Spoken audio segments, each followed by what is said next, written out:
You have probably heard the phrase data is the new oil. Well, in today's world, it's even more valuable than that. By 2025, the amount of data in the world is expected to reach around 175 zettabytes. That's a mind blowing amount of information being created every single day, and no matter whether it's a giant tech company like Microsoft or Google or a retail brand like Nike, they all rely on one common tool to store, manage, and work with their structured data, and that's SQL, the structured query language. SQL is basically the language we use to talk to databases. Imagine walking into a giant clothing store. The whole store is your database. Each section, like t shirt, jeans, or jacket, is a table. The clothes inside are your data. Now, instead of you searching all over the place, there's a sales assistant who instantly brings exactly what you ask for. Say a red t-shirt, medium size. That's what SQL does for your data. You tell what you need and you'll get it. SQL is not just something used in big companies, it's taught in colleges as a part of computer science, IT, and data courses.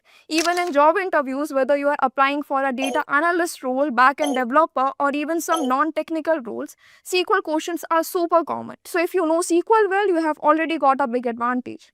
In this course, we will start from very basic what SQL is, how databases work, and difference between DBMS and RDBMS. We will learn about data types, commands like DDL, DML, DCL, and TCL, plus clauses, operators, and sorting. Then we will move on to querying, selecting, and data filtering, grouping it, then applying conditions. We will explore join, subqueries, and even advanced concepts like normalization to make our database clean and efficient. You will also get demonstration, hands-on practice, and at the end, we will go through common SQL interview questions so you are fully prepared.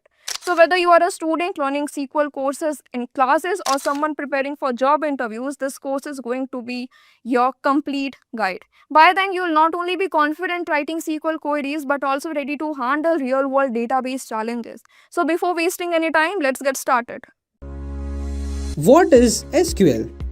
SQL is a database programming language for retrieving and managing data in relational databases. SQL is an acronym for Structured Query Language. The Relational Database Management System (RDBMS) standard language is SQL. SQL is the standard database language used by all relational database management systems such as MySQL, MS Access, Oracle, Sybase, Informis, Postgres, and SQL Server. They also use a variety of dialects like TSQL is used by MS SQL Server, PLSQL is used by Oracle, JetSQL is used by MS Access. This query language was adopted by as an ANSI standard in 1986 and an ISO standard in 1987. It is the most important query language to learn if you want to work in the field of data science. SQL is used by big companies like Facebook, Instagram, and LinkedIn to store data in the backend. So now let's see, what is the significance of SQL? A computer programming language is a set of explicit instructions for accomplishing specific operations on computers or equipment. We can use precise algorithms to control the behavior and output of a computer using a programming language. SQL is one such programming language used by the computer. This helps computer and machines to process vast amounts of complicated data more efficiently and effectively. That is why SQL is beneficial to business, particularly in the development of system database management services. So let's see, what are the different applications of SQL? As previously said, SQL is one of the most extensively used database query languages. Some of the applications are: the users can gain access to data stored in relational database management systems using SQL. Users can use SQL to describe the data. SQL also allows users to define and manipulate the data in a database. It allows SQL modules, libraries, and pre-compilers to be embedded within other languages. The users can have the ability to build and delete database and tables. It also allows users to build database views, stored procedures, and functions. Permissions for tables, methods, and views can be set by the users with SQL. So let's see, What are the salary expectancy of SQL enthusiasts? From startups to established companies, the job market looks good for SQL enthusiasts and it is expected to grow exponentially in the coming years. SQL programmers or developers have good opportunities in all the geographies. Also, after obtaining a certification in SQL, the average salary hike expected is around 40 to 50%. So that's all about SQL. Just a quick info guys, Intellipaat offers a SQL Developer and SQL DBA Masters program. Through this course, you will gain complete expertise in SQL Server, relational database functionalities, writing advanced SQL query, managing and securing databases, automating SQL Server, and much more. All from the top 1% of industry experts around the world. With this training, thousands of professionals have already made successful career transition into high-paying SQL developer and database administrator role. You can even check out their success story and testimonials on our Achievers channel. The link is given in the description below. Without a doubt, this program can take your careers to new heights. So click the course page link given in the description and take your first step toward building a strong career in SQL development and database administration. So before we get into the actual concept, let me take you through a quick story, something that you can easily relate with. So meet this guy on the screen here who has recently settled a general store in his locality. Everything is going way smooth. Like why? Because he was satisfied with his old school approach of maintaining a register, obviously the traditional one, with all the records of orders, transactions, stocks, everything written over registers manually with pen and paper. But as the time passes over years, the register started getting piled up. And now this man is frustrated by cleaning and going with all the messy and complex records that he has made manually. He is just frustrated by flipping over the pages just to find basic infos like what he's selling the most, what's running out of stock, or let's say what did he earn last week. So, in order to tackle this issue, don't you think we need something smarter? Correct. Now it's the right time to introduce SQL, structured query language, to this man and to you guys as well. So what this SQL is? Now, just like we all have our own languages to communicate with human, in the exact way, we do have this SQL, structured query language, again to communicate with data. We can get the exact information we need in just seconds by writing few queries, just few lines of queries. But here's the thing that SQL doesn't work alone. It gets paired with a term, something called as a database. Now, the thing that must be clicking in your mind is the term that I have mentioned right now, a database, right? Let me take you through that. So, a database is a system which is used to store and organize your data so that it can be easily managed and accessed whenever you need. I'm not just talking about few pages, but tons of information can be stored here. You can think of your favorite shopping app, let's say Amazon, Flipkart, whatever. So every time you are searching for a product, let's say, or let's say you are adding something to your cart, checking your delivery status, everything, like whatever task you are doing now, it's the database doing its all the thing in the background by storing all the information within it in a super organized way. All right. So yeah, every click you are making, there's a database which is doing all its job in the background. This is what the job of database is, like storing everything within, like inside itself, like a storage box. It's like, how do we indicate a database? You can see a kind of tank, a cylindrical tank where all the data is getting stored inside it. All right. Moving to the next round, as we already have a system to store all the data, but we also need a source to directly interact with it. Don't you think that? Correct. So for this purpose only, we do have a tool named as DBMS. So a DBMS, you can see here, is a software that will help you to easily manage with all the databases. It will actually allow you to directly talk with it by writing some commands over it. Like it's a interface in between your user and the database. It's a middleman. Here you can see this is what my user is, and this user will be using a tool named as DBMS, an interface which is gonna directly communicate with my DB a database. So yeah, this is all about database management system, DBMS we name it as. So like I guess done with this DBMS, right? Database management system. The next is we do have some types of DBMS, starting with what relational DBMS is, like the full form RDBMS, we call it as relational database management system. So in this type, my data should be structured. Structured in the sense every data will be organized in terms of rows and columns. It will be structured. And one more thing is like this RDBMS works great when you are having relationship among the table. Obviously, when you are dealing with some real-time problems, there will not be only just a single table, right?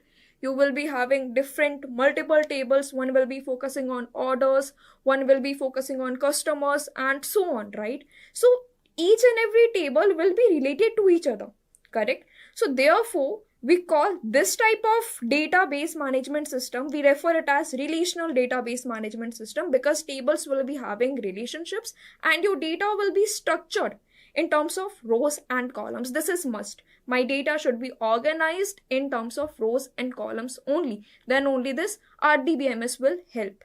Now the second type is NoSQL, and we also call it as not only SQL. Here we have just made this relational more advanced. Why? Because my data in this can be unstructured or semi-structured as well. Here my data can be stored in key value pairs, or let's say in graphs, or let's say in wide columns, document as well. It can be a plain text as well. So this type, not only SQL, is you can say it like it's more flexible than relational database management system, because there is no constraint over the data management. You can store your data in any order, and this type of DBMS will help me to store and manage those kind of data, which is again semi-structured or unstructured. Fine. Now we do have some databases to deal with this RDBMS as well as this NoSQL. Let's go with that.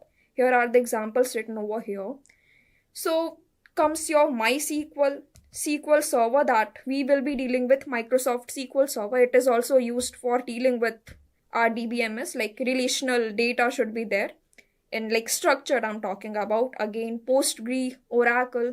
So these all are the databases management system which is gonna deal with structured data in terms of rows and columns, whereas this MongoDB, which is very popular for dealing with non-structured data or semi-structured data, which comes under this type NoSQL. Done, I guess. Done with that.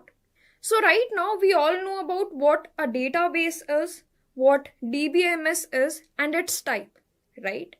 Again, database is storing my data. DBMS is a tool which will help us to interact with data.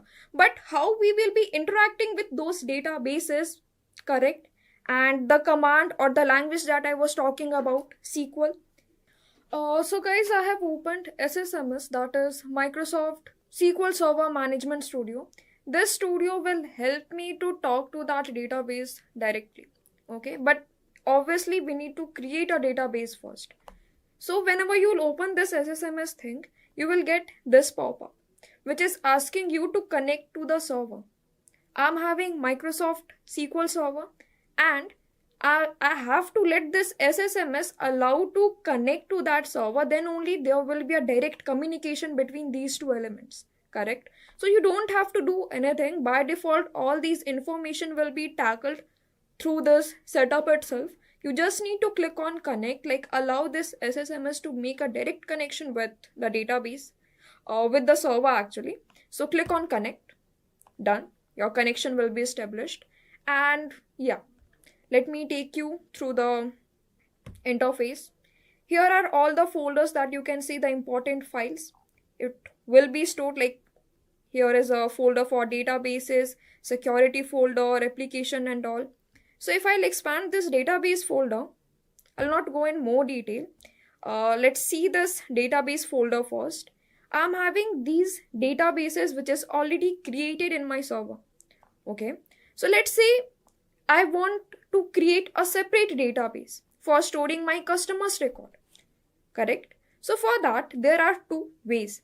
The first way is you can use this GUI to create a database, and the second way is you can directly write a command using SQL. So let's go with the first approach, that is using GUI. Within few clicks your database will be ready, right? And the second approach will be the writing queries. I'll go with that later. So what you have to do, guys, is just select the database option, right click over here, and you can see the option of new database, correct? Make a click, give a name. I can give, like, it should be non-existent already. It should be a unique name which is not already in your server. So let's say I'm giving it as customer, and simply click on OK. So a database with a name of customer will be created here. You can see it, like a new database is added, correct? Now let's create one more database by writing a command.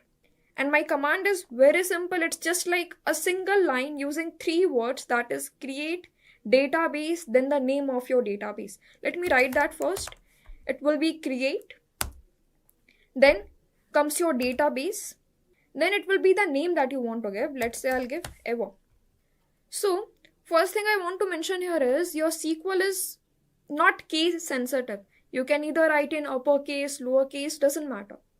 But like for simplicity or for following the standards, we usually write my keywords in caps lock or in capital, like in uppercase.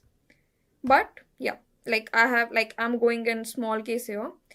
In order to create, like I have just written a command, it is not executed yet, correct? So in order to execute, you can see this button. We just need to click on this, but before clicking, we need to select the command that you want to execute. Select it like this, like here, I have selected the command, and then execute.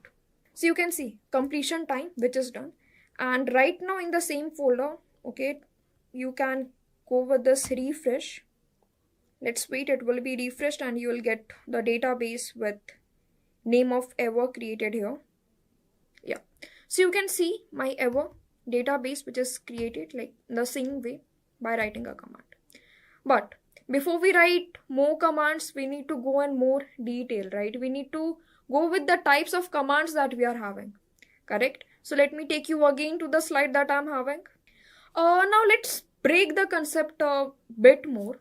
The thing is, like, all the commands doesn't do the same task, right? Some commands are used for managing, accessing, controlling, permissions, altering. Like in the same way, we have based on the task, we have categorized our commands in different criteria. Now let's break the concept a bit more. The point is, like, not all the commands do the same task. Some will help you to build the structure, some will help you to manipulate the data that you have stored, and some will help you to manage the flow, right? So in the same way, the SQL has divided all the commands in different categories. And here is the list of categories that you can see: DDL, DML, DQL, DCL, and TCL. We will be going with all these categories one by one.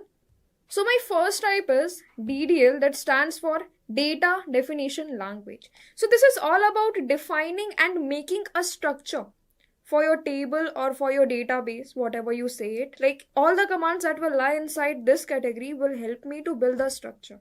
Alright. Think of it like setting up compartment in a cupboard before putting anything inside it.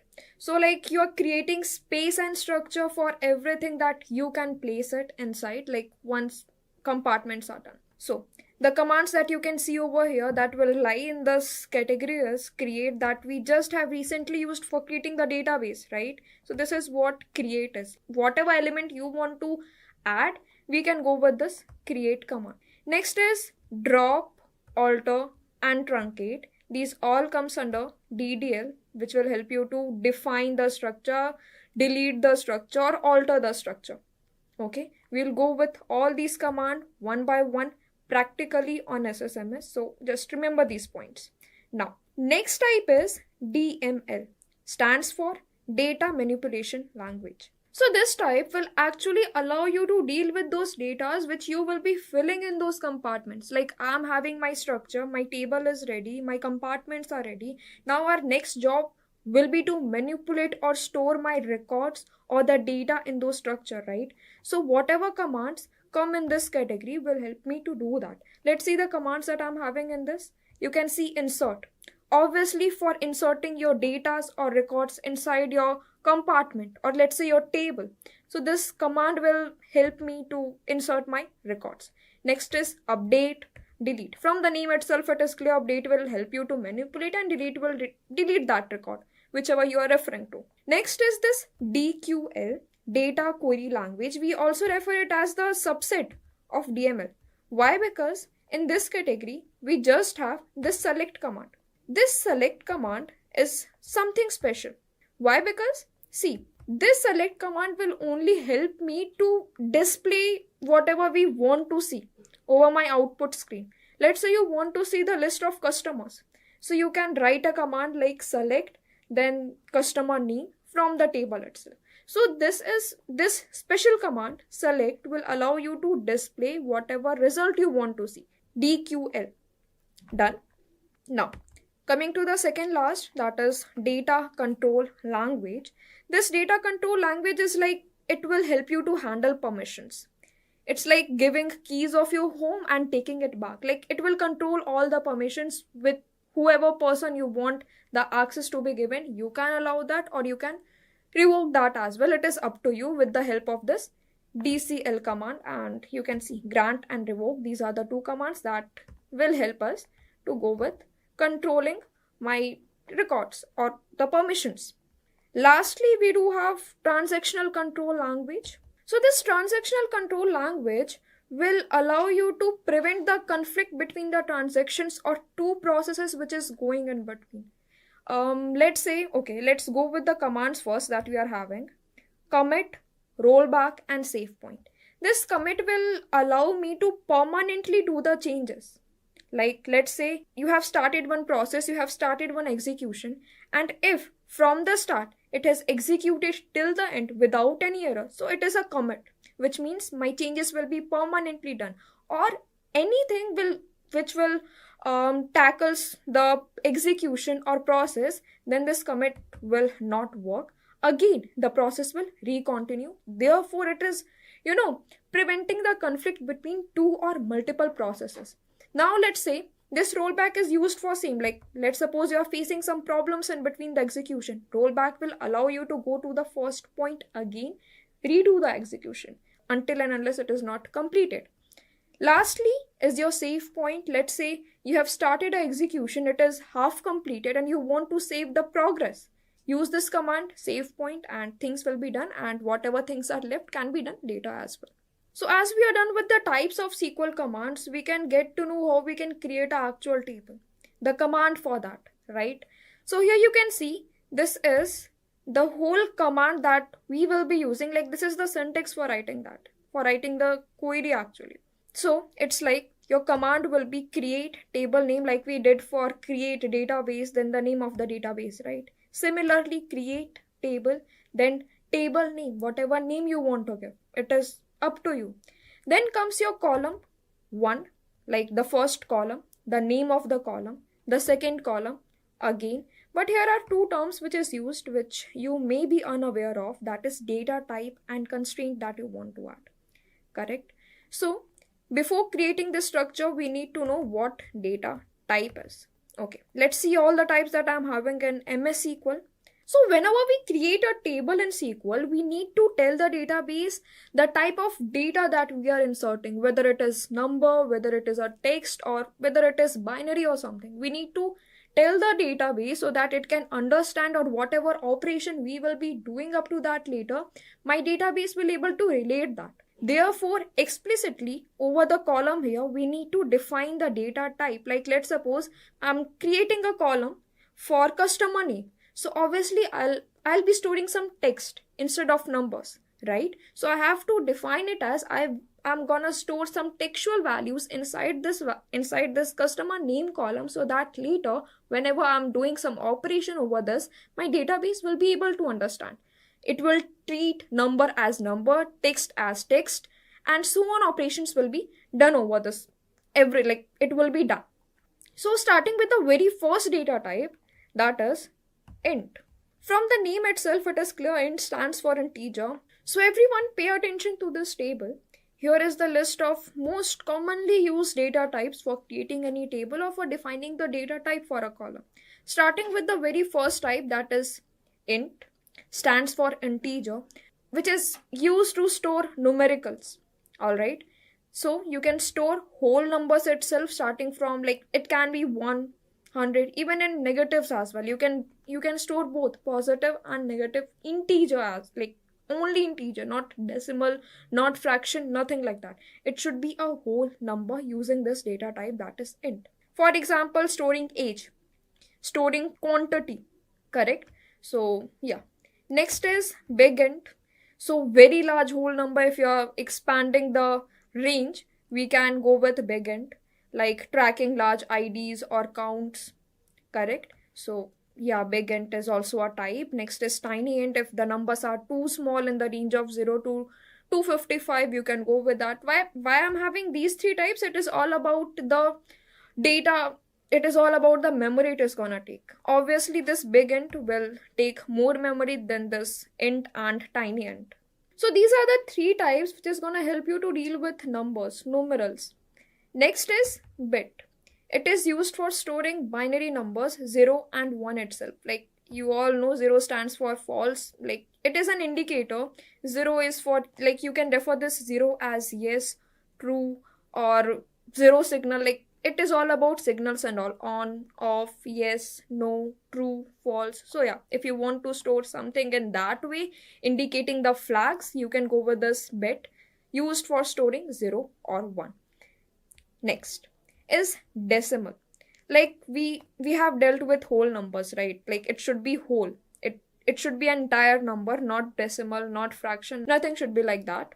But for dealing with fractional number or dividend, we do have this decimal data type. This decimal data type is having two parameters, p and s. So this p will be telling you the total number of digits. Let's suppose you want to store 175.015.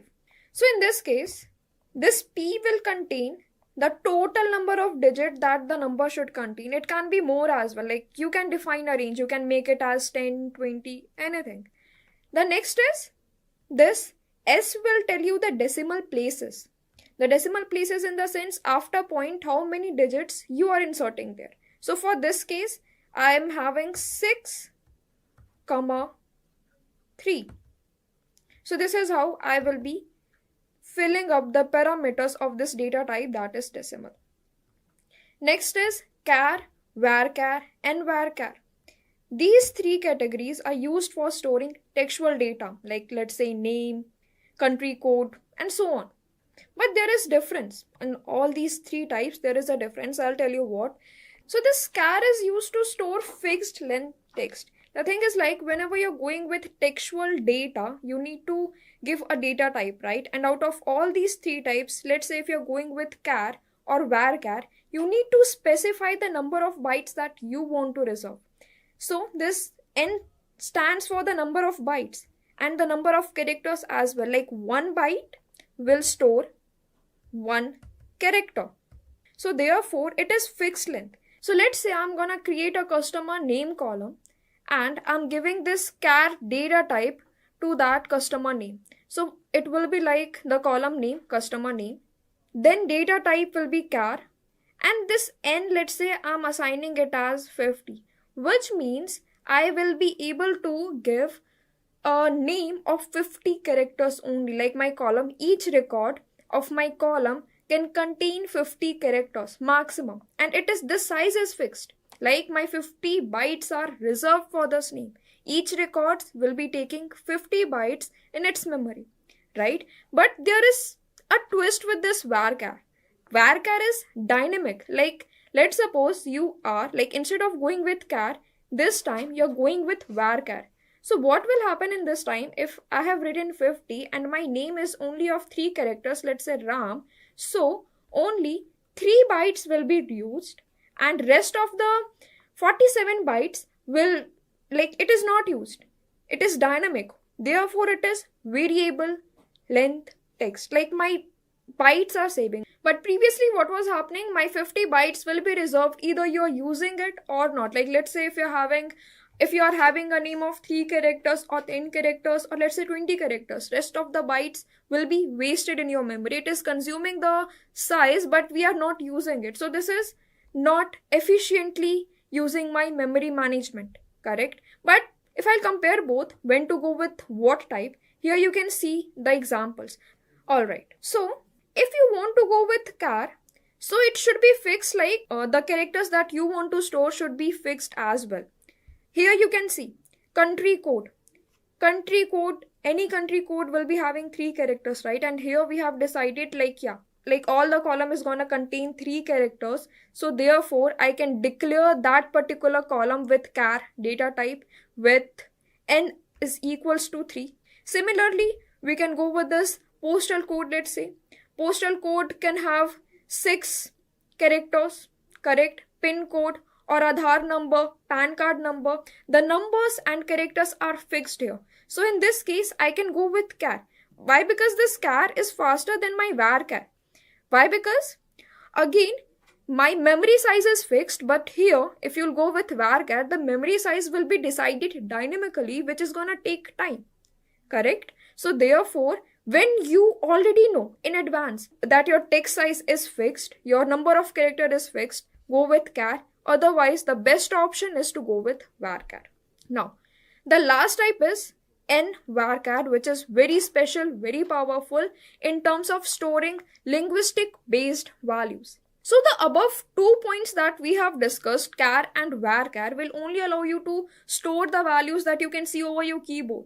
The English one, the numbers, the special characters and all. But what if you want to store some different language based records, let's say in Chinese, Japanese, Hindi, right? In that case, how you're gonna do this? So for that specific reason, we do have this NVarchar. Using this data type, you can store any value, anything, like even emojis can also be stored. So what happens behind the scene is like whatever characters or whatever linguistic based characters you want to store there, a code will be written for that, and based on that code, the record will be stored in your table. So therefore, this is Unicode text which is which supports international characters. You can take it as example, like I have already given you. You can use any values, any country-based language can be stored in your table. Textual values I'm talking about. Done. The last two is date and time for dealing with calendrical based values. Like let's say you want to store the joining date of an employee, correct? So these will help you for that. This date is storing, like see the format here, it will be YY, like first will be your year, then your month, then your, like by default, this is your default format. Year first, then your month, then lastly it will be your date. So it will just give you the date. But let's suppose you also want to add the time as well. So for that, this date time will help you. Date as well as time. The combo will be there. You can see the examples, login time, order timestamp, like along with date as well as you want to know the time. So must go with this data type. And I guess, yeah, with this, we have already covered all the data types that we are having over this, like on my SQL server that we can use. Once we know what kind of data we are storing inside our table or let's say database, the next step is to ensure the data that we are inserting should be valid and follow certain rules. Let's take an example of an employee table. In that employee table, you are having an age column, and obviously age should not be less than 18 years of any employee, correct? So here we have to apply a rule in such a way that the age number should be always greater than 18. Correct? So here is the rule of constraint that comes into the picture. Let's go more in detail with this. This is where constraints come into play. Constraints are like enforcing certain rules that will keep our data clean as well as accurate by maintaining the consistency. Just like the traffic rules for our database or for our table, it will just prevent the wrong moves that any person or any employee can take in order to deal with the databases. So here you can see on the screen, we do have certain constraints written over here. Let's go with each one of them one by one, starting with what primary key is. This primary key constraint is like a tag for my column. This special column will uniquely identify each row. Let's take an example of customer table. In that customer table, my customer ID can identify each row uniquely, correct? Similarly, in orders table, we do have order ID, student table, roll number can be a column that will identify each row, each student uniquely, right? Here are two conditions that my column, like this, the column over which you are applying this primary key constraint, it should not be null, like no null values are allowed, as well as each values should be unique. In this sense only, my each record will identify my every row properly, right? So this is all about primary key uniquely identifies each row. An example is customer ID, roll number, student ID, correct? Next is not null. This not null field can be applied over a column where you are sure that this record must be filled. For example, you probably don't want any customer's name to be empty, right? It should be something. It should be having some record in that as a customer name. So you can apply this rule over that column. Not null. Next is unique, where no duplicate values are allowed. We will be executing each and every constraints, like you have seen the structure of how my table will look like data type, then comes the constraints, right? So once we will start implementing the things, you will be able to relate that how we will be getting errors whenever we'll insert some values which is not correct. Okay, talking about this unique, again, no duplicate are allowed. You can apply this constraint over, let's say, customer email address column, where no two customer will be having same email address, right? Each and every customers will be having their own individual email address, and therefore it must be unique. Done with this. Next is check.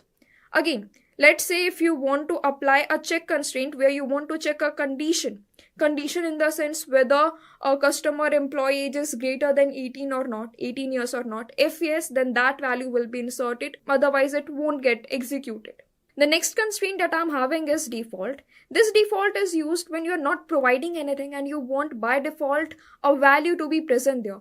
Let's say you're having a column city and someone has not inserted the exact city a person belongs to. So in that case, default value can be unknown, which will automatically be filled in that particular column. You don't need to do anything in that case. Lastly, we do have this foreign key, which is very unique. I'll just give a reference to this. Why? Because you will not be able to understand it unless we implement it on the table that we are having.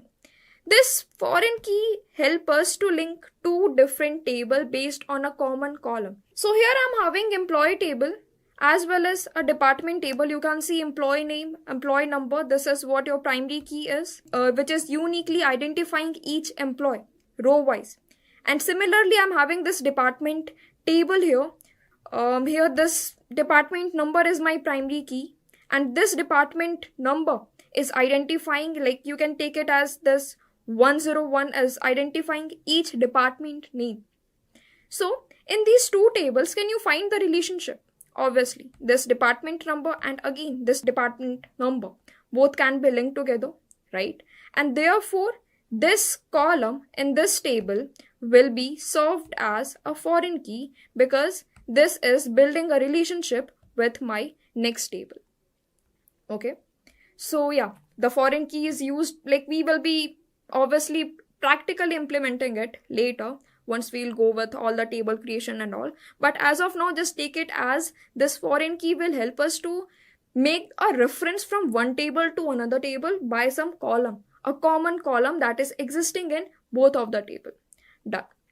Alright, so now that we have talked about what data types are and the rules that we can actually apply to it, let's put it all the things into an action. Okay, my condition is like, let's suppose I want a space to store customers' information, their name, email address, age, everything and all. In SQL terms, we have to create a table. Here you can see this table that we will be creating. Let's come back to my SSMS and we'll execute this line by line. We'll see the process, everything in one. So I have already created this database ever. I want in this database itself, my customer table should be executed, right? The first thing is, like right now, I guess I need to refresh it. Okay. I'll once again connect it. Why? Because see, it's been a long time we have worked on this SSMS, so therefore we again need to make the connection with this SSMS as well as the SQL Server. Yeah, everything is now fine. So right now currently we are in this default master database. We do have certain default databases priorly created by this SSMS itself for our work. But as we have created this ever database, all the things, all the tasks should be done inside this ever database, correct? So what we have to do right now, instead of this master database, we need to switch to this ever database. For doing this, one step is you can click on this drop down and select your database. Otherwise, you can use a command that is use then the name of the database in which you want to enter. Here it is ever, right? Execute, select and execute. So here you can see instead of master, now I'm having ever, which means right now I have switched from my master dashboard to the current dashboard that I have created for you, that is ever, right? Next task was to create a table, as I have told you. So command for that is create table, then the name of the table that you want to give. Let's say I'll give a customer name, customers, then I'll put a braces. Here you have to define all the columns that you want to be in your, that you want to be present in your customer table, one by one. So let's say first thing can be a customer ID, correct? I'll be going with that, customer ID. And the data type for this will be integer. Makes sense? Again, you have to define a constraint. So now I'll add a constraint of primary key to this column. Why? Because this customer ID will be identifying each customers separately, uniquely. Like each customer will be having its own unique ID. Therefore, this column will not be having any null records, as well as each record will be unique. Correct? Next column can be my name column, and I'll go, the data type will be varchar. I'll go with this and I'll give 50 bytes for a name to be stored. Anyways, this varchar is dynamic, so whatever numbers of character you are inserting, only that much space will be taken, right? Think of a constraint that we can apply over here. Fine, let's go with not null. Why? Because none of the customer will be there who will not be having any name, right? So let's go with not null this time.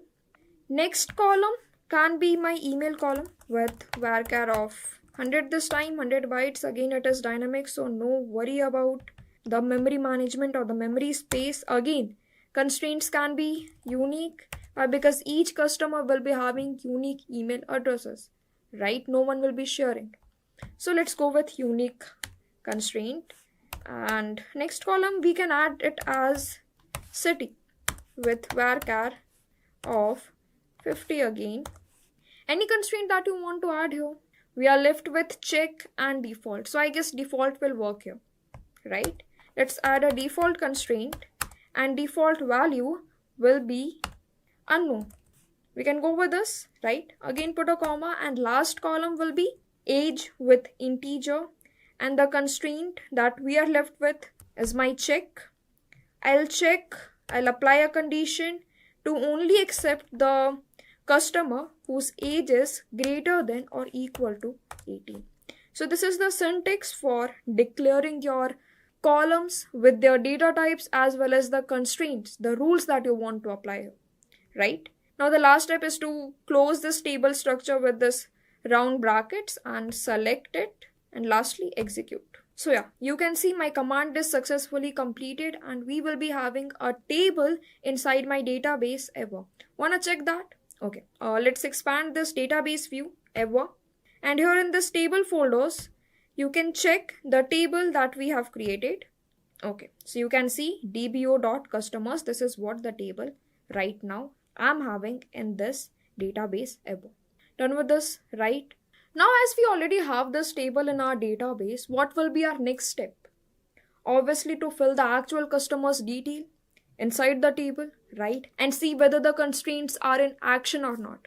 Some records will be inserted, some records will fail. We have to analyze it, and in that way only we will be learning, correct?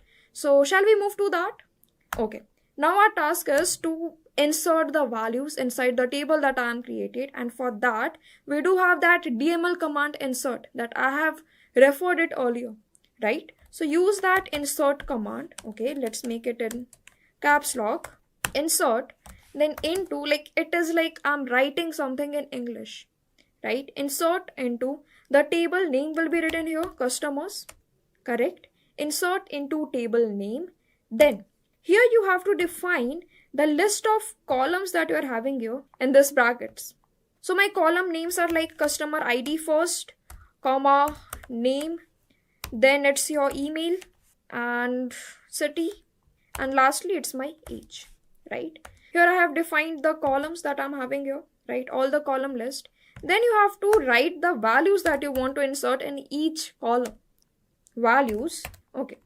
My first value will be the customer ID, will be starting with 101. You can give it up to you, like whatever number or whatever textual values you want to give. Again, we cannot add any textual value because this customer ID is an integer type, right? So we have to go with numbers only. Number, it is up to you. Customer ID 101 with a name of, let's say, Amit Sharma.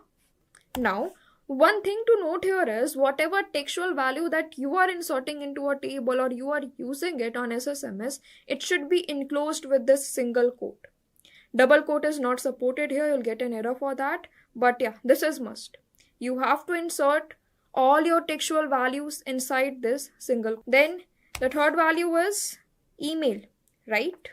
Put a comma here, give an email. Let's say I'll go with amit.sharma@gmail.com. Last is, okay, again this should be enclosed with this quote. You can see the red line, correct? This is what it is indicating me the error that I have generated without enclosing it with single quote. Next value can be, okay, city, I can declare it as Delhi. Make sure to again enclose it with single quote. And lastly, my age can be 25 years. Again, this is the very first record of a customer. Let's add one more record with similar values. I'll just copy it. We'll paste it here. Just change the values. 102. Name will be Priya Mehta. And again, email ID priya.mehta@gmail.com. Make sense? Everything is correct? Okay, let's change the location as well as her age. I'll make the location as Mumbai. Alright. And age will be 22 years. Again, I'll put a comma. One more record I'll insert here with a different name. And 103. It is Ravi Kumar with his email address as ravi.kumar@gmail.com. Location, I'll make it here as null. And let's see. Not null, I'll make it as default. And my age, I will bring it as, let's say, 30. So here, in this record, I have inserted my city as default, so that whatever default I'm having should be inserted in that particular table. Okay. We have written all the three records. It's the time to execute and put these records in my table. For that, you have to specifically select this command only, like starting from insert to the last bracket. Select, then execute. So 3 rows affected, which means these 3 records are added in my table, and therefore I'm having 3 rows in my table. 3 rows are affected inside the table. Alright? Yeah. So as we have inserted these 3 records, let's try to insert few more records and check whether all the constraints that we have defined is working fine or not. Okay. So this time I'll try to insert a value which is duplicate. Why? Because, okay, let's do one thing first. I'll copy this. I'll copy everything from here to the start, and we'll rerun the same thing. Insert into customers. Here is the list of columns that we are having, then the value that you want to insert. Let's edit the value. Okay. As you know, my customer ID is a primary key. It should not be accepting any duplicate value inside it, right? Why? Because primary key should be not null, as well as it should be unique as well. My value should be unique as well as it should not be having any null values. So therefore, I'll try to repeat my customer ID record, my customer ID data, and rest everything I can change it, right? Let's change it to Saloni. Here Saloni Sharma, and we can even change this location to Bhutan, and age is 25, we can keep it as it is. Select and execute. So okay. You can see the error here. Let me highlight that error. Violation of primary key constraint. Here we are violating the constraint that we have defined on my table. I am giving a value which is not acceptable. Correct? So therefore, whatever constraints I have highlighted here will work perfectly, and it will not allow any invalid data inside my table. So I guess you are able to relate it now, why these constraints are important and how it is defending my table from unnecessary and inconsistent values, right? Let's check for all the constraints that I have defined. Correct? So I'll copy it again, will execute it with something different. Okay, let's say this time I'll check what will happen if I'll repeat this email ID. Why? Because email ID is having unique key, right? Everything will be different. I will make it as 104. Name doesn't matter. Email ID, right? So let's keep it as it is. And age will be 30 this time. Location Bhutan. Okay, execute it. Let's see what will happen. Okay, why this is getting executed here? Because this value was not executed, right? So therefore I'm not having any entry related to this person Saloni inside it. So let's see what will happen if I'll make my email ID same for two records. My email ID column is having unique constraints, so it should not be accepting any duplicate values, right? So let's try to do that. Let's try to violate the rule again. I will make it as 104. I will change the name to, let's say, Sumit, and here this will be sharing the email ID of Ravi Kumar. I will copy it and let's paste it here, right? Makes sense? Okay. Location can be Bhutan, age, no issue in that. Okay, let's execute it. So again, you can see violation of primary key constraint. So as we have inserted these 3 rows in my table successfully, but now let's try to insert something which will violate my constraint rules. Okay, so this time I'm having my table email ID with unique constraint. So let's try to repeat this email ID for a customer and see what happens, what kind of error we will be getting.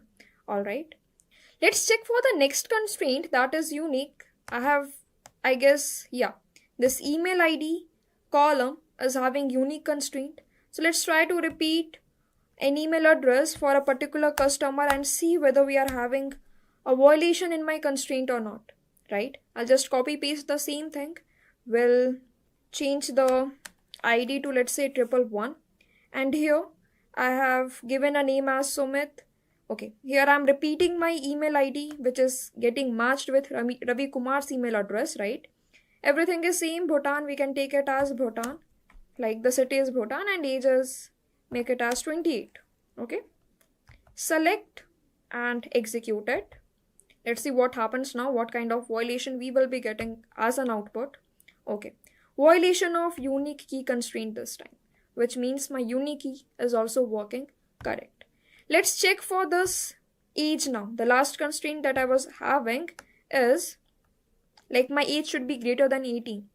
Let's try to insert something which is less than 18. I can give it as 16. Okay, select and execute it again. Okay, here I'm having violation of unique key. Fine, let me change it to something Sumit Kumar. Sumit Kumar, okay, it will work, I guess. Select, execute. Yeah, the insert statement conflicted with check constraint this time, which means my check constraint is saying it should be greater than 18 years, and here I'm trying to insert the age which is 16, and yeah, this record is not inserted in my table, and therefore we are seeing this message of error. So similarly, all the constraints that I have defined for my tables column, it is working perfectly. Everything is up to mark. Next is, like, where is my table? How can I validate whether my values are getting inserted or not? Is there any display of that? Okay. So it's time to look inside the values that we have inserted inside my table and to see that table, like the structure of my table. The hero command that you can use is select, as I have already discussed earlier, DQL, data query language, used to display the structure or the output that you want to be presented over your output screen, right? So let's go with that. Select, like I will be selecting my entire table. So for referencing entire table, we have to use this star.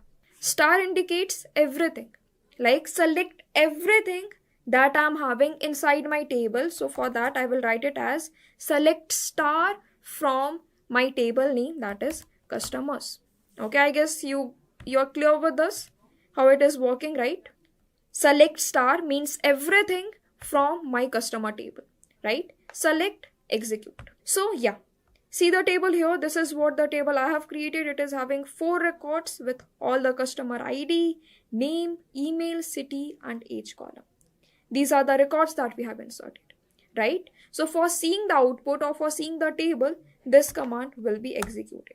But what if you don't want all the details? You're just interested in knowing the names of a customer and their email ID. Then what's the purpose of disclosing all your data, right? So for that, what I will do, I'll use the same select command. And here, instead of this star, which is indicating everything, I'll go with the specific column that you want to display. The specific column, like let's go with name column, right? Select name or email as well. From, again, you have to put your customer name, like customer table's name, correct? Select, execute. So this will display only the desired information that you want over this output console. All right, okay. Now this time what's happening? Your database is only returning the columns that you have asked for. In this case, name and email. So instead of bringing the whole plate in front of you, you're just asking for few dishes, correct, or few slices. Now again, let's go with a single column. I just want to know the cities where my customers, like from where I'm getting the orders, right? So I'll write this city from customer, from my table name, that is customer. Okay, S is missing. Select and execute. So here is the list of, like here you can analyze from which region or from which city you are getting most of the customers, right? This select is just not limited in displaying your answers and all, like the columns or the tables and all. You can also do something like this. Select 10 plus 5. Okay, let's execute it. You will get the result in your output, which is 50. Okay, so here you can see no column name, which means it is not showing any information what this 15 is. So let's say if you want to give a column, like, or if you want to give a tag, here is the concept of alias, which is a nickname or a temporary name that you will be assigning to a particular value, or let's say a column as well. For that, it is very simple. Select, and you have written your data or whatever output you want here. Then you can put as the number sum. Like here you have to define the tag or the name that you want to give, number sum. Right now, select and execute it again. No problem in that. Yep, successfully completed. And here I'm also having a tag that is number sum. So this as is working as an alias, a nickname which is given to the information that you are extracting. Correct? Done with this? Now let's move further. The condition is like, let's say you want to know the customer who is just from Delhi, not from all the cities. You just want the information of a customer who is living in Delhi. So in this case, I'm going to introduce you one special clause, that is where. First, let me take you through that where clause, what this term is. So this where clause will allow you to filter the records and return the exact row that you are asking for. And this where is sometimes work with these operators. I guess these are all the basic operators you all know. So let's write a query for that, like using this where clause. Let's try to extract my customer who's coming from Delhi. Let's see the query first, then I'll go in more detail. My query will be like select everything, like each and every detail of that customer from customer name, from customer table, select star from customer table, where You just need to write it like this, where city column, this is talking about city column, is equals to, here, write the value to which you want to match with. Correct? Now select and execute it. So you can see this Amit Sharma is the only person who is living in Delhi. So instead of dumping all the records of customer, if you want to be more specific, here is the term, here is the clause, that is where clause. It's just like, you can read it like this, select star, which means everything from my customer table where city is equals to Delhi. Simple, right? Let's go in more detail by the slide that I'm having here. What this where clause is. My where clause is used to filter and return only the rows that met a given condition, right?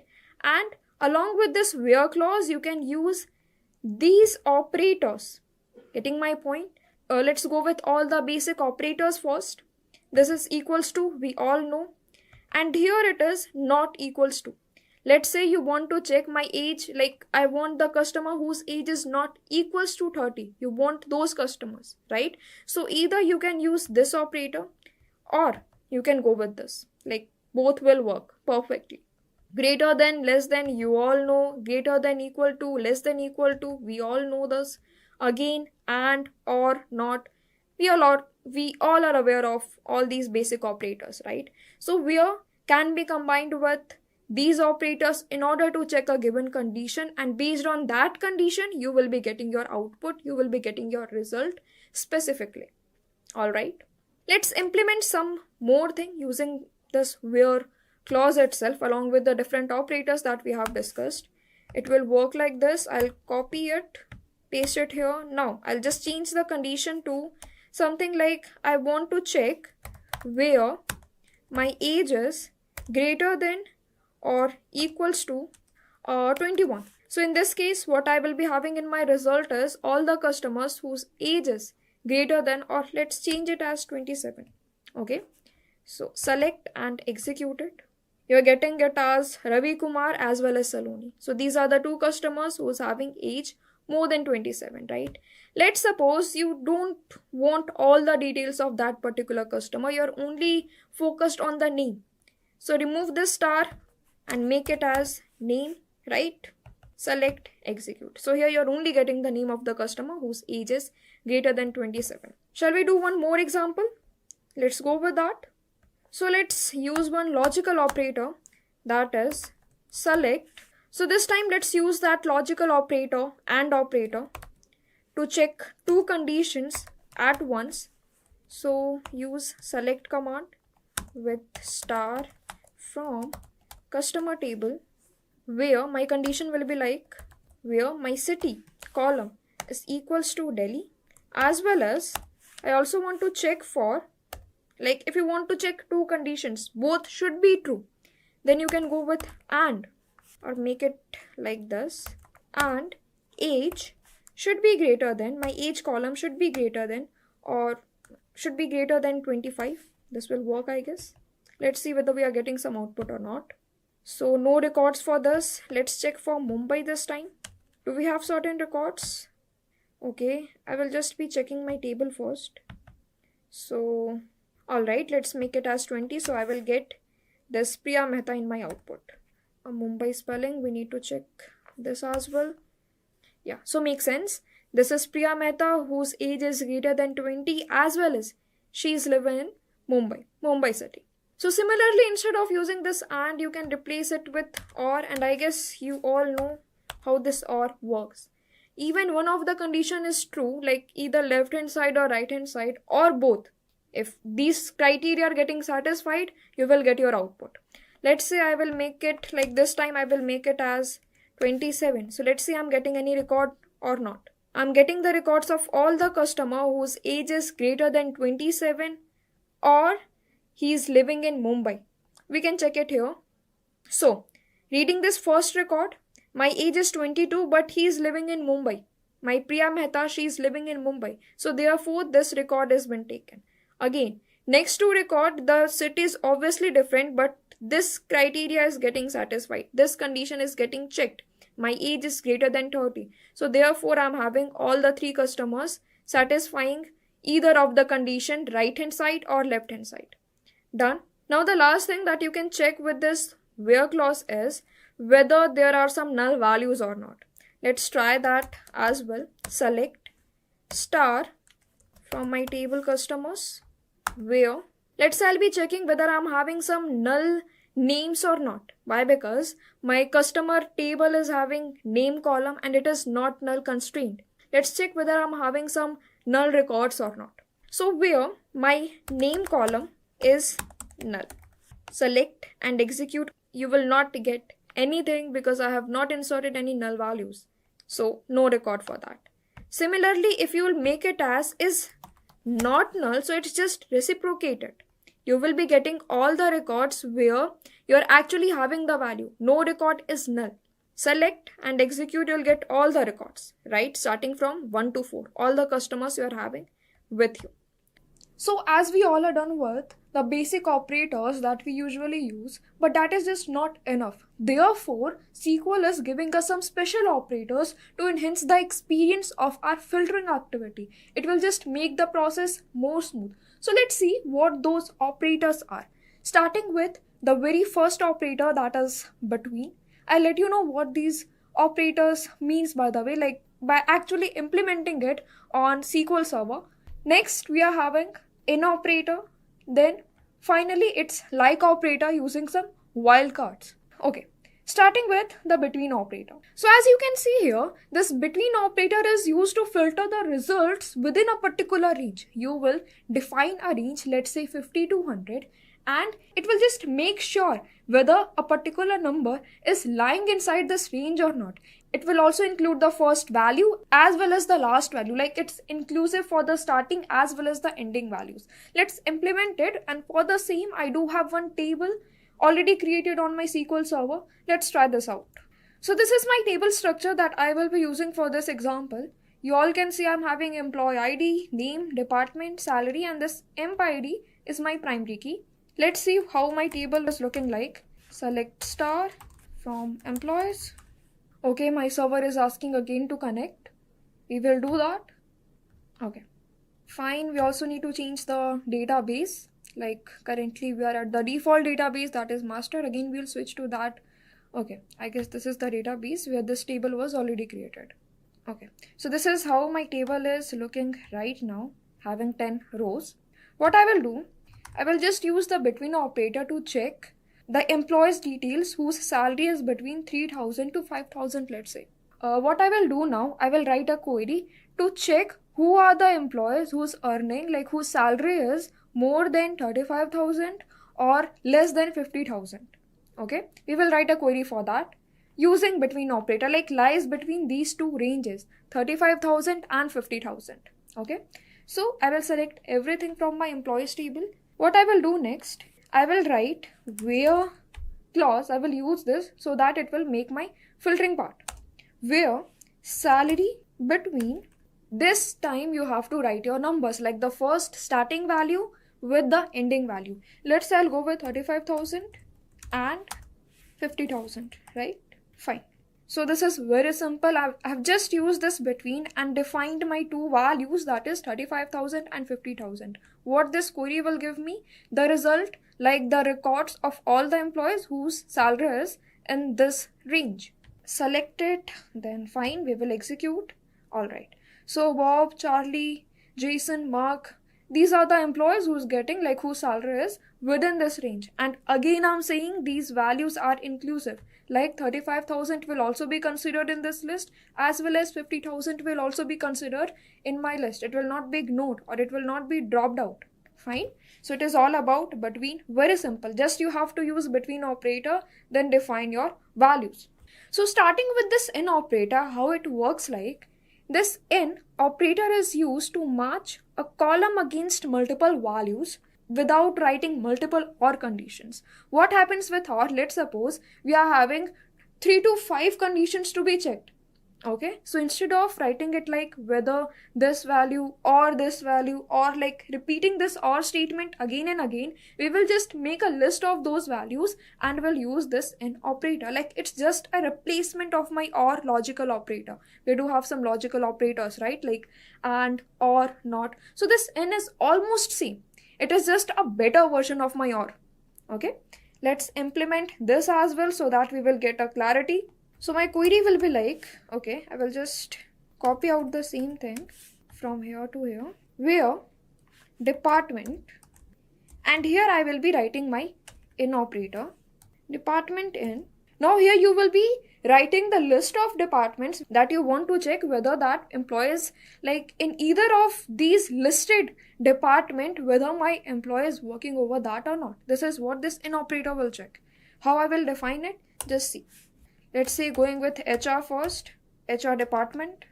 Then second we can check for finance. Then we can also add IT.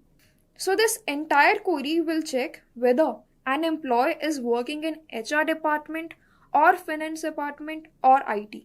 It is like this. If I replace this in operator and use or, how my statement will look like? It will be like where department is equals to HR or department is equals to finance. Again, if department is equals to IT. So you have to write these words again and again using the or logical operator. But here we are replacing this repetitive writing of this or with this in operator. If I'll execute it, you'll get the list of all the employees who's working in each of these departments. So yeah, these are the list that is presented over here. It is all about in operator. Moving next, and lastly, this is a very important and useful operator known as like operator. So this is very important and useful operator known as like operator. Now what is the task of this like operator is, it is used for pattern matching with string in SQL. Like let's suppose you want to check whether my employee name is starting with A or not. So in this case, we will be using this like operator along with some wildcards. And now what my wildcards are? These are this percentage and this underscore. Now what is the function of this percentage? It will matches 0 or more characters. Okay, it will matches 0 or more characters. We will implement it so that you'll get better clarity again. Next is this underscore. It will exactly match one character. Like the number of underscores you will mention, that many characters will only be matched, whether these characters are existing in my list or not. This is what will be done. Okay, moving ahead with the implementation, let's see how I will be using this like operator practically. So what I'll go with first example will be, I will be fetching the records of employees whose name is starting with A. And for that, my query will be like, everything will be same. I will still be using my where clause. It's just about an operator that we are defining, right? So therefore, this where clause, this filtering clause is important. We will be mentioning that. Where name column I'm having, right? Name like. It seems very familiar, very simple, like we usually write some English statement, right? In the same way, I'm writing it like select everything from employees where name like. My name is like. Then here I have to define the condition like starting with A and all, right? So I will put this quote first, single quote. Then you have to check for starting with capital A, correct? What I will do, I will put capital A, then I will apply this percentage and I will close this quote. So what will happen? It will check like my first character should only be A, and this percentage is saying that rest of the characters can be anything. It can be anything. It doesn't matter. Just the first character from a list should be starting with A. Okay. Now let's execute it. Whether we are getting the exact values or not, we have to make sure that, right? Fine. We are getting the output with this. Now let's suppose, what if I will make it as small a? Again, I will execute it. Fine. Which means this is not case sensitive again. Whether you are putting capital A, small a, doesn't matter. It will fetch out both, starting with capital A or small a. It is same. Both of these are same. Let's do a few more examples so that we'll get better clarity with these operators. Now similarly, let's suppose you want to check whether an employee name is ending with A or not. Okay, if whether it is ending with A or not, for that if I have to write a query, it will be same. What the difference will be, I will put this percentage first and then I will write the ending character that you want to match. Okay, let's say I will put it as E. So it will check whether an employee name is ending with E or not. We have just reversed it. Whatever characters are starting, it doesn't matter. This percentage will handle that, and ending should be E. This condition should be satisfied. Yeah, so we do have two records, that is Elias and Charlie. These are the two employees whose name is ending with E. So it is all about pattern matching with string. Like we are matching characters, right? We are matching characters pattern based on a specific pattern that we are specifying here, correct? Now, moving ahead with few more examples. Let's say this time, instead of this, I want to check, like here we are just checking one character, whether it is ending with that or not. Let's suppose if I want to check for more than one character, okay, like this, percentage and SON. So what this query will do, it will check whether an employee name is ending with these three characters or not. Starting of the character doesn't matter. It is not my concern, it is not your concern, but last three characters should be this SON. Okay, let's see who are the employees. Right, so Jason and Carson, these are the two employees ending with these three characters. Like, yeah, my pattern matching is successfully implementing, correct? Fine. Now moving to the next wildcard operator, that is underscore here. This will match exactly one character, right?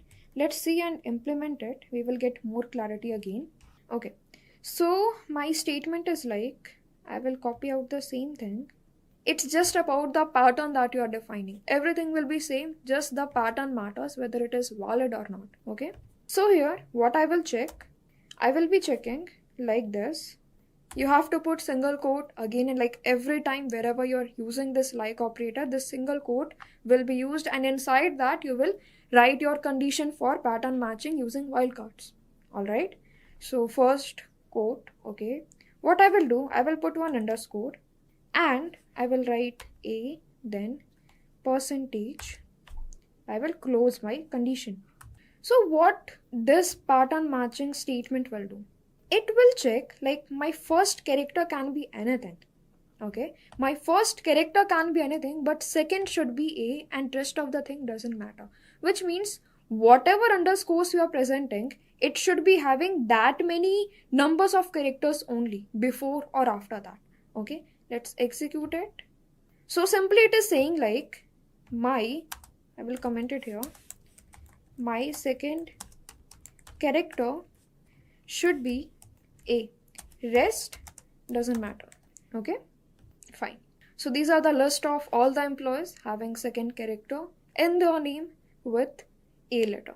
Similarly, I'll do some changes. Let's suppose I will put two underscores and instead of A, I will change it with S, which means at starting there should be two characters, like the number of characters should be defined and it is defined by this underscores, right? It should be two only. Then after these two characters, it should be S and rest of the things doesn't matter, correct? So yeah, I'm having this employee fulfilling my condition that I have written. Okay, one last example that we will be going with is fine. So this time I will write it like this, percentage AR again percentage. So what do you guys think? What will happen if I'll go in this format?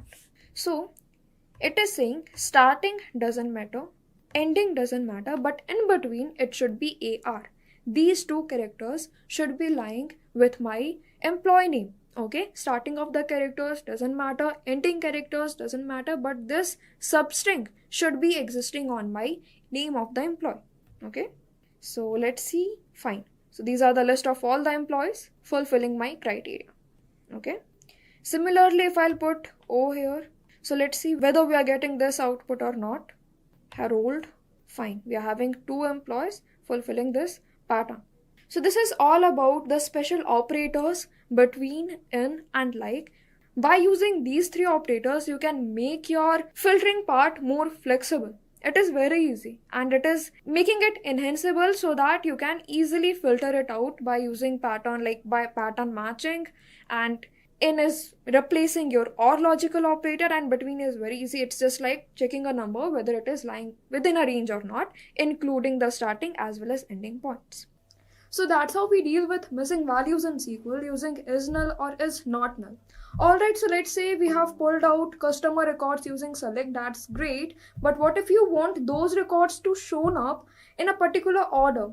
Like maybe you want to see customers arranged by their age or by name alphabetically, or maybe the latest one first. That's where order by comes into play. You're basically telling SQL to give the data which is served neatly and sorted. Let's take an example. Let's suppose we all know what table we are using, right? I want to order my age column. Select star from customers. I'll go with the same table again. And here, what I'll do, I'll use this clause order by, then the column that you want to order, age. Alright? Select it and then execute. You will get everything, each and everything, just your age column will be sorted. So yeah, here you can see the smallest age is 22 and it is arranged properly in a sorted way. Now one more thing to note here is this order by sorts everything by default in ascending order. But let's say if you want the same thing to be done in descending order, you have to explicitly define it here by using DESC, or you can also write the full descending word here. Okay, now you'll see just the opposite. Your 30 will come first and this 22 will come last. Done? Correct? So this is the work of order by, and here I am ordering my age column based on the numbers. Same can be applied on my name column as well, where your name will be sorted based on alphabets, right? Let's do the same thing. I'll just change the column here, column name here with this, and let's remove this descending. Like why? Because by default you will be getting A first and Z last. Correct. Amit Sharma, Priya Mehta, Ravi Kumar, Saloni, everything is fine, right? Similarly, if you'll make it as DESC, let's see what will happen now. Then it will be everything opposite, starting with S and ending with A. It is sorted alphabetically based on alphabet orders. Now let's say what will happen.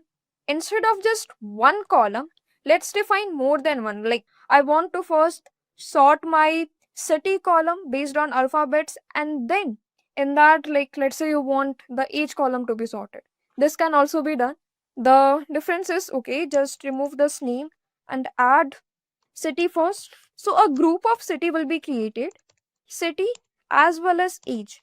Both the columns should be sorted. Like, okay, this time I'll remove this descending. So what will happen? Let's suppose 3 customers are living in Delhi. So Delhi will come first, Mumbai will come later, and all the 3 customers based on their age in this Delhi group, they will be sorted again in ascending order, in increasing way, right? So like right now I'm having each city unique, so therefore you'll get the same result. You will get the same result. No worries in that. Why? Because see, if there is no group, let's say, so my city column will be sorted first. You can see it here, Bhutan, Delhi, Mumbai, and lastly it's unknown.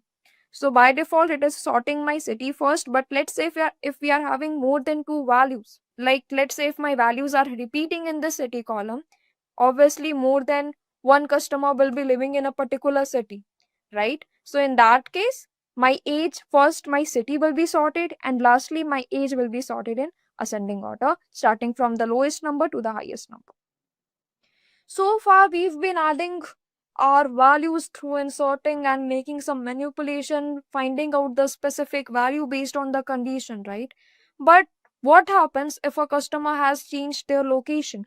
Or let's say a customer has entered wrong email ID. So what do you think? What could be done in this case? The entire table will be deleted, entire row will be deleted. What do you think in this case?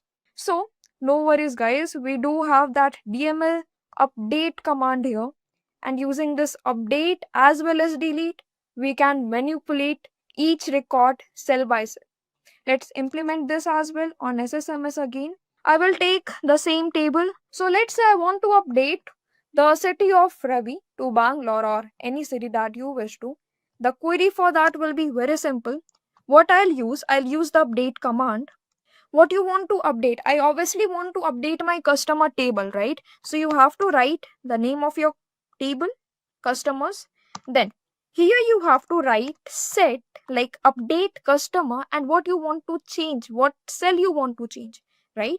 So set my city is equals to, let's say I'll go with, I want this city to be changed as Bangalore, where my name is Ravi. Name is equals to Ravi. So this where clause is very important because this name is the reference. It is referencing where you want to update the city column or the city cell. If you leave this field now, if you like, let's say you're not specifying any condition, so in that case, all the records of this city column will be replaced with Bangalore. Let's execute it first. Instead of name, you can take any column for referencing. Let's say you can take customer ID. If you know the customer ID of Ravi, you can mention that here. Even you can take email address. Age you cannot take because multiple customers will be having, like, will be going with the same age, right? So you have to choose which condition you have to apply for any updation in your table. Very simple. Select and execute. Everything will be done. Here my Ravi Kumar is living in unknown city, right? I will make it as Bangalore. So, okay, I have not added any row, therefore it's saying 0 rows affected. Let's see my table how it is looking like. I will just select this command, select start from customer. So right now you can see one row affected, which means one row is altered. It is manipulated with this command that I have just executed, right? Let's see the result now. I'll run the same command, select start from customers, and you can see Ravi Kumar is now living in Bangalore. Earlier it was unknown and now it is changed to Bangalore. Correct? Now let's say you want to update multiple columns at the same time. For that as well, it is very simple. You just need to separate it with comma. Like let's say my Ravi age is changed now. Alright. So similarly, change it as, like, just put a comma and write whatever column you want to alter by referencing this Ravi Kumar.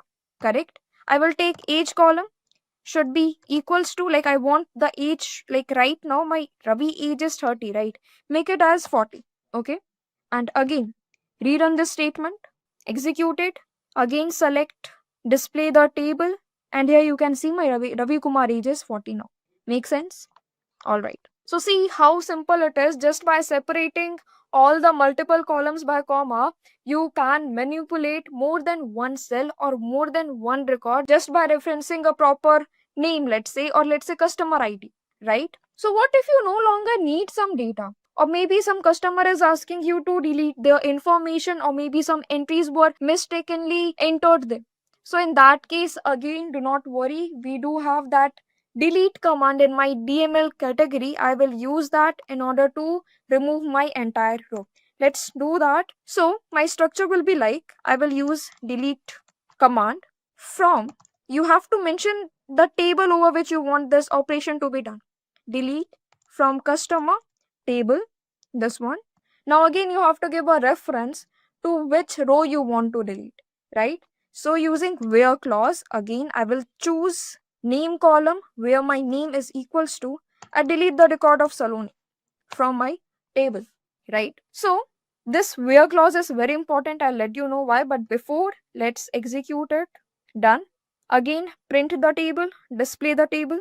So yeah, you can see that row, the entire row is deleted, referencing my name column instead of this name column. Again, you can use customer ID, anything which is appropriate, which will exactly go with the condition. What will happen if you just miss this where clause or this condition? You're just writing it like this. Delete from customer. So here is a must warning that you should remember. If you'll select this and execute it, entire row will be deleted. Like whatever rows you are having, right now I'm having 3 rows. All these 3 rows will be deleted. So make sure to give a reference, that where clause. You have to specify where and what you want to delete. Correct? So make sure you're not running this, otherwise you will lost all the data, your table will be empty. You will be obviously be having the structure, customer ID, name column, email column, city, age. These columns will be preserved, but the data that these columns are having, the records which is stored inside this, will be lost. Understood? Now the next word that we will be discussing about is, let's imagine I'm having a proper customer table, and in that table I'm having more than 100 rows.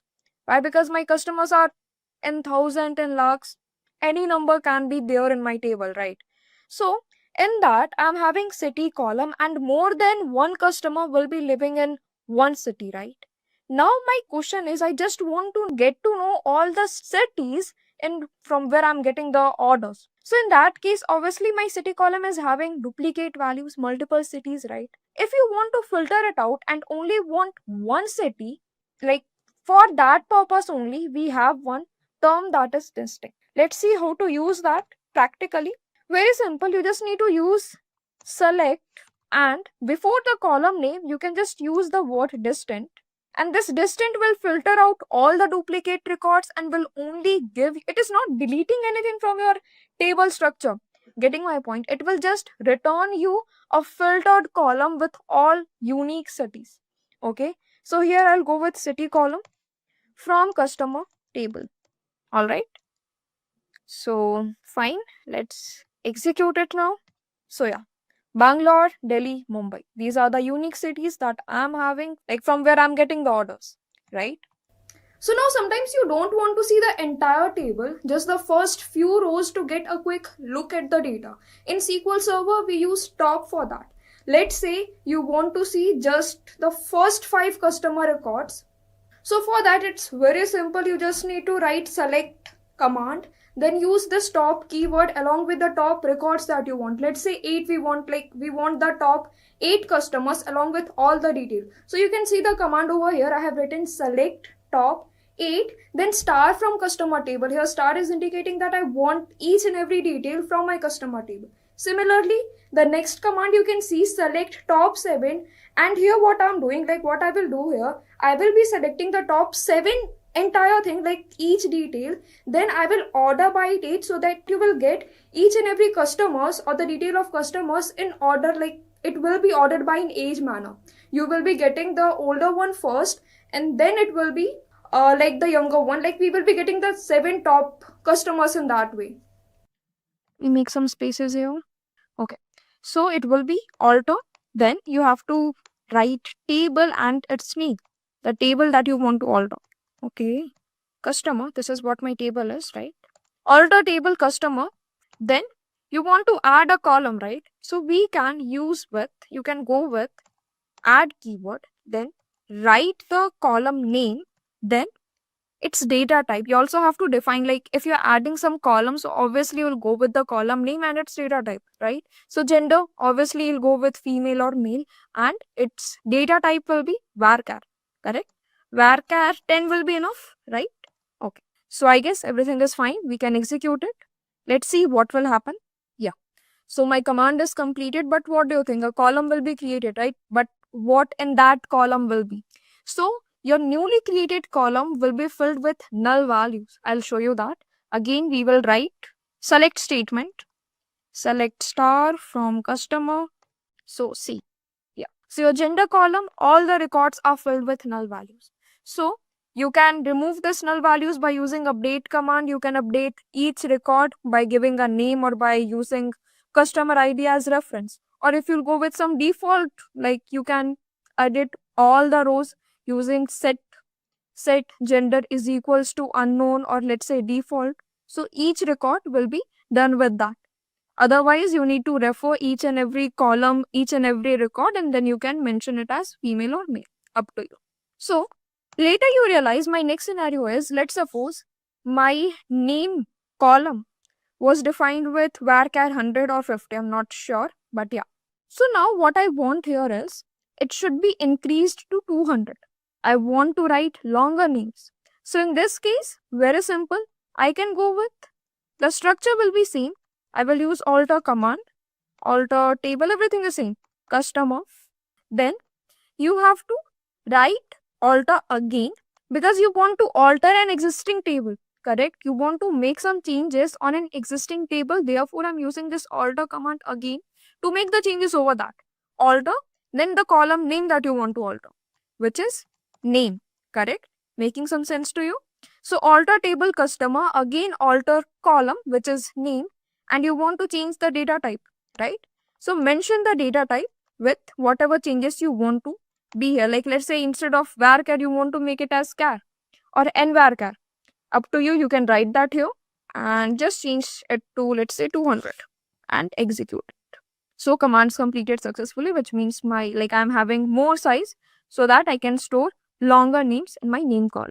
Again, let's say later you realize this gender column is no more needed. It is unnecessary, making your table more expanded, and it is storing more data, like it is storing more memory in your drive. So I just want to remove this column. I want to delete this column, the entire column.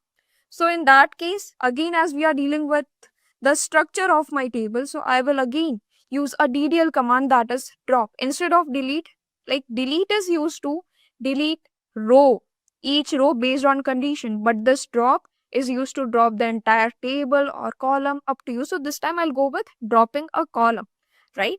So how we can go with this is simple. Again, alter command, table along with the table name, then go with drop. It is a DDL command. We are right now discussing DDL command dealing with the structure, the definition of the table, right?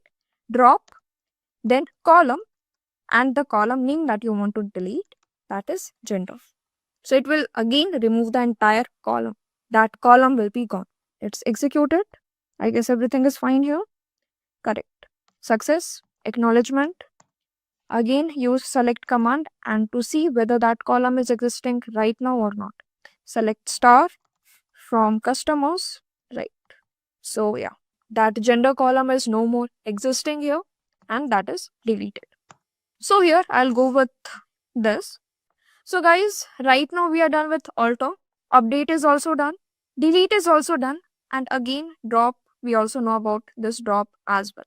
But these three are very important: delete, truncate, and drop. So before going with this truncate, I'll let you know what this truncate command is.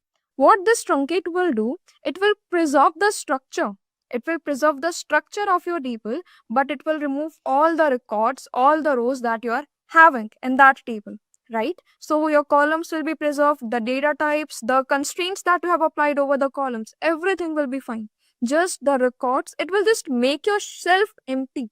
The cupboard that you are using for storing your clothes or for storing your stuff, it will just clean that so that you can refill your different things, different stuffs. All right, so that is what the difference is. Let me take you to a different table. I'll make it more clear. So you can see here, it is an image where this is explaining about delete, this is about drop and truncate. So this delete is like it will delete row. Like row wise, this operation will be done where you have to use where clause to define the condition, to define the case. Correct? So this delete works row wise. Whereas this truncate will remove all the rows that is existing on your table, preserving the structure. My structure is preserved. Everything is same. I'm having name column, class column, ID column, everything will be there. Just the records that is existing on that column will be gone. And again, drop will clear out everything. It will remove everything. Everything will be, destroyed. It will be deleted. Each and everything, like the constraints, the data types, the columns, the rows, each and everything will be gone. So fine, let's go with truncate. Then I'll go with dropping the table that we have created here. Okay. So the command for using truncate is very simple. You just do not have to add any condition or something. It will be just 3 words: truncate, then the table and a table name. Truncate, table, table name. This is what the syntax will be like. Okay. Truncate, table, then the table name is customer, right? Execute it. So yeah, command completed successfully. And I will now show you the table, which will be having no records, 0 records, but you can still be able to see the columns that it is having, right? Select star from customers. Okay. So yeah, everything is gone, everything is deleted, everything is dropped. Just your table structure is here, which is customer ID, name, email, city, age, and amount column. correct? So guys, now the thing is like we don't need that table anymore. We want to delete that table so that I can make some space in my database and add some different tables over that, new contents, new topics. All right. So in that case, I want the entire table to be deleted. No existence of that table should be there on my database. Everything should be removed. In that case, as we have discussed, we do have that third DDL command, drop, which will remove everything. I will use that and I will show you how to delete the structure of the entire table. Everything will be removed with that. Correct?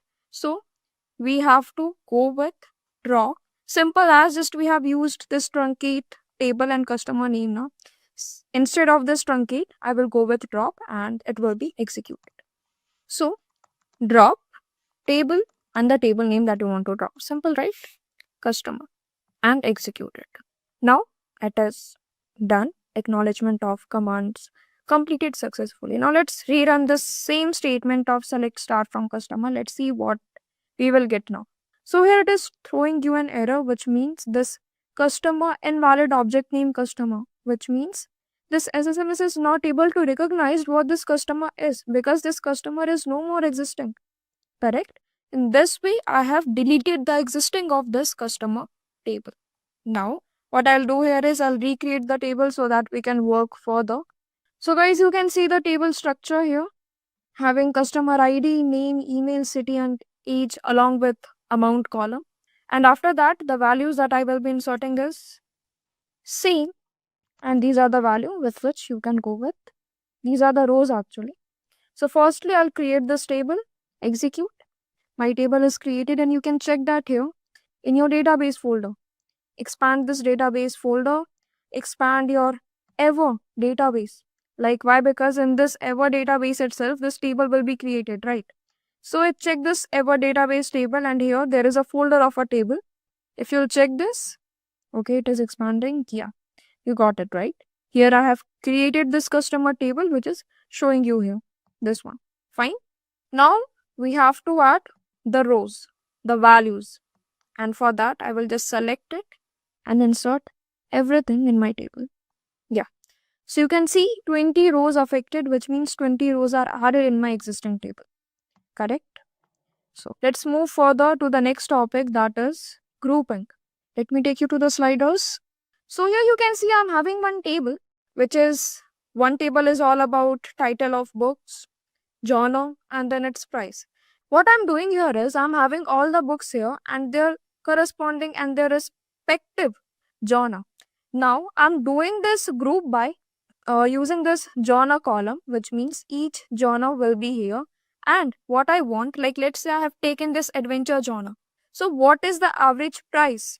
This is what it is saying. This is what group by will help you. I have taken all the genre, like I want to see what is the average price of each genre, right? So here is the list of genres and their average price with the help of group by clause. But before executing this, I want to take you through certain common aggregate functions that we will be using along with group by. Why? Because it is only supported when you are grouping something. You will use aggregate function, you will apply that aggregate function on a certain column, then you will be grouping your structure. Correct? So you can go with count. This function will obviously count the number of contents, the number of rows, like how many customers you have. Then it is your sum. Sum is like it will add the value, total of all customers each. You can take it as an example. Next is average. Obviously, the formula of average will be applied over a certain column. Next is minimum. The minimum value will be extracted. And lastly, the maximum value will be extracted. And using all these aggregate function, we can execute the concept of group by. So let's go with that. I will take you to my SSMS again and will execute. So I will be starting with something very simple, very easy. What I'll do, just see the structure first, then I'll explain you the things that is being executed. Select. I will go with, I want to select city. Then I will put a comma and I will use count function, which will count up my rows, the number of rows. And which row I want to count, that is, let's say customer ID. All right. I want to count customer ID. Okay. Now I will give it an alias. What an alias is? It will be having a nickname. If you'll not give this aggregation a name, that will be shown it as no column name assigned. So instead of that, I will give a alias name, and for that, we will use AS as an alias name will be assigned, and whatever name you want to give, it is up to you. It is like a variable. I will name it as total customers. Now, from which table you want to select? From customer table itself. All right. So I guess here this ID is wrong. If I'll remove it, yeah, it is fine. Customer ID. From customer. Now what I want here is, I will be using that group by clause. Group, let's make it in caps lock. Group by clause. And what I want to group? I want to group this city column. The city column will be grouped. Now what I'll get in my result? Each city I'll be having and the count of customers who's living in that city. A summary in seconds. Let's execute it first. Right. So here you can see Bangalore with 4 customers, Chennai with 2 customers, Delhi with 6 customers. So what it is doing, it is first grouping out my city. This statement is grouping my city column. Okay. Each city is occurring here once, like single time, and then in that city itself, the second column that you have created is an aggregated column. By using an aggregate function, I am counting my customer ID, and based on that, you are getting this result. This is a summary like who is living it, how many customers are living in which city. Yeah, in seconds. Everything you're getting in seconds by using, like, this is just 3 lines, correct? So let's increase the complexity. Let's try something different. Let's extract something different. Now let's say you want to calculate the average age of customers city wise, like in each city, what is the average age of your customer who's purchasing the products from your store, correct? So for that, everything will be same. I will be going with the same structure. I will copy and paste it here. Okay, I have selected city. That works great.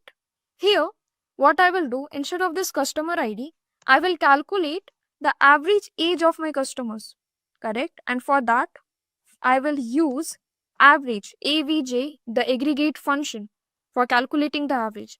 And I will pass my age column. Okay. Age column is passed here, and you can change the alias as well. Average age, let's make it like that. Yeah. Everything is same. Now select and execute it. So what is here? Like you are getting the average age city wise. Like what is the average age in Bangalore, Chennai it's 29, in Delhi it's 30, Kolkata 31. So the flow is like I will be getting all my city list first. Then in that city, I will see what is the age, correct? What is the age of my customer? Then using this aggregate function, average will be calculated and that will be inserted here with the corresponding with the respective location. Now, let's try something more different. Like let's try a different example. Now, let's say you only want to count the customers whose age is greater than 25 or 30, let's say, in each city. Now, you want to count the number of customers whose age is greater than 25 city-wise, location-wise. So, for that, let's see the structure. I will go with select, city I will be selecting. And then obviously I want the count of the customers, right? So, I will go with count aggregate function, count, and I will be going with star. What this star is, this will consider all the rows including null as well. But if you'll specify something inside the braces, it will ignore your null values. It will ignore your null records. Getting my point? So yeah, this star will also count including null records as well as the records which is filled. So I'm going with select city, count, and again let's give an alias name to this result. Okay, as total customers. Then from which table you're selecting, that is customer table itself, right? Now, what you want to include? You just want to include your customers whose age is greater than 25, right? So write the condition for that. I will be going with where clause, which will filter out only like this where clause will only keep the customers whose age is greater than 25, where age is greater than 25, correct? Now I will be doing my grouping. See the flow. First, I will be selecting the columns to be displayed. Then I will apply the filter that you want over the table. Then On the resulting table, I'll do the grouping. My grouping will be done based on city-wise, simple group by city. Correct? Let's execute it. Yeah. So here we're getting, in Bangalore, there are 4 customers whose age is greater than 25. Same goes with Chennai, same goes with Delhi. Let's change this condition and let's make it as 30 now. Alright. So here I'm only having 4 locations, that is Bangalore, Chennai, Delhi and Kolkata, whose customers' age is greater than 25. 30. It is 30 now. So it is working fine. Let's do one more example to get better clarity. This time I have included where clause, right? I will also include order by in this structure. Let's see the condition first. Okay, so we are getting this output, right?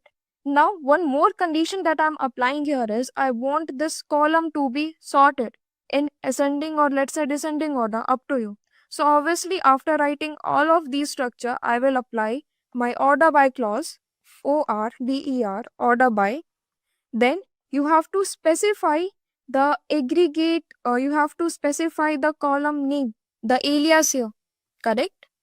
I will copy it and paste it over here. That is total customers. And let's say I want this to be executed in descending order. Let's see whether we are getting the result in 3, 3, 2, 1 or not. Correct. Working perfect. Everything is right. Going in a flow. Right? Greater than, like again, I will use the same this thing. You can go with it. I have just applied here and I will write one condition which is greater than 1. So if you'll read it, you will get a sense here. First, I'm selecting the city. Then I'm counting all the customers belonging in each city by using this group by statement, right? And after this, having count greater than 1, which means this will again filter out this resultant, the resultant that we are getting here, and it will only include those cities where this count will be greater than 1. So if you'll have a look here, all the customers, okay, let me execute it again. So yeah, all the customers are greater than 1, correct? The count is greater than 1. So let's make it as 3 this time so that we can see the actual filtering here. Done. So it's just your Bangalore, Delhi and Mumbai, in which the count is greater than 3. True? Let's execute further. Now my condition is, let's filter customer who are older than 25. Then group them city wise and finally show only the cities that is having more than 2 customers or 3 customers, up to you. Again, I'm repeating my question or the scenario that I have created. Let's filter the customer who are older than 25. Then group them city wise and only include those cities where count is greater than 1 for customers. Alright, let's do with that. So I'm just including the same structure here. Okay, so what I will do, I will just remove everything. Why? Because the structure is same. I'll remove this group by clause first, this as well, having as well. Okay, select city, then count of customers, and again this is the alias that I'm giving to this resultant column from customer table. Now what I will do, I have to filter out the customer whose age is greater than 25, right? So for this, first I will use where clause, where my age is greater than 25. This will first make my table filtered where the customer age will only be greater than 25. Even 25 will also be not included. It is not correct. Now, what I will do?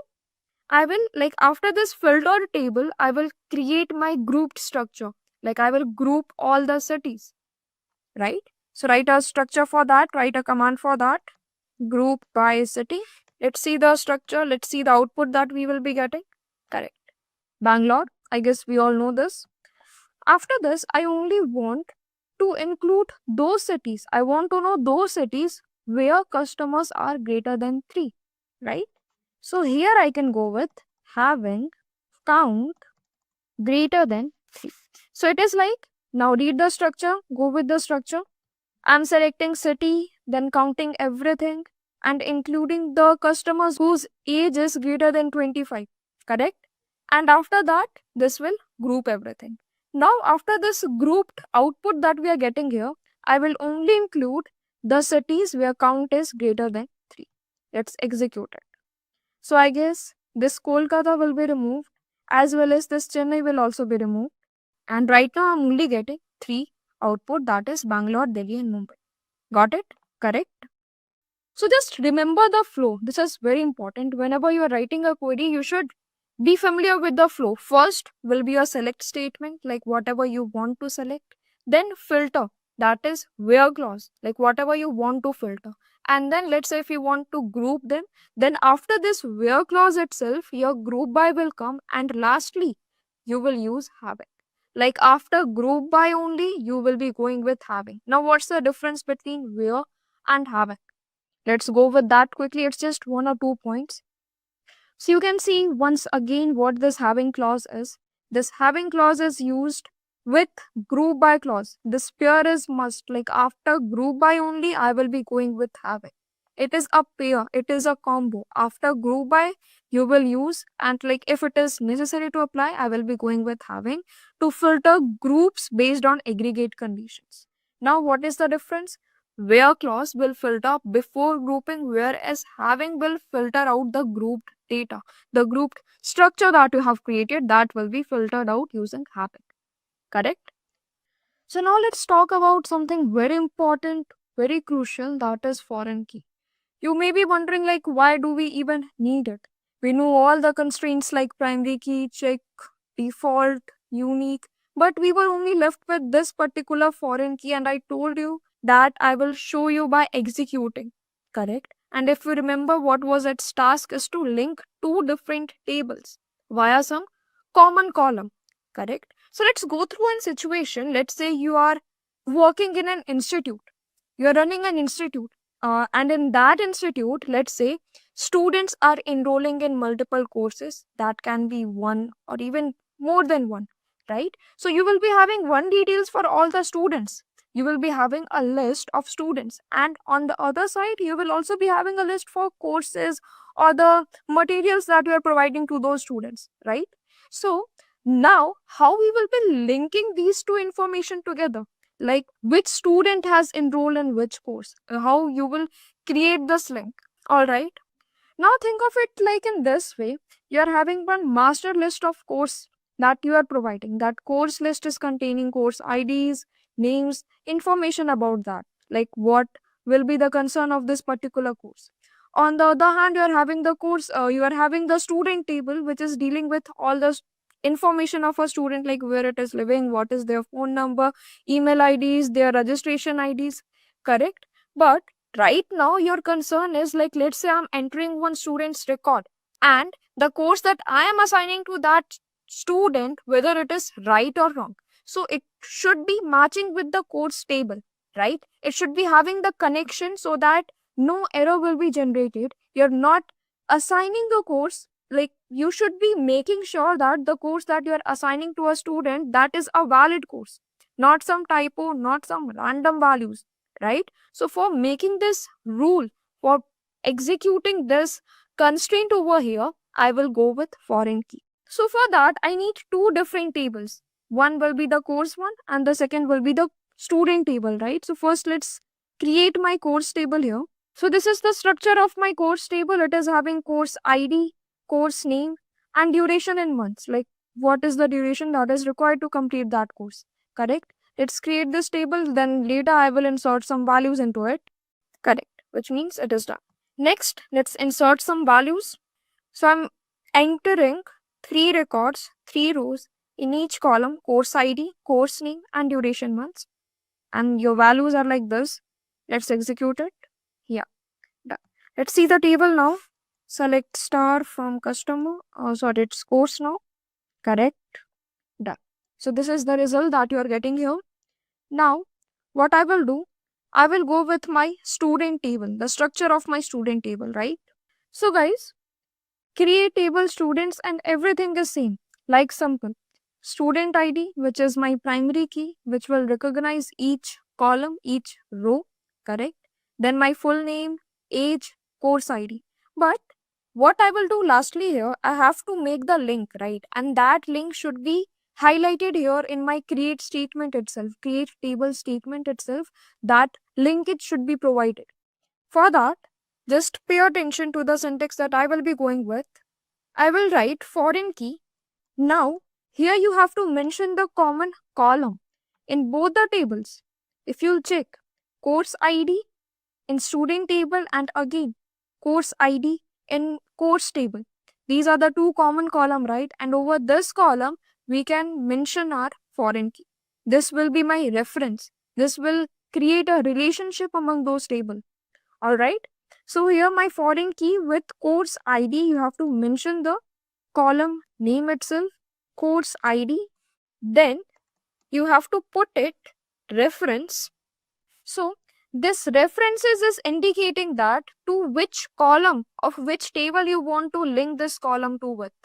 Alright. So this reference is asking you to highlight the table as well as its column to which you want this relationship to be established. I will mention it like the courses table. Then the column will be same. Course ID, right? Correct. And here you can close your create table statement, create table query. Once again, going with this, I'm having student ID column, full name column, age column, and course ID column. This course ID column is existing in both the tables, and I want to link these two tables, right? So for this linking, I will make this course ID as foreign key. This course ID column in this student table will be my foreign key, which is referencing my course table and which column? Course ID column of course table. Alright. So yeah, this course ID column is my foreign key and here we have written the query for that. Let's execute it now. Command completed successfully. Right. Now let's insert few values into this table. So I will be inserting these values. Right. Which means 5 rows are inserted. Let's see my table finally, how it is looking right now. Correct?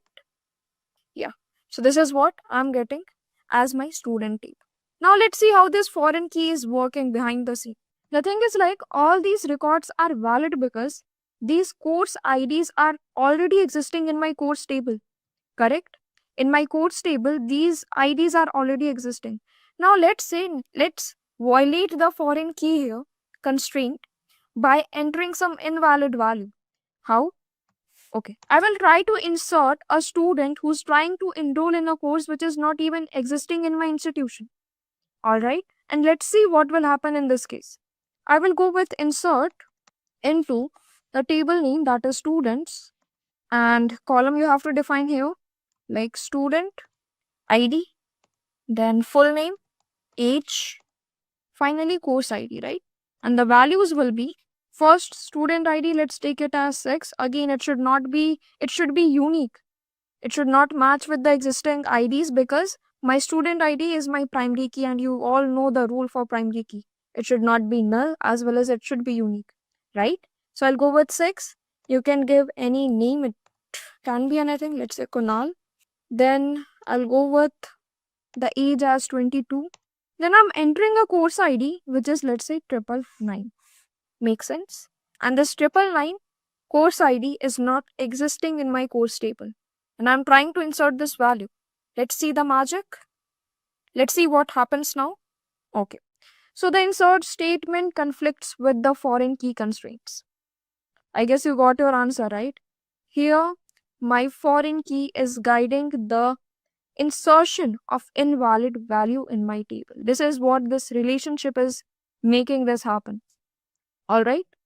So what are the benefits of using this foreign key? What are the key roles? First thing is it is ensuring data consistency. It is preventing invalid or orphan records to be placed inside my table. What do we mean by orphan records?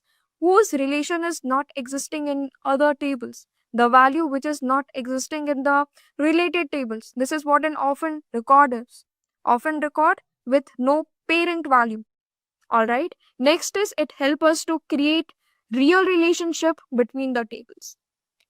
Alright guys, so now I will take you to the next point, that is concept of joins. Now, this topic is very crucial because once you'll practically start dealing with some databases, tables and all, you'll face such scenarios frequently in your life. Now, what the scenario is, let's say I'm having two tables. Two tables, like one is of employee and the second one is of department.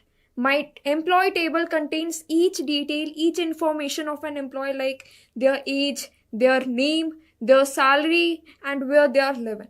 Now my next table, that is department. It is storing the information of a particular department. Department in the sense department ID, department name, where the department is situated, let's say who's the manager of that department, and where the headquarter is of that particular department. And yes, ideally this is the proper way of storing your data. We cannot store all the information together in one table, right? We need to separate them, we need to segregate them in order to preserve the simplicity. Otherwise, it will be very complex. Earlier, we were taking the example of student and course. So it's not like a student has enrolled in a course and we will store the information of that course in the same table. This is not an ideal approach. This is a wrong way. And we have to preserve the simplicity.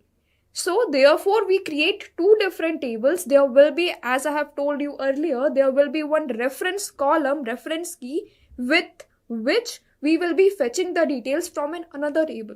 Alright. So here, my scenario is like I'm having two tables, employee and department, as I have already told you. Let's suppose to your presenter, I want to present the details of an employee as well as the details of their department. Okay. Now let's say I want to display the manager of a particular employee or where the headquarter is of that particular department. So these two informations are stored in a different table, two different tables, correct? What we need to do, we need to bring them together, present it on your console, and yeah, that is what your result will be. That is what your output will be.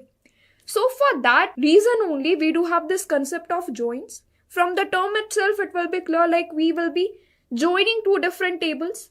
We will make a result by joining the data which is presented on a different location, different tables. Alright. So yeah, what join is, I guess you all know. Here we are having four types of joins. Inner join, left join, right join, and full join. One by one, we will go with all the types and see what is the difference. Okay. And for this concept itself, I have created the table. You can see my SSMS here. It is having department table first. The second table is employees table. Let's see the details that I'm having here. My department table is containing department ID of a particular department, department name, their manager, like who's the manager of that particular department. Next is headquarter, like where is the headquarter of the department in which, let's say, an employee is working. Alright. Now, next table that we are having is employees. This employee table obviously contains some details. Obviously, it is not all the details that company must need. It is just a sample values that we have taken, sample rows. Like employee ID, that is must. Employee name, obviously, age, department ID. We can also add their salary, their location where they're living, phone numbers and all. These are all the details that can be stored, but I'm just making it simple so that we'll not get complex results. Alright. Obviously, I have also applied the concept of foreign key that I have just discussed.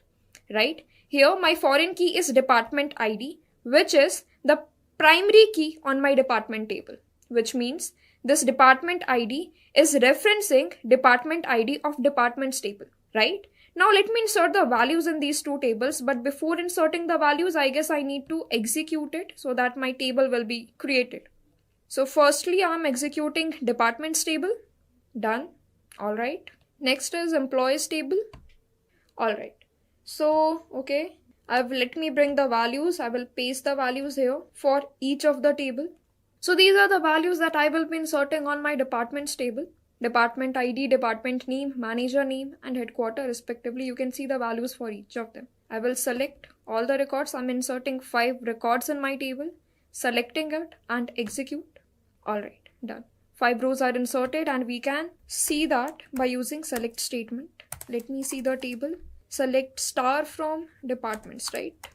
Correct. Select it and we can execute it. The shortcut for execution is Ctrl+E. You can go with that. Otherwise, this works, you all know, right? So Ctrl+E will also work for execution. Alright, so this is what my department table is right now. Next, the values that we will be inserting on my employee table. Let's do that here. Okay. Here I'm inserting 7 records, 7 rows of an employee. Let's see. Employee ID will be like this: 101, 102, 103. Employee name, age and department ID, correct? Here I have also given some null records so that like in the concept of joins, we will try to understand what this null will do. Okay, so as of now, just ignore this and take it as a value which is getting inserted in my table, which will show null, which means nothing has been filled in that employee table.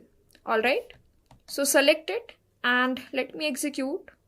Okay, so the thing is like I'm getting an error, insert statement conflicted with foreign key constraint. Why this is happening? Again, if you'll pay attention on this record 107, which is having department ID 99, correct? But no such department is situated. There is no department ID having value as 99, correct? Yeah. 1, 2, 3, 4, these are the only department IDs, which means, as you know, this department ID is my foreign key, primary key on my department table, and this is my foreign key. Department key is a foreign key on my employee table, right? So therefore, this is making the issue, which means we are trying to insert a value which is invalid, and therefore I'm getting an error. Again, the concept of foreign key that we have implemented here, correct? So what I will do, I will just ignore this record and will try to insert the above one starting from 101 to 106. Okay, this comma is also selected. Let me remove this. Okay, I'll just delete this row as well, and comma also. You have to deal with that. Okay, execute, done, which means 6 rows are inserted. Now let me print the table as well. For employee, select star from employee, right? Select, execute. So yeah, finally this is my employee table and this is my department table. Now I will start with each joins, the types of join. So the very first join is inner join, and you can see what will happen in inner join. Let's suppose I'm having left table and right table. Now we are trying to join those table together. So obviously both of the table are having different values, and the reference ID, the reference column that I'm having, some will be present in my left table and some will not be presented on my right table, correct? So what this inner join will do, it will just pick the common records. Like whatever reference column I'm having, the common column which is present in both the table, it will just take the common records which is present in both the tables, left table as well as right table. Here is the figure for that. You can see here, right? So this is what my inner join is. Only common record will be taken, correct? This portion will be selected from left table and right table. Alright.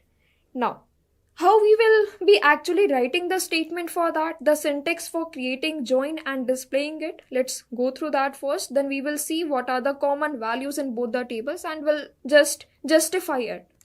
So I will do something. I will bring these two commands together and we'll see the table structure first. Okay. So this is my employee ID where employee 106, which is Simran Kaur, is not assigned with any department. We can assume it like she's a fresher or she's a new joinee, right? So therefore she's not having any department. The department is not assigned to her. Similarly, if I'll check here is all the department IDs starting from 1, 2, 3, 4, 5, correct? So obviously these are all the departments that company is working with. Now, what this inner join will do, first let's see the syntax of that. So now my case is like, let's suppose you want to present the information of employee, like by going with their name, employee name, their department, like in which department they are working, department name, then their manager name, as well as the headquarter of that particular department. You want to bring these information together and present it as an output. Okay, so I will be writing a SQL query for that. Let's go through that first. Alright, so firstly, I will be starting with my select statement, like which columns you want to select. Alright, so let's go with that. Select. Then you have to write the columns, which means I will be going with employee name first, EMP, employee name, comma, department name, which is dept name. See, employee name is present in employee table and my department name is present in my department table. So whatever column you want to select should be presented, like should be listed in this select statement. Alright. So here I have taken employee name, department name. What I can take Next is, let's go with manager name as well. Manager name, and lastly I'll go with headquarter. Like where is the headquarter of that particular department, correct? Alright. Now, what I will be doing here is, I will take a single table, like let's say I'll go with a left table.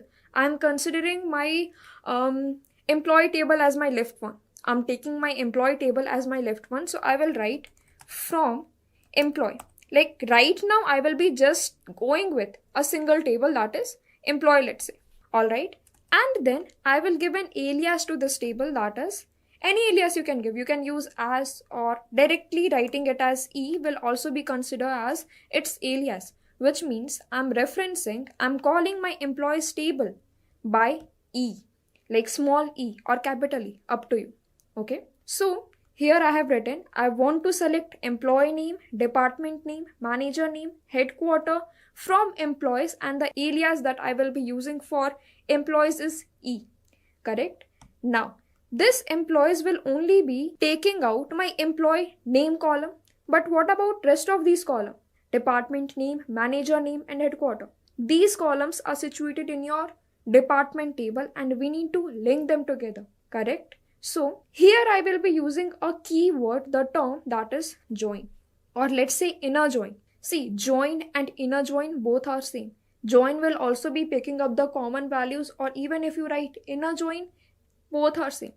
Alright, so here I will be writing inner join for making it clear. For making it clear, I'm using inner join, or let me make it in caps lock so that it will be highlighted.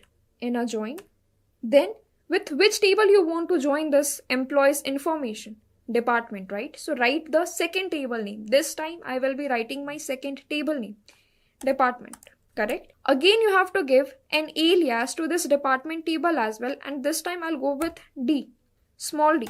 Any alias you can give, it is up to you. Why we are giving this alias? Like instead of writing the full table name, I will be just calling it, referencing it with a small d. Why? Because this E and D will be used. How? Okay, I'll go through that. So this is the structure as of now. I'm selecting employee name, department name, manager name, and headquarter.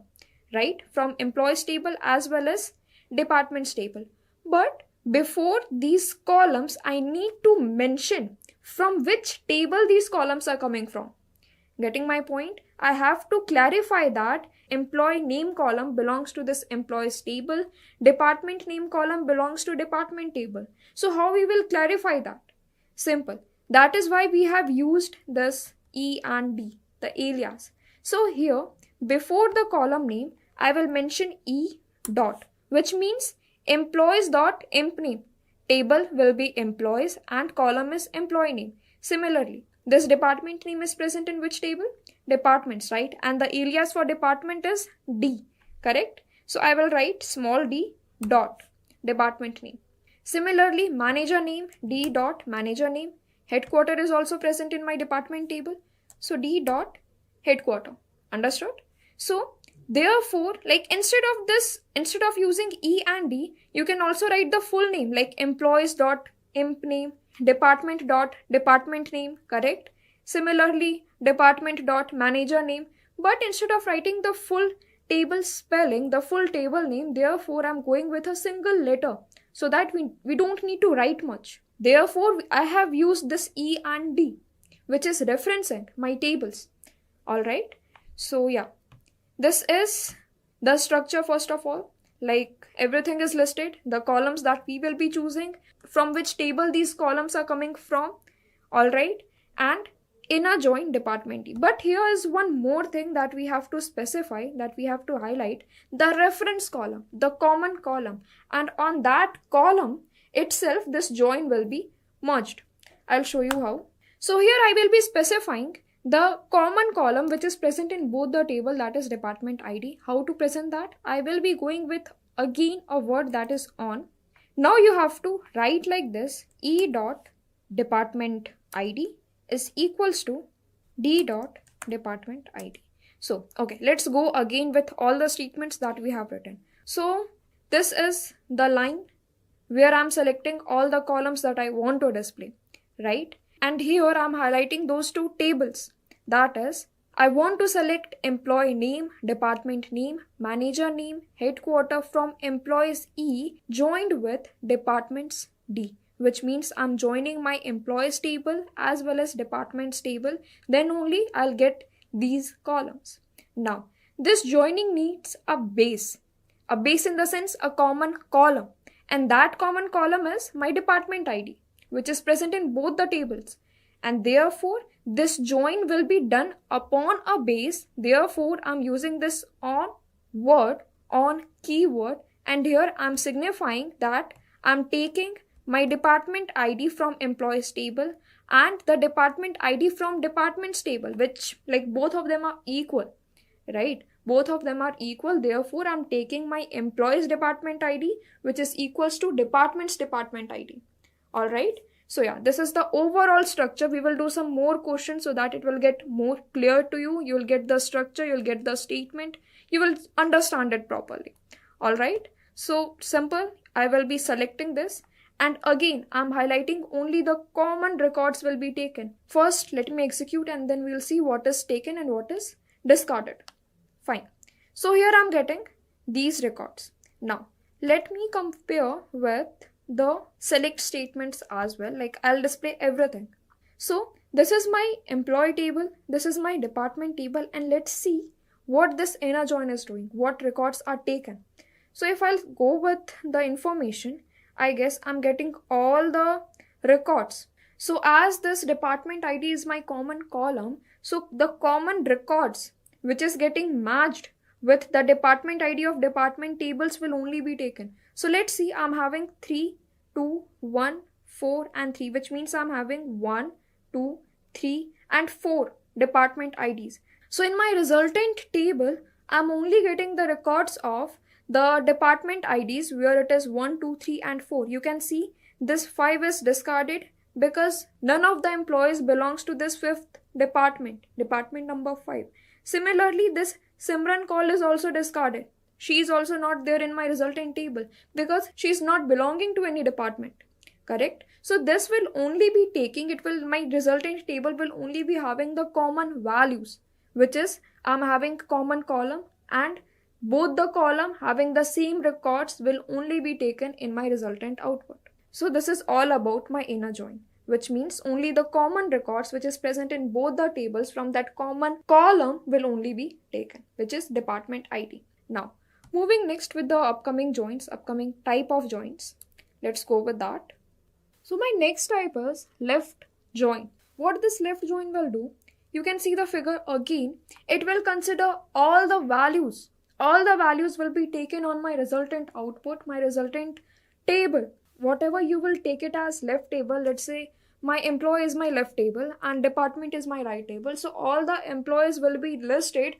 Even those will also be coming on your resultant who's not assigned with any department. All right. Structure will be seen. Everything will be same. The query will be same. Just instead of using that inner join or join, I will be writing left join. Let's see and let's execute it. Again, I will not change anything here. Instead of this word itself, just a single word will be changed, that is inner. Instead of inner, I will go with left. L-E-F-T. I will go with left join. Let's do one thing. I will also include my employee ID as well as department ID so that we'll get more clarity over this. How to include that? Simple. My employee ID will be present in my employee table. So I will reference it as E.empid. Correct? You have to put a comma first. I also want to include department ID as well. So after, before this department name, I will go with department ID. So referencing with D.dept ID. Alright. And again put a comma. Alright. I guess everything is fine now. It doesn't matter whether my referencing is in caps lock or whether I'm using uppercase or lowercase, because my SQL server or it is not case sensitive. Even if you use capital E or small e, both will work. It's fine. It is not case sensitive. It will take everything as same. But let me make it as small e so that my format will be preserved. Alright. So it's fine now. What I have done here, everything is same, which means my left table will be employees. All the records from my employee table will be included. All the employees will be listed. But only the matching records from my right table will be taken. Let's see the output. Executing it. So you can see, right, this time my Simran core is also included in my resultant output. Why? Because I'm using left join, which means all the records from my left table will be presented irrespective of my right table. Whether it is having some extra rows, that will not be considered. Only my left records will be taken, and therefore the Simran call is existing in this current table.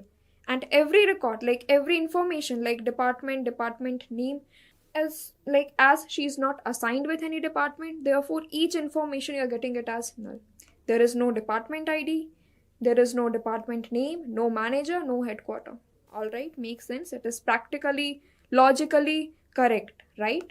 Now, this is all about left join. Similarly, my right join is also the same thing, just all the records of my right table will be taken inside my output result. Okay, let me take you through this again. So see the diagram, guys. This is my right join and left join. Left join, all the values from left table will be taken and the matching values from the right table will be taken. Similarly, from my right join, all the records, all the values from my right table will be taken and only the matching values from my left table will be taken. Okay, so simply you just need to change this left to right and you will get your result.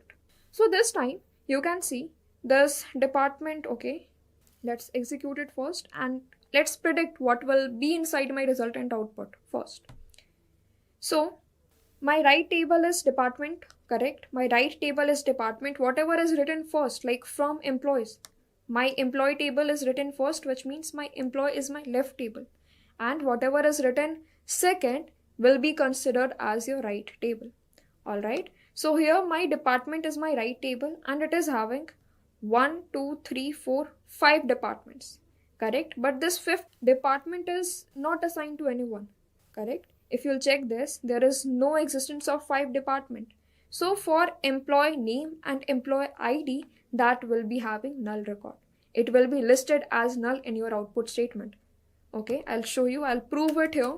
So instead of left, I will write this word, right join, select it, and everything is same. The columns are same. The base columns are also same. Execute it. So yeah, as I have told you, all the records from my right table will be taken starting from 1 to 5. But as this fifth department is not having any employee, so it is listed as null, correct? Now going with the last type, that is full join, in which irrespective of the common or matching values, I will take everything. Every record, each and every record from my right table, from my left table will be merged together wherever you feel like. If let's say some department is not having any employee, so that will be null. And similarly, if an employee is not having any department, so that records will be null. Everything will merge together and you will get the output on your screen. So this is all about full join where each and every record will be listed. So simple, you just need to change this from full join. Like full join is also termed as full outer join, and therefore here we will be writing it as full outer join. Full outer join. Select and execute. So you can see the output. Simran Kaur, she was not assigned with any department, so therefore all the information is null. Similarly, my department 5 was not having any employee, and therefore employee information is null here, correct? If you'll also include age column, salary column, whatever columns you are having in employees table, that will be having null in each column. Alright, so this is all about dealing with joins. Once you will deal with some problems now where you want to bring the information. Same goes with some other scenarios. You can take it as course student table, customer and orders table. Same happens. You will be merging your table based on the common or reference column and you will get the result on your output screen. So as we now know the basics of joins, let's do some question by implementing the concepts that we have learned so far. That is order by, group by, where clause. We'll include everything with join as well. So I'm having one question. See it here on my screen. So you have to display, you have to calculate the total employees per department. Only age should be greater than 30 and sorted by count in descending order. This is what my problem statement is. So basically in layman terms, you have to display the total employees in each department whose age is greater than 30, and that count should be in descending order. It should be sorted in descending order. Let's write a query for that. My query will be like, okay, first you have to decide what will be presented on your output structure, what columns you want to present. So for that, I will be going with department name, obviously. So my structure will be like, one column will be the list of department and the second column will be the list of count. Correct? So I will be including two columns, right? So write it like select. Now what you want to select? I want to select department name, and obviously I'll give a alias to department name. So therefore I will go with d dot dept name, department name. Correct? Here you're getting error, but it will be resolved later once you'll mention the table name. Alright. Now next what you will be including? I want to count the employees, right? So for that, I will go it like count. I will use aggregate function count, and this count will be having, it will count the number of employees, okay, which means e dot employee id, emp id I'll go with. So again, I will use e for referencing my employees table, therefore I have included e here, correct? You can also give an alias name to the resultant column, like as, let's say, total employees. This is what your alias name will be, total employees. Alright, and I will write it as over 30 so that it will be more clarified. Total employees over 30. So these are the two columns that you will be including in your output table, output structure, right? Now you will be highlighting the tables, that is from which table you want to include. Okay, let's go with employee table first, employees, and the reference that you are using is E, right? Again, you will be joining this employee table, then only you will get the result of department name, right? So here I will go with inner join. I will only extract the common values, inner join with department, and the reference will be D. Okay, I guess it's departments. Yeah, it will work. Like, see, it is not completed yet. What we are having, department name and the count of employees, right? But here we have to group my department name, then only this aggregate function will work. It will not count like this. Aggregate function is counting all the values and it will be a single value. But in order to distribute it department wise, we need to group my department name column, correct? So here I will go with group statement, but before using group statement, you have to filter this as well, where age is greater than 30. So must write it where age column, and in which table this age column is present? Employee table, right? So I will write it like E dot age column is greater than 30. And now once I'm having my filtered records, which means only the employees whose age is greater than 30 will be included, now is the right time to group my departments. So therefore you have to group it. Group by D dot department name, correct? And lastly, as it is asking you to sort it in descending order, which means your count column should be sorted in descending order, right? So order by, you can use this alias here and mention DESC, which means in descending order from highest number to lowest number. Now I can run this, but here I'm getting an error.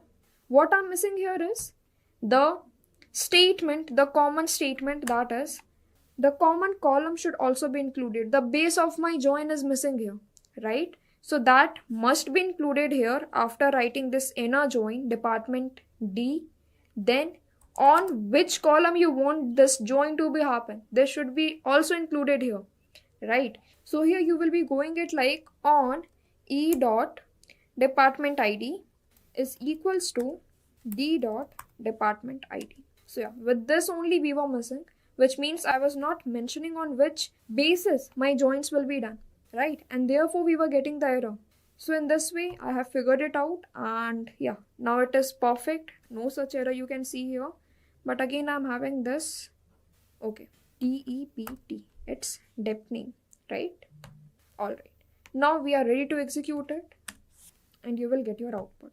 Alright, so this is what your output is, which means only one employee is there whose age is greater than 30, and that employee belongs to finance department. Now let's confirm it whether it is right or wrong.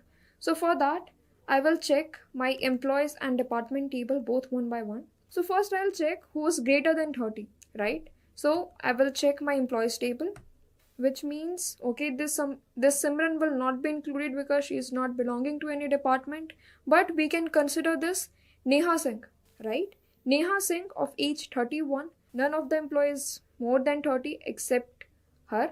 So therefore, Neha Singh, whose department ID is 2. And now let's see what is department ID, like what is the name of department ID 2, right? So for that, I have to check this department table. So department 2 is finance, which means my output that I'm getting is correct. My Neha Singh is the only employee whose age is greater than 30 and she belongs to finance department. So yeah. Now let's do one more question to get better hands-on and the base. You will get more clarity of the structure and all and the application of all the clauses. Alright. My question is saying like show only departments with 2 or more employees over age 25 which should be sorted alphabetically. Correct? So like this question is saying like my department which is having 0 or 1 employee should not be considered. It should be 2 or greater than that and age must be greater than 25 years. Correct? So everything will be same. The structure will be same. We have to get the department name as well as the count of employee, making out like fulfilling the conditions that I have specified here. What I will do, I will just copy the same structure and will do the changes which is required. Okay. So I have copied this answer and here I will paste this. Alright. So what changes needs to be done? Select department name. Correct. I must need that department name. Now count of employees. Again we want to count that. But we can change this. It is employees count over 25. My column name will be total employees over 25. Right? From employees and I will be going with inner join. Fine. Will work. Now from the select statement to departments to this everything is correct, right? What needs to be changed here? This where clause should be 25, correct? Where age should be greater than 25 years or we can also make it as equals to, but leave it as it is. It should be greater than 25. Now after this I will be grouping my department name, which means department name should be grouped here. Let's see the result that I will be getting. I'm not including this statement as of now. Let's see the result. So it is showing you the department names and the count of employees in each department whose age is greater than 25. But now my next scenario is it is asking you to only include the department with 2 or more employees. But here I'm having 3 departments which is having 1 employee. So these must be dropped out, right? So it is asking me to filter out my grouped statement. It is asking me to filter out my grouped statement, the result that we are getting from here. And for the same purpose, I guess you all know we do have having clause, correct? Having is used to filter out my grouped structure. And I will include that having.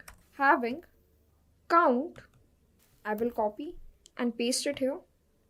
And will apply the condition which should be greater than equals to 2, correct?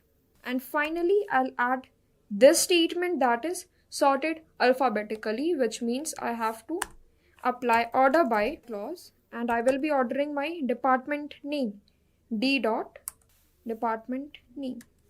By default, it will be ascending and yeah, correct. Select it and execute. Let's see whether we are getting this engineering or not, which means this is working perfectly fine and everything is going in a right track. So with this, I guess we are done with joins and we have also done some questions to get more experience, to get better hands-on over it. Now, going with the next scenario, the next topic. What I feel is we are done with a lot of topics, a lot of concepts. So I guess it's the best time to practice few questions. And I do have certain questions so that we can have good hands-on with those. Okay, fine. So before starting with the questions that I'm having, I'll show you the data, the table that I will be using. Okay. So first table that I'm having here is patients with all these columns. Let me create it first. Done. We need to insert some values as well. All right. So these are the details of my patients.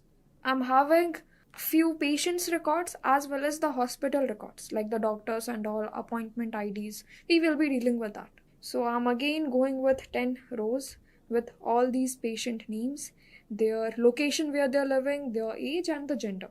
So this table appointments where I'm having appointment ID, patient ID, doctor name, appointment date, city and charges that they are demanding, right? So executing. You can get the details of the queries or the dataset that I am creating on this description box, so touch with that.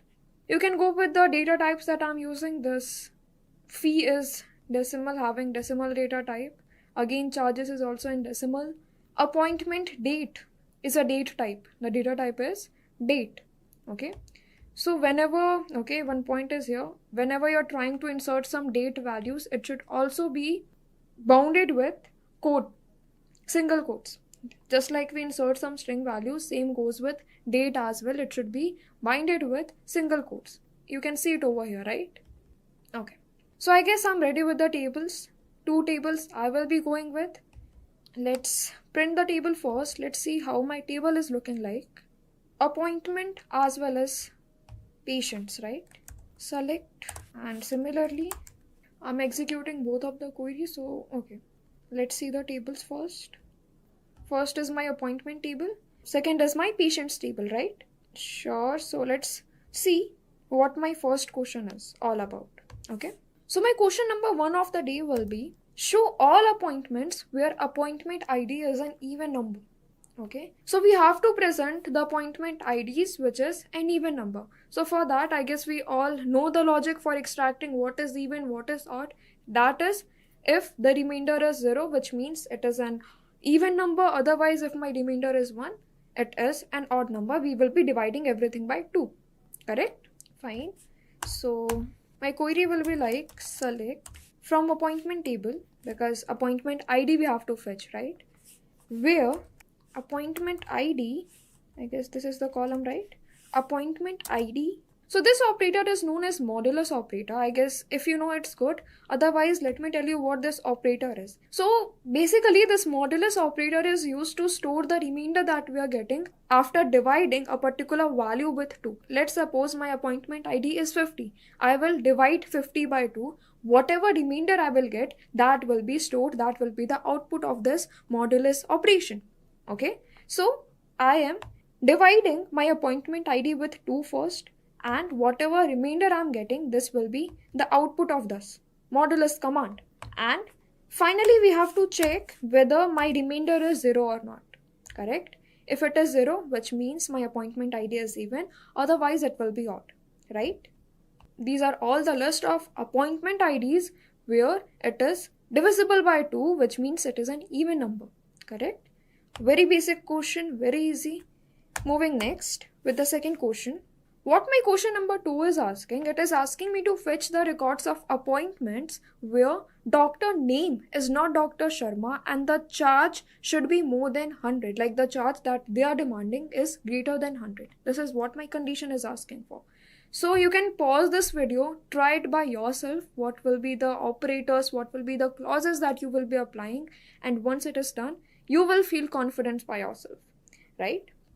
So alright, let's reach to the solution for this. So I will fetch all the details, okay, from appointment table. First, I will write a condition where my doctor name is not equals to Dr. Sharma.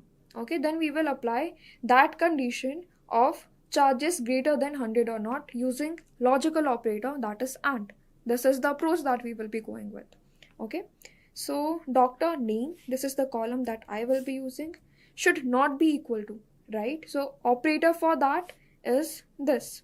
To use not operator, we will be going with this. Okay, this is equivalent to this one. Understood? So you can use any one of them, both will work. So we have to write here that Dr. Sharma, right? Now this is my first condition. What about the second condition? Both should be matched, right? Here I will write AND condition so that both the conditions should be taken, it should be considered. Fine. And charges, this column should be greater than 100. Like my charges should be greater than 100. Okay. So these are the appointment IDs, these are the patient details, doctor name, appointment date, everything which is listed here, right?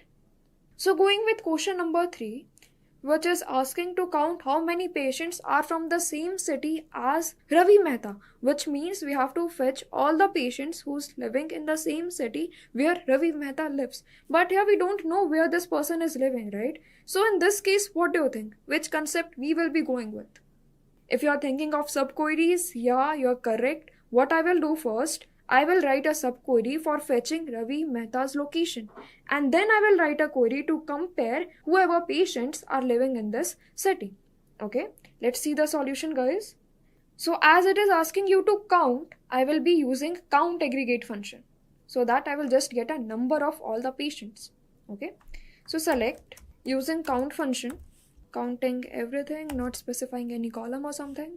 Now you can give any alias name so that it should not look blank. As patients, total patients, up to you. From which table? From patients table. Okay, here is I guess some typo error. Let me fix it. Now select counting everything from patients table, and here I will define the condition. So where city should be equals to, I will be comparing my city where Ravi Mehta is living. So to fetch Ravi Mehta's location, we need to write a query like this. Select city from the same table, patients, where name is equals to Ravi Mehta. So what this subquery will return? This will give me one value, that is the city where this person is living. Okay, and that city name, let's suppose it's Kanpur. So this whole structure will be replaced with Kanpur, and it is making sense now, which means it will count the patients where city is equals to Kanpur. It's just an example, right? So let's see the result here. First, let me check what is the Ravi's Mehta location. I'll just execute this thing. Okay. So that is Delhi, which means Ravi Mehta is living in Delhi. So I have to fetch the count of all the patients who's living in Delhi, right? And I will extract the entire thing. I will execute it. So there are total 5 patients. Okay. So similarly, if I remove that count part, like I will simply get the details to check whether those patients are living in Delhi or not. You can run this statement and this will give you the entire thing, the details of patients as well. So you can check the city, which is Delhi again, and this is patient ID, and earlier we were getting the count as 5, right? So yeah, it is 5. All the patients, like the number of patients are 5 who's coming from Delhi, correct? Going with question number 4, it is asking me to extract the list of names, cities, and ages of all the patients who have had at least one appointment. So one table is all about patients and another table is all about appointments. But still we are not sure whether a patient, like they are having any appointments or not, correct? So for this, we need to check that particular customer's information is existing in my appointment table or not, correct? So for this question, we need to apply the concept of joins. I will be having patient ID, which is present in both the tables, that is appointment table as well as patient table, right? Like when I'll join this, I will get the information of all the patients who have at least one appointment. Like there can be some patients like who's not having any appointments, right? Who's not getting any hospitality. Fine. So to execute it, to get the solution for this question, we have to go with the concept of joins. The common values will be extracted. So I will be starting my query by selecting all the columns which is listed here.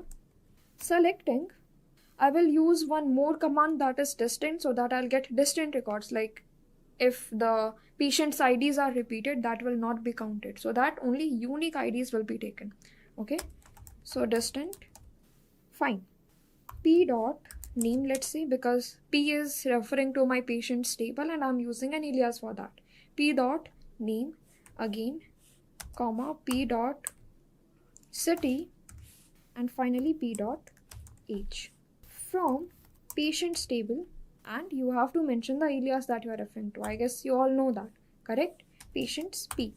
Now you have to apply a join concept, and I will be going with inner join and join, like both are same. So simply if you'll write join, this will implement the functioning of inner. Inner one will be done. only common records will be taken, common values will be considered in your output result. So join, with which table you have to join, that is obviously your appointment table, right? And here you have to give the alias to this table as well, and I'll go with small a. Now you have to define the base, which means the common column that both my table is having, right? So it is, by applying this on, I will be writing it like patient ID is equals to a dot patient ID. I guess this is finally done and we can execute it. So yeah, like these are the details of the patients whose name, city and age, and they are having at least one appointment in a particular hospital. So we have successfully done this question number 4.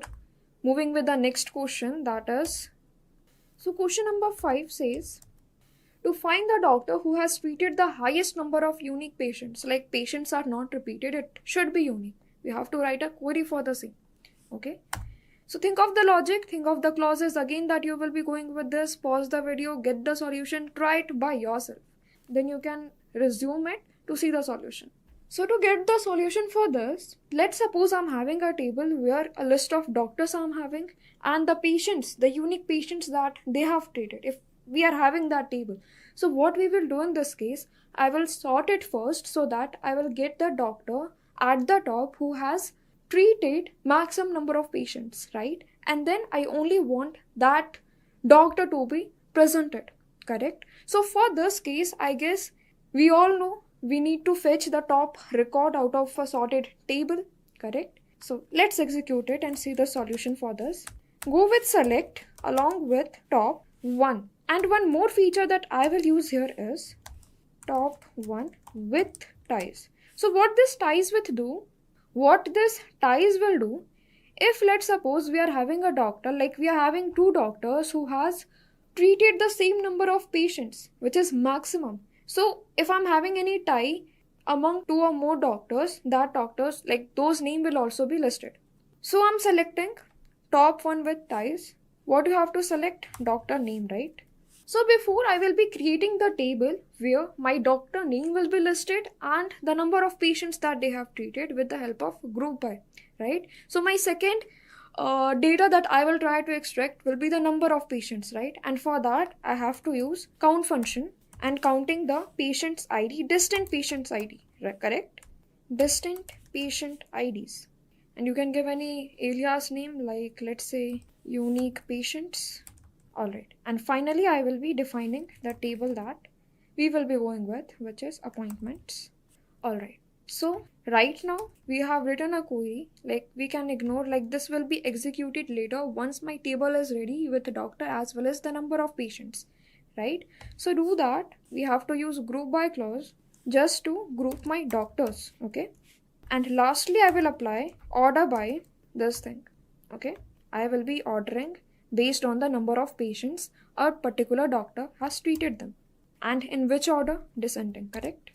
So, alright, let's see what the output. Okay, so we are having tie among these all 3 doctors. Like the unique patients that they have treated is 3, Dr. Arora, Mehta, Sharma. So therefore, I am using this feature with ties. Otherwise, if you'll remove it, you will only be getting the topmost doctor. It can be anything, Dr. Mehta, Dr. Arora, like it depends on how they are stored in my table, inside my table, right? So fine. Moving to the last question, that is question number 6, and it is asking to list the name of patients who have appointments with the doctor and they have charged the highest fee. This is what we have to fetch, like the patient's name or the patient records, details of those. Okay, so fine. So what do you think? What approach we will be going with now? So once again in this case, for this question, I will be going with the approach of subqueries and I will write the subquery for fetching the details of the customer who has been like charged the highest fee. Then it will be compared with the patient ID. Okay, let's see the solution first. I will go with selecting the name from patient table. Okay, because the details of the patients are available on like my patient table, right? Now, what I will do, I will apply this where clause to filter those who has been charged the highest fee, right? So, where patient ID will be compared with this list. Like whatever list I will be getting out of a subquery will be compared with patient ID. Okay, so here I have to define my subquery part. It will be like, now I will reach to my appointment table. Okay, from that appointment table I will take my patient ID and will check who has paid the highest amount. Selecting the patient ID from appointment table. Now here you have to define the condition where fee is equals to, then here I'm going to my nested subquery approach, where I will write one again subquery to fetch the maximum of the fee that has been charged. Okay, selecting the maximum fee from appointment table, done. So this subquery will first fetch the maximum fee from my appointment table, and this will be returned, like whatever amount you will be having, it will be written here. Then this subquery will fetch the patient ID, right? It will fetch the patient ID who's paying the highest fee. Now that patient ID will be compared here with this where clause, and I will reach to my patient table to fetch the name of that particular patient. Understood? So one more bracket is missing. We will mention that and my query will be completed with this. So I guess it's Priya Nair who's paying the highest. She's been charged the most fee. Once again I'm going with the solution. What I'm doing here is selecting the name from patients because the name is not present on my appointment table, right? So selecting the name from patient tables. Now I'm having patient ID as my, like this thing can also be achieved with joins. Okay, but this is the simplest approach where you will be using some logic and combining it with nested subqueries. Okay, now starting with the smallest element, what I'm doing is first I will calculate the maximum fee that has been charged by writing this command. This command will fetch the maximum fee and that is assigned here, like whatever xyz value is, it will be written here. Now coming to the next subquery bracket, the upper one, parent one. This will be fetching out the details of patient ID who has paid this particular amount, this particular fee. And now whatever patient ID I'm getting, this, like let's suppose I'm having two patient IDs. Two patients have paid the highest. So in this case, this in operator will check whether this patient ID is equals to the mentioned patient ID or not. And finally, we will fetch the name of that particular patient from my outermost query. Again, I will execute it and yeah, the answer is same of course. So lastly, I will be taking through a scenario, and my scenario is like, suppose the appointment table was created without a foreign key linking to patient table. Okay, so what we have to do here is we have to add a foreign key constraint to ensure every patient ID in appointments must exist in patient table. Okay, so this is what we have to ensure by adding a foreign key constraint. Now my table is created already. What you will be doing in this case? Deleting a table, redefining all the constraint? No, right? We do have DDL commands where we deal with the definition, correct? And that DDL command is alter. With the help of alter, constraint can also be managed. It can be deleted, it can be added. Okay, so in this case, I will tell you the syntax or I'll tell you the solution. Very simple. You have to use alter command. Alter, then table along with the table name, which is appointments, right? Fine. Now, as we have to add a constraint, I will go with this add keyword. Then you have to give, like we are adding a constraint. So that constraint should be named. It should be having a alias name. Okay, so we have to mention that. So I can go with fk. So this is a name that I'm particularly giving to a foreign key. Okay, add fk. Before fk, before the name, you have to mention this word, that is constraint. Add constraint fk. This is what the name is. And foreign key, like what fk is, you have to define that. Foreign key. Then write the column, that is patient ID, which is referencing to patient table along with patient ID. So overall, I'm repeating my structure again. I'm altering my appointment table, which means I will be adding a foreign key constraint on my appointment table, where foreign key will be added on this primary key, patient ID of patient table, right? So here I have mentioned patient ID, which is referencing to patient ID in patient table. You can select it and execute. My table will be altered. So my command is successfully completed, and in this way you can even drop some constraint using alter command, using drop command. You can add. We have gone through all these, right? So we have explored everything from basic grouping and even subqueries, all using real world example.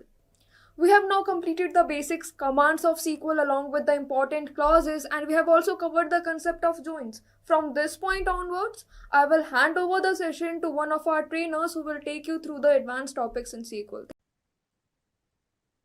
Suppose we want to find total orders that Motika has booked. Is it possible for you to get this answer from the orders table? And if I can get it, but I don't know the Motika's yes num, because I filter the table based on yes num, correct? I can filter the orders table based on yes num. I can't filter based on yes name. So first what I have to do, I have to write this query. Select yes num from salespeople where yes name is Motika. I have to write this query. Once I write this query, I get the output 1004. Once I get this output, next I have to execute this query. That's how I should write it. But Ari, why you are writing two queries? Why you are writing two queries? Can't you write that in a single query? Is it not possible? Yes, it is possible. How? By subqueries. Placing queries inside another query. I can write this query like this. Select star from orders where snum equals select snum from salespeople where sname equals Motika. I can execute this together. I can execute this together.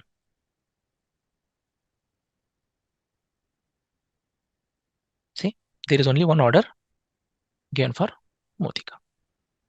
This is called subqueries. One query, the inner query will give an output. Okay, so let's go to a little bit of understanding about this concept. Here, if you see, in order to evaluate outer query, SQL first have to evaluate inner query. That's what people were asking. It will search salespeople table where S name equals Motika, and it will extract the S num value of that particular row, and then it will pass it to the outer query. Naturally, the inner query should result only one column. Example, what do you mean by the statement? S num, comma, S name. I can't write it like this. I can't write a query like this. See, some people will what they'll do. I am expecting in the outer query only one value, and you are giving two values. That will not match. So this query will not work. Only one expression can be specified in the select list when the subquery is used. So I cannot use this. So that is what I'm telling the statement here. As well as the data type should match. In inner query, you are generating a number, and in outer query, you are expecting a character. That will not work. Subqueries that produces multiple rows. Yes, totally fine. If the subquery produces multiple rows in the inner query, then it's fine. I can write in operator. Rather than using equals, I can write in. For example, if I have multiple yes num for Motika, rather than giving equals, I can give in. That will handle. See, that will handle that. So to be on the safer side, if you think that your inner query will give more than one rows as the output, and you don't want your query to break with equal symbol, then replace it with in. Data type should be same. And operators like between, like should not be used in the subqueries. No, that will not work.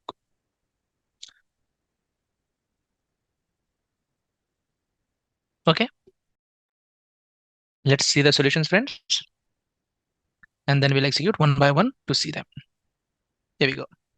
So the first question was, write a query to display all orders credited to the same salesperson who serviced customer 2008, but I don't know who is the salesperson who serviced customer 2008 here. I will write this query. So there is only one. I have written it here in just to ensure if it is more than one customer salesperson servicing them, then that can be taken care. So I want to see the orders. Good job. Yes. Second query solution.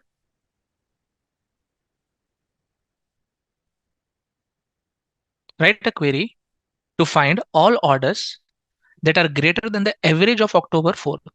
I don't know, first of all, what is the average sales of October 4th? First, I'll find average sales of October 4th.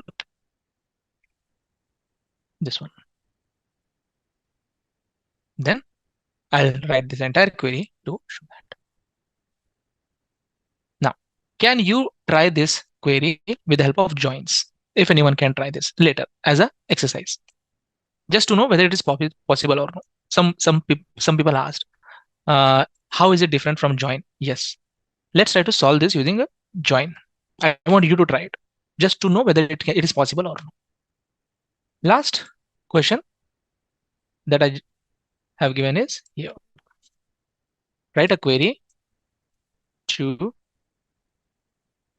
find all orders attributed to the same salespeople who all are living in London. But I don't know who are the salesperson who are living in London. I'll just run this query. I know that 1001 and 1004 are the salespeople who is living in London, who are living in London, because there might be one or more. I don't know. And then I want to see all orders credited. So this way, I can write the subqueries. Okay, now a question was given to me like this.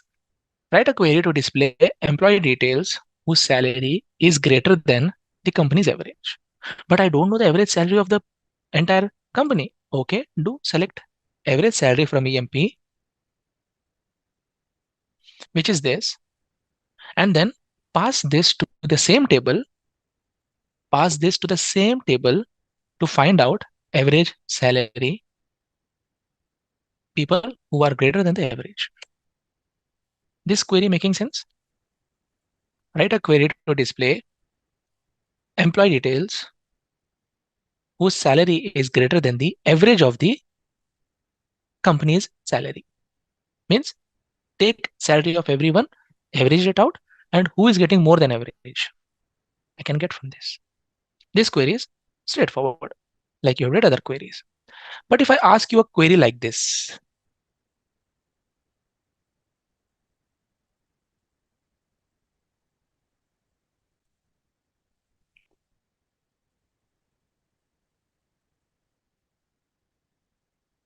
if I ask you a query like this, what will you do in that case? Write a query to display employee details whose salary is greater than not the company's average. Not the company's average. It's their department's average.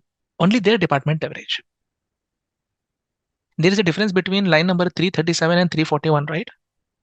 Read 337 and 341 and tell me whether they are actually different or no. Here the comparison factor is not the average of the employee table. Average of the employee, but department number of the employee. So if I take this same query and type it, I have to write a where condition. Where department number. Then how will you tell department number? How will you tell department number? Department number should be the employee's department number, not 10, 20, and 30. But how will you decide in the query? That is where correlated subqueries will come into picture. That is where correlated subqueries. I don't want to pass any number hard-coded, Dipendra. No hard coding of the numbers. Because when I run this query, it should give me the values for everyone. 10, department number 10 also, department number 20 also, department number 30 also. But in your query, you're just trying to say for department number 20. But I don't want, I want everyone. That is where correlated subqueries will come. I'll do as emp as outer table. I'll give table name as outer table, and I'll say as inner table. I've given alias names here. In the where clause, I will say where inner table dot department number equals outer table dot department number. Arif, this seems interesting. So what you are trying to do now, in the query dynamically, you are taking one employee, and in the second query, you are running that query only for the department number of that employee. You are not running this query for the entire table. Correct, guys? The inner query, I'm not running for the entire table. I'm running only for the department number of the employee number I'm executing on the outer table. That means the inner query is dependent on outer query. Here, you cannot execute inner query separately. Here, you cannot execute inner query separately. See, if I try to execute this, it will give me an error. Arif, where is outer table? Outer table is from outer query. So you have to execute this entire query at once. Isn't it nice? Correlated queries will not work in that fashion. So correlated subqueries will create two copies of the same table. It will take the first row. It will run the query on the entire table once. It will take the second row. It will run this entire table once. It will take the third row. It will run the entire table once. So totally 1 plus n number of times the table is searched. So how many times in the subquery nested this one correlated subqueries, how many times the table is searched? Every one line in outer query, entire inner query is run once. If you have 14 records, 14 plus 1 time the table is searched. If you have 1000 records, 1000 plus 1 time the table is searched. If you have 1 lakh records, 1 lakh plus 1 time the table is searched. Correct? That's what the purpose of correlated subqueries, right? Because inner query is dependent on outer query. So inner query give one value to the outer query give one value to the inner query, like 7839. Now then the inner query will take the department number of 7839, which is 10, and run this query on the entire table. So for one line, one entire table. Next line 7902, this will get passed to the salary of this will get passed to the inner query department number, and using that department number 20, the inner query will run once. Am I making sense? So that means every one value in the outer query, entire table is run once in the inner query. That means n plus 1 times the table is searched. But whereas nested subquery, it's not like that. One time the inner query, one time the outer query. Only 2 times. So seeing this, n plus 1 times the table is searched, do you think that subqueries, correlated subqueries are good in terms of performance, or they are really very bad in terms of performance? They're really very bad.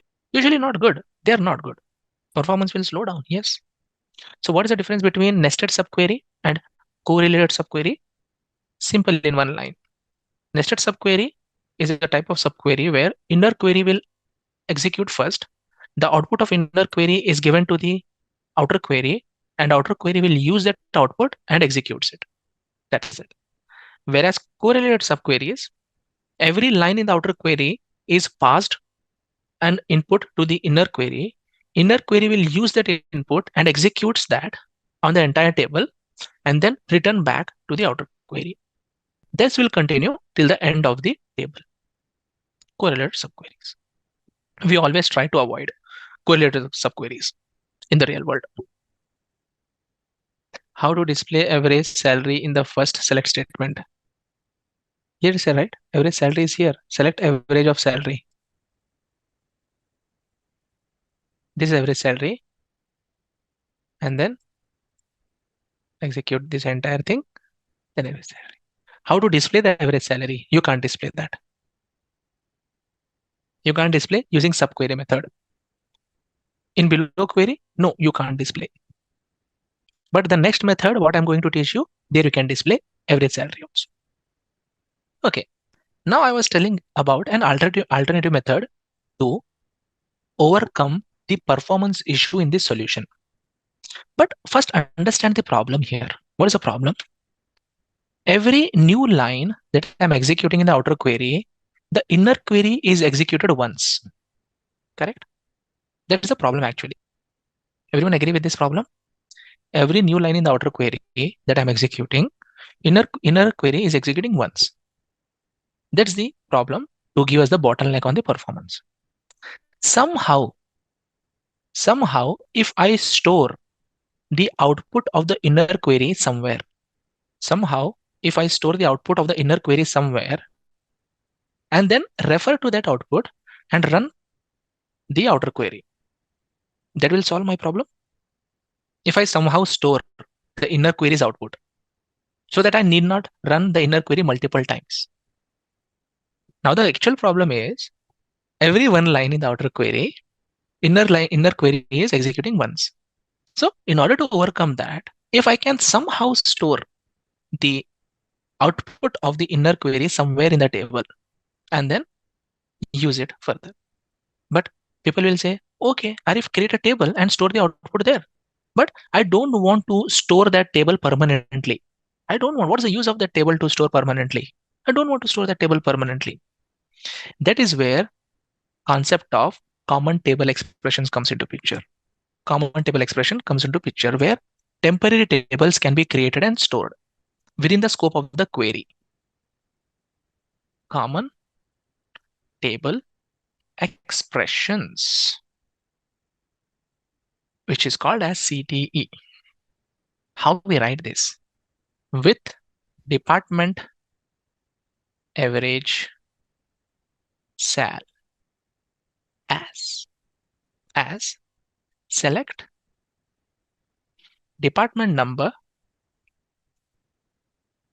comma, average of sal as average sal from EMP group by DPT number. Correct? This is the inner query. Now if I run this inner query, whether I'll get the output that I'm expecting, perfect. 10, 20, 30, 50, 60. Now using this inner query, I will write my outer query like this in temporary table like this with, I'll write my outer query select star from EMP as E, inner join department average sal. Arif, where is the department average sal? Here. As D average sal, DAS on EMP dot, E dot department number equals DAS dot department number where E dot sal greater than D dot DAS dot sal. People were asking, why can't we solve this using joins? Yes, you can solve with the joins, but you have to store that output somewhere first. Then you can solve with the joins. Is it making sense now? If I execute this, I will get the same output as earlier. 1, 2, 3, 4, 5. Run this query. 1, 2, 3, 4, 5. Did I solve that issue with the correlated subqueries here? By creating this temporary table once, storing that in a temporary memory, joining my EMP table with this table, and writing a condition. This.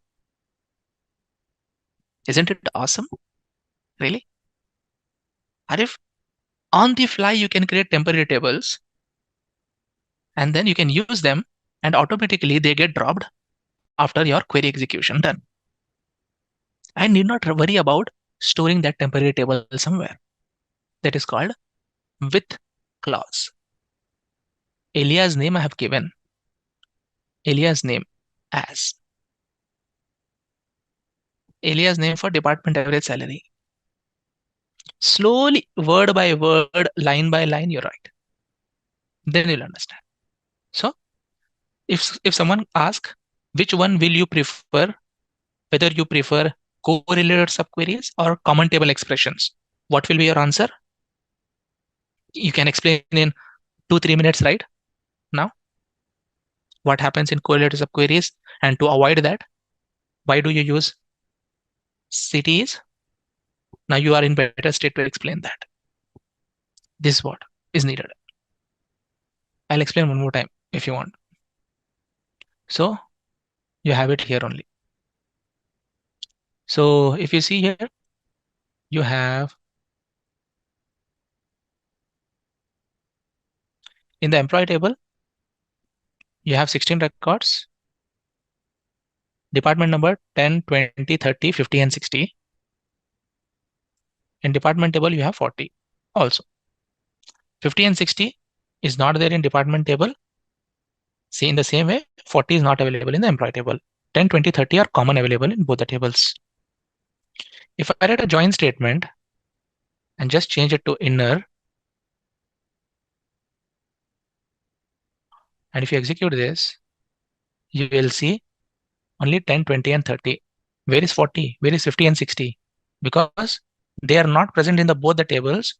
That is the reason you are not able to see them. So similarly, if I go for left, you will see 50 and 60, but you will not see 40 because 40 is available in the department table, not in the employee table. Because that's the fundamental of left join. Left will give all the records in the left table except the records in the right table which are not matching. The reverse of left is right. You'll give all the records from the right table and the matching record from the left table, and the records excluding is 50 and 60 because that is not available in the right table. Full outer join is where you will see all the records irrespective of whether they are there in the left table, they are not there in the left table, you'll get it. But if the value is not matching, it will populate null.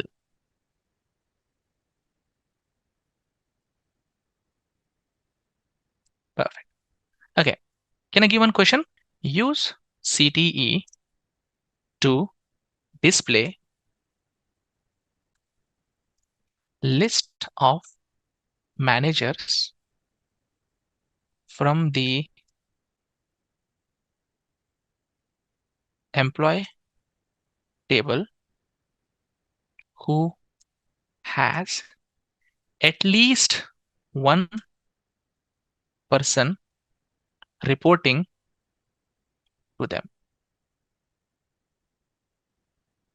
I want the managers' names who have at least one person reporting to them. What is this query? Inner query. Manager with reporting. Okay, so what you're trying to do here, EMP number. Why are you taking EMP number? I would take, rather than this, I would take MGR count of EMP number. Count of EMP number from employee. And I would say group by A dot MGR.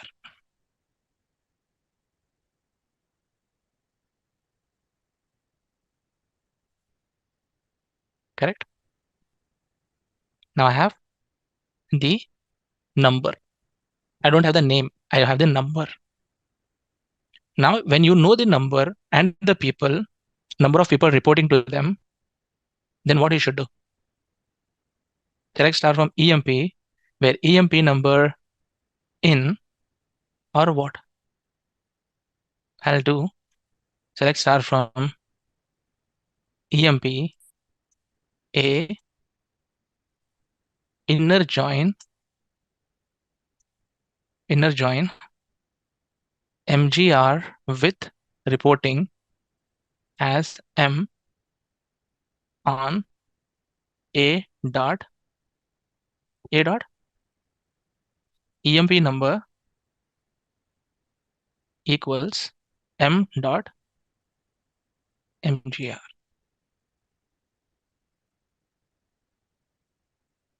See, reading wise should be interesting. As people start reading from top to bottom, right, they should feel connected. So first what I did, I tried to find out the number of all managers who have at least one person who is reporting to them, then join them to see the entire result. So what is this? No column name was specified. You have to specify the column name as CT. Execute. See. So these are the managers who have number of people reporting to them. I can see the number of people reporting to them also. Correct?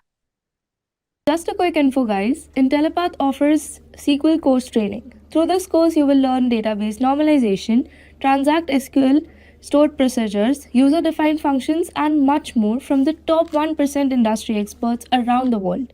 With this course, we have already helped thousands of professionals in successful career transition. You can check out their testimonials on our Achievers channel, whose link is given in the description below. Without a doubt, this course can set your career to new heights. So visit the course page link given below in the description and take the first step towards career growth in the field of database management with SQL. Now, let me just expand this. Tables. We have countries, department, job grades. You have table called select star from EMP. What do we mean by conditional statements? Guys, any idea? When do you use conditional statements in SQL? To execute a code based on a condition. So now there are two types of conditional statement that we should remember. One is case when used within a query, within a single query, or you can say used in select statement, and also outside select statements. Outside select statements. Let me remove this. Otherwise, people will get confused. Used in select statement and also outside select statement. One more type of conditional statement you have is if else. Used only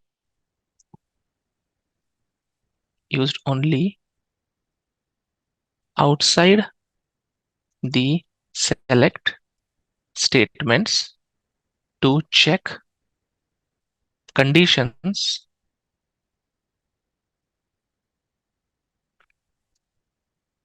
we'll be using it. Sounds good? We'll be doing an example. Just by seeing that it will not help, but we'll be seeing an example. But keep this in mind. Many times people, not only people, even I having experience in working on SQL from so many years, I get confused and I use if else within a select statement. First we will see case when, and then we will see the if else.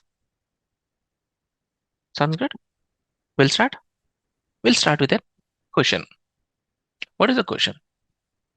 The question that I have is write a query to display employee name, job, and promotion eligible. I want to display 3 columns. The logic for promotion eligible is if experience is greater than 40 and then 40, then the output should be yes, or the output should be no. Very, very basic conditional statements within a query. So now people will say, Arif, where is your promotion? Where is your promotion eligible? You don't have any column such. Okay, we'll try to write this statement now. Select ename, comma, job, comma. Third statement, how will you write? Case when. You can write like this. Case when date diff in terms of year from which date? Higher date, comma, get date is greater than or equal to 40. Then you have to write. Then the output is yes. Again, you can write when. You can write multiple times like this when less than 40, then no. And you have to write what? And as you have to give a column name for this. The column name is promotion eligible from EMP. Execute. Can you see that output?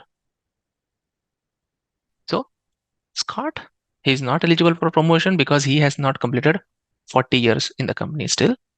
And Adams also is not able to get promoted. So you can write this. Case when. Yes, it should always have an end, guys. It should always have end. Within that, n number of when you can add. You can even tell if you have only 2 conditions. Guys, if you have only 2 conditions, you don't need to write the when condition. So you can just directly write else no. This also will work. I want to add another column that is experience years. Okay, go ahead, add it. What's wrong? You have date diff. You have date diff here. Paste it here as experience. What's wrong in adding that as experience? You can write it. 37, no. 37, no. Rest all are greater than 40. Okay, the question that I want you to write is employee tier. I want to display same way.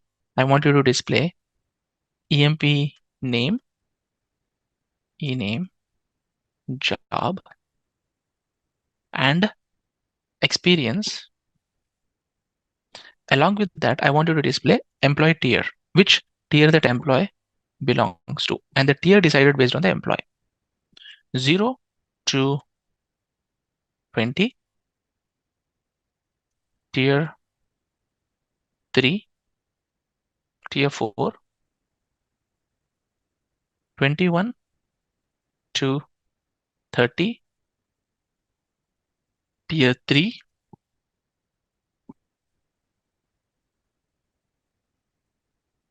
31 to 40, it is tier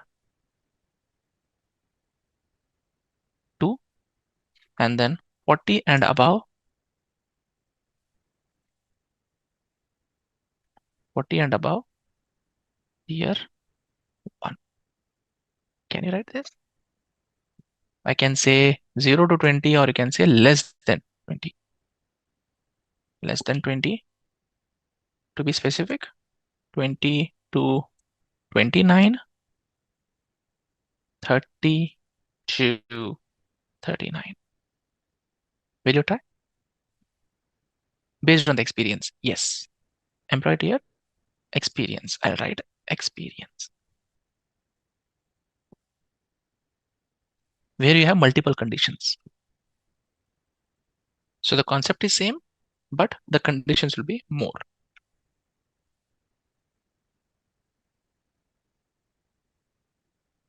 Here we go. So what is given here is case when date div less than 20, tier 4, 4 different conditions, correct? Now if I execute the same, e name this is, not emp name. And it will display based on this. Now everyone is tier 1, only 2 people are in tier 2. That means it's working, correct? Now people say that if every time writing this big expression is difficult, correct? That is making my query bulky and looks big, correct? People suggested either use variable or experience or age is like a very common scenario, right?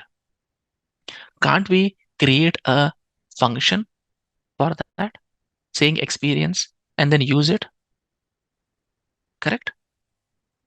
Create a function and store it. And based on that, we can use. So how to create a function?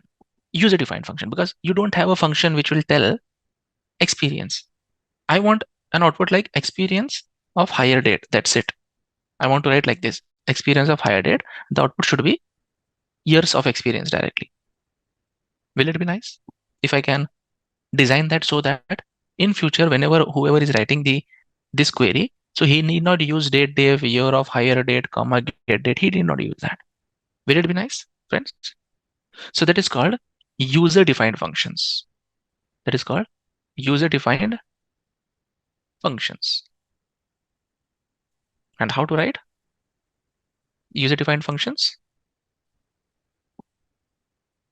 Create function emp experience as the name of the function, or you can just use exp experience at the rate higher date, an input parameter. I'll start marking here. This will be an input parameter that we always pass. Start making your notes here, guys. Always function should always have an input parameter and a output returns. Return type. And a function should always begin and end with proper statement of begin and end. Within that, all your code should be written. This is a structure of writing functions. Is the structure clear? It should always have an input and always should have returns, integer, character, whatever it is. It should have that. And then always should have begin and end statement. And within that begin and end statement, you should write all your expression. So your create function and then function name within the brackets input parameter, and then returns integer. It could be character, it could be table also, it could be anything, whatever you want to see as a return type. It should be there. In general, this is a fixed structure. This should be there. Without this, your function will not work. This should be written. And within begin and statement, whatever you write, that is your function logic. And a function should always return statement here. Sounds good? So what is the mandatory part of the function? This. At the rate, you can write as v higher date. Okay? To create, so not have any confusion. You can give different name, whatever name you want to give, but that will be the value that you'll be passing there. Okay? And I'll write v experience, and return v experience.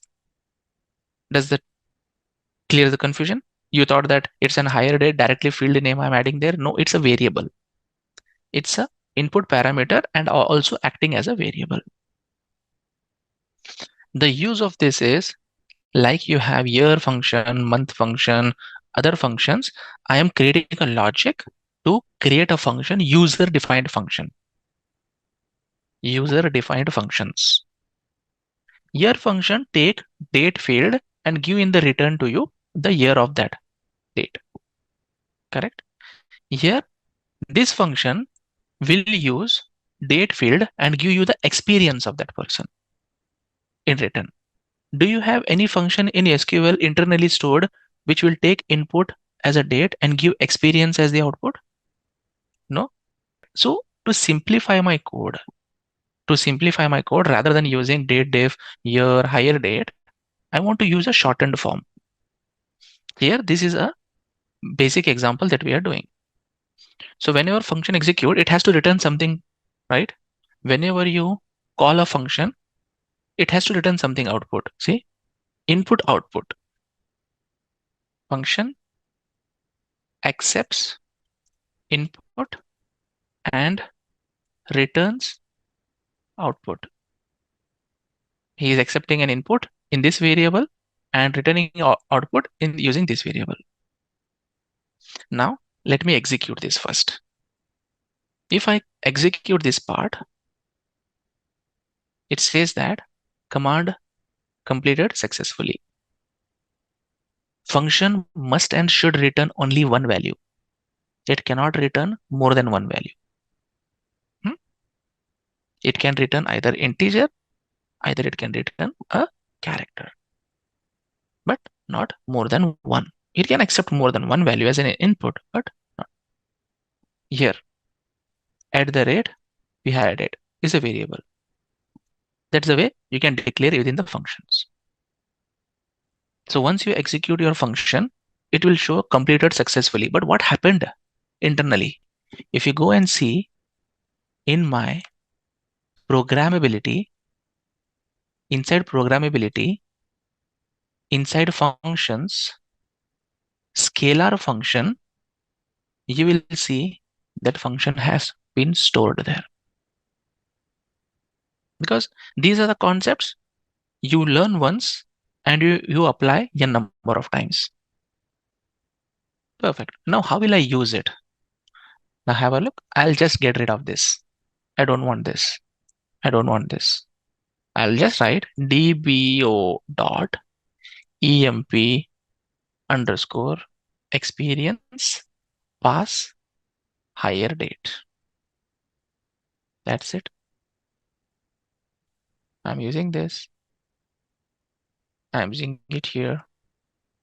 I'm using it here. What is this? I'm using it here. I'm using it here.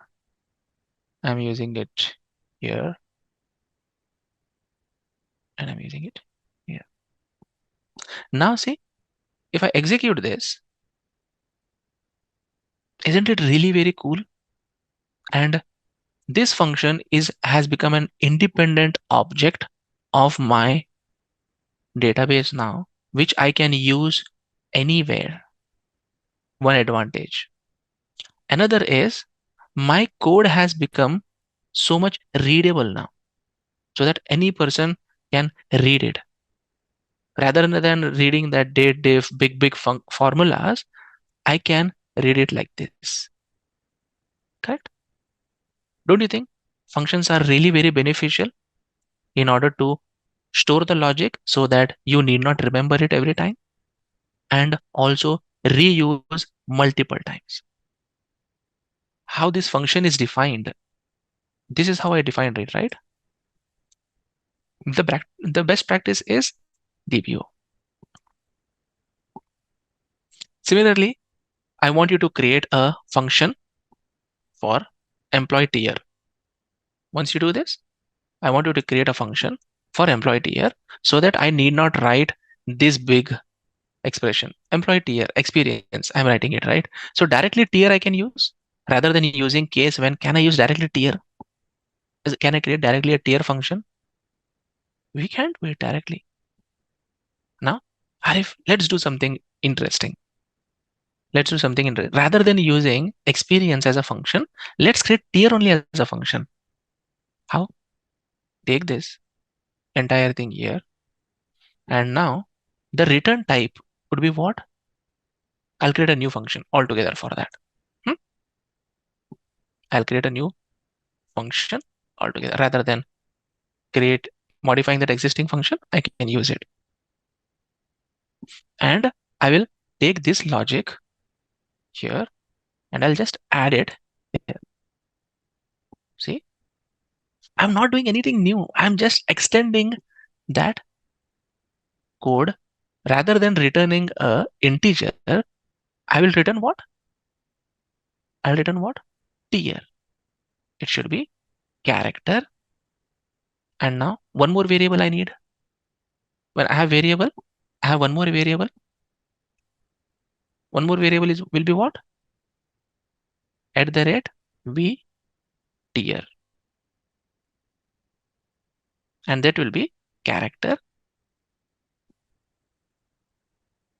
And now I'll say set @v tier equals case. And now rather than writing this everything, I can write @v experience.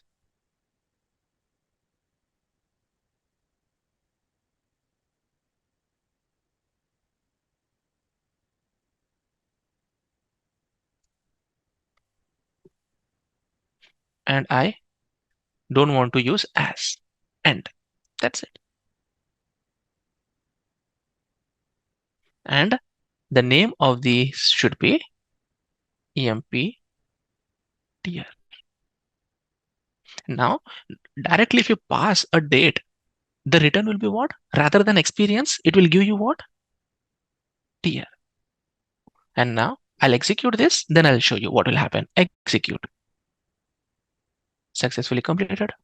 Now, I did not write even this big expression. What will be my query?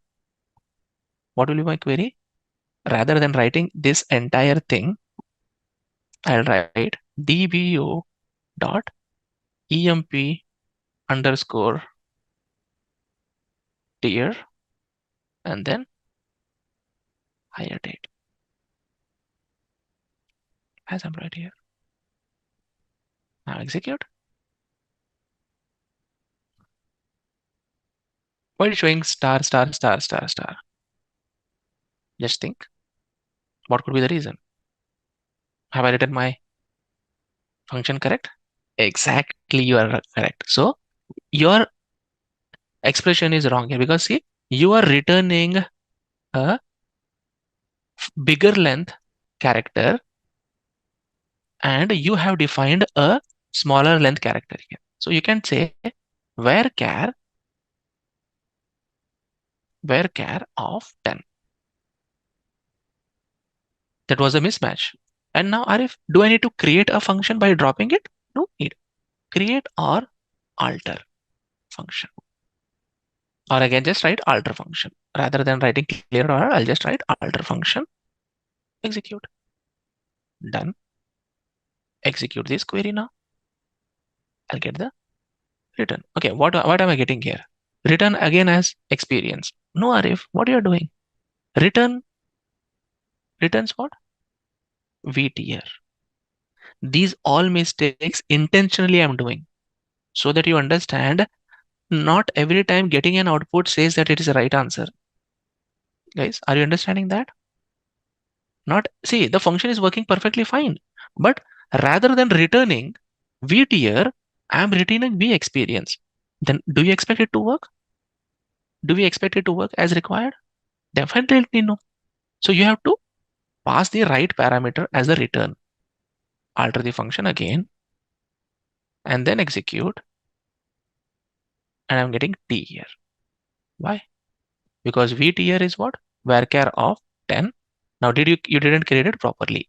See, all the dots should be connected correctly. Then only the function will work. You define something as a return type, you use something, you store it in something, and you return something. No, it will not work. Now all the issues should get resolved, and I should get the clean output as I wanted. Just imagine now. First, we have written such a big query. With the help of functions, we stored this logic somewhere in the place, and then my query is just one line because I had created that earlier. If you're doing it for the first time, you have to write create. Function is already created, you are modifying it, you have to use alter. You are not sure whether it's created or not created, then you can write create or alter. Makes sense, right? Logically makes sense. And I did so many mistakes here so that you guys will understand. Whatever you are using here should match here, should match here also. Otherwise, you are doing something, you are passing something, and you are returning something. That will not work, right? Now, the larger the code, it's more prone to do errors. I did so many mistakes. That was just to demonstrate, but so many mistakes I did. And I did logical mistakes. I didn't do syntax mistakes, correct? Everyone? I did logical mistakes. Logical mistakes means output was there, but output was incorrect. So all these things you should be noting down. So everyone have understood why to use functions, to simplify our code, to create reusable codes, to make our codes look simpler and smaller, and other people to understand how it can be. Procedures can be used inside the functions. You can use functions inside the functions. Totally fine. Not an issue. Example, have a look. dbo dot emp underscore experience at the rate v hired it. Okay. I'm using function inside a function and executing a query. Did that affect the output? Nivedita? You have the answer.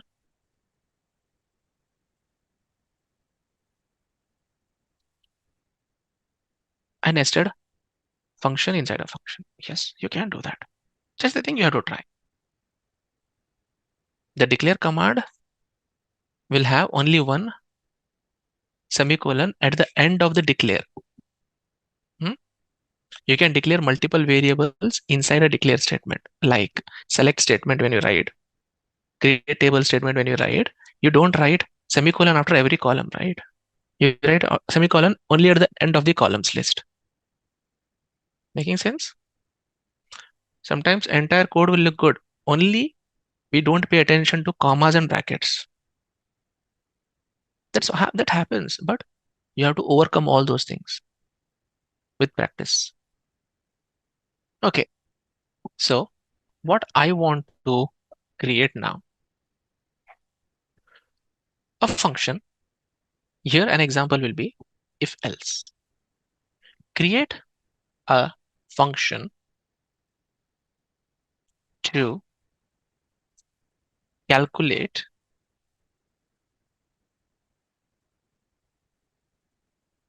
commission hike. Create a function to calculate commission hike. If the employee's commission is null or 0, then commission will be then it's 200. Else it should be commission 10% hike. Else 10% hike in commission. I'll tell you. I'll show you the output, what I'm expecting. Can you see this? I've written a query also for you. But what is a function? I'm not showing it still. I'm showing the output so that it will make sense to you. Then I'll show the logic. If you see here, commission is null.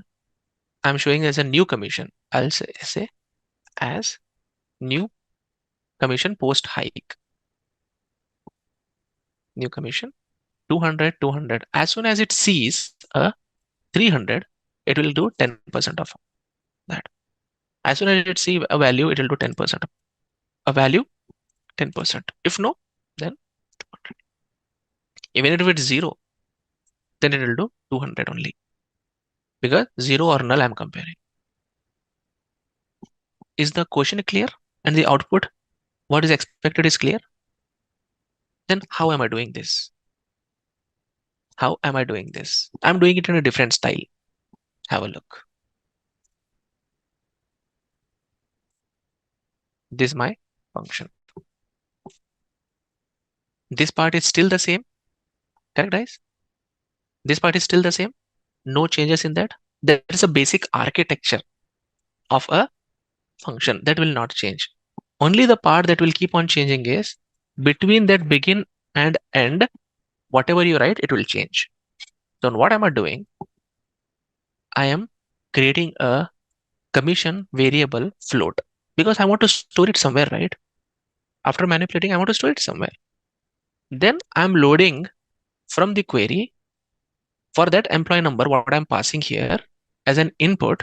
Now people will say, Arif, why are you not passing commission directly? Why you're not passing commission directly? Okay, you can pass commission also, but I'm doing it in a different style. One more thing, guys. Keep in mind, everyone will have different style of writing the function. That doesn't mean that yours is correct and mine is wrong, or mine is correct, yours is wrong. You are getting the right answer as per the expectation, then your solution is correct. Someone else may also get the same result using the different methodology. You can't say that his code is wrong. That code also will be correct. That's the reason I'm showing you two different style here. Two different style. Now, I'm taking an employee number as an input. You can take commission also as input. Then your function will become very much small. Have a look. Because I wanted to show you if else concept. That's the reason I have taken this method. Now have a look. If I'm just after taking the input from a select query, directly I'm loading that here in the commission variable. Now I'm writing if this condition is true, then execute this part. Else this condition is true, execute this part. If else, if condition is true, execute this, else execute this. And then come out of the if statement and send the return. Is it making sense? The syntax of if else is different from what we write case, but it's simple. So I'll show the below query also so that you can try and check the result. Here we go. So I'll indent it properly so that people will not get confused.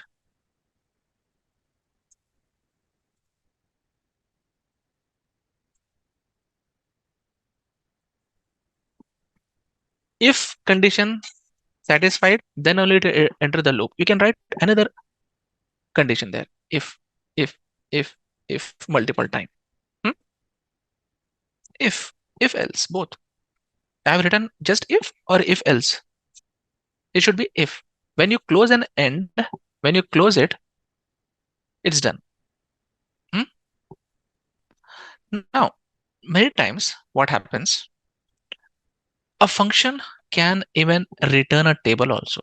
You might be surprised to know that a function can return a table as well. How? See this function. See this function? What I have designed. I'll just take this and I'll add it here. so that when I give you the script, the question will be in front of it. Okay, this location sequence. So what is this function doing? I have only one statement. So I will not write begin and end. So guys, if your function has only one line, then you don't need a begin and end statement. Nice, right? Simple. So it's creating a function which will return the table out of this query by applying a predefined filter. Have a look what it will do. I'll create a function created successfully. Now, rather than writing select star from table where clause, I can just use this. Can you see this? I can pass 30 here directly. Can you see that? Is it returning full table, Priyanka? Or it is returning only the table which is saved in the output of my function? It's not giving the full table, right? So sometimes what happens, I want to return the table. So this is called table valued function. You have scalar functions and you have table valued functions. See, table valued function will appear here in this list. There are two types of functions which are used: table valued functions and scalar valued functions. What is the use of table functions? To make queries shorter? Yes. And also it can be used in different softwares. So for example, when you are doing reporting in Tableau or in Power BI, at that time you don't want to get the full table. At that time you want to get only the short table. It can be used in different systems. You can pass parameters dynamic queries. Sometimes the where clause is dynamic. What will you do? Where clause itself is dynamic. You can make using this where clause as dynamic, right? Guys, don't you think using table valued function, where clause can be made dynamic? Yes, based on an output of a function, based on the calculation that you are doing, then you can display the output. Are we clear? What are functions? What are conditional statements? Case, when to use? We can ask user to pass parameter in the select statement. Is it possible? What are we doing here? In the select statement only he is passing the parameter, right? He is passing a parameter in the select statement here. Okay, so the next concept that we will be learning is stored procedures. We can create our procedures and store them.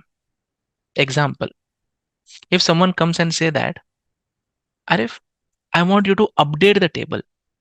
You should write a DML command inside the code. As you did for here, commission hike, as you did for commission hike, I want you to update the table. I don't want you to return any data. I want you to update the table directly. Can you do that? Using a function, people say that, Arif, how is it possible? It has to return some value, but I don't want any return value because I'm not using it anywhere. The requirement is give me an input of employee number and I will update the table accordingly for you. I don't want any output. I just want you to do some task, do it and close it. Stored procedure. It can return some value also, but not officially. What is meant by stored procedure? How we write it? The syntax is same and the example also is same. And here we go. I'm showing you a very basic stored procedure. Here we go. I'll explain line by line. Just pay attention. The question that I got is create a SP, that means create a stored procedure to take input as employee number. If the commission is null, then update commission to 200. Else if commission to increase by 10%. What am I doing here? I'm updating the table. I'm not giving you any return value. I'm updating a table. So the syntax remains same. There is no change. Begin and end will be there. The syntax will be same. There will be always a begin and end. Only the difference what you see here is what? You don't have returns. Do you see any return here? Returns data type, do you see? Do you see any return keyword? You don't see that. We don't have that. But the logic inside what you write is everything same. See, what am I doing here? I'm creating declare a float. Then I'm using the same input here, but just rather than storing that in a variable and returning it to the output query, I'm directly updating the table here. Yes, we can directly write update table command. Let me execute that and show. Then we'll see. I'll just write sp underscore commission hike. Execute. Now where you will see it? Stored procedure. Here that procedure will be visible for me. Can you see this? Stored procedure. Now how will you execute it? Select star from EMP. Now if you see, commission for Jones 7566 is null. If I want to run this procedure for Jones, I would say execute exec execute, or you can tell full word also execute. Exec also will work, execute also will work, and then you have to write sp underscore commission hike, and then just pass the number of employee 7566. 7566 is the number. Now if I execute this line, it will not give you any result. It will just say one row affected. Now if I run this query, you will see 200 will get populated there. 7566. Can you see that? Now if I pass an employee number who already has a commission, like 7499, Alan is 300. What do you expect, guys? If I execute this line, what will be the updated commission for him? 330. Execute. One row affected. 330. Now people will say, Arif, what if a person employee number you are passing which is not available in the table, like this? 0 rows updated. It will not do anything. If that condition matches, then only it will take action. Otherwise, it will just execute and just go back. Now, you can't write functions to do an update statement. You need stored procedures. Now, every time you don't need an output, right? In the real world, every time you don't need an output, you want a specific action to be done and exit. Okay, I'm doing it. Stored procedures. Stored procedures and functions are almost the same. Only the difference is stored procedures are used to program your larger code to do specific actions. One after the other, one after the other, one after the other, one after the other. You can code it and keep it, which can automate a lot of your processes, data processes. Whereas functions are used to just take an input, give an output. Stored procedures are bigger than functions. Can we write this? The way of writing, the syntax is same. No change. In this case, in place of update, we are using stored procedure. In place of update, sorry, I didn't get that. Stored procedure is not like a function. See, function should return an output, but stored procedure is mandatorily returning an output. It's not returning any output. Then how can you tell it's like a function? The syntax is like a function, but operation is not like a function. Okay.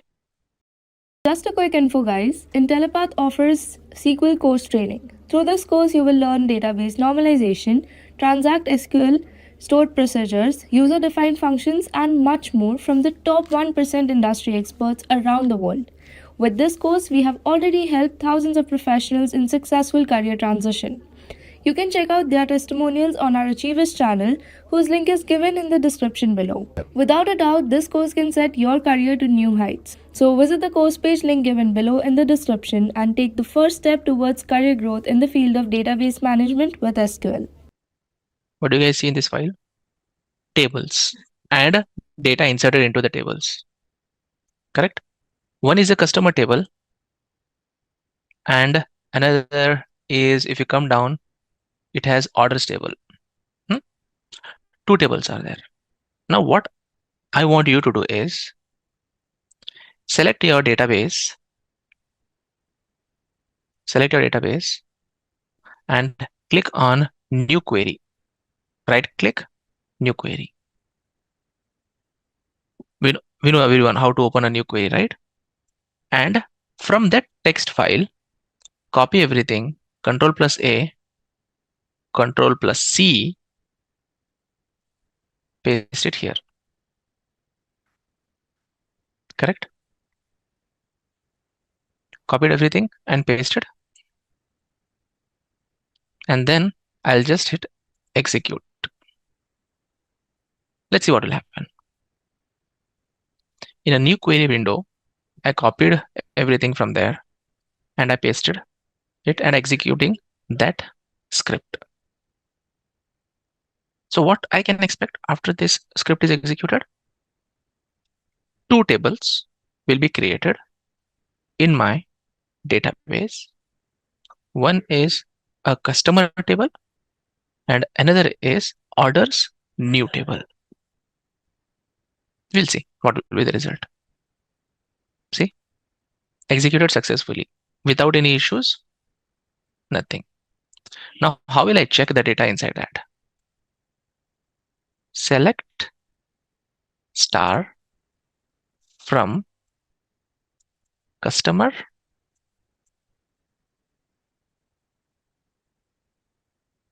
select star from orders new.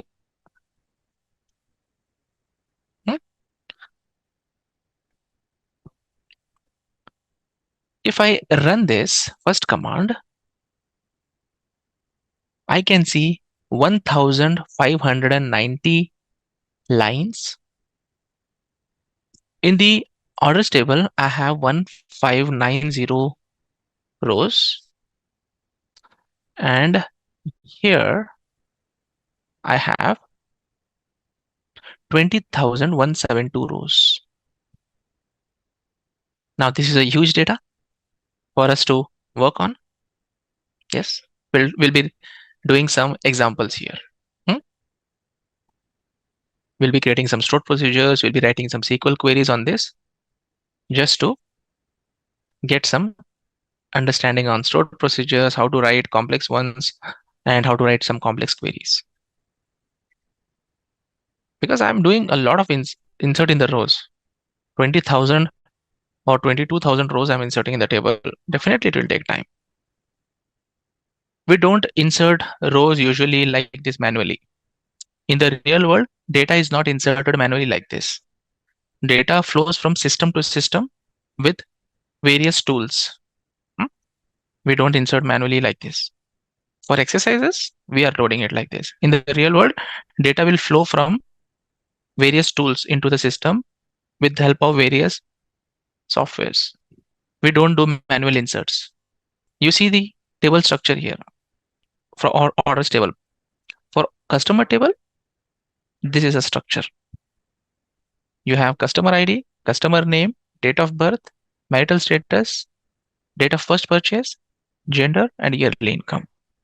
There's a structure of customer table, and the structure of orders new table would be this, where we have multiple columns.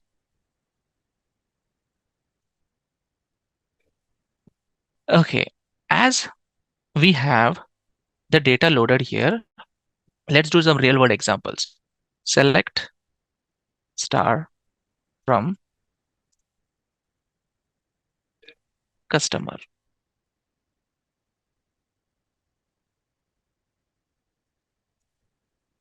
I have these many customers. Now, if I see, I don't have the age of the customer. I don't have the age of the customer. Okay, guys, the ask here is, I'll write select star from customer. Select star from customer. And then I'll connect to this database and I will drop down here and tell B 26. Execute. This is the table I have. Now the type of question I got here is write a query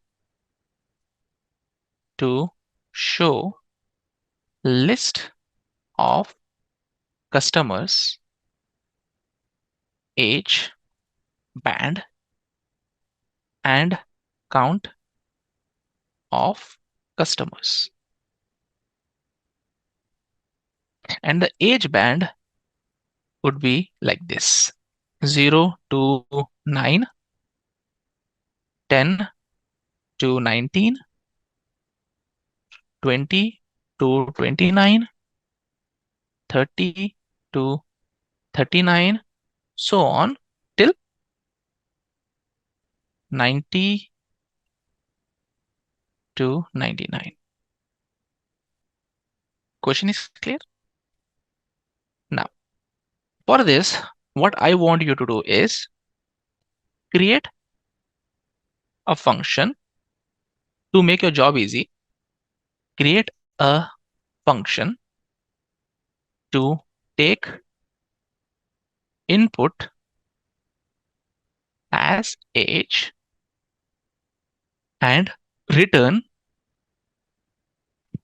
the age band. In that, if you do this, then your query will become very simple. Is the question clear to everyone? What is the ask?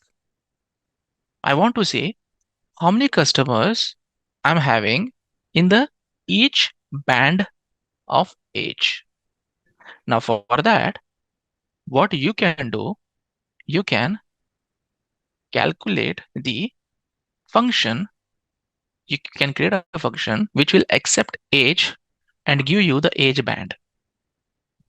I'll give you the structure. I want you to just write the logic. I'll just remove this part. I'll not write any this thing here. The input should be at the rate v what? Date of birth. Because we have date of birth as a column. Returns varchar of 10 and at the rate v age band is the return I want. Now this part, in this line what you will write, I want to know that. And the function name also I'll change. Age band. See, 50% of your work I have done. Because we know that this structure what you see for a function is common for any function you write. Am I correct? See, I got a solution which says if else. It is doable using if else also, if at the rate vh, where we have done vh, begin. Okay. And here we have used declare at the rate vh, which is what? Age integer we have used. Correct? And then another variable created at the rate v age band. Nice. So the input is taken from the date of birth, and then I'm creating two variables, v age band, varchar of 10 and integer respectively, and I'm setting v age is equal to year of get date minus year of date of birth. You can use that, or you can use date diff also. Any methods that we have learned so far. Then if else. Okay, you can use if else also. You can use if else also, or you can use case statement as well. Whichever you feel convenient, you can use it. Now let's execute this using if else. Let's see what will happen. So now if I try to execute this, what will be the result? It says that Arif, you have a error here, @age. So what you have used, @vh, that is.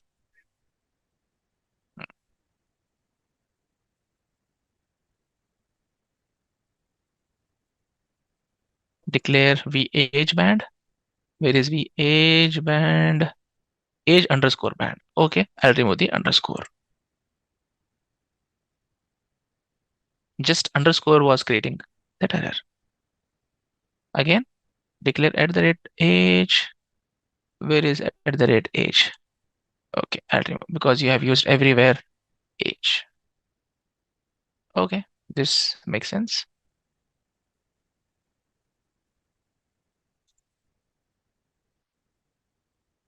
Must declare @age. Why? Set @age. @age. Now I don't have any issues.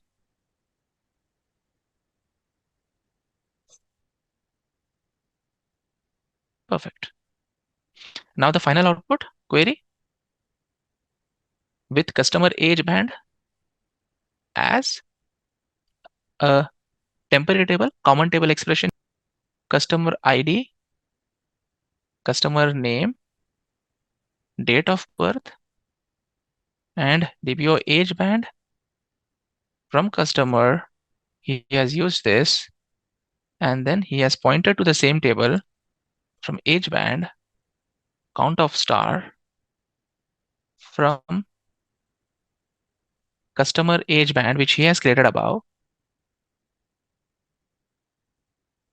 I'll just give alias name as count customers and then group by this.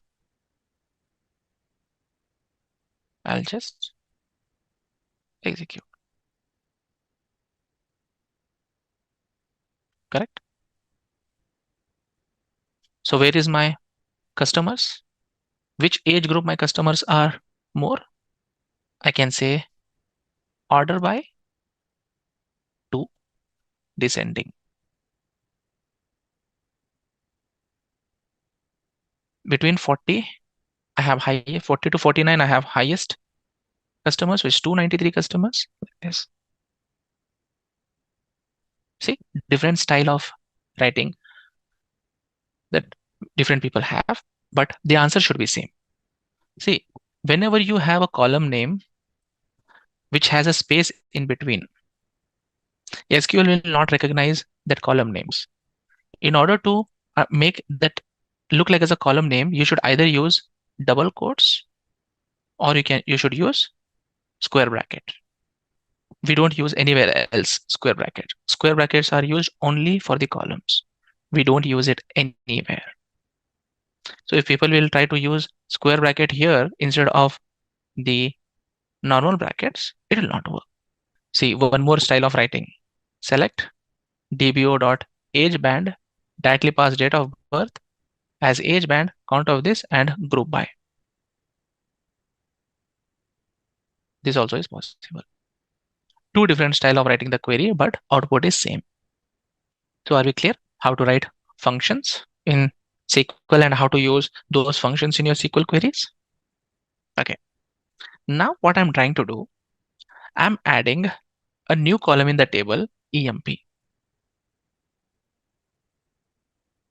And I will do select star from EMP.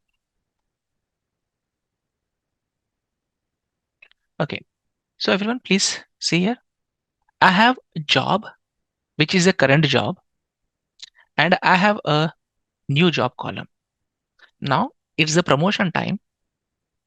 Now I have to give appraisals. Create a stored procedure to update employee new job as follows.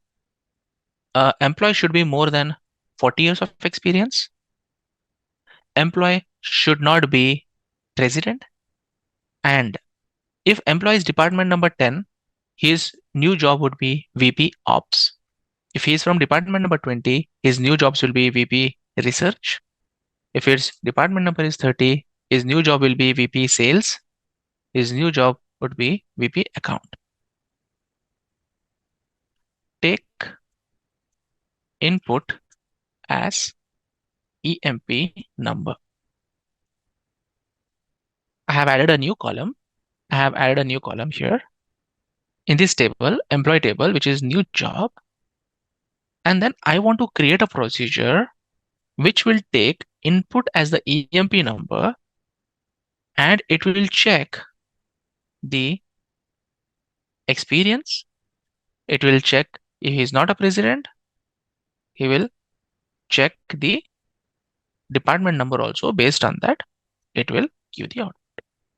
And the structure of the procedure will be the same. Copy this. And I'll come at the bottom. I'll paste this part here. I don't want any of this code in between. The structure will be here. SP, promotion, employee number, declare which all variables you want to declare. You can declare accordingly, and you can. And your code should be written here. The structure is still the same. Structure is still the same. What logic you are writing, how you are writing, that will decide what will be the result. Okay. Now the time to show the solution. Can you see the solution from line number 642 to 668? How many variables I have created? 4. And in order to do this solution, I need 3 inputs from the table. One is the job, existing job that I will load into @job, existing department number that I will load into existing @department number, hire date, which is again this one. Now what I'm doing, I'm writing a if condition. If the person job is president, not equal to president, then only you try this. And also his experience should be greater than 40. If these 2 conditions satisfied, then only you enter into this begin and end. If this condition does not satisfy, come here and print that employee with the employee number that is not eligible for promotion. Clearly just type it and exit. If he is eligible for promotion based on this condition, then you set new job based on this case statement. Is it nice, properly indented? To read also, it is making sense, correct? Even you should also practice writing the code like this with proper indentation, guys. If you write your code with proper indentation, reading it will be very much easy. Because see, how I usually do indentation is like this. I will always keep this into same line. I will always keep begin and end in the same line. I will always keep case and end in the same line. I always try to keep like this. That will make sense, right? If I keep one block, if I keep the same indentation, it will be good. People who work on Python, you may relate this easily, correct? In Python, it's more of indentation that you should follow. Here, indentation is not mandatory, but it is very helpful for me to understand my code and read it. So one by one, you have to load. Now people will ask, Arif, why you are writing 3 times select statement here? Yes, that's how you do it. In a single statement, I can't load multiple values in one variable. One variable, only one value. In one variable, you can't store the entire table also. Can you store in one variable entire table? I can't store. So how many variables you have, that many times select statements you should write. Do it slowly, guys, line by line, then you'll understand. Set command. Set @job. You are telling you do like this, equals select. Okay, let me do one thing. What will be the result of this? I'll tell you an example. What you are writing here,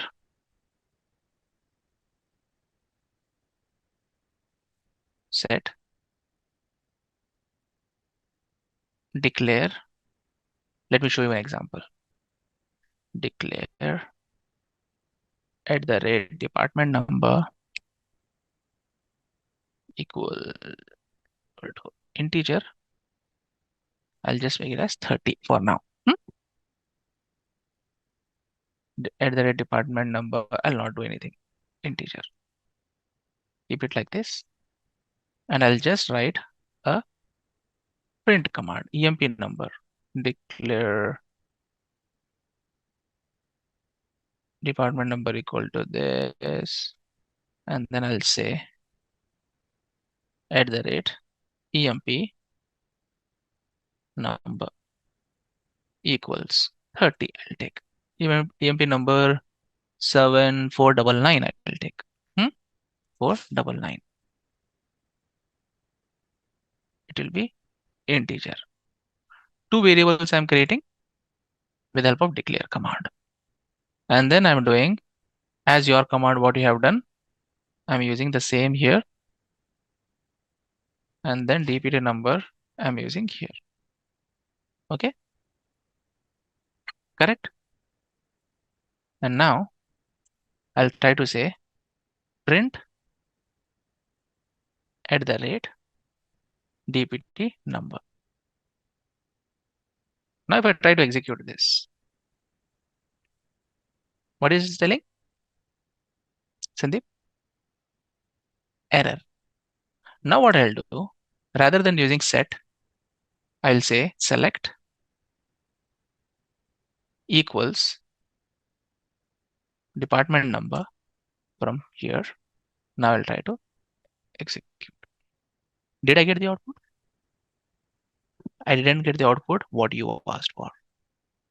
So what do you infer from this? Apple is APPLE only. APPLY is not apple. Correct? It's a syntax. Every programming language will have a syntax and we have to follow the syntax. Did it make sense? Fine? Great. Concat is what it will concat the name. It will show as a sentence. Example. I'll execute this and show. I'll create this procedure.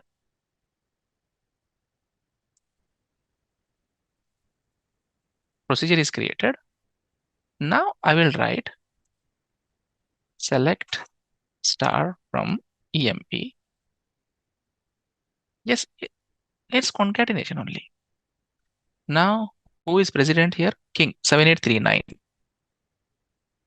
I will write sp_promotion 7839. If I execute this, can you see it? It is concatenating constant string with a number from the variable and again a constant. Simple as that. Now if I pass a valid number like 7499, it will say again he is not eligible for promotion. Then who is eligible for promotion? 7839. 7839. Select star from emp. I want to see the person, email, emp number, any number. Okay, I'll take 7369. 7369. Execute. He is also not eligible. Why, guys? Why I'm getting for every person not eligible for promotion? They should be eligible for promotion, right? What am I missing? See, select star from employee. It is not updating anything here. But this person have joined in 1890. What is the mistake I'm doing? Very silly mistake I have done. If condition is and or. I'm using not equal to. That means and only will work. I'm using or condition there.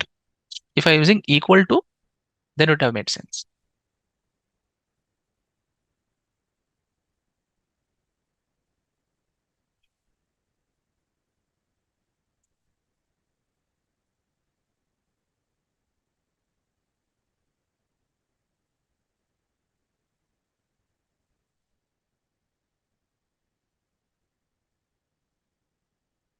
Very simple mistake I have done. Intentionally done. Sometimes happens. In 20 lines of code, only one silly mistake I have done.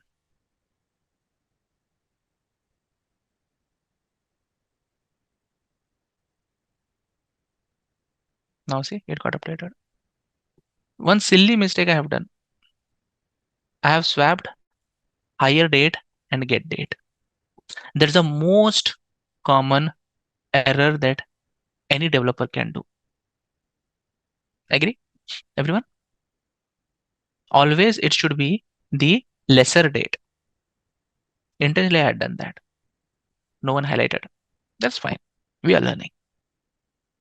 But the idea here is to show you that even a single word in this big procedure can make you spend hours in fixing it. Correct, guys? If you don't notice that, then no one will understand. Or if that's a error. So if you don't add this statement here, then your code will just execute and leave off. Correct? See, if I don't add this here, so will my code will throw any error, guys, if I create this procedure? It's correct. And then 7839. Who is this one? Now if I execute this, it will say executed successfully. Now if I go and check, you'll get confused. President, I don't see any job only here. Correct? See, I'm executing it. It is telling execute successfully. What does that mean for you? That means the person has been promoted. So now it's not an error. It's just like you have to show some information at that point. So what I did, the main purpose of adding this code here is to tell that if a person is not eligible for promotion, then I will display a message saying that he cannot be promoted based on the set rule. See, one row affected 7369. Okay, that's fine. But 7839, 7389, right? President 7389 is not eligible for promotion. Trust me, guys, when you go to job, you will find minimum 100, 200 lines of codes that will take days for people to just read and understand. Yes, but these are the stepping stones for that. And guys, trust me, the more you practice, the better it is for you. The more you practice, the better it is. As in every example, I'm trying to show you how a single bracket, a single comma, a single word, a single function will give you a headache. You think that, okay, my code is perfect, but somewhere or the other place, just one word or one bracket, it will be throwing some error. That you should be very careful. So this is separately executed. That is a execution of the procedure. 7389, there is no employee only. But if you are telling a message that 7389 is not eligible for promotion, the message is little bit misleading, right? It's misleading. It shows that employee is there, but he's not eligible for promotion. Now, the homework for you is modify this procedure in such a way that if the employee is not available in the table, then it should display invalid employee number. You can do that. Can you take this as a challenge or a homework? Can you modify this same procedure to display invalid employee number if the employee number what I'm giving input is not from the table? Note it down. We will do that. Now, if you are interested, I will give you one more ask. Will you try this also? I'll give you one more ask in the same procedure. I hope people had made a note of invalid employee number. One more ask is, if I execute this procedure once, he is telling employee promoted as VP research. Now, next time when you run the same procedure, and if the new job is still the same by mistakenly, if you have run this procedure, then also see he has been promoted again. So now he was VP research only and he got promoted to VP research again. Does it make sense? If by mistakenly, if the job and the new job is same, at that time what will you do? I want to display a message saying that the new job and the existing job is same. That would be interesting to see. Like this, it will keep on improvising. Try this also. But important is employee number invalid that you try. Just a quick info, guys. Intellipaat offers SQL course training. Through this course, you will learn database normalization, transact SQL, stored procedures, user-defined functions, and much more from the top 1% industry experts around the world. With this course, we have already helped thousands of professionals in successful career transition. You can check out their testimonials on our Achievers channel, whose link is given in the description below. Without a doubt, this course can set your career to new heights. So visit the course page link given below in the description and take the first step towards career growth in the field of database management with SQL. So now what we did is we have written the stored procedure to take an input from the user and do the commission hike, correct? Commission hike stored procedure, but we are taking an input from the user of the employee number. One very important thing that people will ask me here is, if you have written this procedure to take a input from the user of the employee number. Suppose when you do commission hike, you do it only for one person or you do for all the persons in the company? All the persons, right? Any logic that you apply, you'll not do only for one person. You'll do for everyone in the company. Appraisal, promotion also, you do for everyone. But here, the logic that we have written is only for one. Now, if you want to apply for that for every person in the company, if you want to apply the same logic for every person in the company, then what we have to do? We have to modify a logic a little bit and loop the rows. First, in a right manner, if I see, I can't keep on writing this execute 2564, execute 7369, execute for 7899. I can't do that because here 12 people we can write one by one. But in the real world, hundreds of people will be there. Can you write every line execute 1, execute 2, execute 3, execute 4? Can you do that, guys? Not possible, right? The code only should take care of that. This code, whatever you're writing here, the code only should take care of that.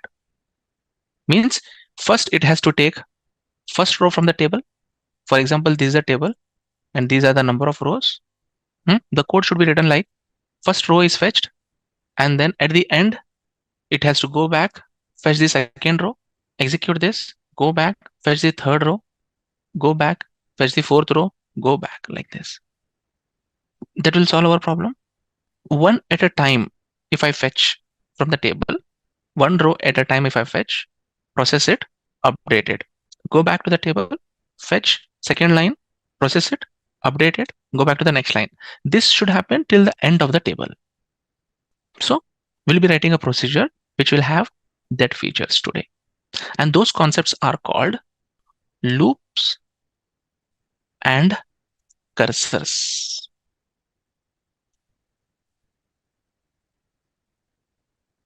What is a loop? Loop, we know that loop is a formula that will do some operation repeatedly. Okay. Cursor is nothing but a variable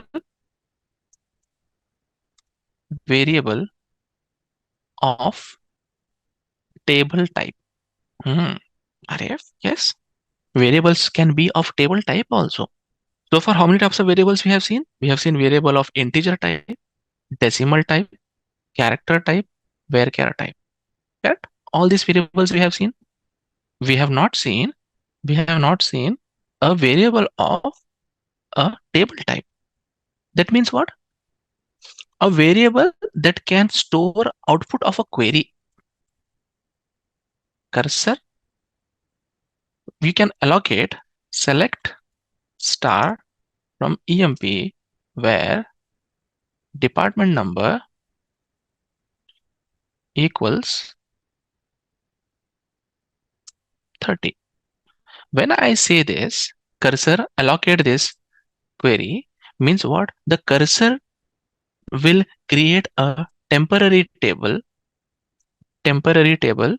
which will have all these lines from this query output. Then on top of that cursor, you apply loop to process one by one. Okay, guys, that will be the solution to do our procedures which will process rows one by one. So two concepts. One is cursor and the loop.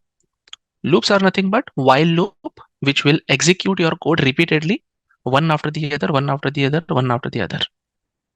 To proceed and execute one after the other, we need a variable to store the data.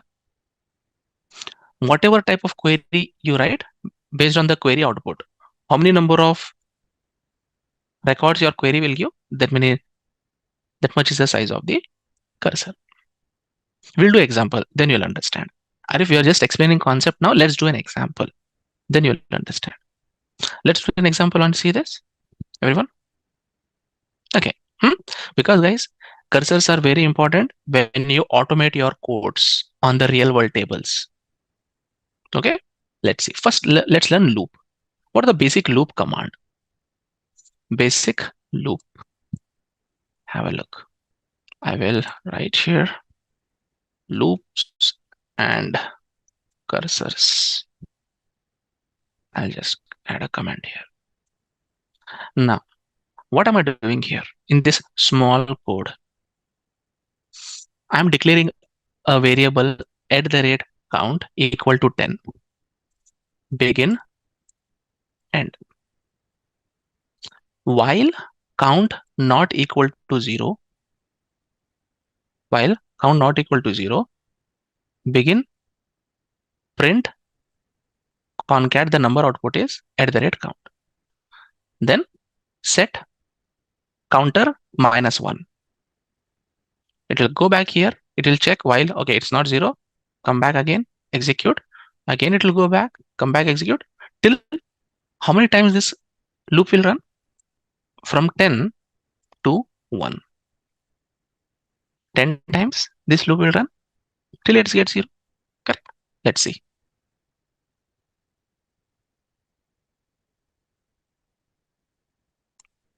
Can you see this? Guys, are you seeing the loop here? How it is working? Declare variable, begin and end. And in that begin also, I'm writing while, begin, and this is the end. And this end is for this one. So now again, I'm telling indentation is important. Which begin will execute first and which begin end is where. Can you try this? Small code of loop, very, very basic example. Okay, now let's see cursor. So we know now how the loops work.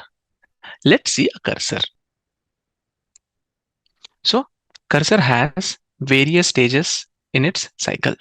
Okay, now various stages of a cursor life cycle. What is meant by a cursor life cycle? Cursor variable is not like any other variable, guys. Cursor variable is not like any other variable.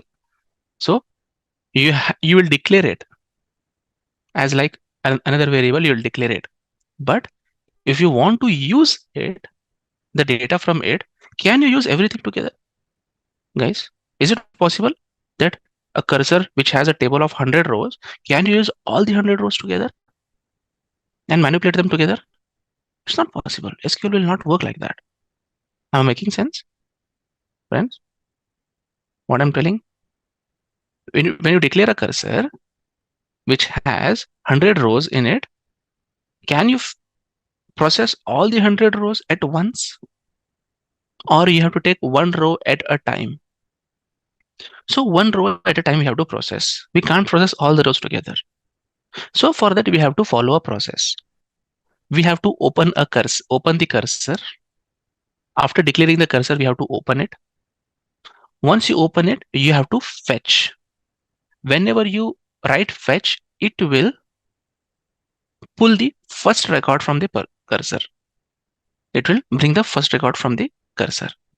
And then it will start a loop. Loop while at fetch status equal to 0. What do you mean by that?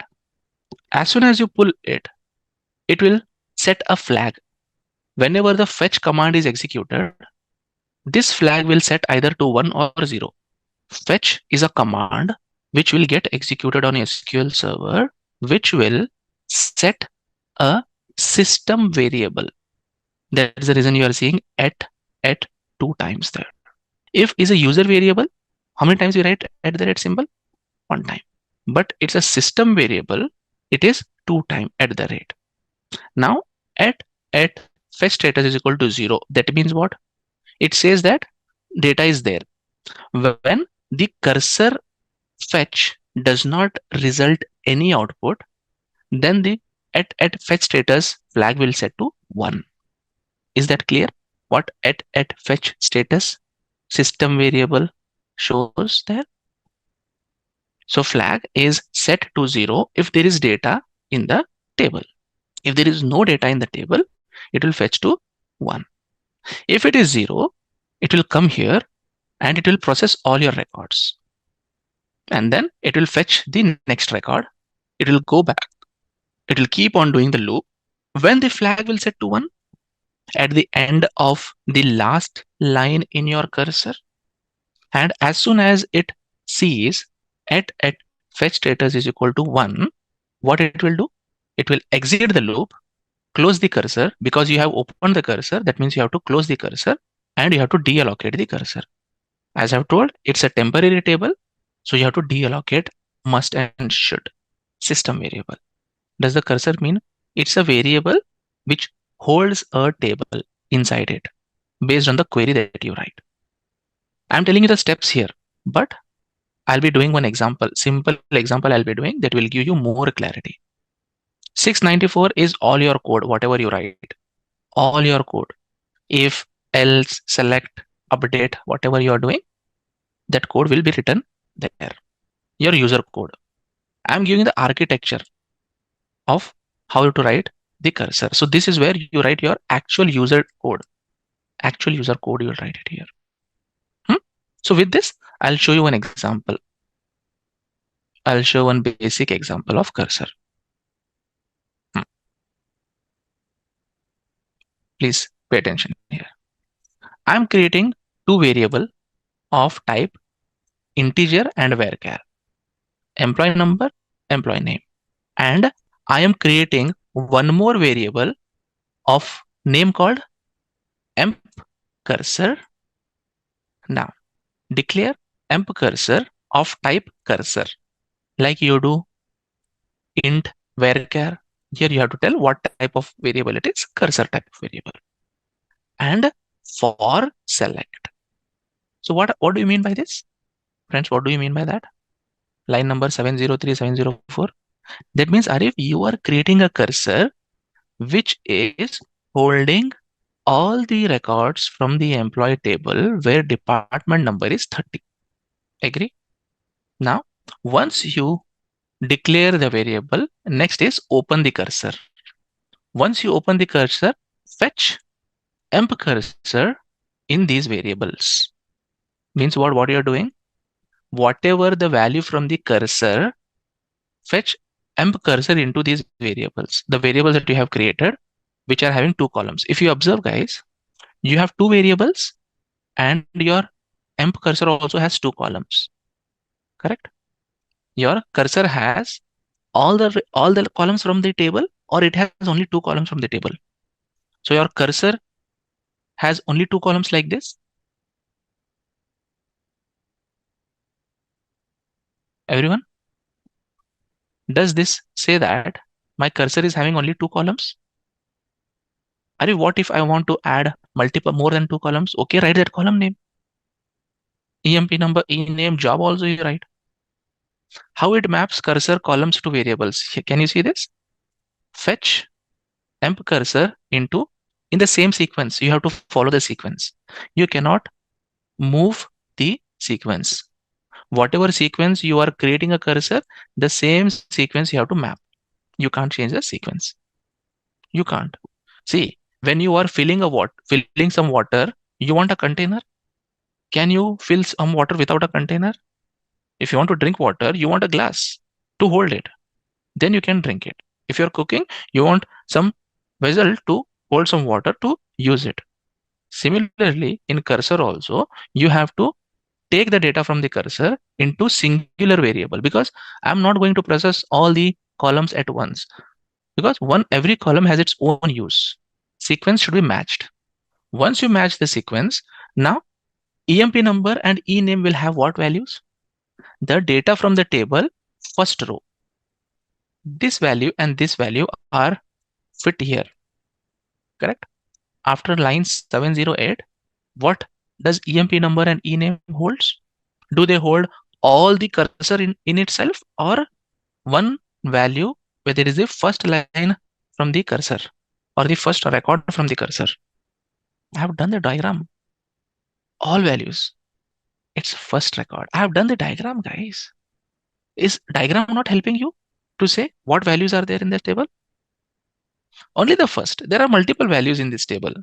In this cursor, there are multiple values. But the cursor will have, after this fetch statement, the cursor will have only the first value. Okay.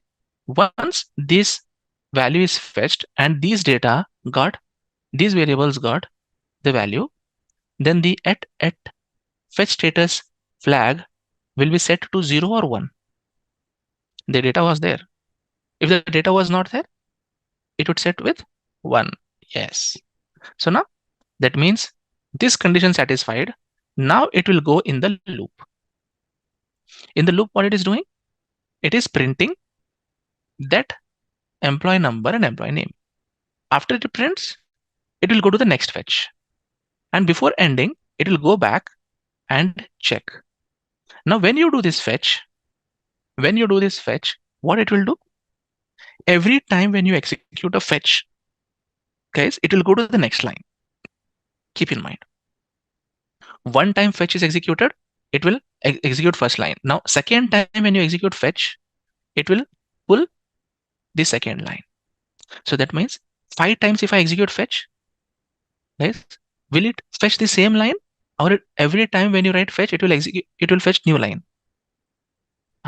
This is important. Every time when I hit fetch, it is fetching the new line. When you reach till the end of the table, that means this fetch will reach here. If this fetch reaches here, then what will be the flag status? 1. Flag status will be 1. It will exit the loop. It will print. This is the end of the table. And then it should close the cursor and deallocate the cursor and exit. If the steps are clear, shall we execute this and see once? if it is working as per my expectation or no. This is a very basic cursor, which is doing what? This cursor is doing what? Very basic operation. Printing employee number and employee names. It is just printing. It is not doing anything. It is just printing. Have a look. If I execute this now, this entire procedure,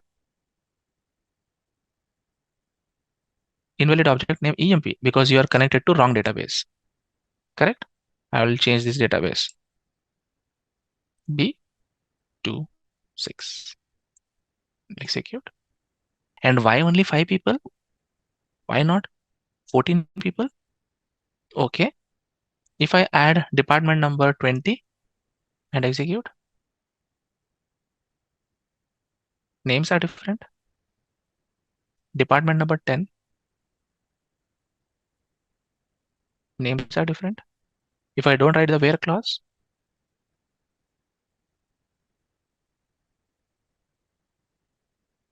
now people will say, Arif, can I do it in reverse order? Okay, right. Order by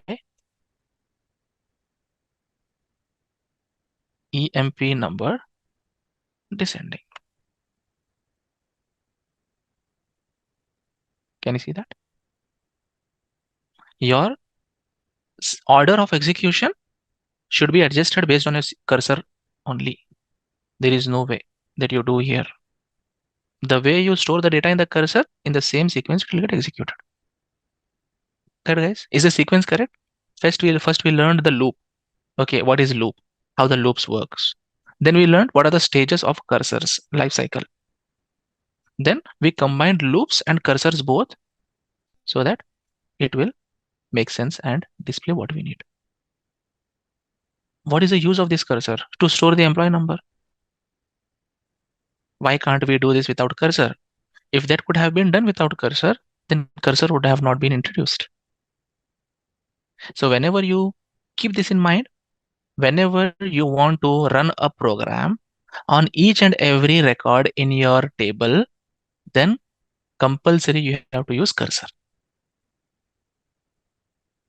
If you're taking an input from the user and then based on that you are executing your code, then you don't need a cursor. But if you're not taking the input from the user and then want to execute the program for each and every record in the table, at that time you need cursor. So please make a note of it and remember that. Okay, so now have a look. I will take the procedure what we have done previously, which is that procedure which we have done earlier, this procedure, correct? So have a look. Using cursors, I will not modify any logic. Guys, I will not modify any logic anywhere. Only thing that I'll do is I will add a cursor wherever it is needed. Now, first of all, do I need this input here? I don't need this input. This input should come here, comma, come here. Declare. This input comes here. Guys, I'm taking the existing procedure only and modifying it. I need to create another cursor, which will be this.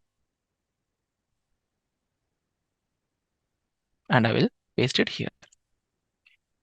If you want, you can write it in single line also, but I prefer writing in multiple lines. Now, in this procedure, will I be taking any input from the user, or user will just execute and I will execute from the first row till the last row? From the first row till the last row. Okay. Now, EMP number and ename I'm storing in the cursor. But in this case, is it EMP number and ename, or it's EMP number and commission? EMP number and commission. And similarly, commission is float here. So cursor is done. Next, what? If you have done this, then what is next? Open emp cursor. First, you have to open it. Before looping it, you have to open it first. First, EMP number and commission. But where did I allocate that first? However you want. It depends on how you write your fetch statement. See, fetch emp cursor into @emp number, comma, @commission. Correct? First I open the cursor. Now I have fetched the cursor. I don't need this line now. Yes, fetch the sequence matter. In what sequence I have created my cursor, in the same sequence I have fetched them. In line number 725, what is the sequence of creation of your cursor? In the same sequence you have fetched them. Not in what sequence you declared them.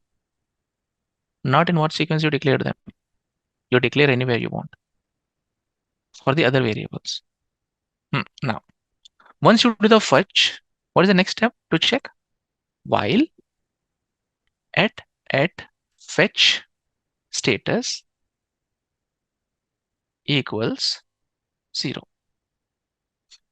Then what you have to do? Begin if this, then begin again. I'm not doing any changes in the code. Guys, pay attention. I'm not doing any changes in the code. I'm just adding wherever I need to add the loop. Now updated. After this update happens, then what I'll do next? If this is done till here, next is what? Fetch again. Fetch this. After the end of the if statement, I have to fetch the new line. Begin. Inside the begin, that fetch will come. And then end. Then close emp cursor, emp cursor. Then deallocate emp cursor. Now, did you see anywhere I have modified my logic, or in the necessary places only I have added my cursor statements? In the necessary places only I have added the cursor statements. Now I will create this as a key CUR so that it will be like for all tables. Now create this function. Now begin and end, where you have written? You have written one begin here, but where you have written end for it. See, if you execute this, it will say that Arif, incorrect syntax near emp cursor. This line, you have done a begin, but you have not written an end here. This is the benefit of writing your big indentation properly. Now execute. Done.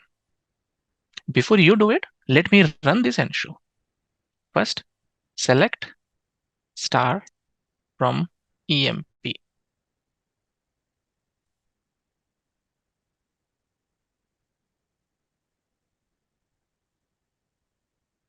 Null. Many places there is null here. Can you see? Many places there is null. Now come back here and just say exec your this. Do I need to pass any parameter here? Do I need to pass any parameter or argument to this procedure? No, right? Execute. Can you see this? One row affected, one row affected, one row affected. Number of lines, number of rows affected. Now do select star from EMP. Wherever it was null, it has populated 200, and wherever there was value, it has populated 10% hike. Isn't it really cool method? In the real world, you write the code which will do your operation on any number of lines.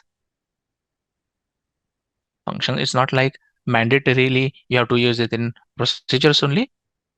For proper examples, you can use that in the functions also. If your function output is not at the row by row level, it's an aggregated value. at that time it will. Okay. The task that I want you guys to do now for me is, if you see this program that we have written, we have done this. Now the same procedure I want you to write with cursor, but there is another clause in it. You have to do it for a particular department. You have to take the input of a department number now. So if I say SP promotion cursor department number, so promotion should be applied only for the people in that department. Is the question clear? Code will be same. The parameter will change from employee number to department number, and it will have a cursor inside it. Can you modify this code to do that for me, friends? Okay. So now write a procedure. My question is, write a procedure to update new job, take input as department number, and apply the same for all the people in the department. Procedure is same, logic is same. I just want you to take the department number also as input rather than the employee number and use a cursor here. Before doing this, you can just write a command, say update emp set new job is null, so that your table will be clean. I'm just inputting a value here. So in the where clause, it will affect, not in the update command. It's null everywhere. Now, please modify your procedure to do this operation. Everyone have that procedure with you? I have given the code also. Now the procedure is there on the screen. I want you to modify this. Okay, we'll try. Now, this EMP number will become what? Department number. Okay. And now this department number, I'll change it to EMP number because I want to swap it. Correct? First change is what I did. Department number, EMP number, I swapped it. Now I don't need this all. I don't need this. What I need to declare a variable of cursor type. I need to declare a variable of cursor this. Here we go. Where is my code? Here we go. I'll create a variable of this. And now, what are the inputs that I want here in this cursor? I want EMP number. I don't need name. I want what? @job. Sorry, job. I want job. Then what I want? I want hire date. I want these three values. Job, hire date. I want these three. From EMP, I'll just remove this order by. And in the where clause, I will write where department number equals @department number. Till here it is making sense? This is where we decide what should go in my cursor. Till here it is clear? Till this line? Simple. Now I'll just go down and I'll say fetch open. Open what? Emp cursor fetch emp cursor into @EMP number @job @hire date.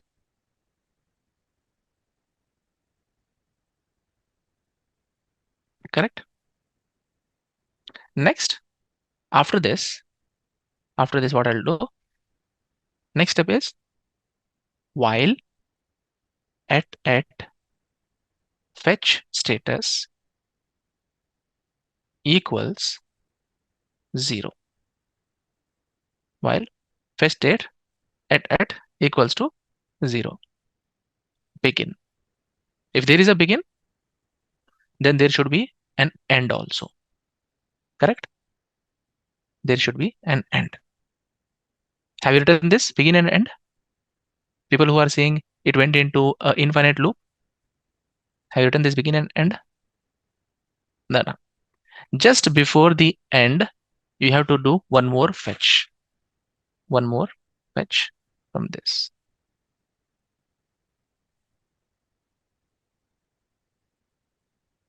So what all did I change? What all did I change? I didn't change anything, Arif. Now I'll try to execute this. Saved successfully. I'll run that first and then I'll show you. Now sp underscore cursor department number 20. sp promotion cursor department number 20. I'll pass. Execute. Can you see this? Only the people of that department. And then do select star from EMP now. Select star from EMP.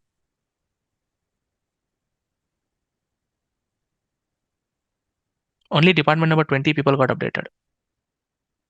Where it is null, he is not eligible for promotion. Now change that to 10. You'll see department number 10. Why you were getting infinite loop? What is the key here? What is the key that you have understood?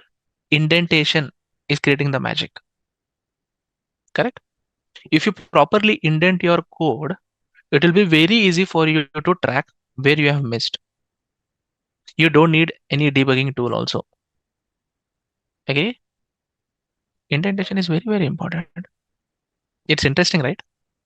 How many of us can think that cursors is really creating a magic whenever you want to do bulk operation at once? Definitely cursors are helpful, right, in that situation. And always try to write your code with proper indentation, guys. Always try to do that. Guys, are you seeing that? Is the indentation looks exactly in a straight line? Do you see my indentation exactly coming in the straight line for every begin and end? So make an habit to write like this. You have to write close, begin, before this end, you have to write close and deallocate. Close, emp cursor and deallocate emp cursor. So I'll write this, execute these two commands so that my cursor will get closed. You shouldn't be getting Bharat. I executed this alone. Execute this alone first and then execute your code once again, because that's what I'm telling, right? If a cursor is not closed, you cannot open the cursor. If a cursor is not deallocated, then you cannot declare the cursor. That's the reason. If you remember, I have told that statement. So always write that. Okay. Tell me here, guys. What changes will you do here? Where did that stored procedure go? I modified the existing one. Okay. I'll bring that original one back here from here. I have the backup of the code. Here we go. I have the backup of the code. I'll bring that original one back without the cursor. ESP underscore cursor. Without the cursor, I have it here. Okay, so which part did you change? So now these are the cursor, not the cursor one. I have that in my text file. I'll just open the text file that we used yesterday. From that, I'll bring the code. This is the one we did yesterday. Correct, friends? Yeah. So where did you add the line to say that employee is not from the table? Which part did you write modify your code to say check whether that employee is there in the table or no first? I'll just add a if statement here. If exists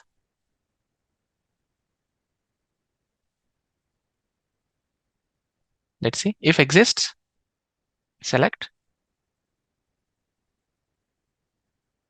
EMP number from select star from EMP where EMP number equals @EMP number. Or you can say simple. If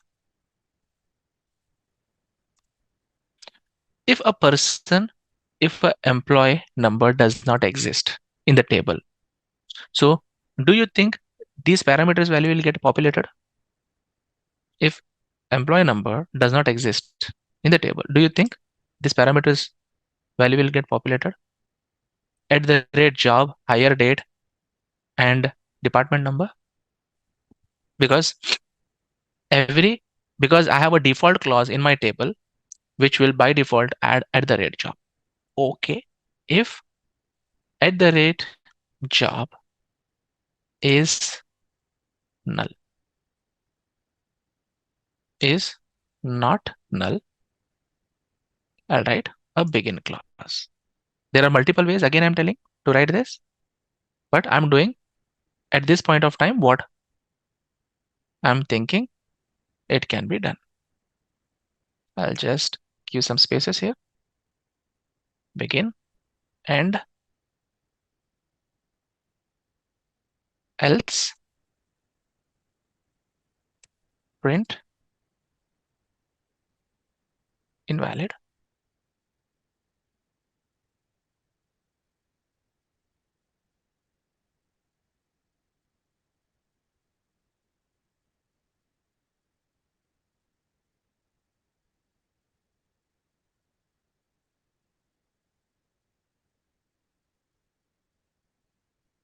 Correct?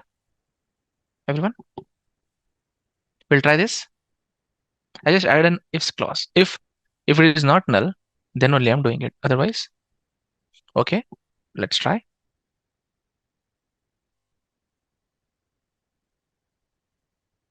3, 2, 4, 5, 3, 4, 5, 6.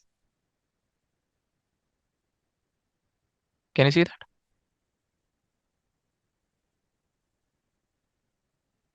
It's not doing anything else. 7499.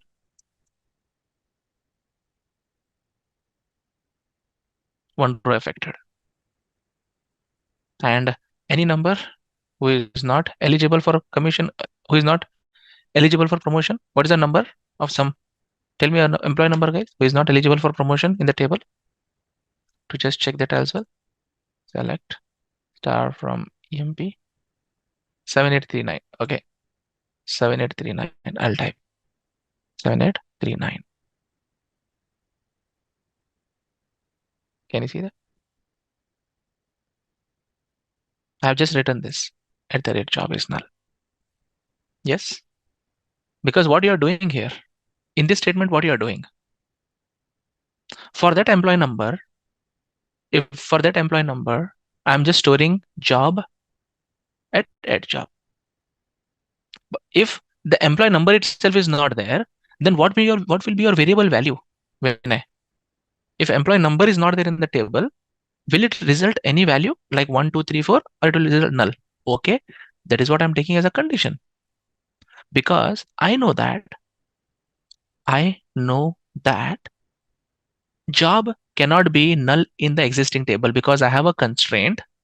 I have a constraint in my table. Default, if a person does not enter any job, it will automatically update clerk. Correct? So there is no employee in the table without a job. Correct, everyone? So you have to think, I didn't do anything, guys. I just added this line and this line. I just added this part. Now, one more thing. If a person is already in the same role, where will you add that code? Where will you add that code? Here. If @job is equal to @new job begin and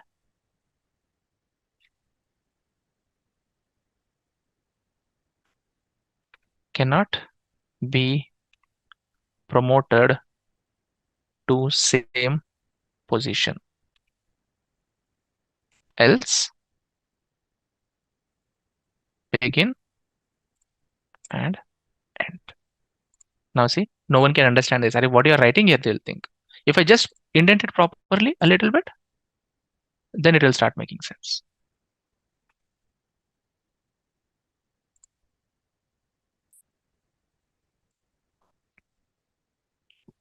Correct? Now let's execute this also and check. I'll just add that line of code, promoted. Where is that? I'll write this line also here.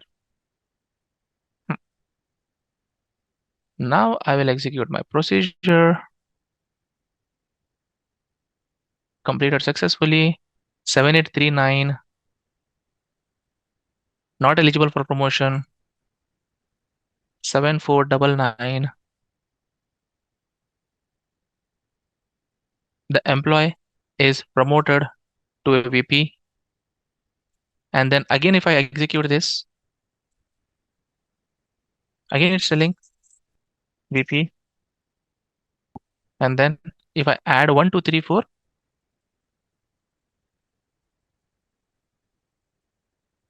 promoted as VP accounts, execute this one more time. It is telling promoted as VP account. That means my inner if is not working properly. And if I write a person which is outside 72 like this 2654, it will say invalid. This is not getting executed. Why? This begin is where it is end, here it is end. So now, am I doing properly this clause?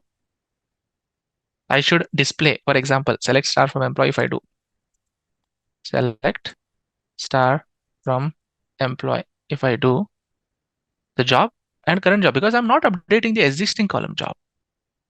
So guys, I'm not updating the existing job. I'm just updating this job. So it will never be same. So what you should do, you should update not new job.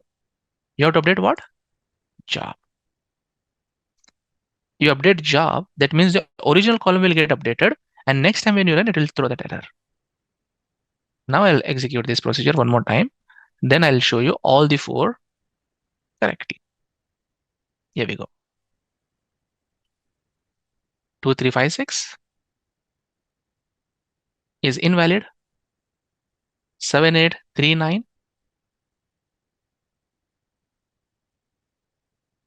not eligible for promotion. 1, 2, 3, 4. Employee promoted for VP accounts. Execute at the same time. If I execute this same time, what I should get an error now? Let's run the table and see. So 1, 2, 3, 4. VP accounts, VP accounts.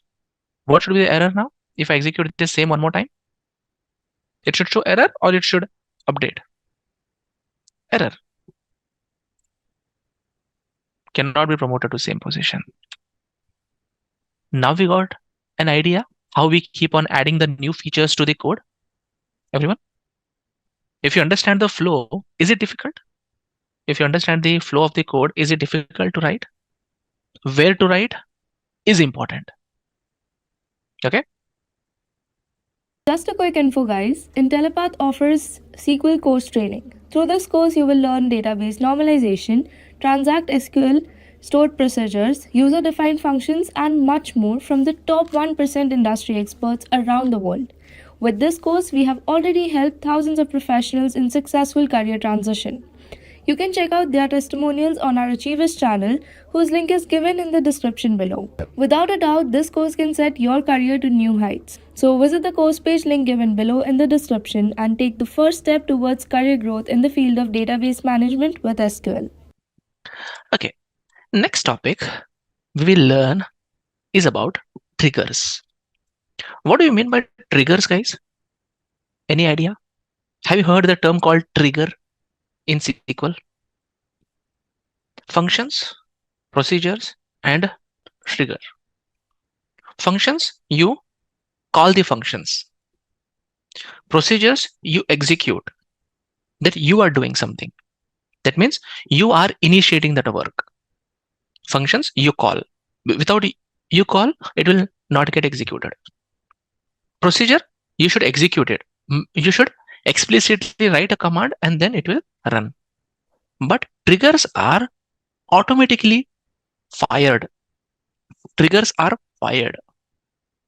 You should remember it. So when you say triggers are fired, automatically it will get fired. Functions are called, procedures are executed, or procedures are invoked, and then triggers are fired. In what scenarios? In what scenarios triggers are fired?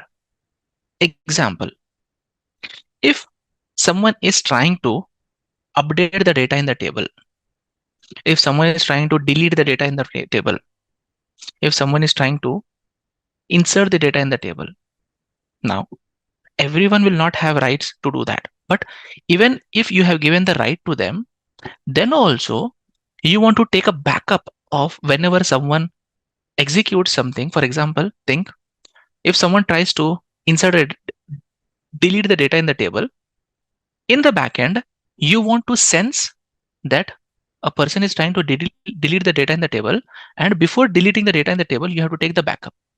If you could do that, that would be a really nice feature, right? Because functions cannot do that. Your procedures cannot do that automatically. Because whenever someone is trying to execute data in the table, manually you have to call the procedure. But you should be knowing when a person is trying to insert the data in the table for that. But the person who is trying to insert the data in the table, will he tell you and then try to insert the data in the table? Or will he tell you and then try to delete the data in the table? So that you go and run the procedure so that it will take backup? Or you will tell him, oh, hold on, I'll take the backup, then you delete it. Can you tell like that? In the real world, can you tell? If someone is trying to delete the data in the table, can you tell him, hey, hold on, don't delete it. Let me take backup first, then you delete it. But there should be something, automatic action taken when someone tries to delete the data in the table. Automatically backup should be taken. Or automatically, I should tell him, no, you can't do this. Those are triggers. So have a look. I'll show you a very basic trigger.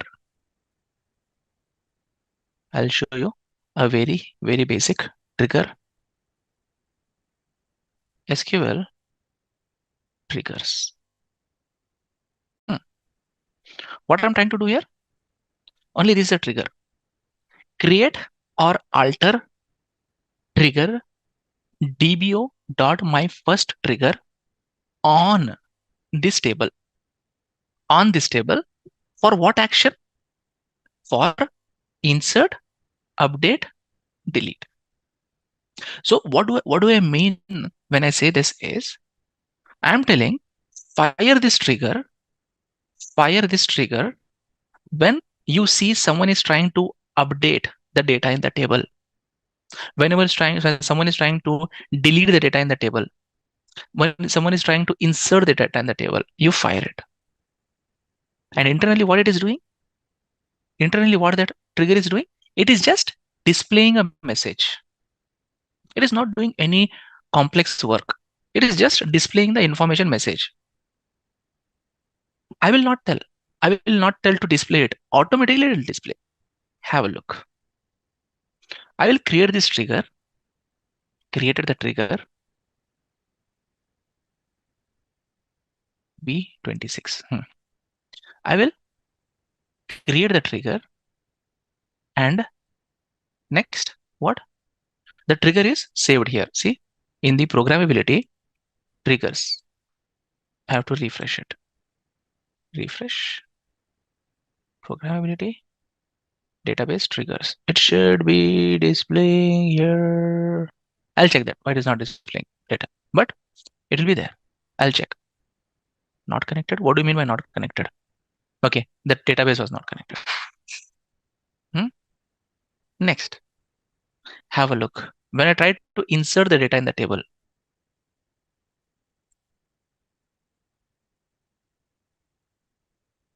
what is this message, guys? So far, I was getting only one row affected. If you try to insert the data in the table, what you will get without creating the trigger? Try inserting the data in the table. You will get that message or you will not get that message. If you try to insert the data in the table, will you get this message? Without creating the trigger, I'm telling Dipendra. Without creating the trigger, will you get that message? Come on, everyone. But why I am getting that message? Why I am getting that message? You have modified the table. Why? Why you are not getting? Because I have created a trigger on that table only. If I go and try to insert in the department table, will it give me that error? Insert into DPT values 50 test, comma. Have a look. Am I getting that message here? No, I'm not getting that message. I'm just getting not affected. But only when you try to insert this data in the table, I'm getting it because the trigger is defined. Trigger on insert. If I update this new job, one row modified. You have modified the table. Delete. You have modified the table. For all the three actions, I'm printing this message. Automatically is fired. Am I executing the trigger or trigger is automatically getting fired? Can someone tell me? Am I executing the trigger or trigger is automatically getting fired? Automatically getting fired, right? Then just imagine what beautiful things you can create in SQL with the help of triggers. If someone is trying to do some action on a table using DDL or DML commands, it is enabled now. It is enabled. Now, trigger is an object which you can enable and disable. Have a look. If I disable it and try to update, I'll not get that message now. I will not get that message. Why? Because you have disabled. You have disabled that. Enable.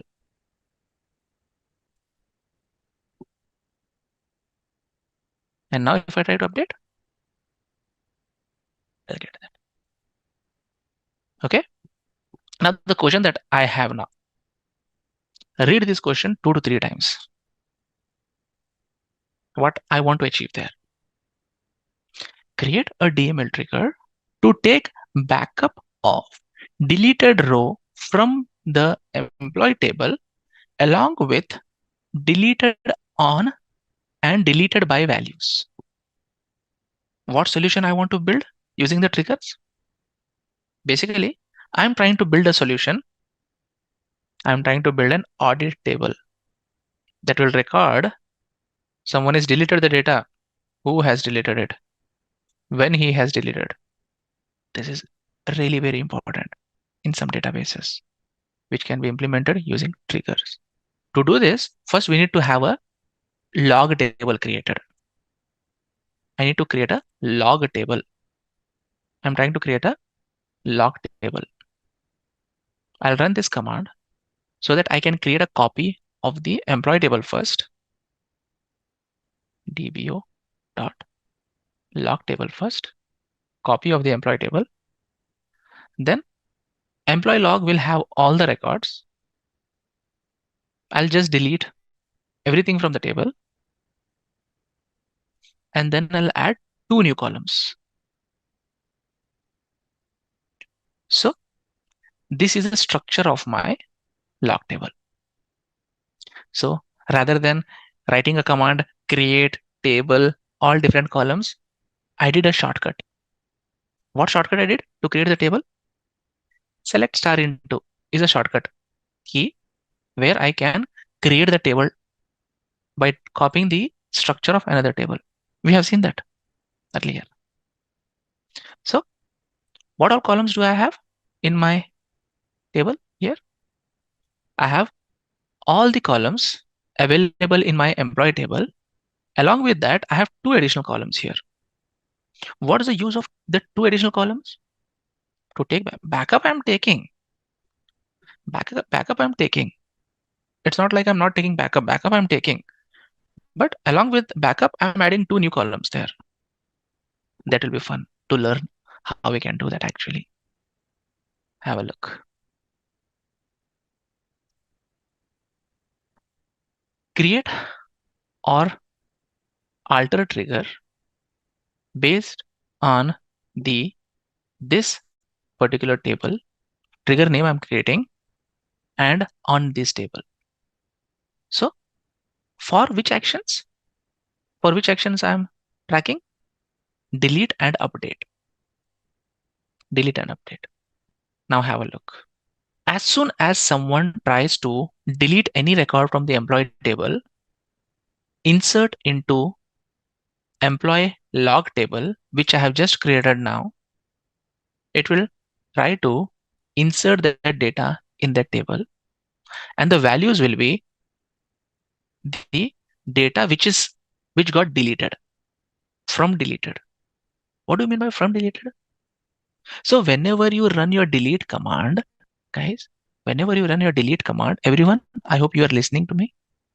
Whenever you run your delete command, deleted is a temporary table which gets created to store just recent value which got deleted or updated. And when I say that, deleted means the record which you deleted from the table, and you are trying to insert the data into this table and these values. Let's try to delete a record from the table and check. Let's create this trigger created. I'll take this line.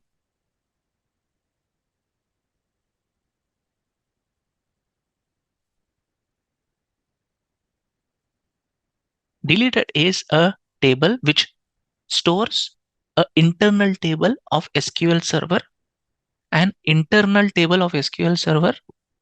What do you mean by internal table? Who creates that table? SQL Server itself creates that. Internal table of a table which will store the most recent updated values or deleted values. Okay? Did my statement make sense? Just now what statement I told? What is a deleted table? What is it deleted means? From deleted. I don't see in the table list a table name called deleted. But where the table is coming from? It's a system table or internal table of SQL Server which holds what? Which holds what? Recent deleted rows or recent updated rows. Okay?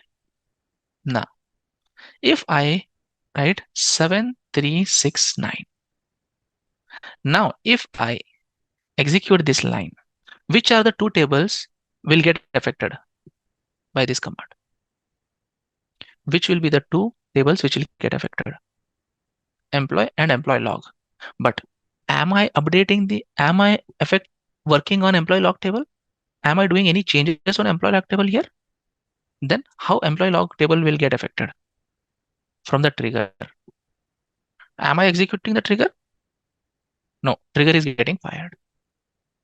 One row affected on employee table, one row affected on employee log table. Select star from employee log. Can you see this? Deleted on, deleted by.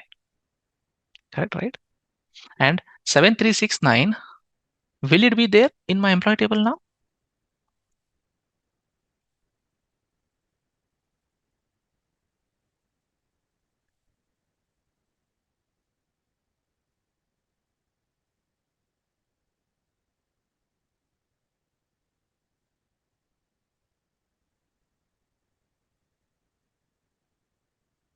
Select star from EMP, where TBO.employee.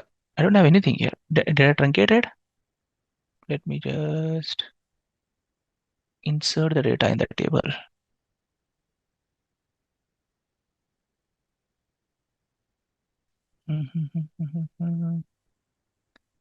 Select star from EMP. Okay, I have it. I was not executing the right command. And when I execute this, it will not have anything because that particular employee is not there in the table, but that has been moved. Let's work on update. Let's work on update. Select star from EMP. What will I update? Let's update the job of 7499 Alan from salesman to clerk. Update EMP set job equals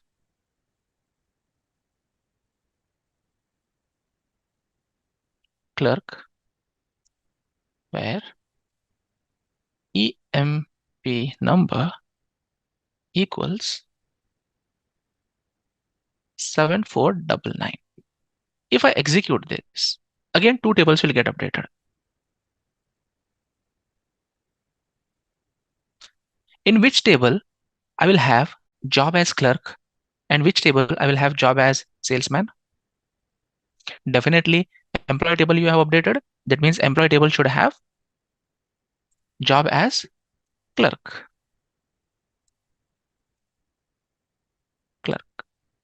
But employee log table will have job as what?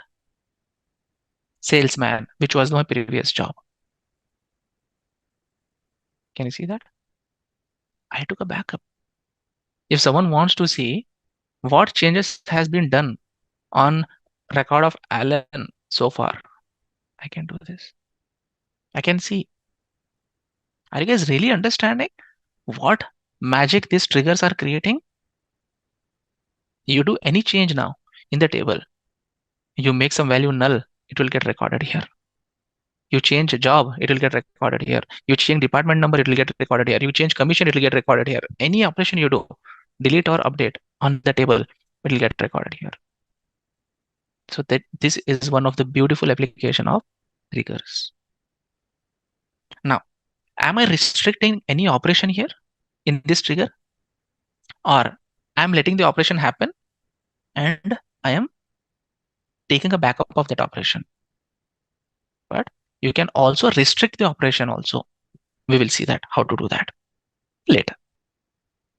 Guys, I have one more trigger here. Can you try this? And tell me what is happening. When you create this trigger on the table, what will happen if you try to delete the data in the table? Here, what I'm doing, I'm not telling for insert, update, or delete. Instead of that, what type of trigger I'm using here? Instead of delete.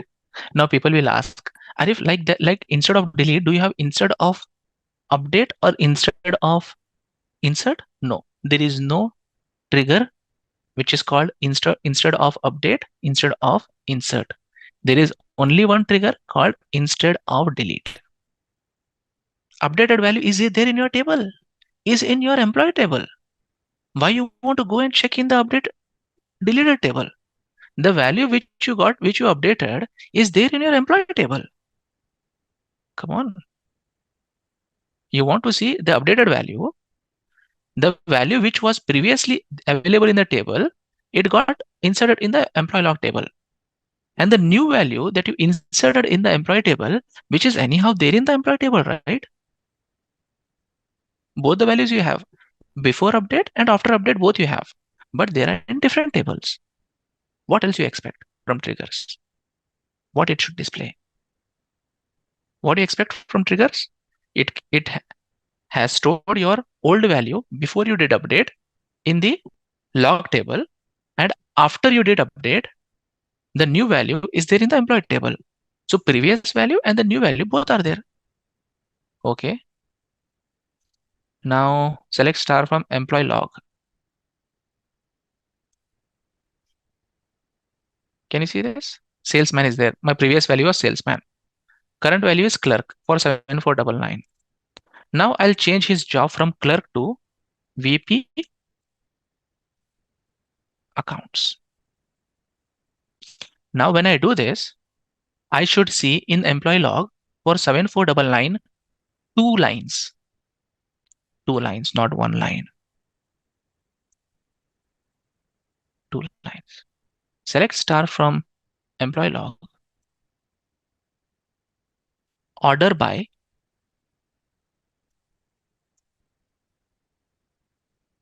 deleted, delete on descending.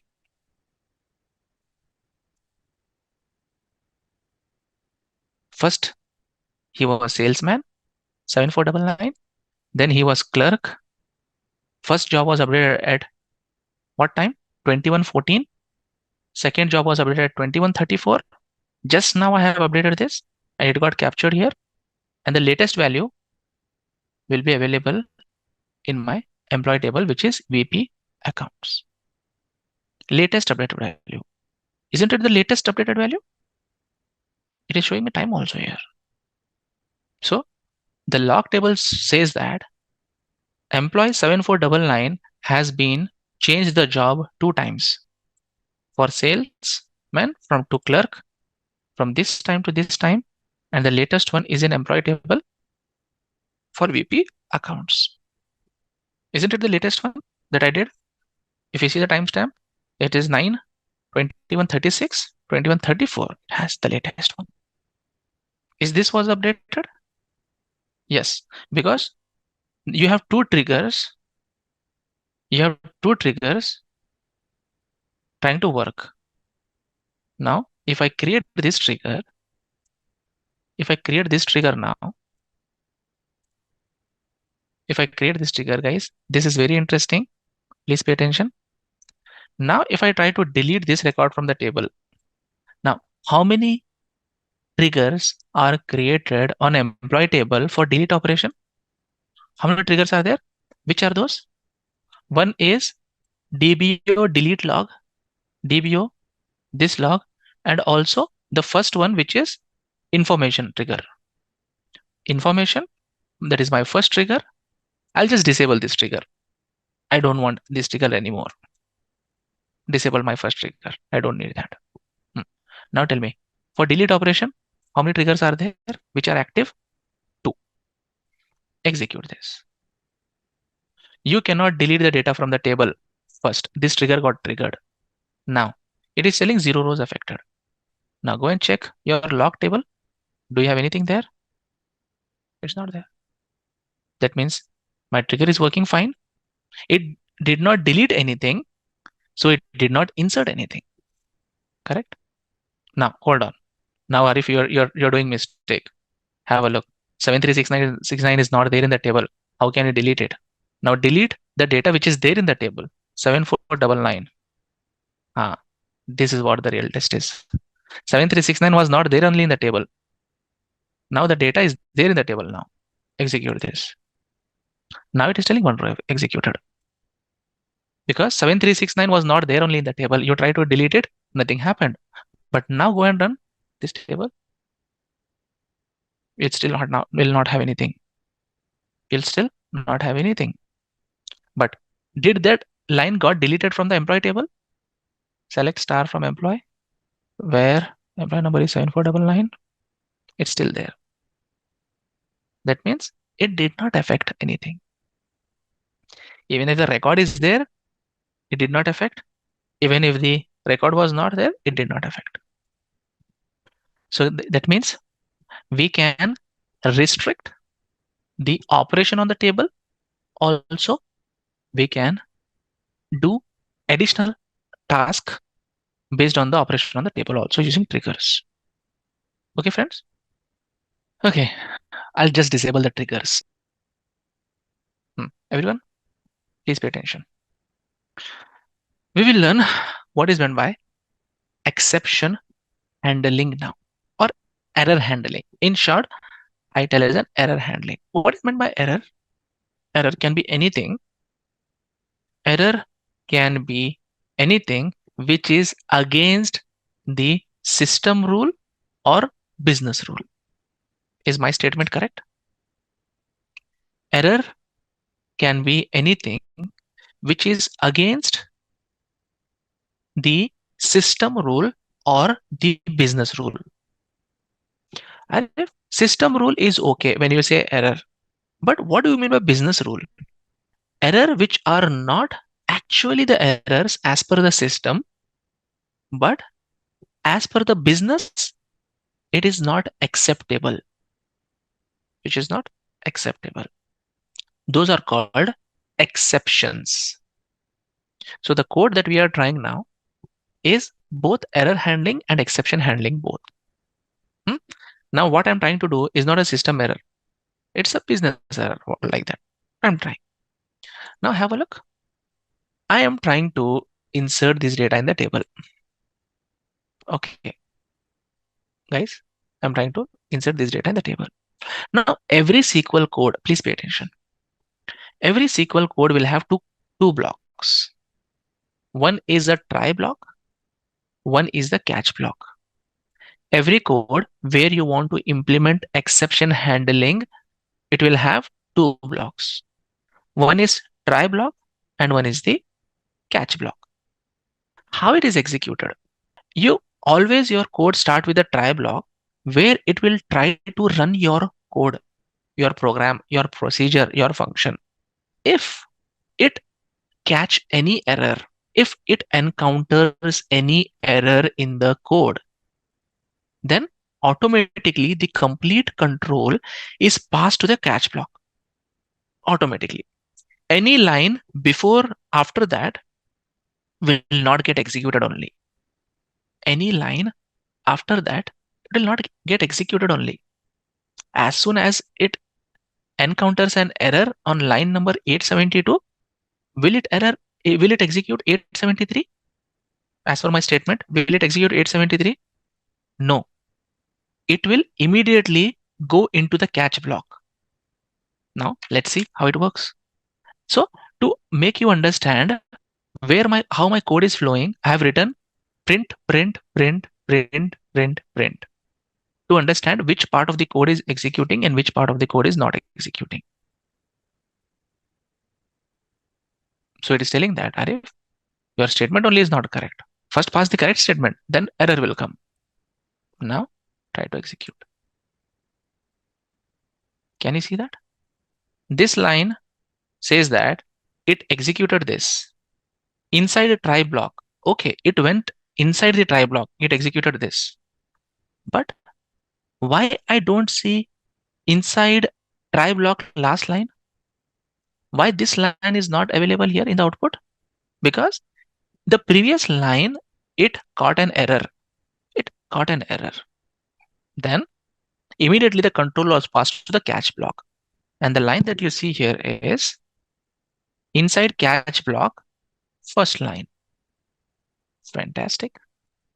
And it is displaying error message. Perfect.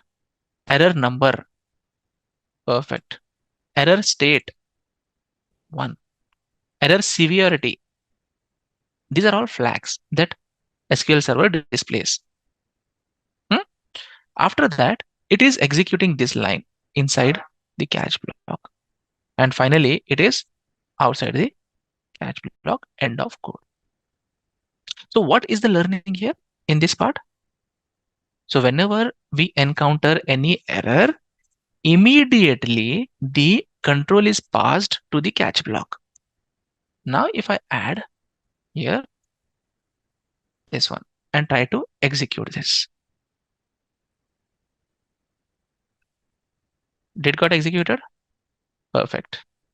Inside try block, yes, executed. One row affected. After that, print got executed. Now why did not any of the line from catch block got executed? Why I don't see even a single output from the catch block? In the output, I don't have any line. If there is an error, immediately take some other action. This can be controlled. This is called error handling or exception handling. Okay? And these are the system errors. System errors. These are system errors, which system generated errors, because I have added on the table a primary key constraint. That's the reason it is a system error, because table does not allow. What is meant by business errors? We will see that example also, which is not a system error, but I am forcefully throwing error. Forcefully throwing error. We will see that also. Okay, have a look. I'll use the same system error now as a user-defined error. Have a look. What I'm trying to do here, just read it. What I'm trying to do, read it here, this code. Begin try block and try block. With print, how can we combine text and variable display? What I'm trying to do here, actually, I want to execute my procedure. But what I am telling that I'm restricting my data from 18 hours to morning 6 hours. Between this time, I don't want my code to be executed. I'll just say you cannot run this code during the non-working hours. What I'm doing here, if the time is between this, I will raise error. As soon as I raise error, the control will be passed where? The control will be passed here in the catch block. Correct? If my time is not between this range, then this begin and end would skip, and then this would execute. Friends, understood the flow? Understood the flow, everyone? Let's try to execute this. Can you see that? Could not find the stored procedure, commission hike cursor. Okay. Search for commission hike cursor. Where is my commission hike? SP commission hike. This one with cursor.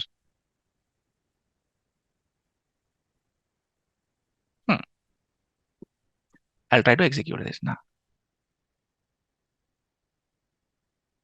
Can you see that? It got updated all the records. But Arif, why didn't throw this error? I'll say make it as 23 hours. Example.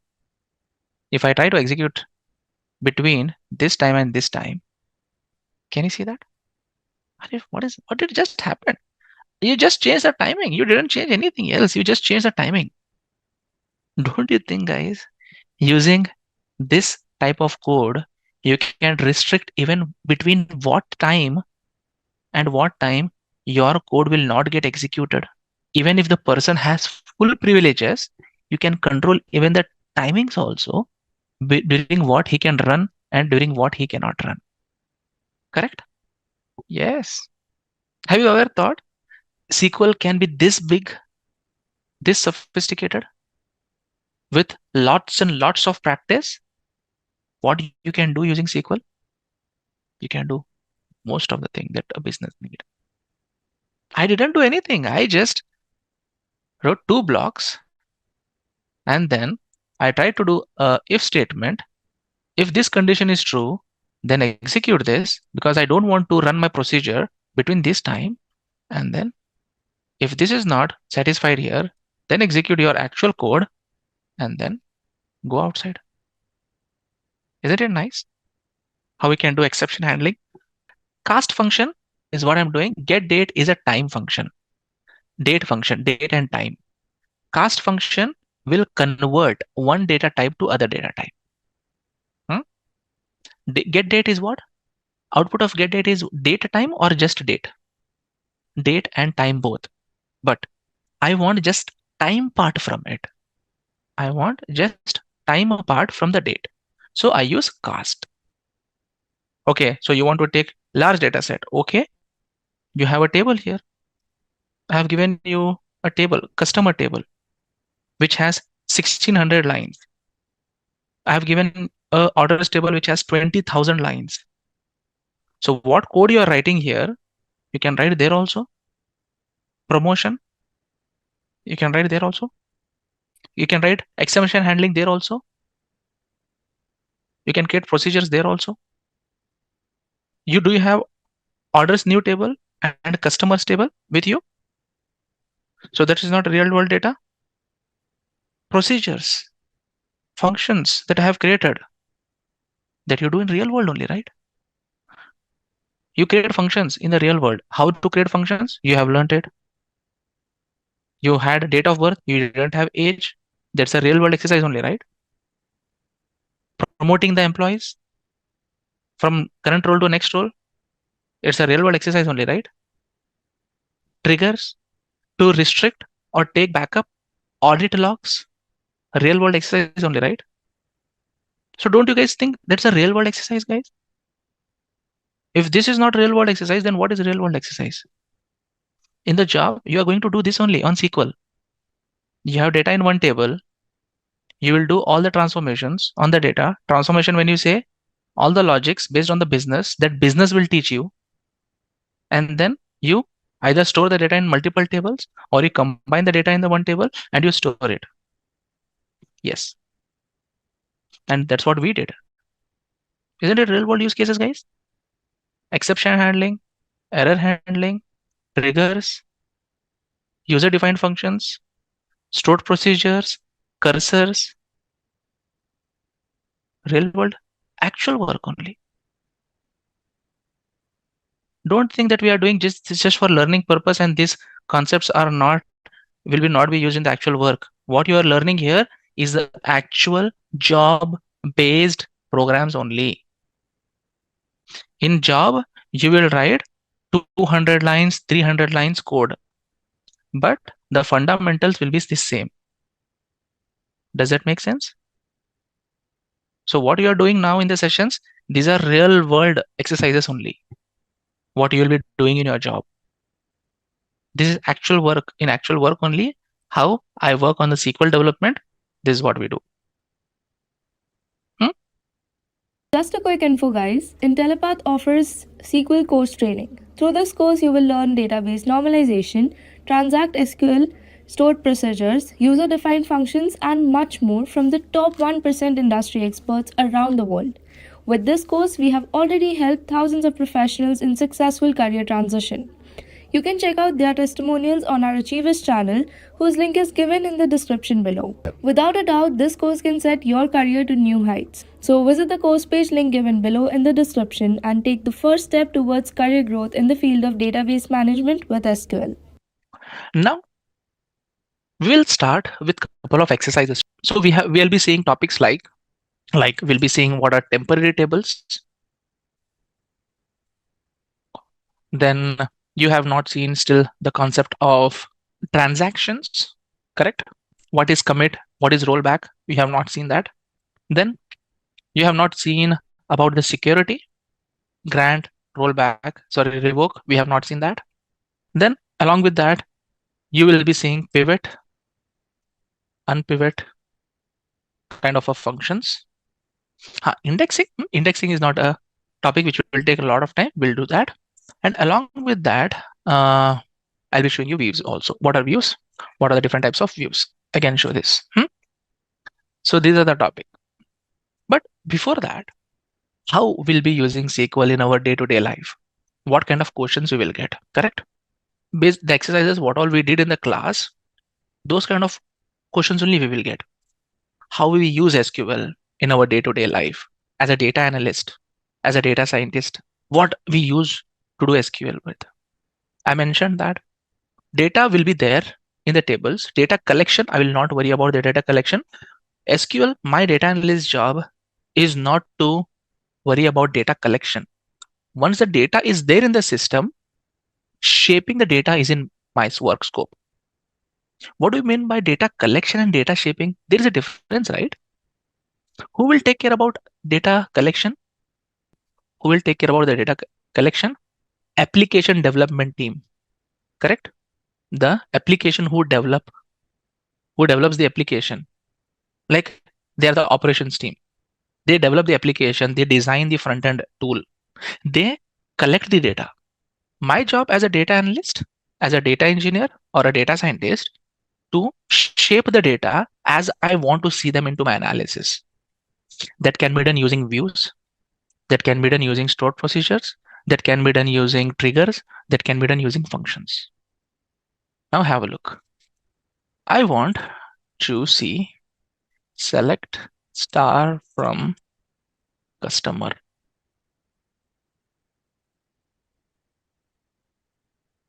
Can you see this? This table? What do you think is not good in this table? Primary key? Primary key is customer ID. That's okay. Gender. Guys, more important is gender, marital status, gender is correct. Date of first purchase is not in correct shape. See that? Now, there is no, it's not incorrect. It's correct only. Arif, how can you say it's correct? Do anybody know what is meant by epoch time? Do anybody know what is meant by epoch time? When I say epoch time, have anyone heard about epoch timestamp? So have a look. epochconverter.com. It's a Unix timestamp. Unix timestamp.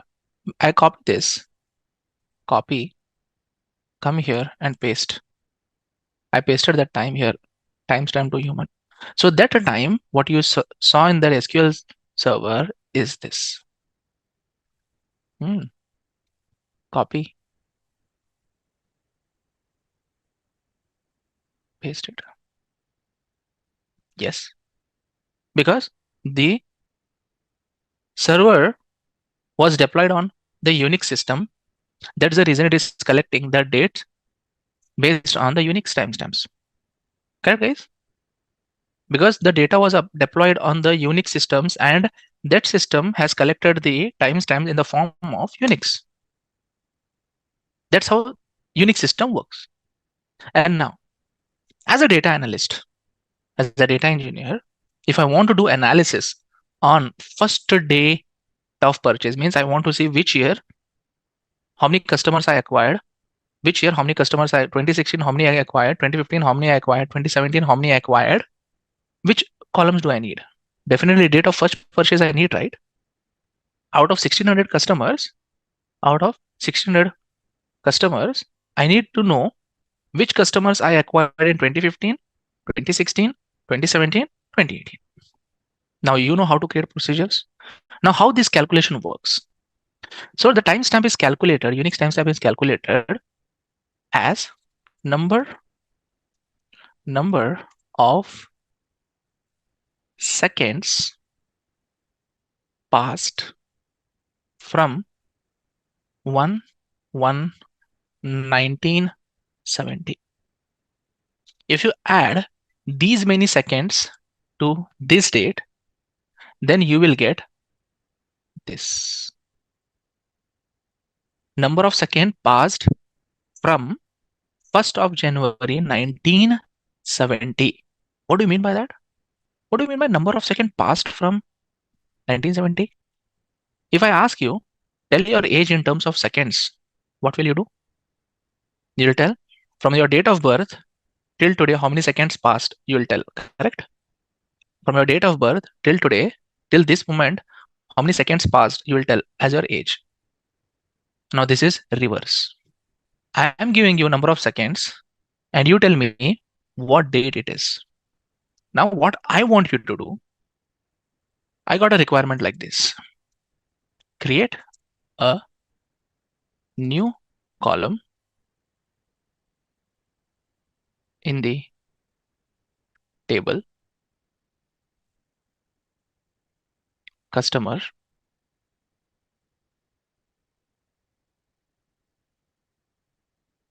create a new column in the customer table as date of purchase, first purchase underscore human. First task is this. Next, update the first purchase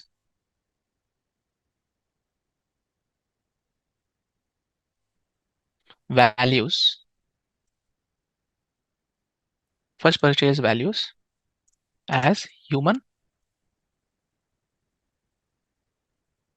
time stamp. So what method will you use to do this? This is a task that you got.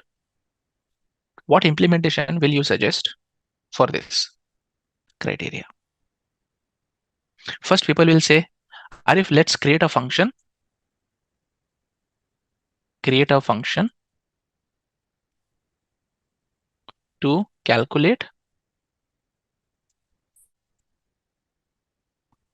epoch converter a function. Second, people will say, first you have to insert a column. Definitely, I'll say that as a 0. There is a pre-work. Add new column. Using what? Using which statement? You decide. Add new column, which this one. Create a function, then create a procedure to update all the values of the new column. Correct, guys? This is what I want to achieve the final result. This is what my job is as a data analyst. Data sometimes will not be in the right shape. I have to do this. Ultimately, the goal is I want a new column here, which will be natural time of this. And I have given you the logic. What is the logic, friends? How we interpret from this to the natural human time? I have given you the business context. Correct, guys? Again, I'm telling number of seconds passed from the date 1st January 1970. Okay, 1970. Okay, I'll just write my first command. What? Alter table customers, add. I'll use always underscore. Whenever you want to create a column with the spaces, guys, always use underscore. It'll be easy. This is date time.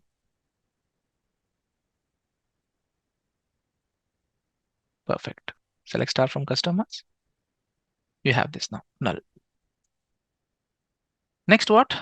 It has created a function which will be giving me this information. Create function to calculate epoch time. Create or alter function. Epoch converter. At epoch is the input that I'm taking, and it is a float number. Okay. Returns date, time, because the data what I'm trying to enter in the table, it's date time. This is date time. Cast. date add, seconds, epoch to this date. 1991, are you sure? 1970. Yes, date time. Create this function. Select star from customer. Still it is null. Now only one update system is required. I don't even need to create a procedure here. I don't need even to create a procedure. If you want to update it for one time, you don't even need the procedure. You just write, what is that command?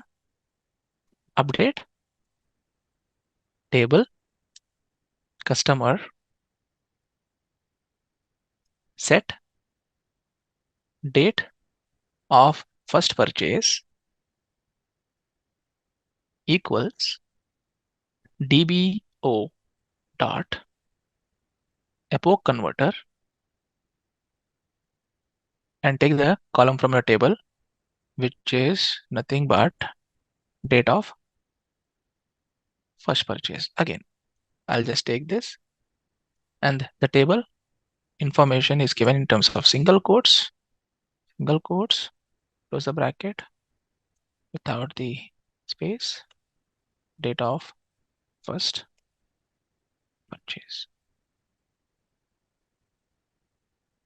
Guys, update table, do we need table keyword?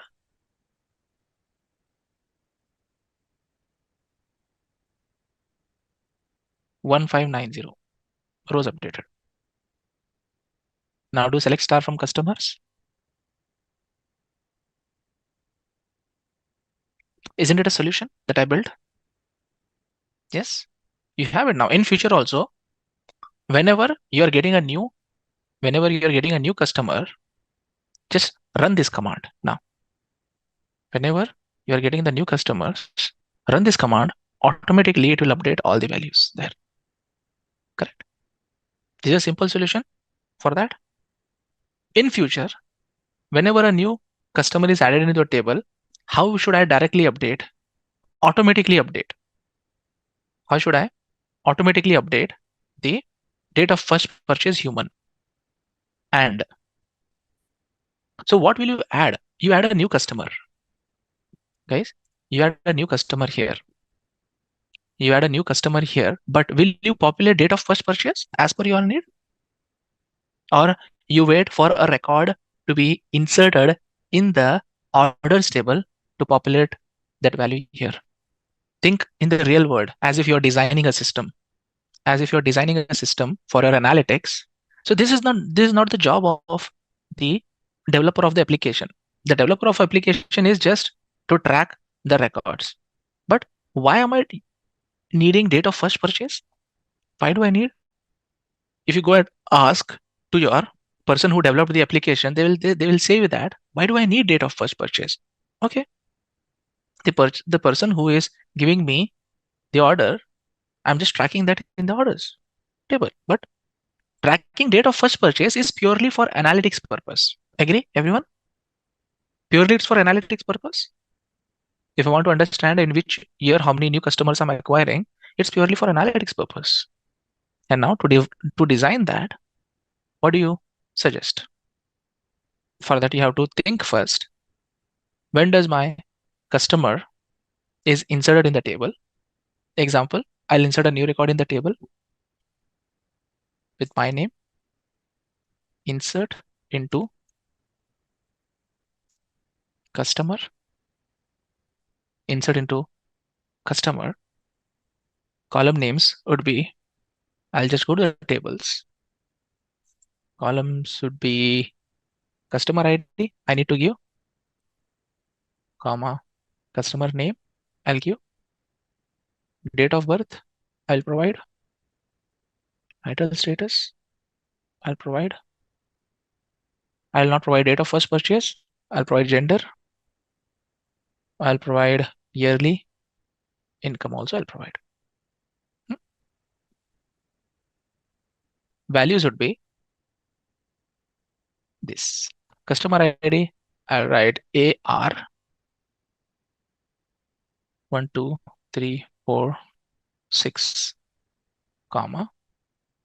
Name is within quotes Muhammad Arif,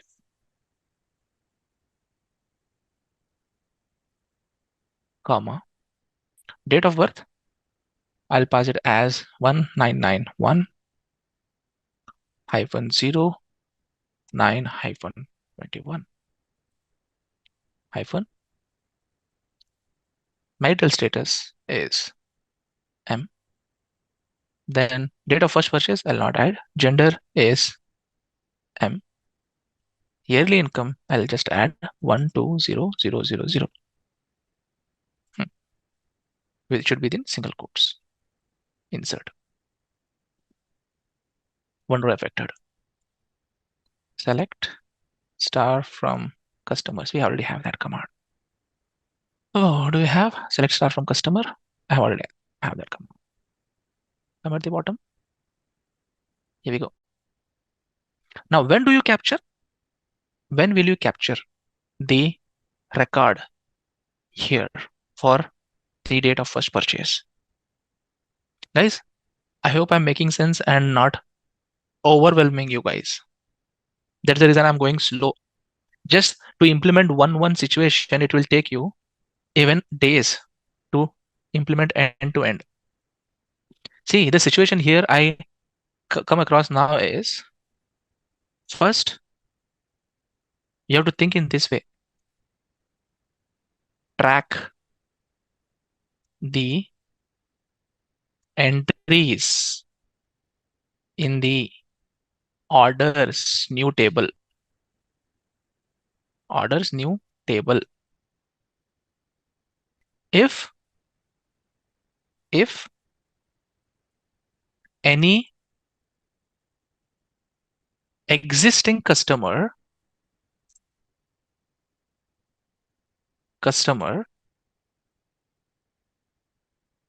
books an order, do you have to update that here? Existing customer for which you have already updated, do you need to update date of first purchase for him? Or if no, there is no need for that. No, right? No action is taken. No action. If any non-existing customer books an order, then update the customer table for that customer's record with date of first purchase.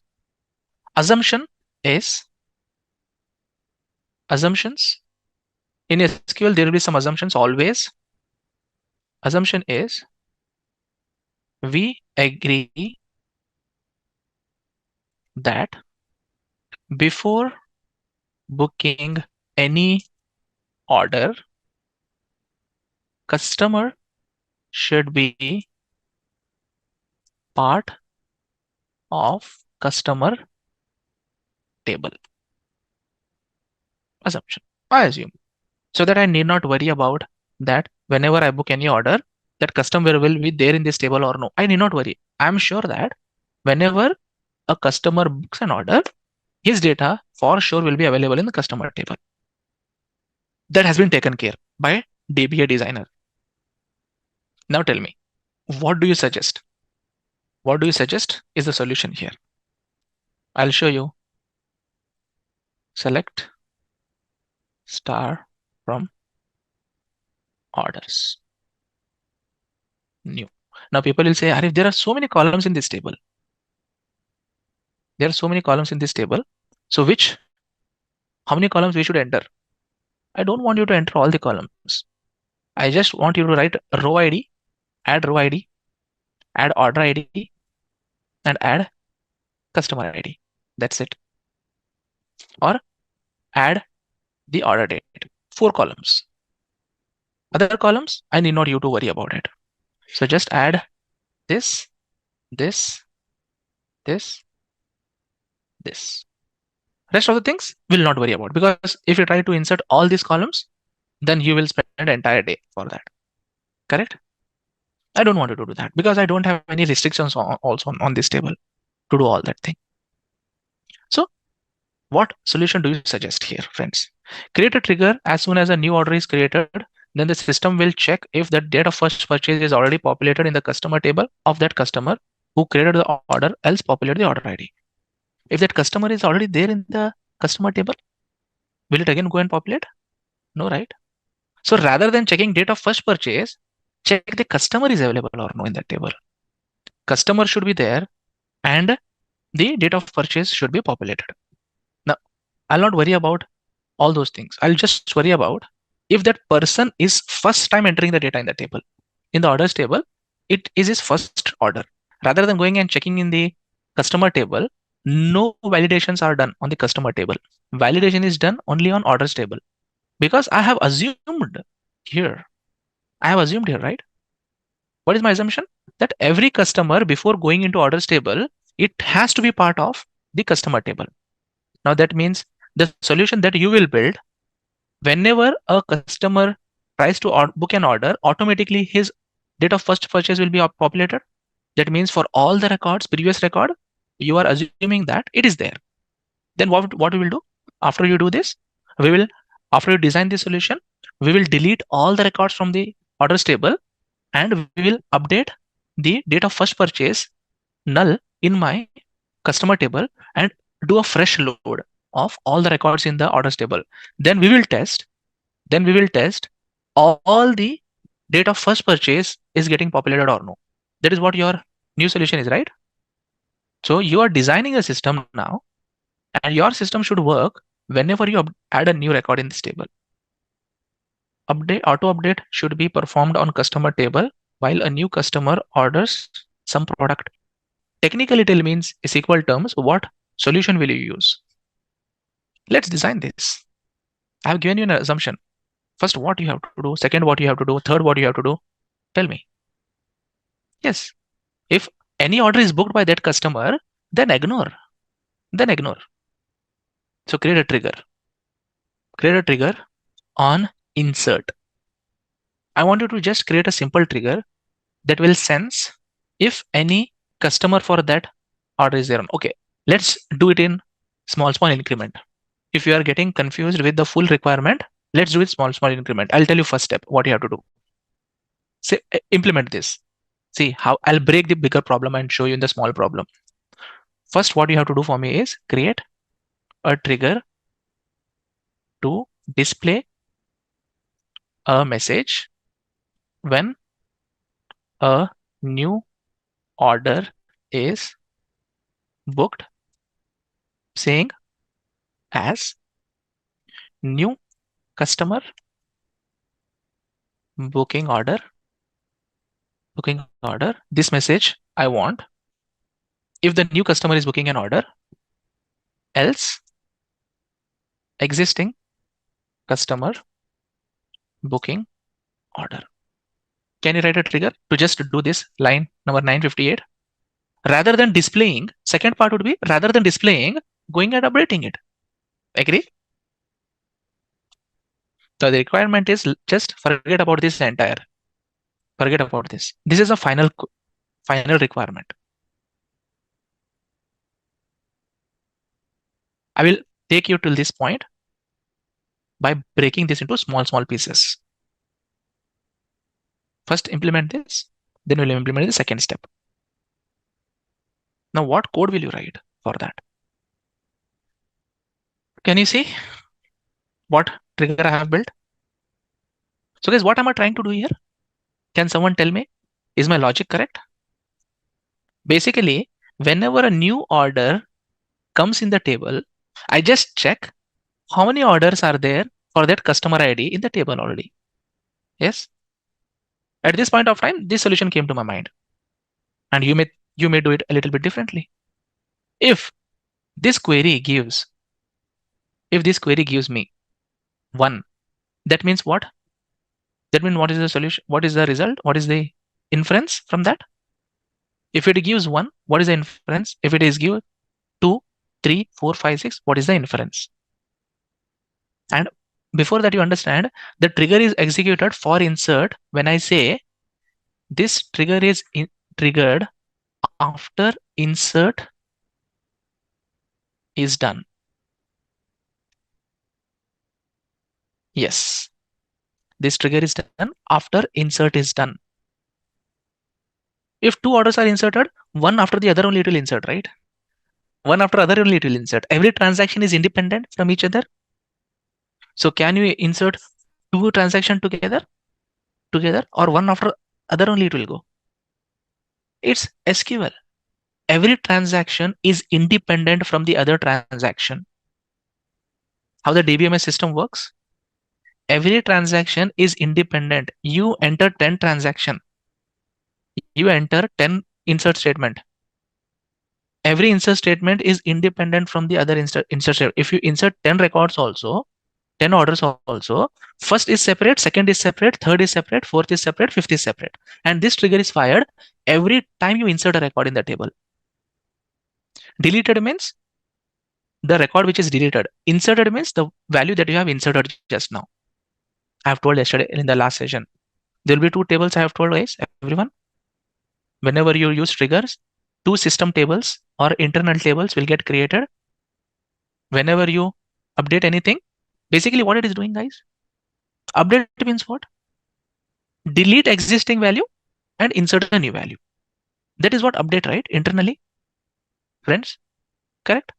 So you can check updated value means new value. Before update and after update, what were the value? So if you are writing an update command, before update, you will get in deleted table.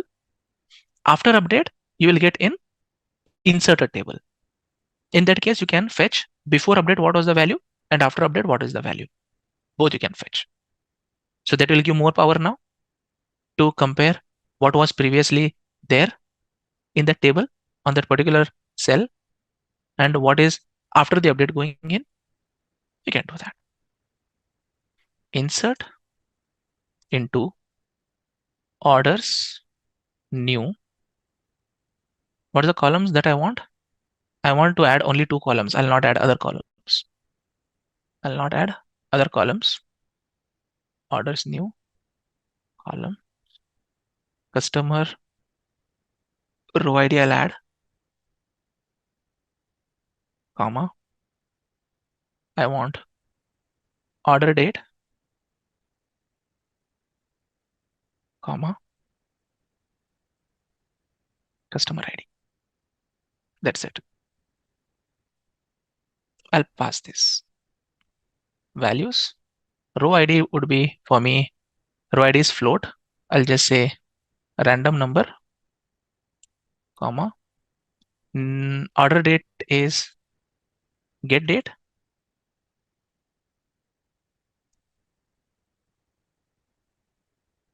Get date, comma. Customer ID is, what is the customer ID that I have inserted in the table?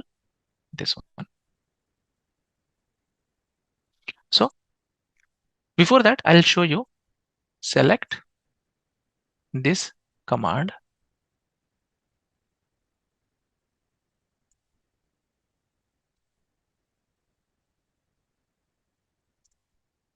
Select count of star where customer ID equals this. Do you see any records for that customer in the orders table? Okay, no records. Perfect. Now when I try to insert, based on this trigger, what message should get displayed? New customer booking order. I got it. I got the result. Okay, Arif, let's do some existing one. Okay. Select star from orders new. I'll take some existing customer ID, RD, copy and paste it here. Now what should be the message display? If my solution is correct, what should be the message that it should show? Existing customer booking order. Correct? I have, see, count of star. I have 19 orders booked by that customer. Okay, Arif, try.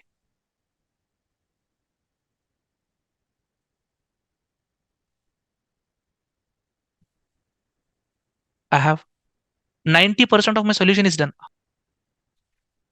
Only instead of printing, you have to write update command. That's it. Instead of print, just write update command. Your answer is done. Now you have automated. Whenever a new customer insert the data in the orders table, you will see the magic in the customer table. Isn't it actually nice? Just a trigger can create this magic for you. Now you guys got an idea how I get requirement and how I convert that into solutions. Now here, to give you an example, I am inserting only few rows in the data, but in the actual world, I have to write each and every column in the insert. Here, for inserting the data in that particular columns only will be around 50 lines for me. After that, designing the trigger will be around 20 lines. So if you see the full-fledged solution, at least 100 lines of code it will be to insert each and every value in the table. At least 100 lines of code it will be. Logic is important. I'll say update. Do I need to do anything else? Existing customer working in order. Do I need to do anything? No action. No action. I'll say less than 1. Less than or not equal to 1.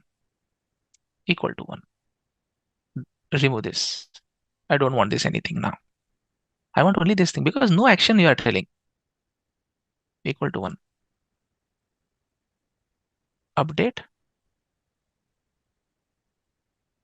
Customer. Set. Date of first purchase human. Directly date of first purchase human I'm editing. I'm not adding the epoch time. Guys, because in the orders table I have directly in the form of human time, right? Order date is already in human time. Okay. Date of first purchase set human equal to what? Order equal to select. Okay. What I'll do here, I'm doing select count of orders I'm doing. Similarly, I will create another 2 here also. Another variable at the rate customer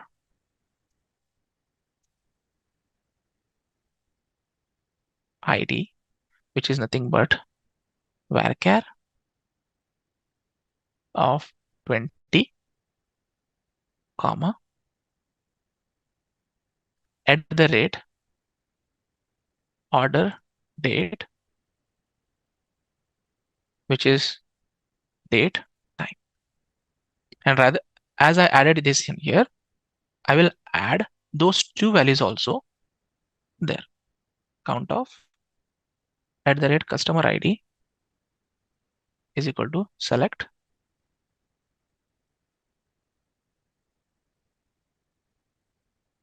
customer ID from inserted is equal to customer ID from inserted order date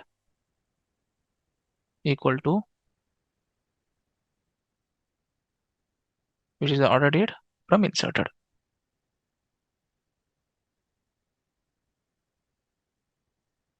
Now what I'll do?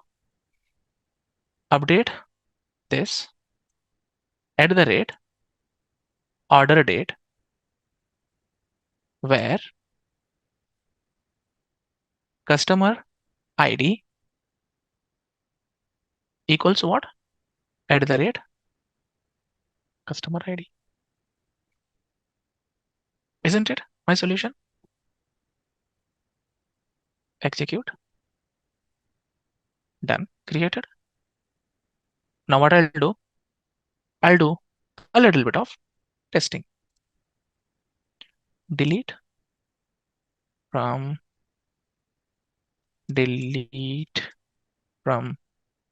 orders new where customer ID, this one, ID I'll just add, delete from orders new, where customer ID equals this.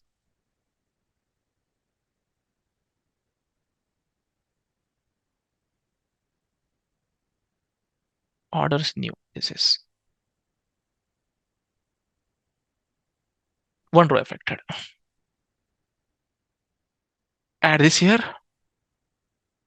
Before updating the value here, I'll say select star from customer.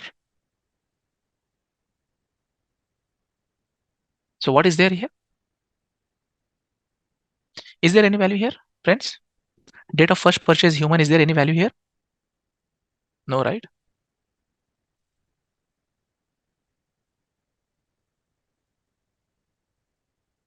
Fingers crossed.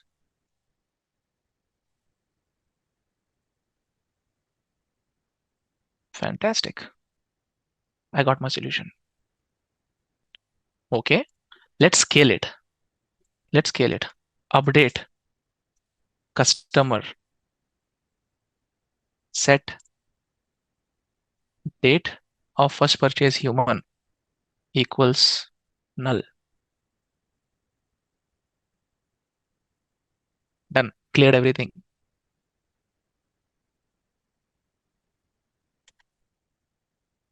Truncate table orders new.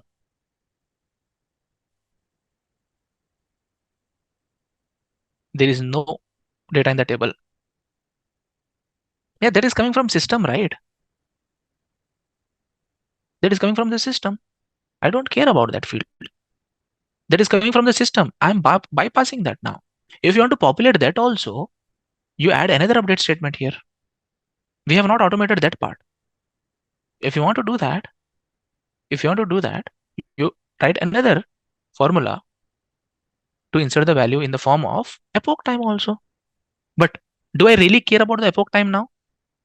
Now, as I'm building a solution, do I really care about the epoch time now? No, I don't care. If you want to add epoch time also, just add another update statement. That's it. Okay. So now I'll go to my insert script. Where is my? So table is there. I'll take some of these orders new records here. See, I'm taking these orders new record from here. These records I want to insert in the table and see the magic in my actual table. Before that, I'll show you I don't have anything in my orders new table. Select star from orders new. I don't have anything, no rows. That means any customer who is inserting an order in this table, that should be there in that table. Customer, my assumption was customer database is built beforehand, before taking the orders. Assumption is my setup as per the assumption. Now, initially when we built, we given an assumption. Is my setup as per the assumption, friends? Bring this here. From here, come down, shift, copy everything, go to a database, select this database, tell new query, paste these records here. Execute. Now, every customer who is booking an order now, which are the two tables should get updated now? Which are the two tables should get updated after this bulk load? It will take more time compared to the earlier now. Let it run. Meanwhile, you are executing your code, let it run. Then we will check the result. See, just one exercise will take more than an hour to do if you do these real world example. And tell me, guys, any of the concept that you have not learned before, I have used that concept to solve this problem. Correct, friends? So this is how you should learn the things. This is how you should learn the thing. This is how you should implement. Let's see what we have built. Select star from customer. Isn't it cool? Every record in my customer table have got a value here in this now. And also you have so many nulls. What do you mean by nulls? Let's say no orders were placed by those customers. And now in future, if any new person comes and try to insert a record in my table, it will automatically update its first date of purchase. Currently, if you see in the orders table, select star from orders new, it is a combination of product table and the sales table, correct? Do you agree? Is it a denormalized table of product and the sales? If you closely observe the orders table, it is a denormalized table of product and sales. So if I say normalize it, what will you do? You will bring out the columns from the sales table or related to the product table and build a new table, correct?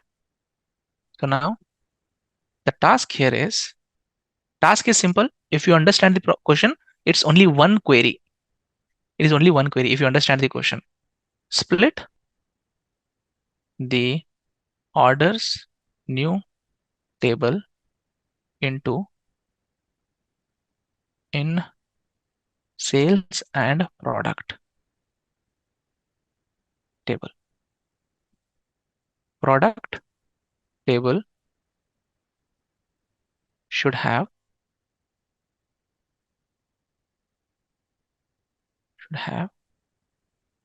following columns: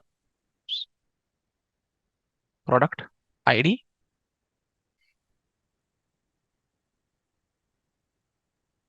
name of the product, subcategory, category, and then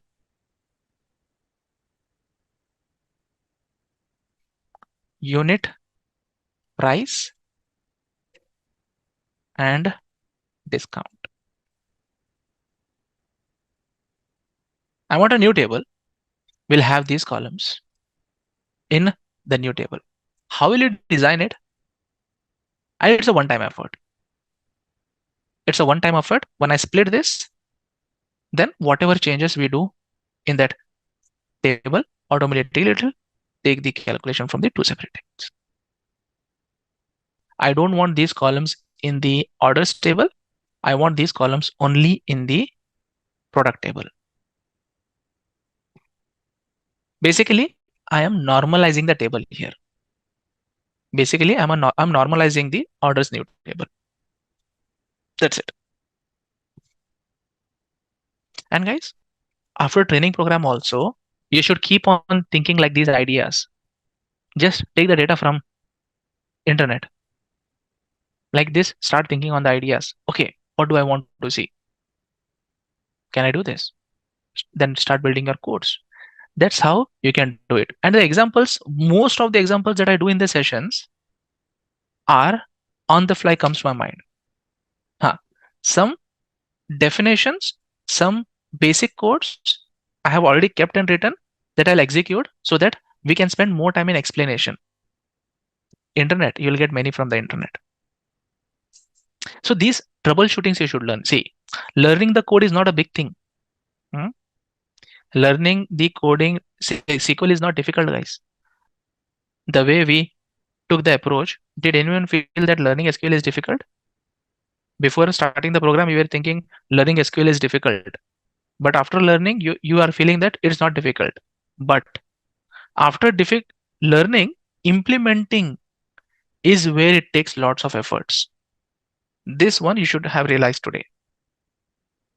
Implementing the bigger solutions is where it will take a lot of time. I don't say that also is difficult. Implementing also is not difficult. It will just take lots of time because you have to write functions, you have to write triggers, you have to write procedures and concentration also. Because if you divert from that code any point, then you'll get lost. And then to track that, it will take again 1 hour, 2 hours for you.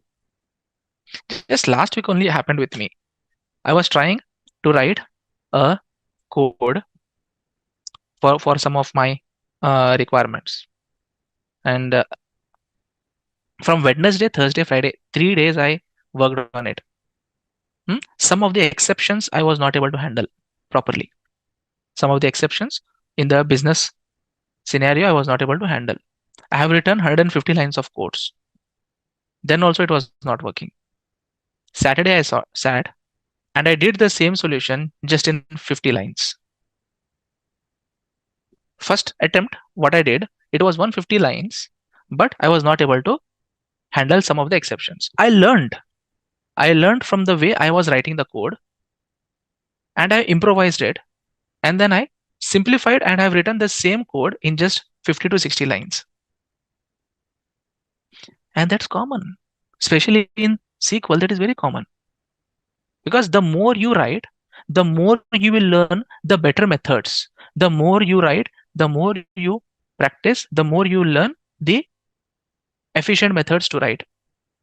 The syntax will be same, but the way you handle the data will change. Okay, then.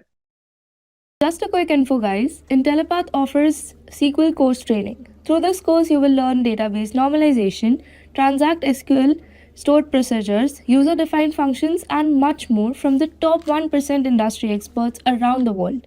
With this course, we have already helped thousands of professionals in successful career transition.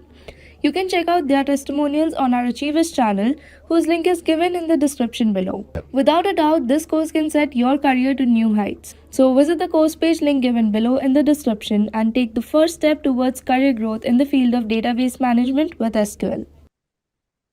Okay, so what method did we use to split these tables? Here we go. Select these columns. Now let me just execute this. Run B26 and then execute. See, one query that has created one table directly for me. Guys, I haven't created any table. I haven't created any table manually. So select into. Select into is a shortcut way to create the tables for you. Let me just refresh my table and see what's the data available there inside it. Now, I want to understand from you guys if this query is correct. Let me go and see in the tables. I can write direct select star from products new.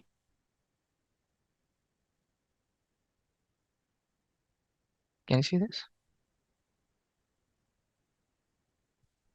Now order by 2, I'll say.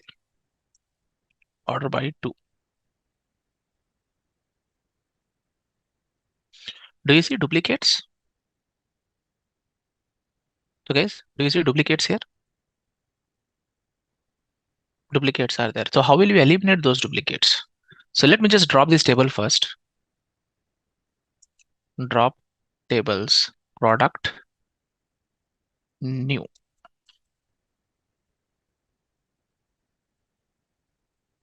Product, new. And I'll write a simple clause here, select distinct. Correct? Distinct of these. Now then also you will see some records. See, now rather than 22,000 records, I have just 11,000 records. Let me try to write the query, select star from product new. I'll get this order by. Still there will be a duplicate. What's the reason for getting duplicates here now? Example this. It's taking distinct of all column, yes, but discount is given based on the order level here. Discount is not given at the product level. Correct? So the discount, how it is decided in the company, in the sales, is not based on the orders table. So can we keep, if, sorry, it's not based on the product. It's based on what? Based on a particular order. Because for different orders, different discount is being given. So I can't add discount column here in this table. If you want to keep unique values of the product names here, then you can't keep the discount value. So now see, I'll just say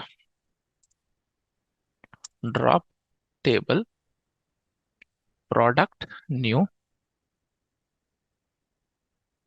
and I'll say discount, remove it, and then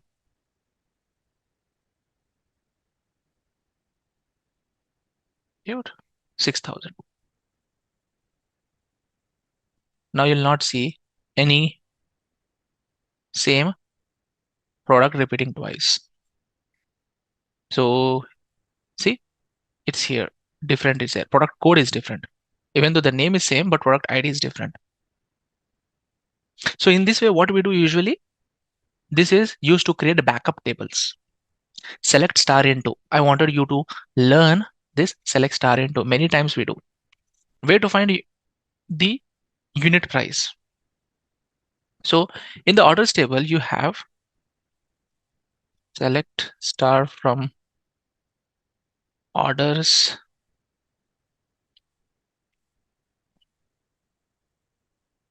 new.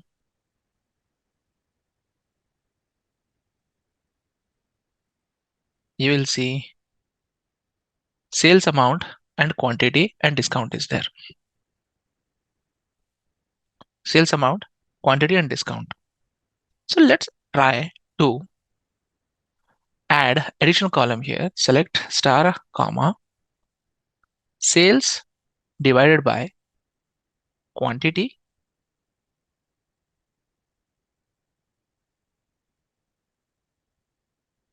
So now I'm getting 150.384. Just hold on. Does the discount have effect on this number or no? We will check once. Order by product name. Order by product name or product ID. Order by product ID.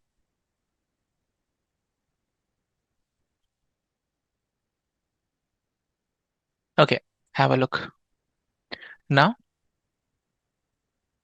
do you think the discount has effect on this number? If you want to get what is my unit price, this is the same product ID. If you see, you are seeing different unit price. Why? First one unit price is 21.192 and other two are 52.98 because the product first sales has the discount. 60% discount was given. So how will you give me the sales amount? How will you give me the sales amount before discount here? How should I modify my formula to get my sales amount before discount? Before discount, what is the unit price. Add discount to sales, remove discount given from sales. Okay, how? What is the formula for that? The values are calculated without discount?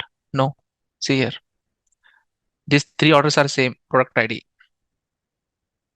These three orders are given for same product ID, and first order with discount. That's the reason I'm seeing 21.192, but other unit prices are same. See here also discount. This is same for all these is same. This is this one. This all three is same. All this one is same. This one is same. See, I can see that. So wherever you see a discount, you'll see that 2 1, but divided by 10. Yeah, I did divide by 10 only, right?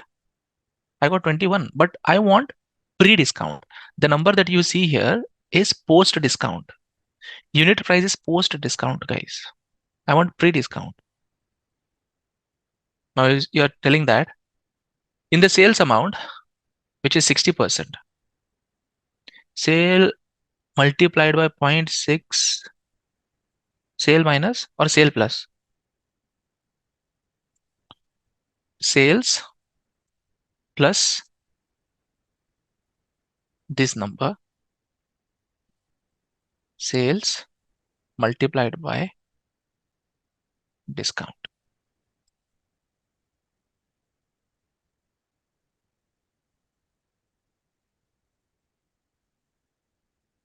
Why? But am I getting the value here anywhere for others? Other values are getting incorrect now. If I change that value, the other values will get incorrect now.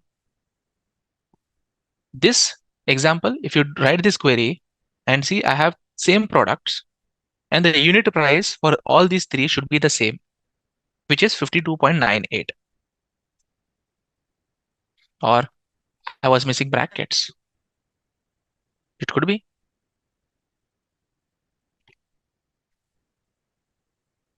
No, I'm not. It's not because of the brackets. Then what am I missing there? So total discount amount here, the discount is in terms of percentage. If you are asked to calculate discount in amount, what will be your formula?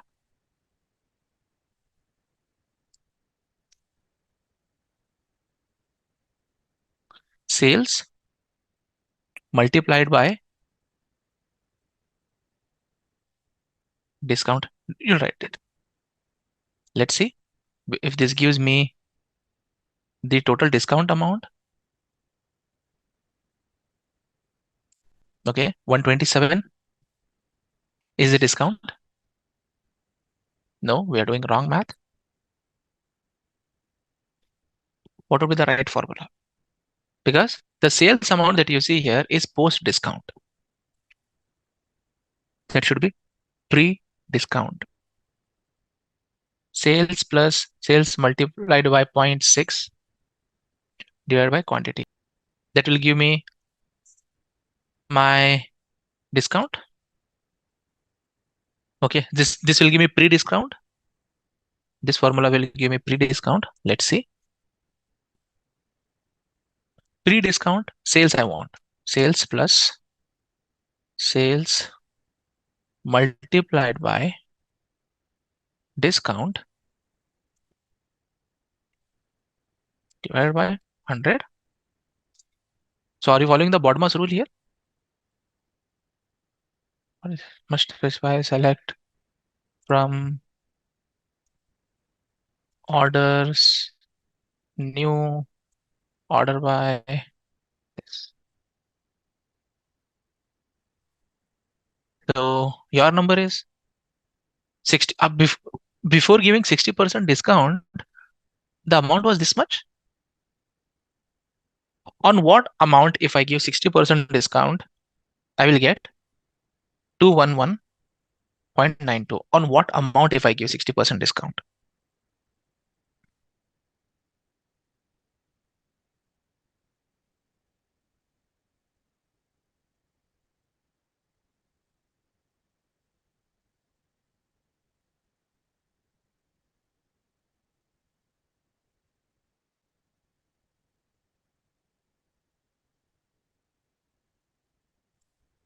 Let's see this.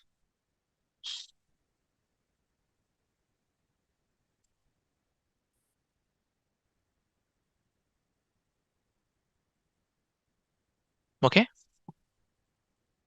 So that means on this amount, if I give 50% discount, I'll get this number. So wherever I don't see any discount, the amount should be same.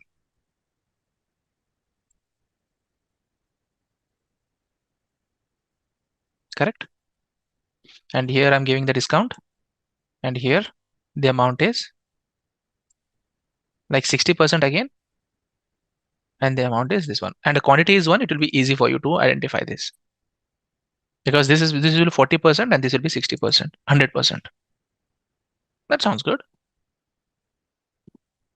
And now for this complete number, if I divide it by quantity, if this whole number, if I divide it by quantity, will I get unit price?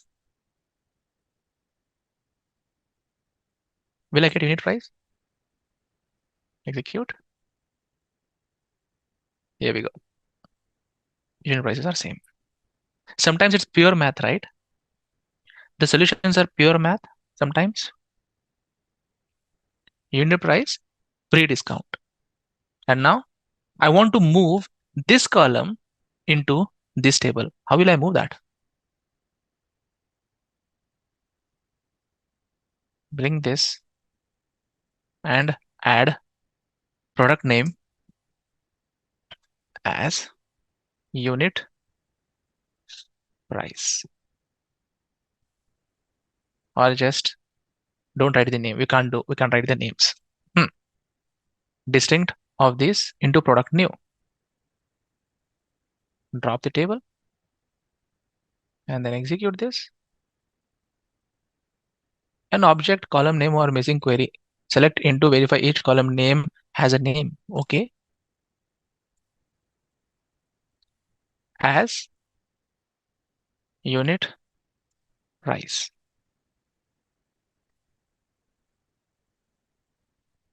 Nine 221. Select star from this table now.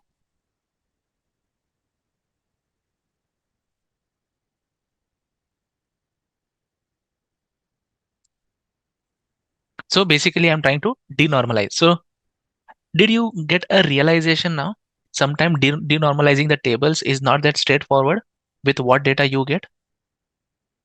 Because the data sometimes in the denormalized table, it is manipulated or calculated.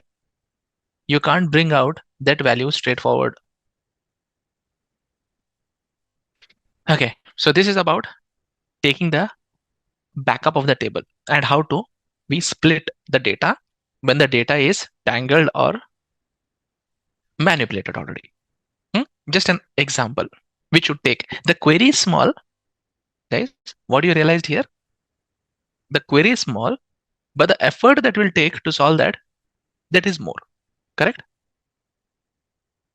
The solution is only this much, but the effort that took is relatively more.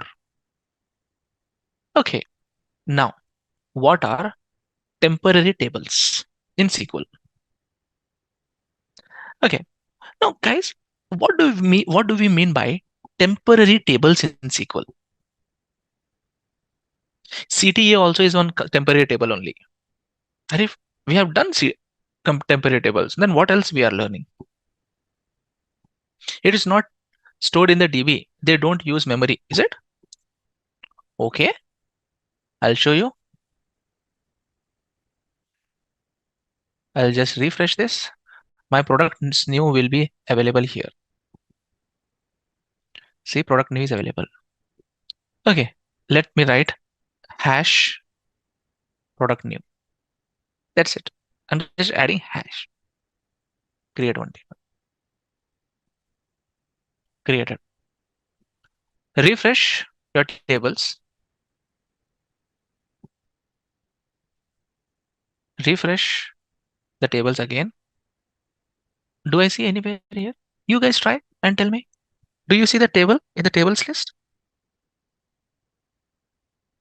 But it says 283 rows got affected. Now if I write select star from product hash product new, I'm able to see the data. That means physically the table got stored, but where? Correct? See, if I go to system databases, tempdb and temporary tables, it is stored here. It is stored there. It is stored there. People will say, Arey, why it is getting stored there? What's the use of getting stored there? It's a physical table only. But why it is getting stored there? Can anyone? No, I didn't close the session still. Now I close the session. Guys, if you can see my screen, this table is available here. I'll close my SSMS and I will restart my SSMS. I just closed my session. That means closed my SSMS and I'm restarting my SSMS. My SSMS has opened now. Connect to database engine. Connect. The same server I have connected. Databases, system databases, tempdb, temporary tables, gone. The table is not there.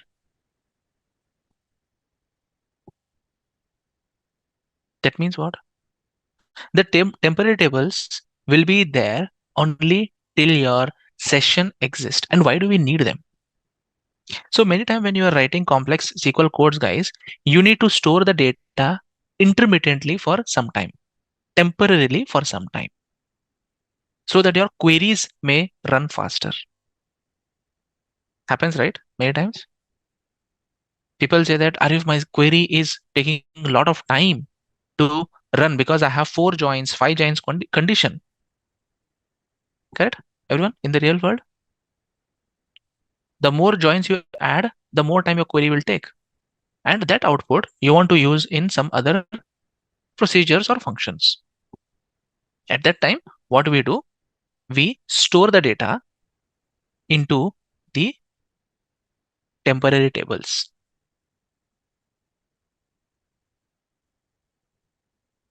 Exactly. So that I need not worry about, when I exit, I need not worry about closing, deleting the table. I need not worry about deleting my table. Automatically, when you exit, your table will get deleted. When you come back again, you can create it. See, invalid object name order is new because you are connecting to the master database. I do this mistake many times. I'll not connect to the right database. Okay. Table created. Refresh. Temporary tables. You have it again. So there are 3 types of temporary tables. 3 types of temporary tables. One is available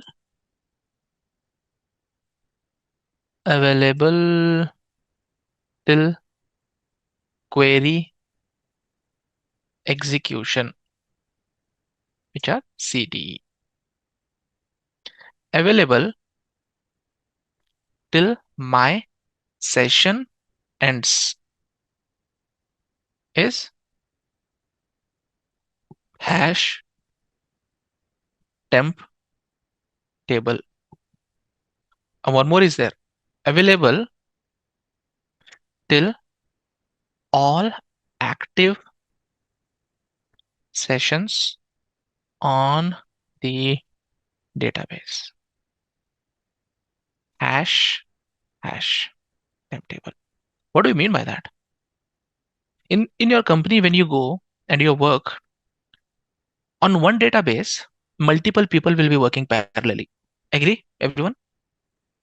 multiple people will be working parallelly. And hash temp tables will exist till all those connections are available on the database. If any given point of time, all those people will exit from the database, automatically that temp table will get deleted because it's a shared temp table. Hash temp table will get stored in the table till all the active connections are disconnected from the database. Make a note of this. Does it make sense? At query level, at one session level, and at multiple session level. At different levels, you have temporary tables that you can use. If you don't want to store the data only, we can find in the same location. Yes. Try creating that. You will find in the same location. Okay, I'll tell you once again. Hold on. This is one session that I have connected to this database. And let me create this. Please pay attention here. I'm creating hash table now. Execute. Created 2 tables. Refresh. Temporary tables. I have 2 tables now here. Now have a look. Right click. New query. New window. Let's try something now. Execute. Invalid object name. Orders new. Okay, let me just connect. So why am I forgetting? B26 is my database. Okay. It's already there. So what I'll do, I'll write this query. Incorrect query I have written. Hash. I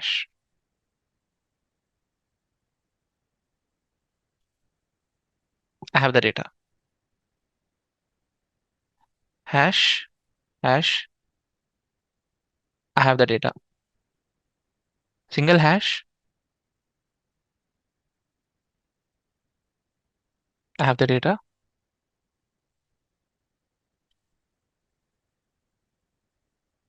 Why? Why? The table which I created with double hash is accessible in the both the sessions. But why the table with the single hash is not accessible in both the sessions? Understood now? Double hash is accessible to multiple sessions for multiple users. But single hash is accessible to only one session. Yes. Nice, right? Isn't it nice? How we can use temporary tables? Now, let's go and create views. What do you mean by view, guys? Any idea? What do you mean by view? I'll say, have a look. The same columns I'll use here. And I say, create view product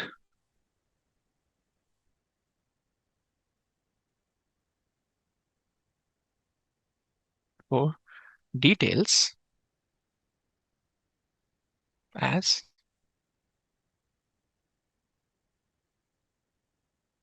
from orders new.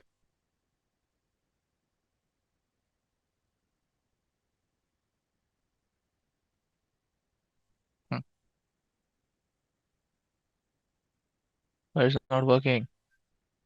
Create view product details as incorrect syntax near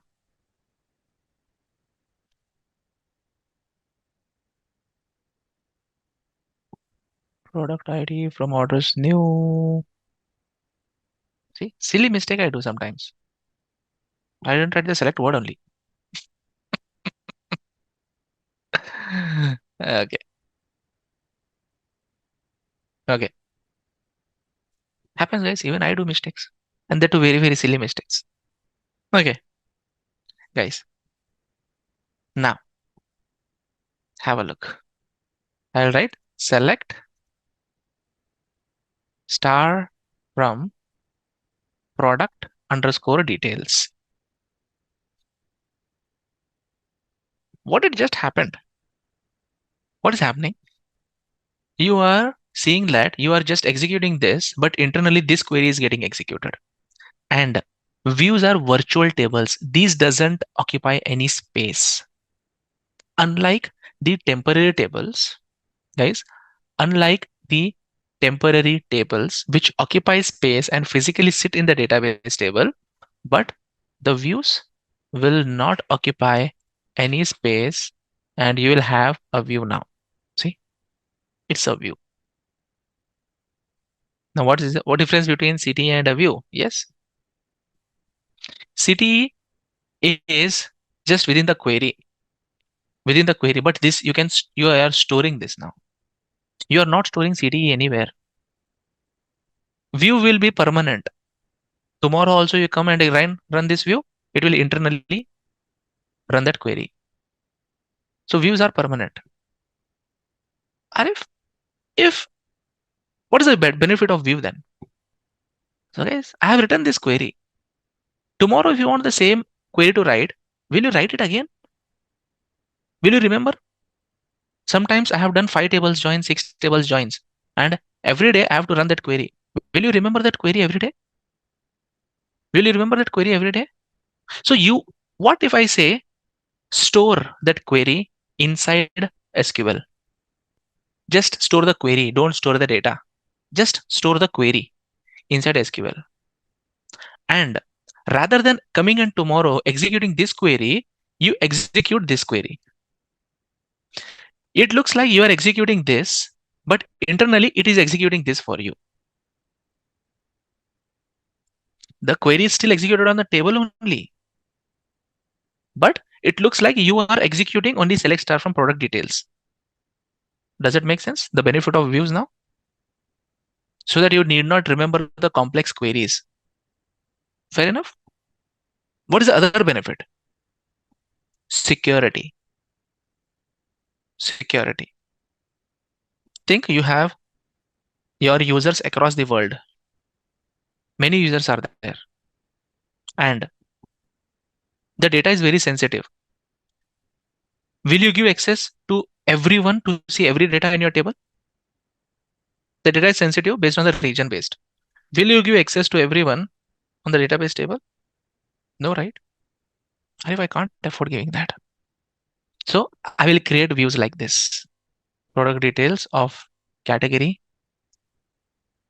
where category equals furniture.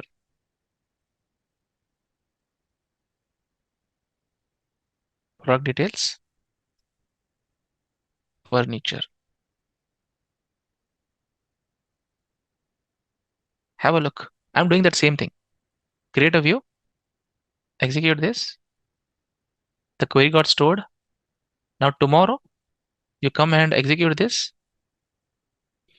It will just give you the filtered data. It will not show the entire data in the table. It is just giving you 1944. Arif, that's nice. Okay, let's create another view, which is another view for another category, office supplies. Create another view for office supplies.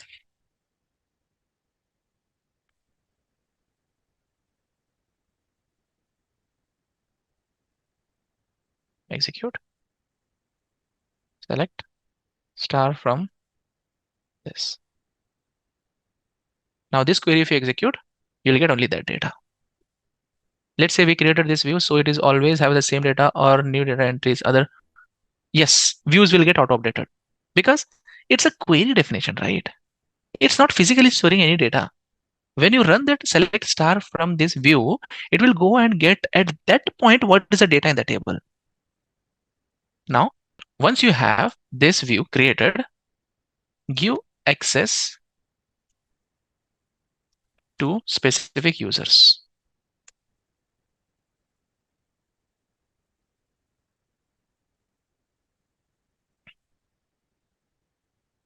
We can delete the view, drop view name.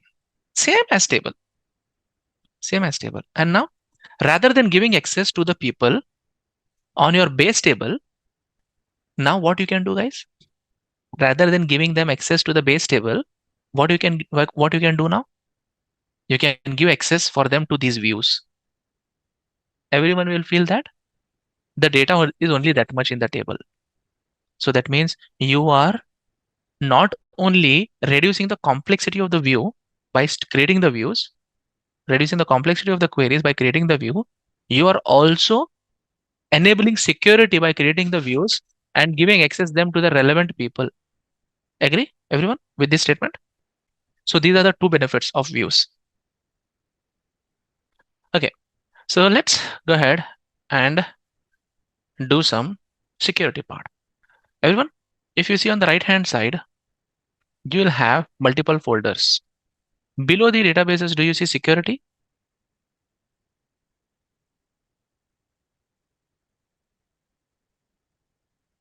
Do you see security part, everyone?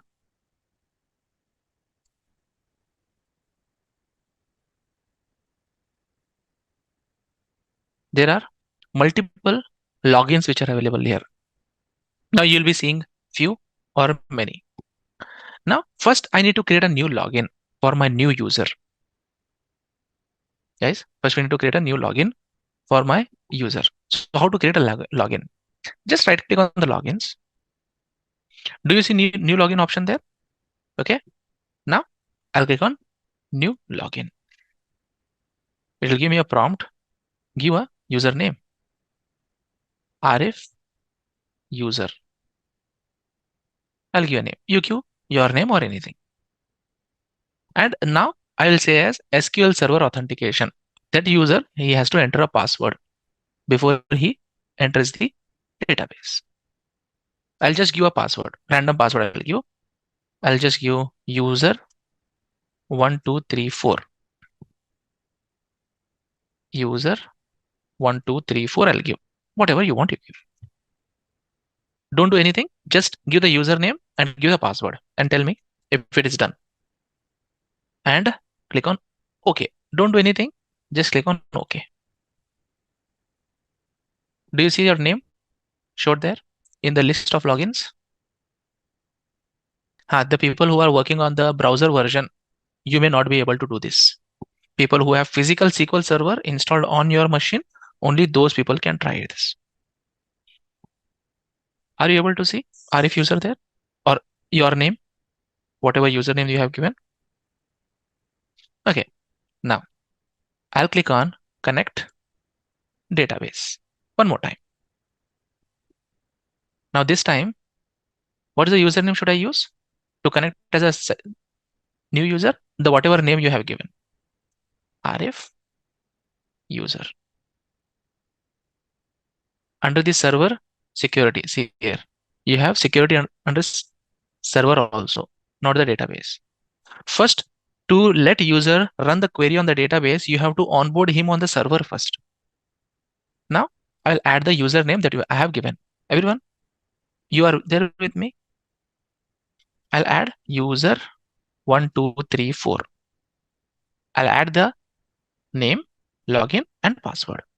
If I try to connect, it will ask me change your password.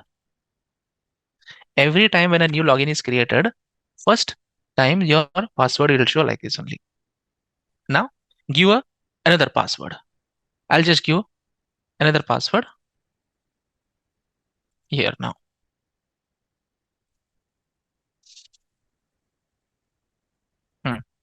I give another password and now I'll click on OK.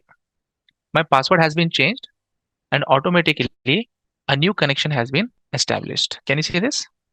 This is for my owner and this is the new login. So two different people have connected to the same server now. Two different people have connected to the same server. Can you also see two different usernames there? If you guys are not able to do, then totally fine. In your company, you are not going to do this. This will be your admin people who will be dealing with this. SQL Server administrator will be dealing with all these things. For you to just have an understanding is important. If you guys are not able to do this, don't take stress, guys. Trust me, this is not SQL development. This is an administration part, which I'm showing you how to create logins and how to set up the security. That's it. Hmm? Okay, so now have a look. I have this window. I'll just close this session. I don't want this session. I have one session for Muhammad Fahim here. See the name, Muhammad Fahim. And another session for this user, I'll create new query. SQL query 2 for Arif user. Now have a look. Databases. All the databases name will show. And if I write same query here, where is that? Select star from products new. See, if I execute this query here, I'll be able to see the data. If I execute this query here,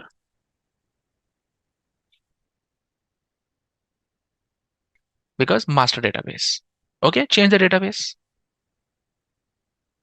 B26. The database is not accessible. Why? Why not accessible? Come here back. On the database, come to my user, owner of this. On the database now, here, permission meaning permission to do something. Permission missing, yes. Security, users. I don't have any users now, correct? Now, can I add any users for this database? New user.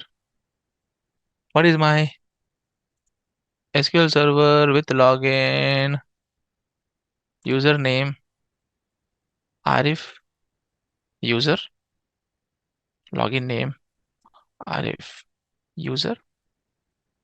Default schema, which schema I want him to connect. Okay, let it be default schema. I'll leave blank for now. Arif user, login name as Arif user. I have given Arif user. In the database, I have created that user.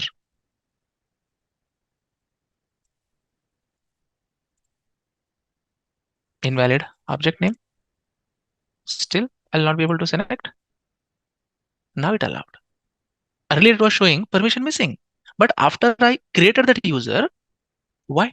It started showing me this. It allowed me to connect now, right?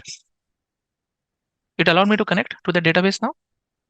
Same login name should be used. Otherwise, it will not work. Now, on this database, if I try to execute this query, the select permission was denied on the object product new. Correct, friends? Everyone is getting this now?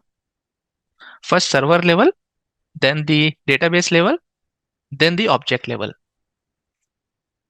Now, if I try to give him access to this, select for this query, can he execute on this at least?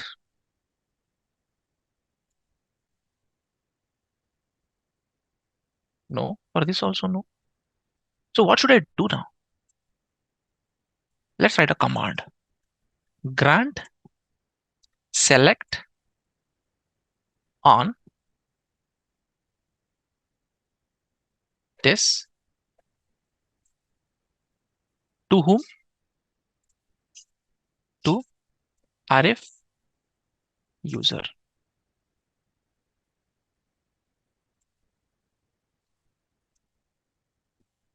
Done.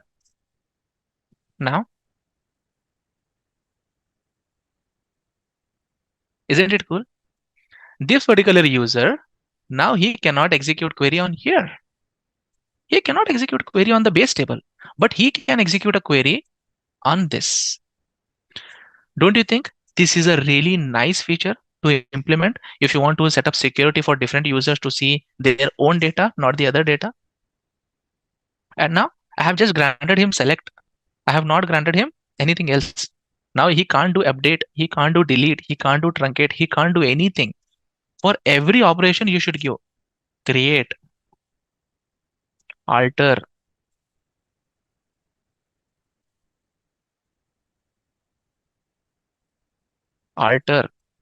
drop, truncate, delete, drop, truncate, delete, update. All these you have to give specifically to the user. Yes, you can control individually what he can do. For some people you can give update, but you can revoke them from delete. For some people you can give insert, but you cannot give them delete.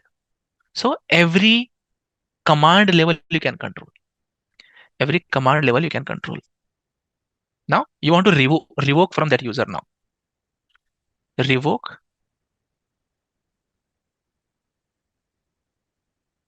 revoke, select on from RF user. Done. Run this query. Gone. Guys, understood what is grant and what is revoke? But as a developer, I will not be doing it. As a developer, I will not be doing it. This will be done by admin people of your company. This will be done by admin. And you are seeing that example right now here. My user is not able to execute the data on the base table. Can you see this? This is a base table. He can't execute, but he can execute on this. And he see only 1944. That gives us a clear idea. Why am I creating view? Even though it's not physically stored, but my user can access only the data what he is supposed to see.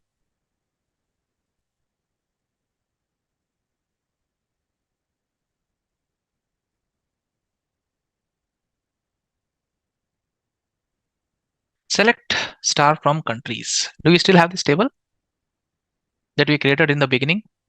Now, have a look. What am I doing? I am running series of commands. Do you see any Bangkok record here? Line for any Bangkok? Country ID, country code, and Bangkok. In this table, I don't have any Bangkok line. Please pay attention. After that, I'll give you time to do at your end. But on my screen, do you see any Bangkok line here in this table? No, right? Okay. Now what I'm doing, I'm telling begin transaction. Begin transaction. Transaction is started. Insert into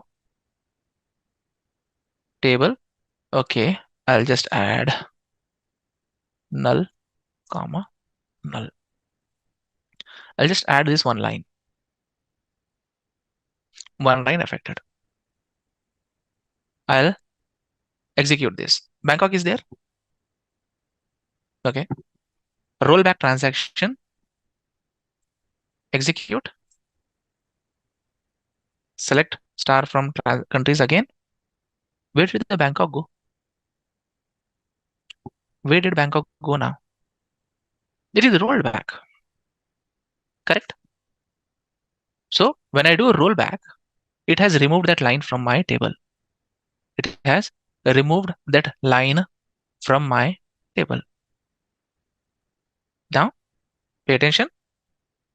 Now I'll write commit transaction before rollback. Please pay attention. Now I will do begin transaction. Same. Every time you have to, if you want to use commit and rollback, always you have to write begin transaction. Begin transaction should be written. If you want to use commit and rollback, guys, ensure that you write before insert statement, there should be begin transaction. If you don't write begin transaction, commit transaction and rollback transaction will not work. Keep this in mind. If you don't write begin transaction, then commit and rollback will not work. If you don't start a transaction, then it is auto commit. There is no concept of commit, only auto commit it is. Now I'll write begin transaction. Now I'll insert it. Data will be available here. Select star from countries. Bangkok is there. Now I'll do commit transaction. The transaction is closed now. The transaction is closed. Now you can't do the rollback. It says the transaction was already closed. Till the time you don't write commit or rollback transaction, you can undo everything. You write 10 commands, you write 20 commands, you write 30 commands. Till the time you don't write commit or rollback, you can do it. And your session should be active. If your session is closed, the data will get auto committed. Either two scenarios. Either it should be till the session or the DML commands. Keep in mind, DDL commands are auto commit.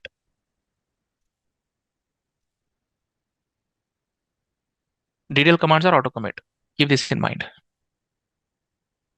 So in three scenarios, your transaction will get closed. Which are those? First, either commit or rollback, your transaction will close. Close the session, your transaction will close. What is the final scenario in which your transaction will get closed? Any DDL command. All the 5 rows will get removed. Commit means it's like writing with pencil and writing with pen. When you write with pencil, you have the flexibility to erase it, right? If you do some mistake. But if you write with pen, do you have flexibility to erase it? It's based on that concept only. You have the flexibility to roll back your data if you think you have done something mistake. So when you go to the companies, guys, we have update and alter for that, right? So can you give access to base table? Let's give access to the base table also to the user. Come here, write this. Grant select on this, granted. Come back to Arif user, write this query. He has access or no? To which user you have given? To which table you have given? Grant select on orders new. Oh, not orders new, products new. Products new, or write orders new, base table. Orders new. He has the access for the base table now. He can do anything that he wants. Means he just can do select. So on which table, which column, you can control everything. Okay. Just a quick info, guys. Intellipaat offers SQL course training. Through this course, you will learn database normalization, transact SQL, stored procedures, user-defined functions, and much more from the top 1% industry experts around the world. With this course, we have already helped thousands of professionals in successful career transition. You can check out their testimonials on our Achievers channel, whose link is given in the description below. Without a doubt, this course can set your career to new heights. So visit the course page link given below in the description and take the first step towards career growth in the field of database management with SQL. Okay. So what do you think indexes are? So suppose, guys, you have a textbook which has 10-12 chapters, and along with that, it's around 500 pages big. Now, if you are asked to open chapter number 5, how will you open that? Will you go page by page, or we will go to index, you'll find the page number and you'll open. So you'll go to index, and then from that, you will get that information of where that chapter starts from. Suppose what will happen if you will not have index? Definitely it will take a lot of time for you to go to that page from where that chapter starts, right? So indexes are helpful. Okay, here we go. Now, indexes are of two types. Usually there are two types of indexes. One is clustered index and another is unclustered index or non-clustered index, or you can tell as a primary index or secondary indexes. Now, why do we need index? To enhance my query execution time. Whenever you have huge data in the tables, guys, whenever you have huge data in the tables, at that time, what happens? To fetch the data based on a where clause, it will become difficult.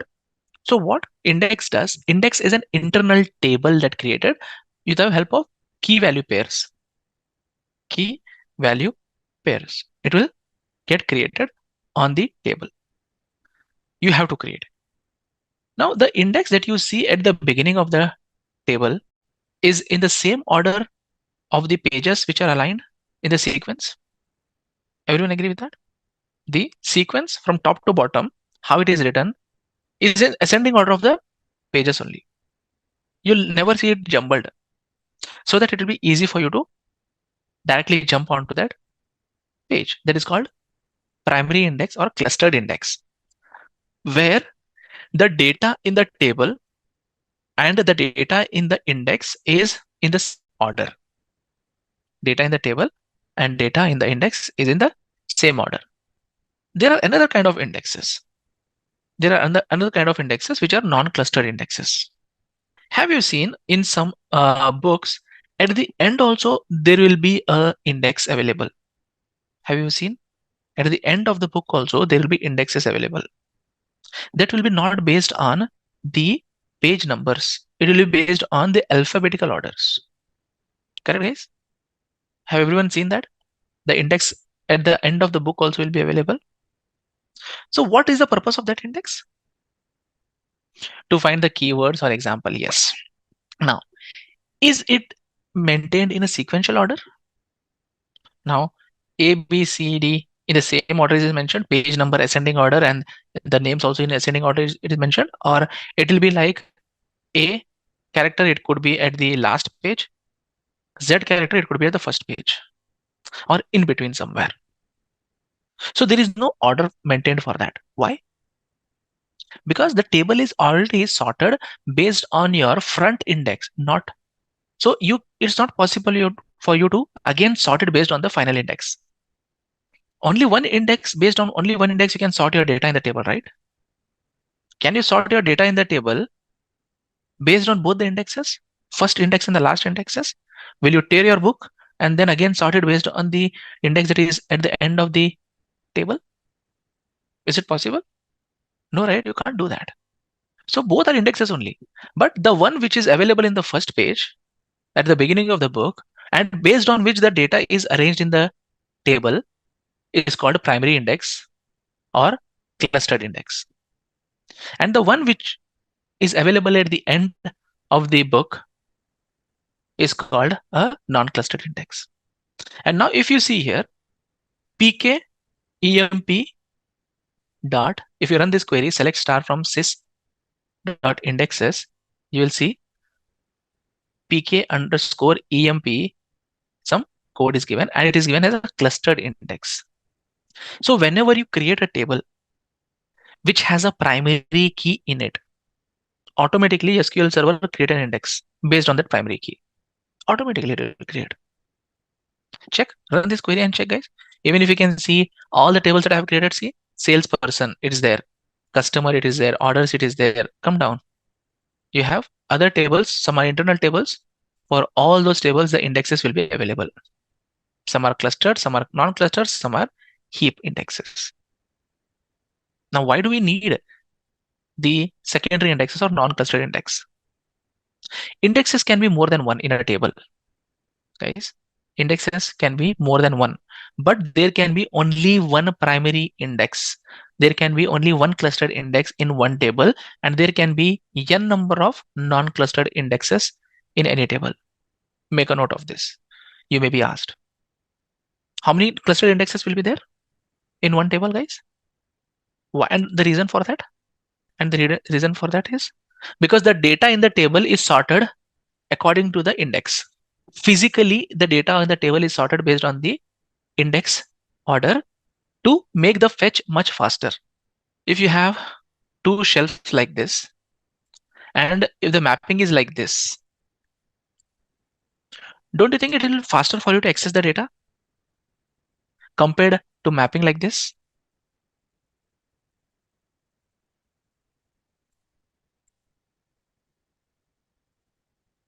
Compared to mapping like second one, don't you think the first is much faster compared to the second one? That's the difference. Because once is physically the data is sorted in the table, then you can't resort it. So you have to create an index which is non-clustered index. But if clustered index is better and faster, then why we need? Because clustered index can be created only on primary key. What if you want to search the data based on the non-primary keys, based on the product name? It's possible, right? Or you'll search data only based on the primary key only in the table. When the table is created, when index is automatically, it has to create manually. So primary, if a table has a primary key in it, automatically a primary index will get created. Make sense? Whenever you have a table with a primary key, automatically you'll get a primary key created. See here on the EMP table. Where is my, it's an object. Where did it go? Here we go. So it's getting created for PK only, primary key only, automatically. Now I'll create some additional on that. Select star from EMP. You have these many data now. And then I'll say create index non secondary index. I'll just give name secondary underscore ename on EMP dot ename.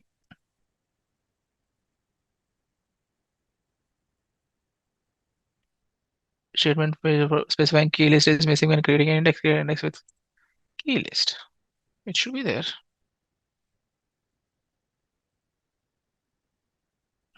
See, on what table you can't, you can drop. Try. Can you see this? I have created an index, and now I'll run the query. The same query system underscore indexes, and I'll show you that index will be available here for me, where name is equal to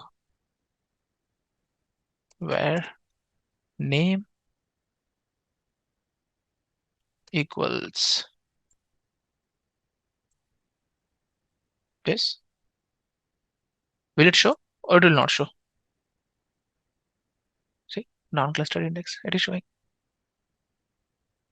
Okay, guys, I created this just now. Okay, let's drop this index. Drop index.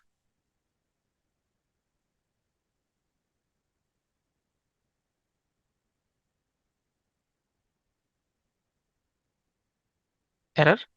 Specify the table name.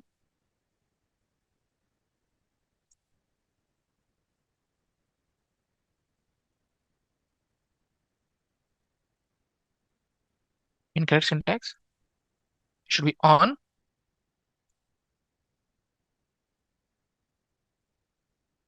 Why? Check the syntax. Why the drop is not working? Just give the table name because it has already been created. So in one table, it cannot have dropped. Now run this query, you'll not find anything. There can be only one clustered and index, and n stands for n number of columns. Will this work, or it is an Oracle server? Show indexes. It's an Oracle command. It's not a SQL server command. Let's see. Show index from. I just want to see from one table. Select star from indexes. There is an object ID. I just want to pull in the table name. Execute sp help index. There is a procedure.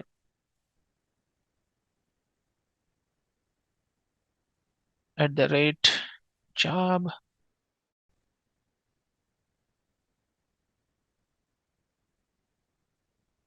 customer. The object customer does not have any indexes, or you do not have any permission. Oh, okay. EMP. Here we go. So this query you can use to find out all the indexes. So now I'll just create one index here, created, execute this. I'll see 2 indexes. Make sense? So you can write this command. Basically, it's a stored procedure, which is system stored procedures. I have not written it. SQL server has this inbuilt, which will take input as the table in this format only, and then it will give you all the indexes available on that table. So there can be 2 types of indexes. One is primary index and one is secondary index. Now people will ask that, can we write a select query on an index? Will it be possible to write? Answer is no. It's an internal key value pair table which is created by SQL Server, and it is used for internal purpose. You cannot see the data inside the index. You can use it, you can drop it, but you cannot see it. Primary index is always created by system only. No, you can create it by yourself. See, customer doesn't have any index now.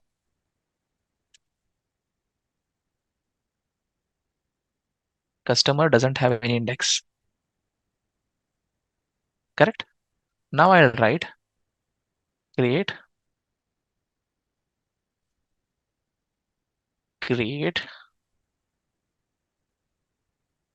clustered index on customer index customer pk underscore customer on customer table on customer ID.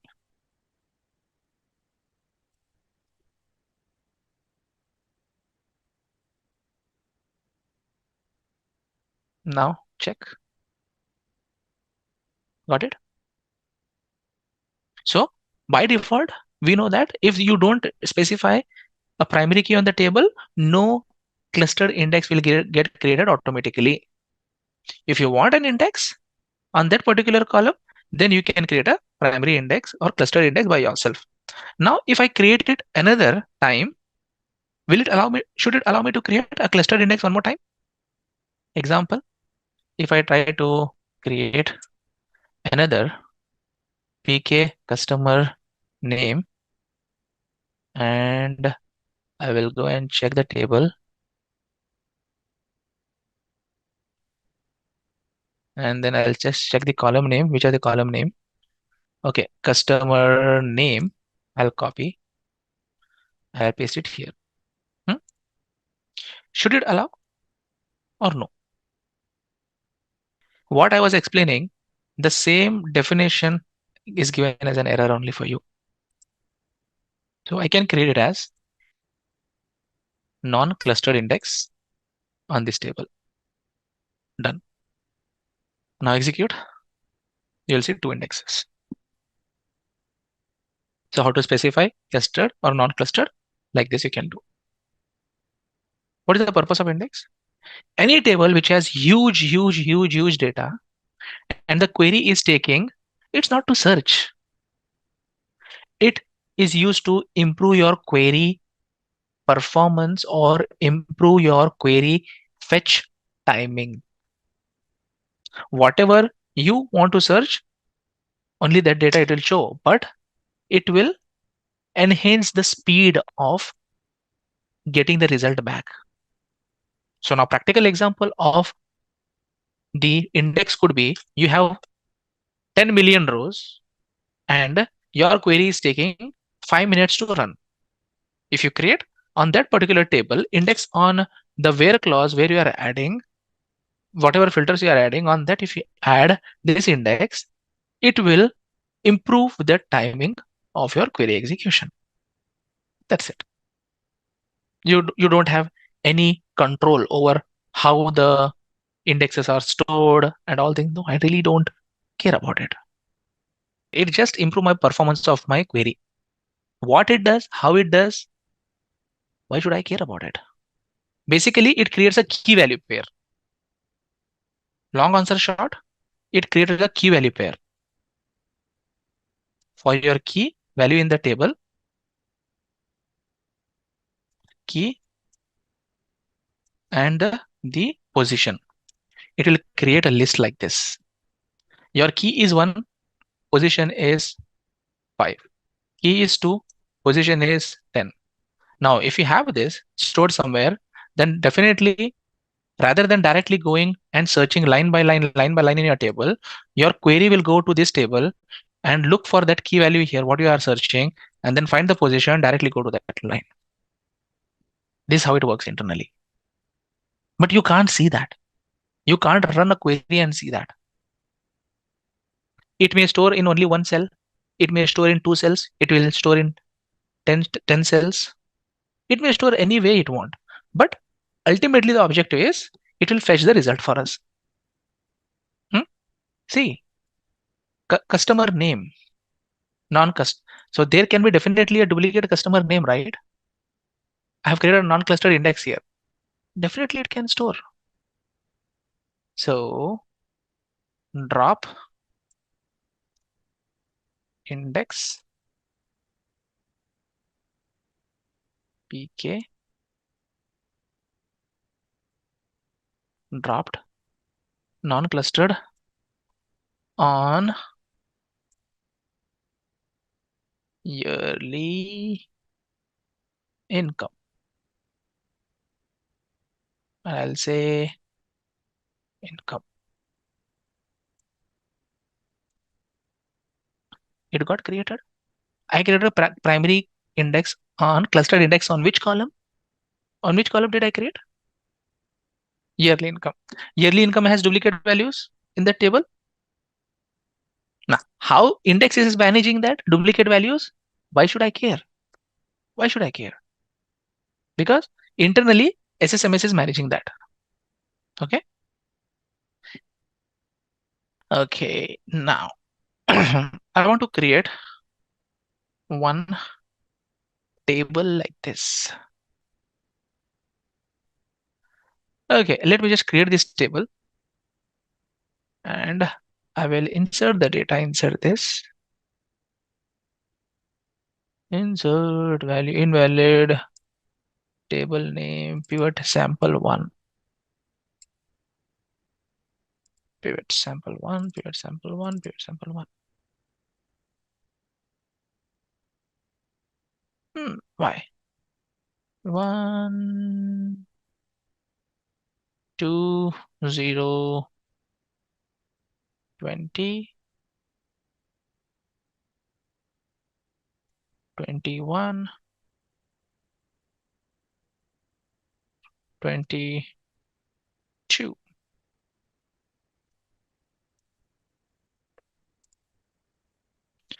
Okay. Select star from pivot sample 1. Okay. I have a data like this. Is the data wrong, incorrect?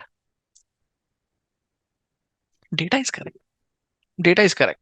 But the way it is stored is incorrect. Correct, guys? Is the statement correct? What I just told? Because if you store data like this, you cannot do aggregation on it. You cannot run any queries on it. Agree? Aggregation means sum of sales. What kind of aggregation? Sum of sales, average of sales, quarter-wise sales, sales for every quarter. I want to see quarter-wise sales. On this query, can you do that? If I ask you, show me quarter 1, what is the total sales per year? What query will you write here? See what I have written on my screen. I have used this table. I have written query like this. which will give me my input table, and I want output table in the form of unpivot this value nothing but sales, I would say sales for month name. I'm telling all these values you consider as sales, and all these values you consider that as month name. I'm defining sales, month name in all these columns. This is like structure to unpivot your data. What value that I'm giving for the numbers here? Sales. What name I'm giving to the column which will have numbers is sales. And what is the column name that I'm giving for Jan, Feb, March, April, May? What is the column name I'm giving? Month name. And how many columns I'm taking there? I'm taking all the 12. Now, if you run this entire query, it will unpivot your data for 2022, all the 12 lines, December 2021, all the 12 lines from Jan to December, from 2022, all the lines from December. This is how I'm doing unpivot. And now, whatever query you want to write, you type it here. You type it here. See, whatever query you want to write, you type it here now. I'll write month name, and this is sales.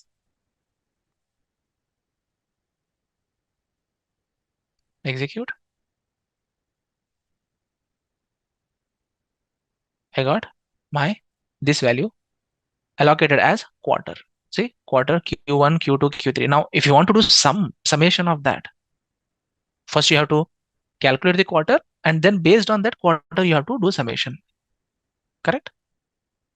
You can use here a with clause with temp as this, and you can close your temp, and then below you can write what? Guys, what you can write? Select sum of sales, comma, what? Year within the quotes, because year is a function, and then comma, quarter. Quarter is a function. I'll say from which table? Temp, which I've just now created here above. The table name temp here, and then group by year and quarter. Now, if I execute this everything, I don't need to add this. Execute. Column name, invalid column name in the temp. Why? Quarter. Come on, Arif. How can you miss that?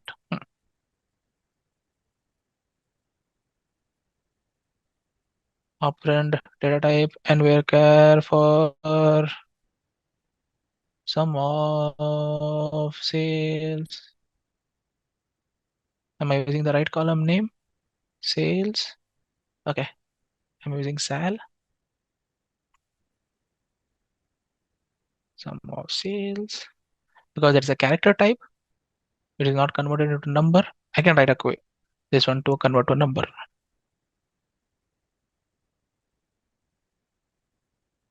Say a cast.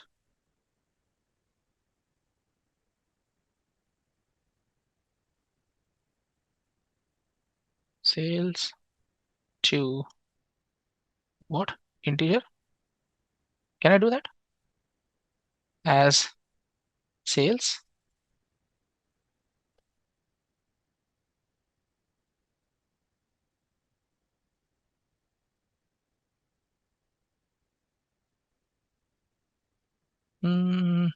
How did we convert yesterday?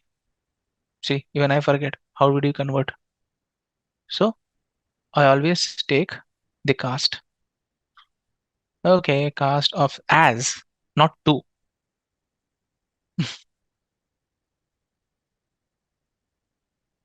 As int. Remove this. And then try to execute this. Let's see. Conversion failed. Value of Jan. What is showing like this? First you try this, then I'll group it and I'll show it to you. Select star from temp. It should work. First we'll say pivoting and unpivoting, then I'll show you how to group it. It's just like changing in the formatting I have to do.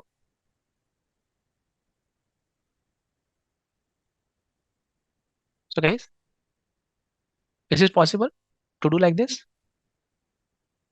Sales it is showing as Jan, Feb, March. No. How can it show Jan, Feb, March? Where are my values? Where are my values coming? I'm not taking values only here anywhere. So this is for my all the months. Values are here, but sales in this, I'm not displaying my month name, comma, sales for this month name. Here we go. I got the sales. Now I can do sum of sales on top of it. I was missing just a column name. This is a part of the query. You can change it to anything. If you write star here, it will display everything after unpivoting. If you write whatever query you want here, it will show like that. First, try this much. Then we'll go to little bit complex. So I will write this query here. I'll try whether I can do directly group by here or what. Okay, good. So I got the output like this. If you want to aggregate this, I'll tell with temp as this entire table. I'll use a temp. What I'm trying to do here, guys, CTEs. Correct? I'm trying to use CTE to get my result in an aggregated fashion. Select sum of sales, comma, year, comma, quarter from which table? What is the name of the table I should give here if I'm using CTE? Temp. Group by year, comma, quarter.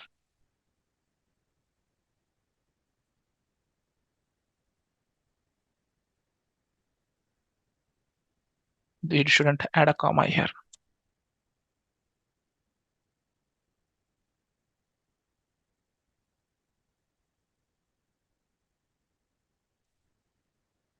Correct? I got the result grouped 2021 Q1, 2022 Q2, like that. It is grouped.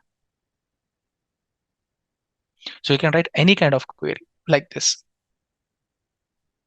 So what I'll do now, I'll just take this query here. I'll come down.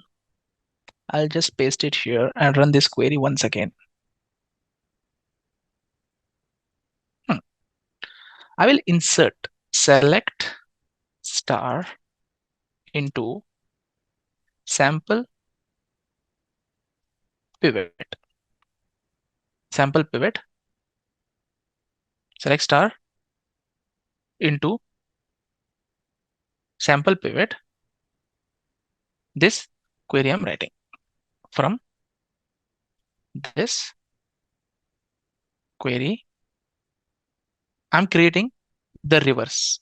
So I have unpivoted it and I'm storing the data in another table as T. Let me just execute this. Perfect. Now what did this query do? What did this query do now? It created a table, right, for me. It created a table which is nothing but select star from sample pivot.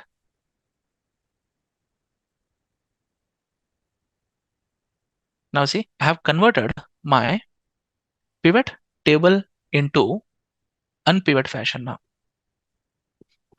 With this, I converted that to an unpivot. Now think this is my table. How will you pivot this? How will you pivot this data now? Okay, have a look. I have a query like this, and I am taking the data from sample pivot.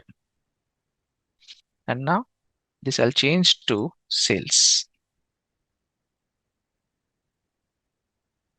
Sales. This value I'm changing to sales. Okay, first let me run this part of the query. This is an unpivot table, which I want to convert into a pivot fashion like this. Select star from this. I have pivoted it now. Okay. Now you want to do based on your other months also, May, June, July, August. Run this. As you increase, you'll get those additional columns. September, October, November, December.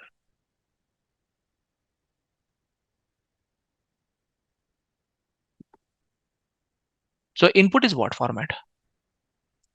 Here the input is in what format? Straight table or unpivot format. Unpivot format, and I have pivoted this now.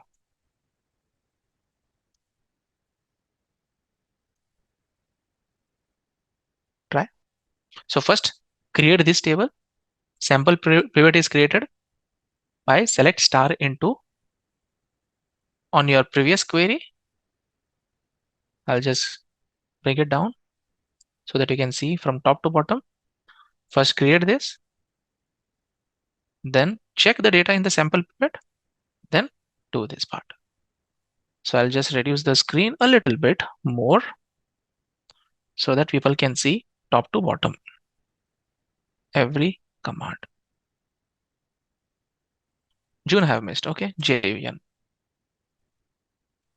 Execute. You will see June also here. Good.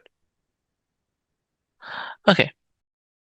Just a quick info, guys. Intellipaat offers SQL course training. Through this course, you will learn database normalization, transact SQL, stored procedures, user-defined functions, and much more from the top 1% industry experts around the world. With this course, we have already helped thousands of professionals in successful career transition. You can check out their testimonials on our Achievers channel, whose link is given in the description below. Without a doubt, this course can set your career to new heights. So visit the course page link given below in the description and take the first step towards career growth in the field of database management with SQL. Okay, fine. So guys, you are having a hands-on session. Okay. And we are going to do some questions. So I think you guys will be having the customer table, right? That has been created, like zip code, address, city, like this one table has been created for you, right? Now, you guys have to use the same database, okay, where you have created that customers table. And with the help of that table only, we are going to create one more table, and based on this, we are going to solve the questions.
Okay, guys. So everyone create this table in your system and just check whether you are having the same values in customer ID or not. Okay. So you can give the values according to the customer ID you have in your customers table. Okay. So create this table and insert six or five or six record in that table as well. Okay. Please tell me what is inner join and what is full join. Okay. Inner join help us to get the common record from both the tables, or you can say it will join two rows from two tables wherever it will get the matching values. Another we have full join. So full join says that it is going to return the entire data from left table as well as from the right table, whether it is matching or it is not matching. It is going to give all the record as an output. Now, based on this, we have few questions. Simple question based on join.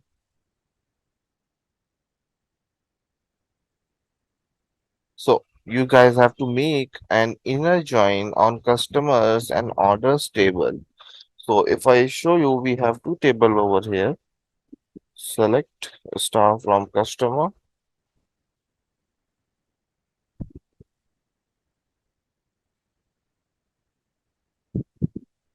and we have another table orders.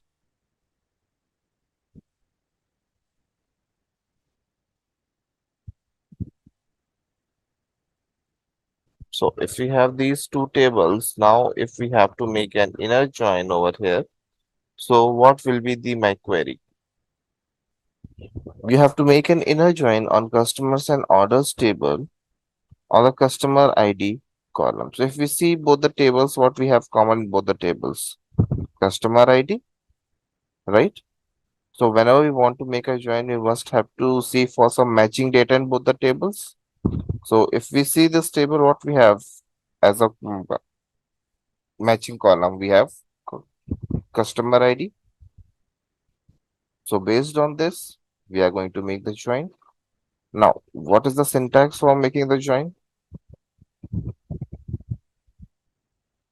Give the answer for this. Okay, so if we see this question, so it is specifying that we have to make an inner join. So if we have to make an inner join, let's say select star from customer and let's give some alias name to it, customer C, inner join orders, and let's say orders O on. Now, whenever we make join, we give some condition over here. So, on which condition? On whenever customer ID will get matched by orders customer ID, then we have to make a join. So, now if we execute it, and we will get our output. Both the tables data has been combined together, and we are getting our output. Now, next question. Make left and right join. Now, what will be the query for this? Okay, so first of all, if we discuss about left join, so over here, if we write select and select star from customer, and over here, if we have to make left join, we have to specify left join orders O, and let's say I'm giving customer C on C dot customer ID equals to O dot customer ID. So now if I'm going to do this, we will be able to make a join over here. Same order, if we have to make a right join, we have to write select star from customer C, and over here we are going to make right join orders O on C dot customer ID equals to O dot customer ID. And over you can see one matching record is not present in the customers table.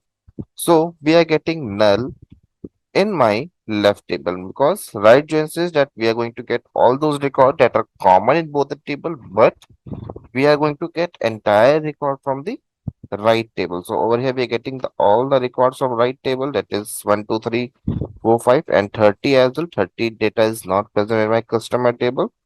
So I'm getting null over there. Same if we see left join. So over here we are getting entire data from left table, but we are not getting the data in right table because from right table we are going to only get the matching record. Now, if we are doing update and in that update, if we are not going to give the where clause, in that case, what will happen? Yes, you have, if we want to reverse the changes, we can only reverse when we have initiated a transaction. Now, full join over here, first see. So full join says that we are going to get the entire data from both the tables, whether the data is matching or it is not matching.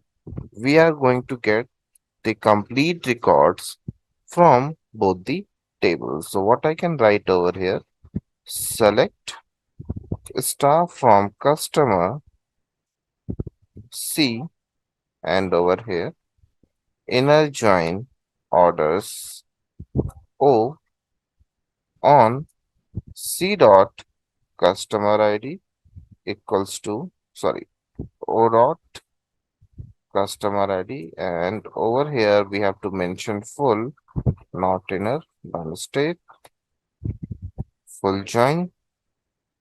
And once we're going to execute it, see, we are getting the entire data from both the tables, and it is irrespective whether the records are matching or not. Wherever the record is matching, we are getting the data from both the tables. And if the data is not matching, we are getting the record from that table, and from the other table, we are getting the null values. Now, over here, we have to update the orders table and we have to set the amount to be 100 wherever customer ID is 3. So over here, my amount value is already 100. So let's say I'm going to make it as 1, 2, 3. So update orders, and over here, we are going to write set amount equals to, let's say 1, 2, 3, where customer ID equals to 3. So for now, if I'm going to execute it, one row is getting effect, means if I'm going to see the table, so over here we will be finding that one record has been updated, or you can see, yeah, third, and we can see amount has been updated to 1, 2, 3. Now, over here, let's say if we have initiated a transaction, or right now, if I'm going to write rollback, it will not do anything. See, the rollback transaction request has no responding begin transaction. So basically, rollback we use to undo the changes, but we can only use rollback when we have initiated a transaction. For example, let's say I'm doing begin transaction, and over under this, what I'm doing, update orders and set amount equals to 1. Now I'm not giving the where condition over here. So if I'm not giving the where condition in update command, it will come, or you can say it will update the entire records of that particular table. So if I execute it for now, see, all the 8 rows has been affected. So for now, if I see the orders table, and you can see all the amount values has been updated as 1. So if I had to reverse this, what I can use, rollback. So once I'm going to execute it, see, command is completed. And again, if I'm going to see the table, you can see amount has been changed to their original state. If in the place of rollback, if I have committed it, so means the changes that has been done in this particular transaction will get committed, means the changes that has been done will get permanently fixed. Okay, so for changing them, we have to initiate the another transaction. Okay, so you can use transaction while using the update or delete command. It can help you a bit.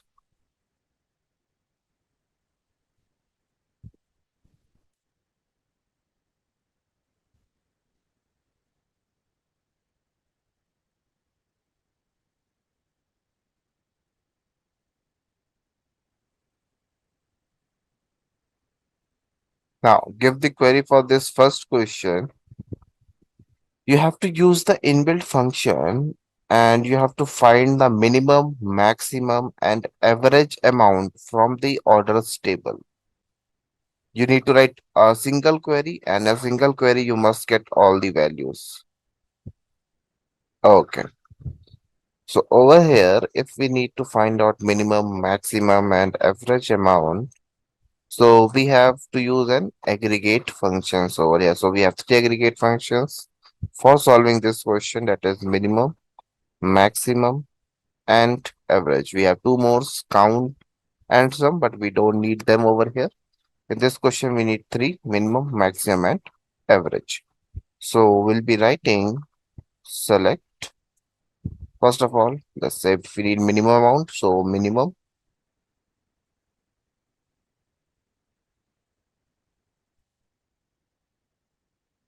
So minimum amount as main amount, then maximum amount as max amount. Then if we need the average as well, so average and average of amount column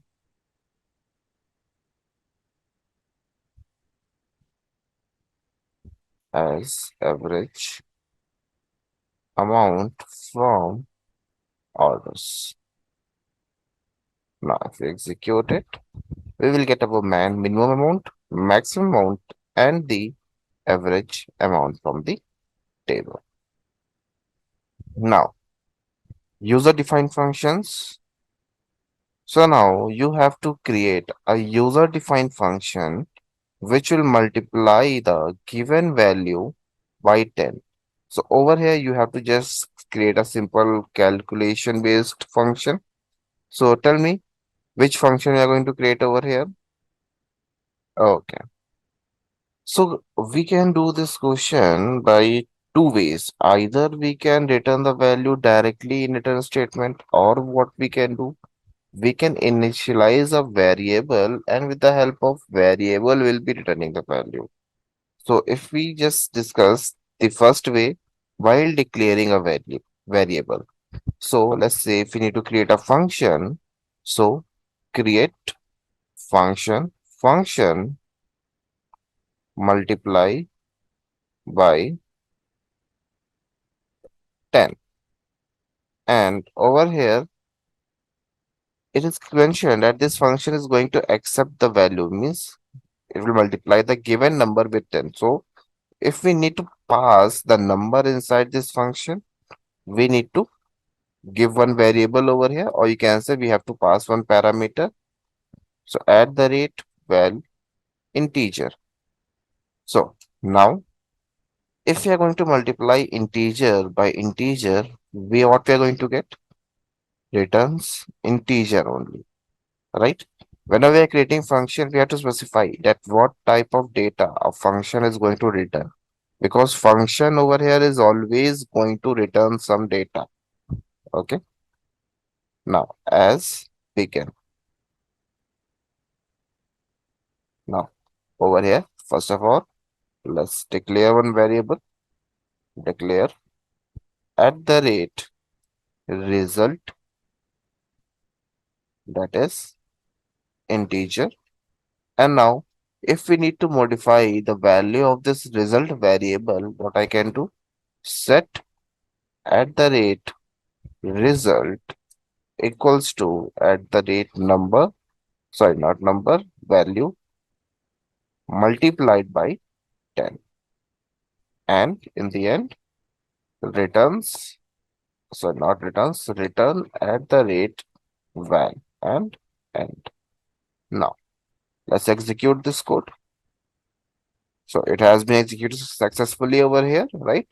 Now, if I need to call it, I'll be writing select dvo dot function multiply by 10. And over here, let's say if I'm passing 20 over here, so I will must get 200 as an output. So we are getting 200 as an output over here, right? Same order if we have to do, and let's say if I want to call this function for a table, so what I can do, select, let's say amount, comma, tbo dot, and let's pass this value over here. And at the place of 20, I am passing amount as updated amount from orders. So we can use this part to execute my function for the table. Sorry.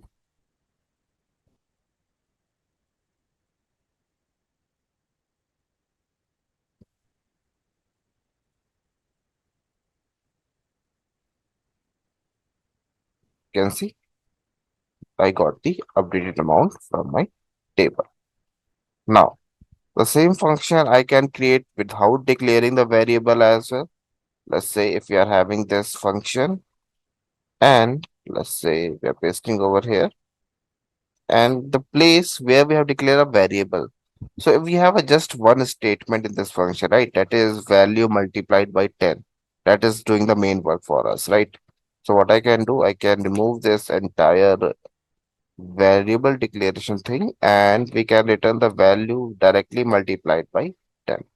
So this is also will be the correct answer. Okay, you can give the value directly without declaring the variable. Okay, so you can use any of the approach while solving this question. Now, these type of functions are known as your scalar valued user defined function.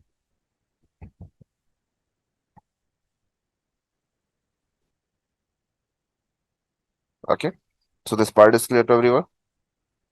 Now, third question, give the structure will be same, but you can give your own data in the tables. Okay, as the question was just to create the tables with some structure. The structure was mentioned and data you have to insert by yourself. Now over here, what we have to do, we have to use a case statement over here, right? So if I need to use a case statement, so a case statement is used to compare the multiple conditions at a time, right? So let's say select case. So over here, if you see the case has been defined in this question as well, that we have to check if 100 is less than 200, greater than 200 or equal to 200. And then we have to print the corresponding values, right? So what we can do, we have first case when 100 is greater than 200, then let's say 100 is greater than 200. Second case, when 100 is equal to 100, then 100 is equal to 200. So over here we have mentioned select, then we have given the case statement, and now over here we have defined our first case that whenever 100 is greater than 200, then what we have to do? Then 100 is greater than 200. This output is going to get displayed on the screen. Next, when 100 is equal to 200, then 100 is equal to 200. Now, if you want, you can give another when condition, but it's not necessary. So what we can do, we can give the else, that if all the conditions that we have given in when, if all the conditions are going to fail, then in the end, what we have to do? So else 100 is less than 200. And that's it. Now, end. Now, once I'm going to execute it, I will get my answer. 100 is less than 200 because first it will check the very first condition. If it is going to get failed, it will jump on the second condition. If this is also going to get failed, it will jump on the else part. Let's say if the very first condition is also only getting satisfied, that is 100 is less than 200. And over here, what we have given, 100 is greater than 200. So now if I execute it, I must get 100 is greater than 200. So if I execute it, see, my condition got satisfied on the very first line. So it will have just printed the very first line and has not checked the second or third and just simply printed the output on the screen. Okay. So now this is known as your case statement over here. Now, fourth question. So now give the answer for this fourth question. Using a case statement, you have to find the status of the amount and you have to set the status of amount as high amount, low amount, medium amount based upon the condition. So whichever table you have created, like whichever values you are having in amount column, based on that, create three conditions based on high amount, low amount, medium amount, and give the output. Now, what will be your query for this? So over here, if we see, we have this amount table, sorry, orders table, select star from orders. Now, if we see this, now in this we have amount column, right? So let's say I'm giving condition, let's say select, and I'm selecting amount column, and let's say give case, and first case is when amount, let's say I'm giving greater than 2500 or let's say greater than or equal to 2500, then high amount, and when amount between 1500 and 2500, then we have to give medium amount, and else we can give low amount. Now, and if we need some alias name for it, so end as status from orders. Now, once we're going to execute it, we are going to get one more column over here that is defining the category of the amount. Okay. Now, over here, create a user-defined function to fetch the amount greater than the given input. Means, let's say if I'm passing 200, so I must get all those amount values which are greater than 200. So now what will be the query? See, question over here depends is, let's say you have this orders table, right? Select star from orders. This is my orders table. Now in this, let's say if user is passing or we are passing the value 500 in the function, right? So I must get entire details, or you can say if you are only fetching amount, that is also correct, no issues. But if you are fetching all the details, that will be great.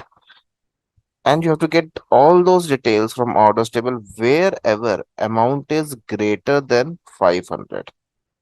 Means let's say 3, 4, 5, 6, 2, 3, 4, 5, and yeah, this 3, 4, 5, 6. So total 4 rows as an output you must get over here.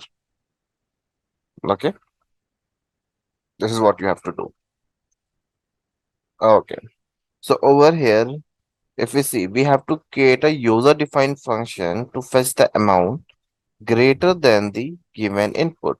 So let's say if I write a general query, and if we have to find out the orders wherever amount is greater than 500. So what I'll be writing? Select star from orders where amount is greater than 500, right? And if I'm going to execute this query, we are going to get all the data wherever the amount is greater than 500, right? Now the same query I have to enclose in the define function. So what this 500 is my parameter, means this value can get changed again and again, and based on that my output will also get changed, right? So this is my parameter that we got over here. So if I have to create a function for this, what I'll be writing? Create function fetch by amount, and over here we can pass at the rate input, that is integer. Now over here returns table, because this is your table valued user defined function. Table valued user defined function. Now over here returns table and begin. So over here, do we need begin? Yes, in table valued function, do we have begin? No. So what we have over here, we can directly write as return, and inside return we can give our query, that is select star from orders wherever amount is greater than the amount that we are passing, that is input. And that's it. Execute it. Function has been completed. Now if I have to write select star from, as it is a table valued function, so while calling it we write select star from, and we can write dbo dot fetch by amount, and let's say if I'm passing 500 and execute it. So we will get a table as an output. Now you can apply the where condition as well in this particular function. Let's say select star from this function where customer ID equals to, let's say, greater than 1. So we can query this particular output as well that we are getting from this function. See, so we are getting our condition wherever the customer ID is greater than 1. So if I give 2, I will get only those record wherever the customer ID is greater than 2. So you can apply your query and also you can use this output that you are getting with the help of function as a proper table, and you can query that data as well. Okay, just like this. Let's say if I'm writing solid star, and if I need to get on which date the order has been placed, so what I can do, date name over here, let's say I need a day, so weekday, and over here we can pass order date. So you can see I'll be also getting the weekday on which day the order was placed. See, the, this order placed on Friday, this order placed on Monday, and third order placed on Saturday as weekday. So you can treat that function as proper table. Okay. Okay. Now, one final question. We have two table over here, customer and orders. So over here, your task is that you have to create a user-defined function in such a way that you will get, you have to pass customer ID, pass customer ID in function, and get entire detail of that customer with order details. Okay. Your function will just accept the customer ID, and based on that, it must give the entire detail from both the tables. Now, what will be your query?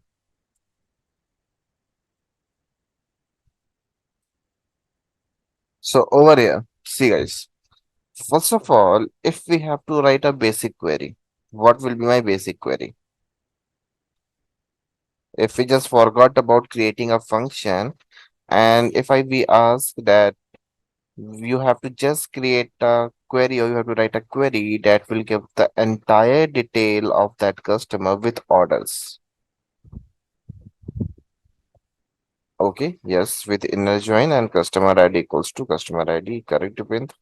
So we'll be writing select star from customer, let's say customer C, and we are going to make inner join as we have some unmatching data as well. So let's say give full join or no worries. Let's give inner join from orders over here from customer table. Let's say we are making left join because we have six customer records, right? So start from orders where O on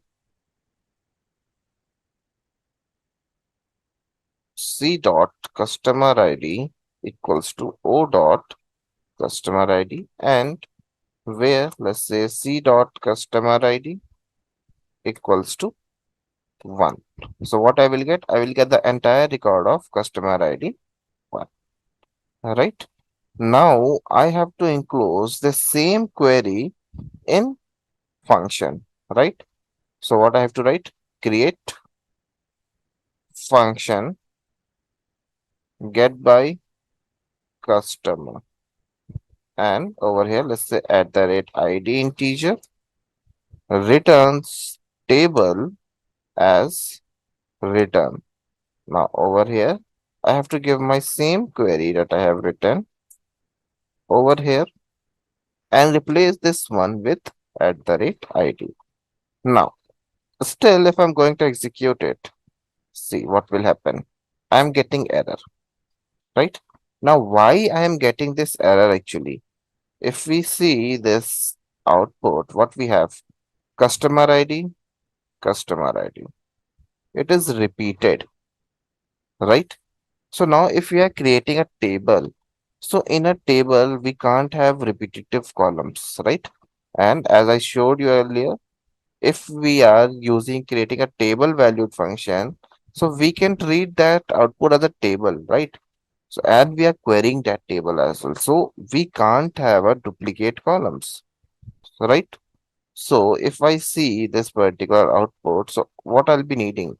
I'll be needing entire table of customer and we already got customer ID.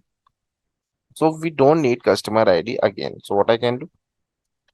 C dot star means from customer table, I am selecting the entire records, but from orders table, we are selecting order ID, then we are selecting amount, and then we are selecting order date. Now if I execute it, see command is completed successfully. Now if I write select star from dbo dot fetch by customer, and over here if I pass one, you can see I will get all the details of, okay, just a minute, spelling mistake, okay, it's get by.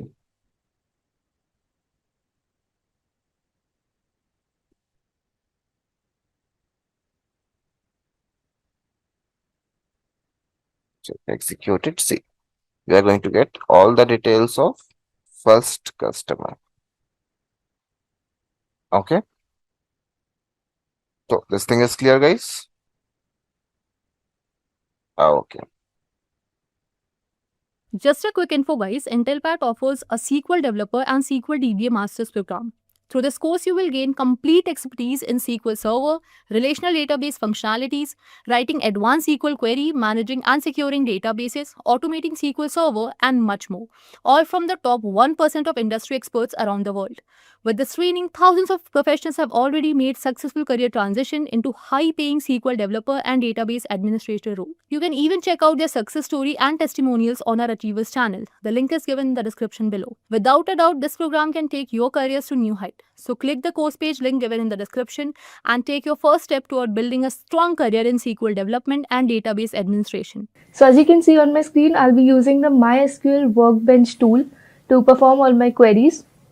And I have already created a database, that is, I have already performed the queries to create the table and insert the values in the table so that we do not waste any time in implementing those queries, right? So I have a table sales over here, and this is my data. I have my sale ID, I have my sale date, and I have an amount column, right? So let us see how our database looks like.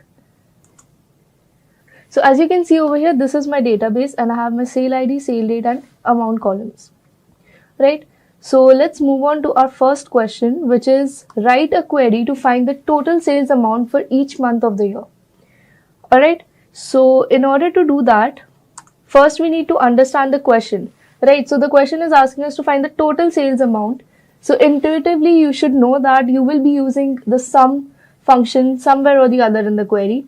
And then we need for each month of the year, right? So somewhere we'll be using the month function as well. So let's go ahead and perform the query. But before you see the solution, do try to implement the solution by yourself. Alright, so whenever we write these reserved keywords, they should preferably be in capital letters. Although SQL is case insensitive, but it is usually preferred to, it makes the query look neater, right? So we select the month from the sale date. Now we do not need the entire sale date. We are only looking for the month of the year 2023. So we are going to give the condition 2023 later on, right? So let's call this month. And we also need the sum of our sales. So we're going to say sum of our amount. We'll call it total sales. So I'm giving alias names for each of my columns so that my database looks neater, right? And we are taking all these columns from table sales. Now comes my where clause, where my year of my sale date is equal to, you guys must have guessed it, 2023, right? And now we need it for each month. So we also need to group our result by month of sale date, and we should also order it to make our query look neater, right? We'll order by month because we have given an alias name month for this particular column, so we can just order it by month. So let's go ahead and run it. So as you can see over here, for month 1 I have 500.75 as my total sale. For month 10, I have 200.50, and for month 12, I have 150. So as you can see in the database, wherever my year is 2024, the month or that particular sale is not included, right? So this is how a basic query in SQL looks like. Now we'll be moving on to our second question, and this is the particular database or the tables created for the second question. One is customer and the second one is orders. So my customer column has customer ID, customer name and the city. So these are the details of the customers. And then I have my order table, which contains the order ID, the customer ID, the order date and the order amount, right? So now my question is to find the names of customers who have placed an order after January 1, 2023. Again, this is a very basic question and it is going to have a very simple query if you understand the logic, right? So in order to understand the logic more clearly, let me just show you the tables, and let me also give you a basic introduction to the concepts of joins, right? So now I have my customers table over here and my orders table over here. So whenever we have two separate tables and we want to get the answers from both the tables, we will not do it separately. Rather, we will perform something known as joins, where we join the two tables into one common table and then perform a query, right? So now over here, as you can see, I have customer ID and customer ID over here as my common column, right? So once I find the column which is common in both the tables, I can easily perform the join based on that column, So this is an example of that particular instance. I have taken my customer ID as a common column, and as you can see, I have 1, 2, 4, 3, 5, right? So my customer 1 is Alice, customer 2 is Bob, customer 4 is Robin, and customer 3 is Charlie, as you can see. So this is how the tables get joined, and it gets very easy to perform the queries later on, right? So now what we're going to do is we are going to perform the joins first. So we're going to select. Now we need to find the names of the customers. So now we're only going to select the customer name, that is C dot customer name.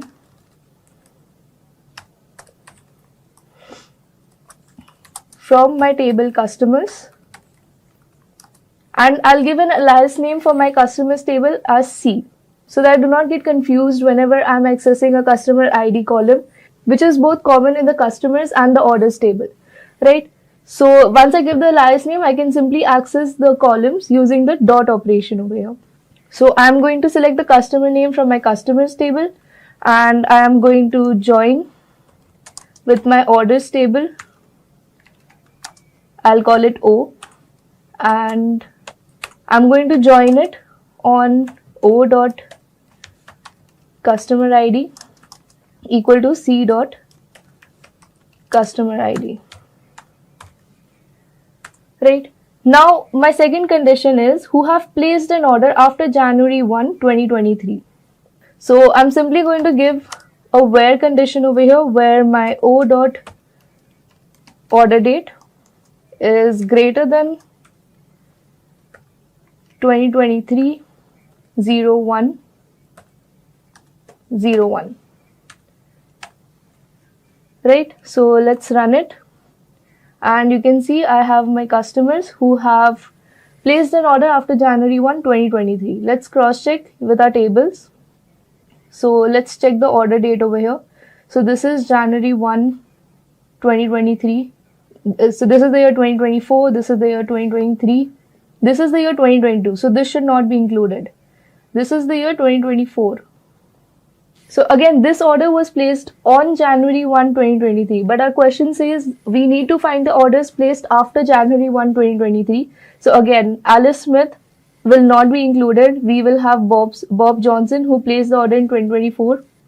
And then we'll have Robin Smith who placed the order somewhere in October in 2023. Charlie Davis placed the order in 2022, so we cannot include him. And then Tom placed his order in 2024. So again, he's a part of our answer. Right, so I hope this is clear.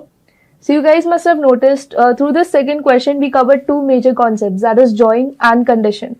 Right? Whenever we want to apply these two concepts in the same query, this is how our syntax is going to look like. So moving on to the third question, we have our employees table, which contains columns employee ID, department ID, and the salary, right?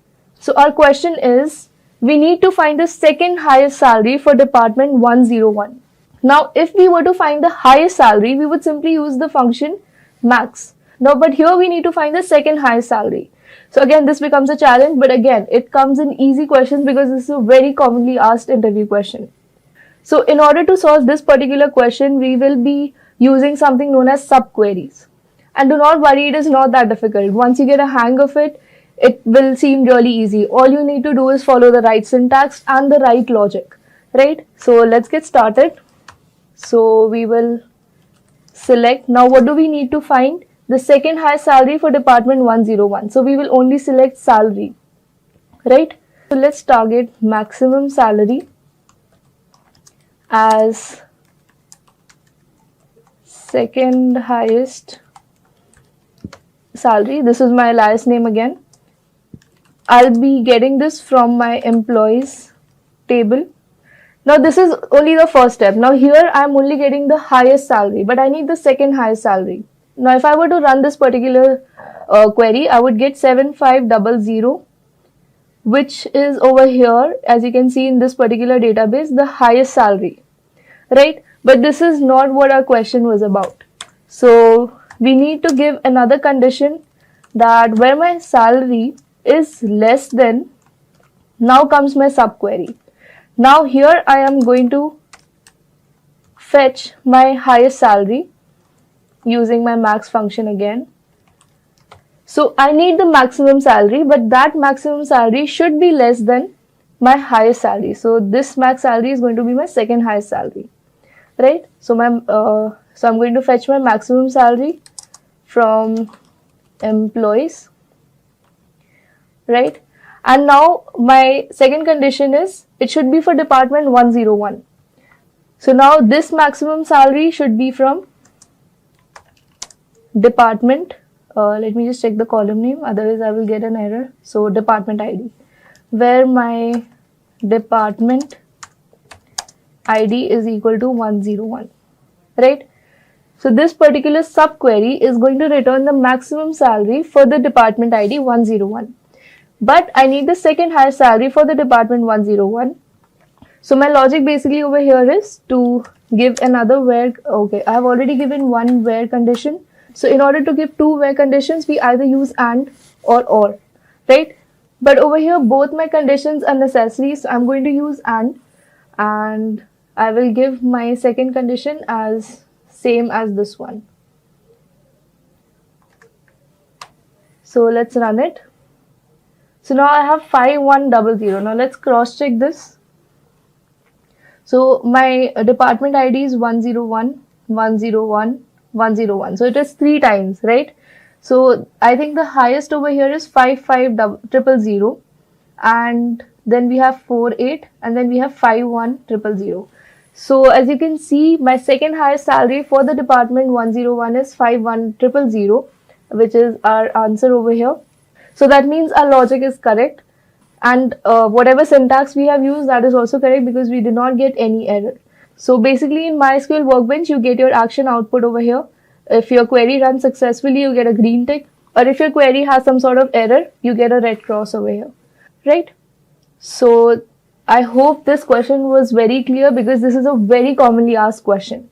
So moving on to our next question, we have our products table, we have our sales table, and in the products table, we have a product ID, product name, and the price. Clear?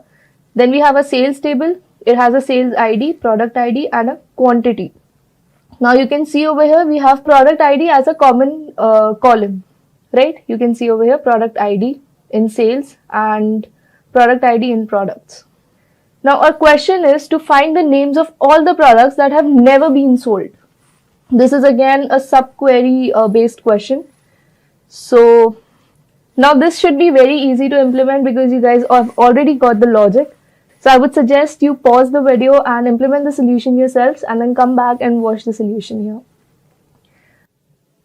So now this question can be performed in two ways. Either you can perform a join operation and then through the entire table you find whichever products have not been sold, or you can use the subquery method.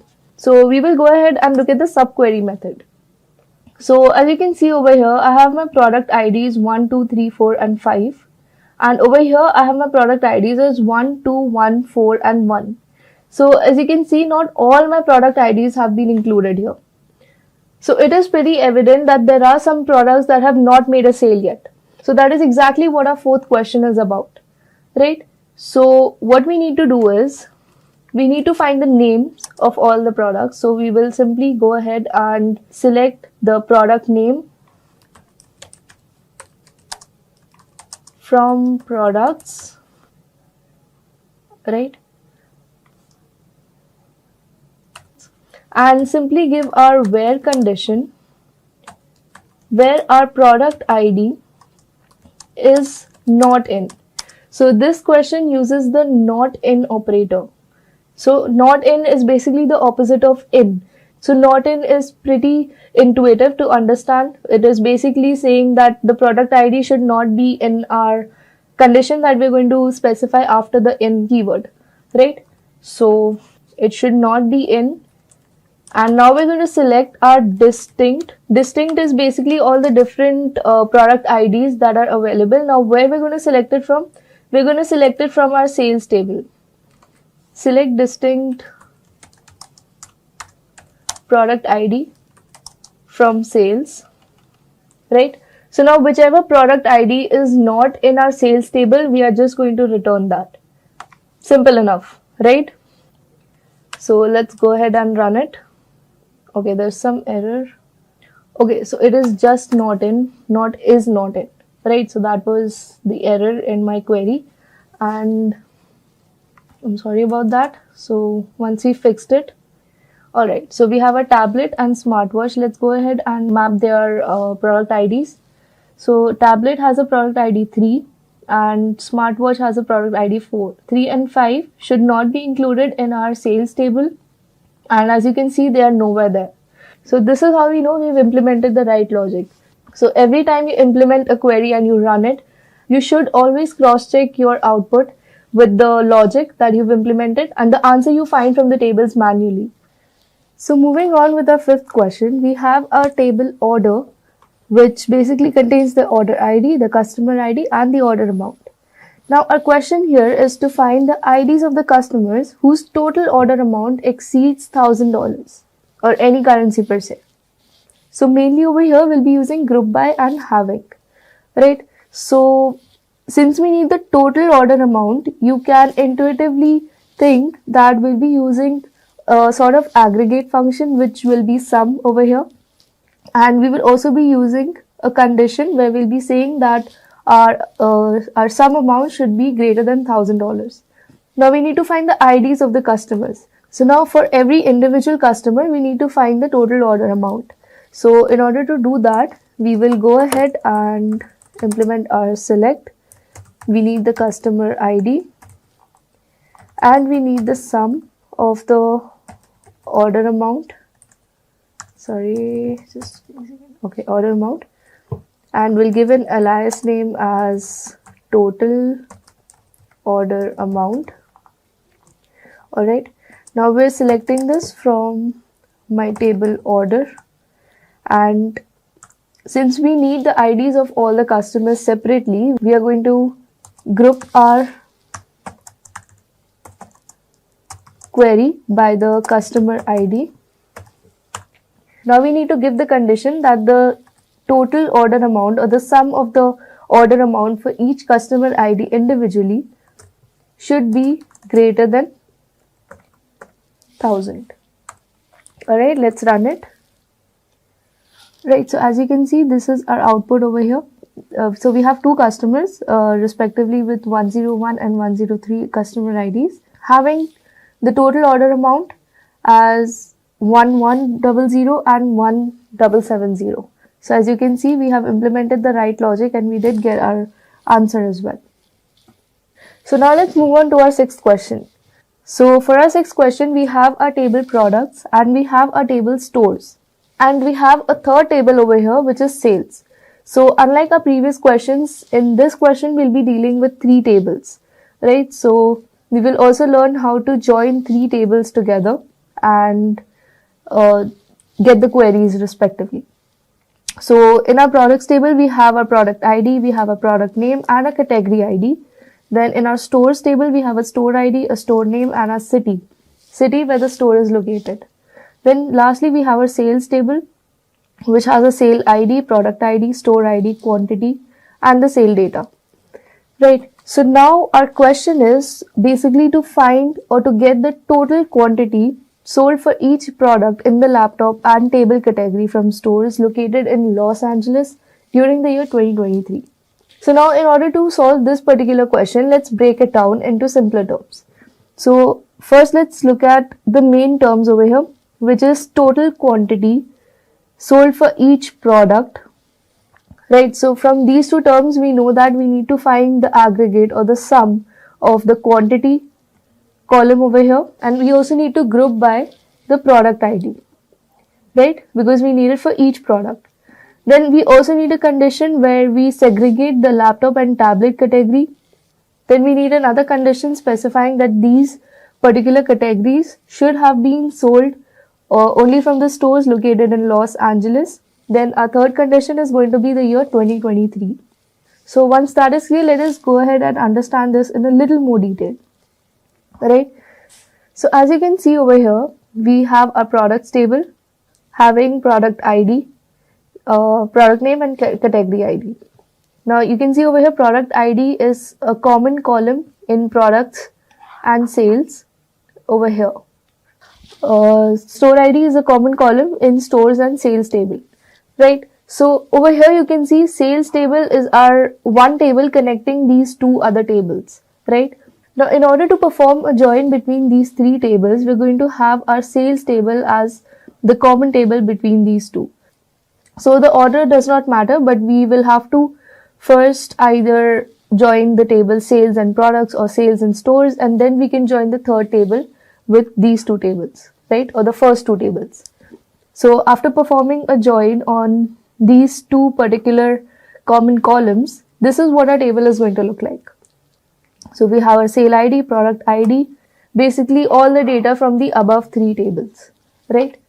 So now that we have understood the basic join logic for the three tables, now let's go ahead and implement the query for the particular question. So we will not complicate things, rather we will just follow the order of the question given to us. So we need the product name first,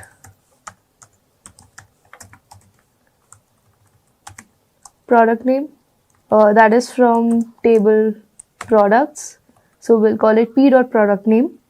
Then we need the sum of our quantity. Quantity is from sales, so we'll call it s.quantity.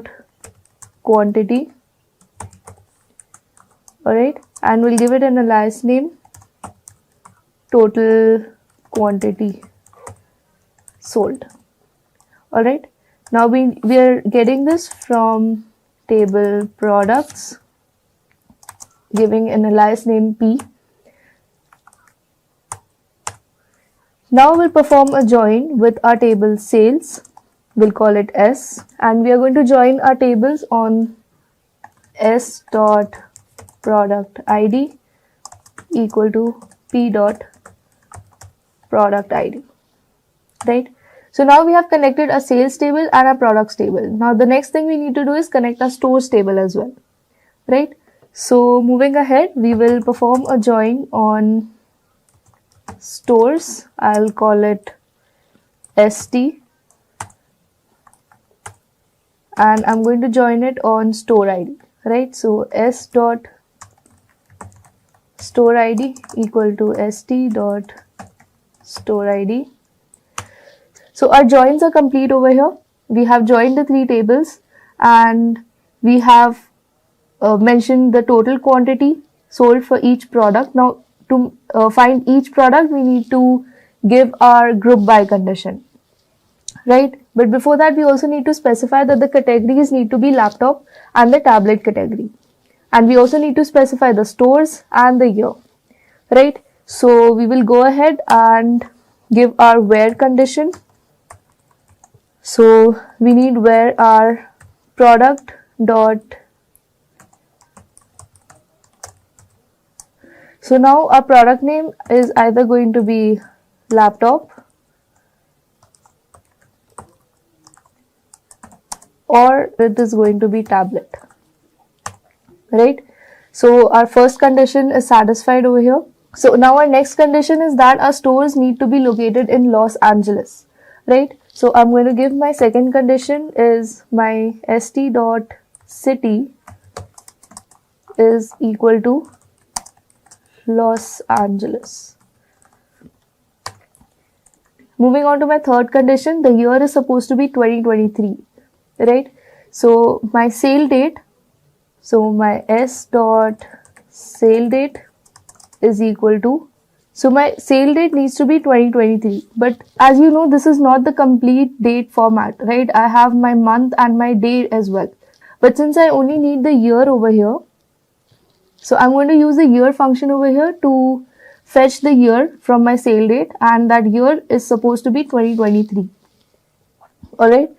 Now all these conditions have been implemented except for one, each product. So lastly, we are going to group by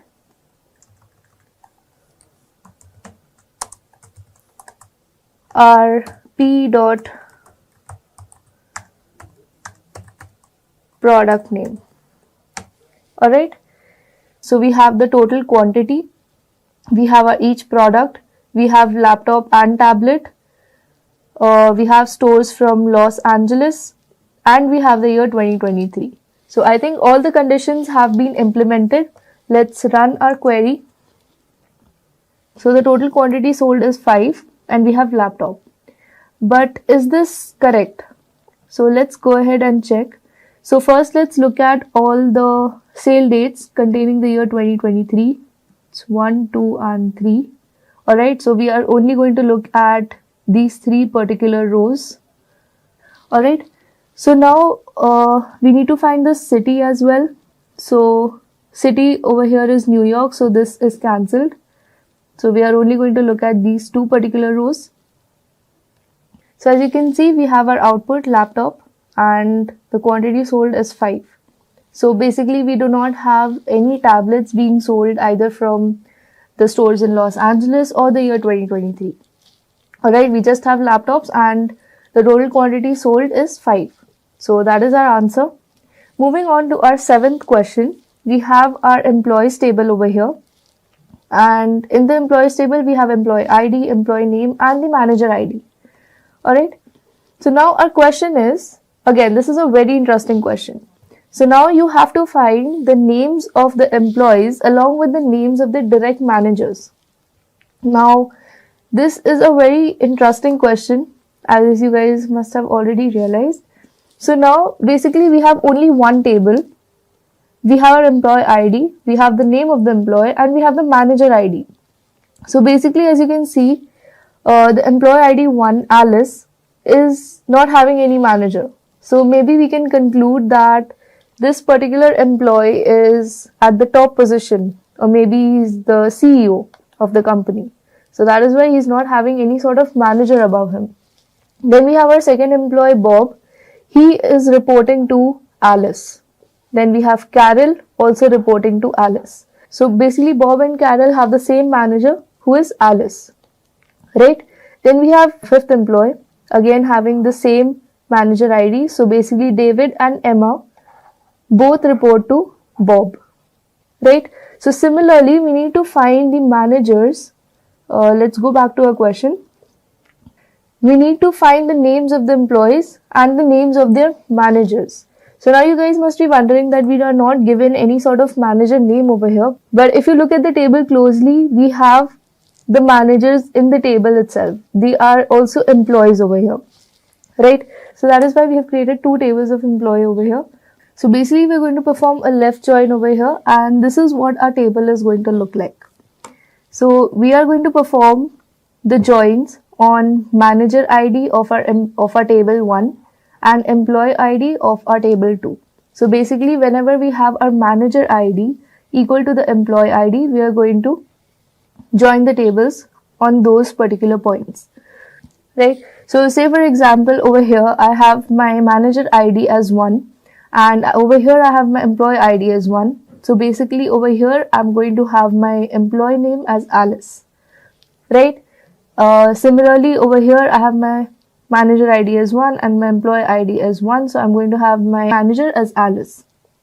Similarly, we're going to do that for the rest of the manager IDs or the rest of the rows as well. And this is going to be a final table. And as you can see, we have the name of our employees and we have the name of our direct managers as well. So we just have to retrieve the data from this particular table in order to answer our question. So let's go ahead and implement the query. I hope the logic is clear. So if you guys understood the logic, do try and implement this particular query by yourself before looking at the solution, so that you guys have a better idea of how these kind of queries can be implemented. Right? So let's go ahead and implement this particular query. So basically we're going to select our employee name. We'll call it e.employee name. And we are going to select our manager name from our manager table. We'll call it m.employee name again, because we do not really have a manager name column. Rather, we are going to fetch our manager names from our employee name column itself. Right? Now we're going to do this and we'll call this manager or manager name. We'll fetch this from our table employees, giving the alias E, and we're going to perform a left join on employees, giving the alias M on E dot manager ID equal to M dot employee ID. So that is it. This is all that we have to do. And as you can see, Bob reports to Alice, Carol also reports to Alice, then we have David and Emma reporting to Bob, and moving on we have Frank and Grace reporting to Carol. So this is the exact logic that we wanted to implement, and as you can see, Alice over here does not have a manager like we discussed. So that means our query is syntactically plus logically correct, right? So on that note, let's move on to our 8th question, where we have a table customers and a table orders. And we have a third table again called payments. So our customers table is going to have customer ID and the customer name. So we have 3 customers over here. Then we have our orders table maintaining all the orders, that is the order ID, the customer ID, the order date and the order amount. Then we have a third table which is payments, which contains the payment ID, the order ID, the payment amount and the payment date. Right, so once you have understood the 3 tables, now let's go ahead and look at the question that we have at hand. So we need to write a query to list the customer name, the total order amount and the total payment amount for orders placed in 2023.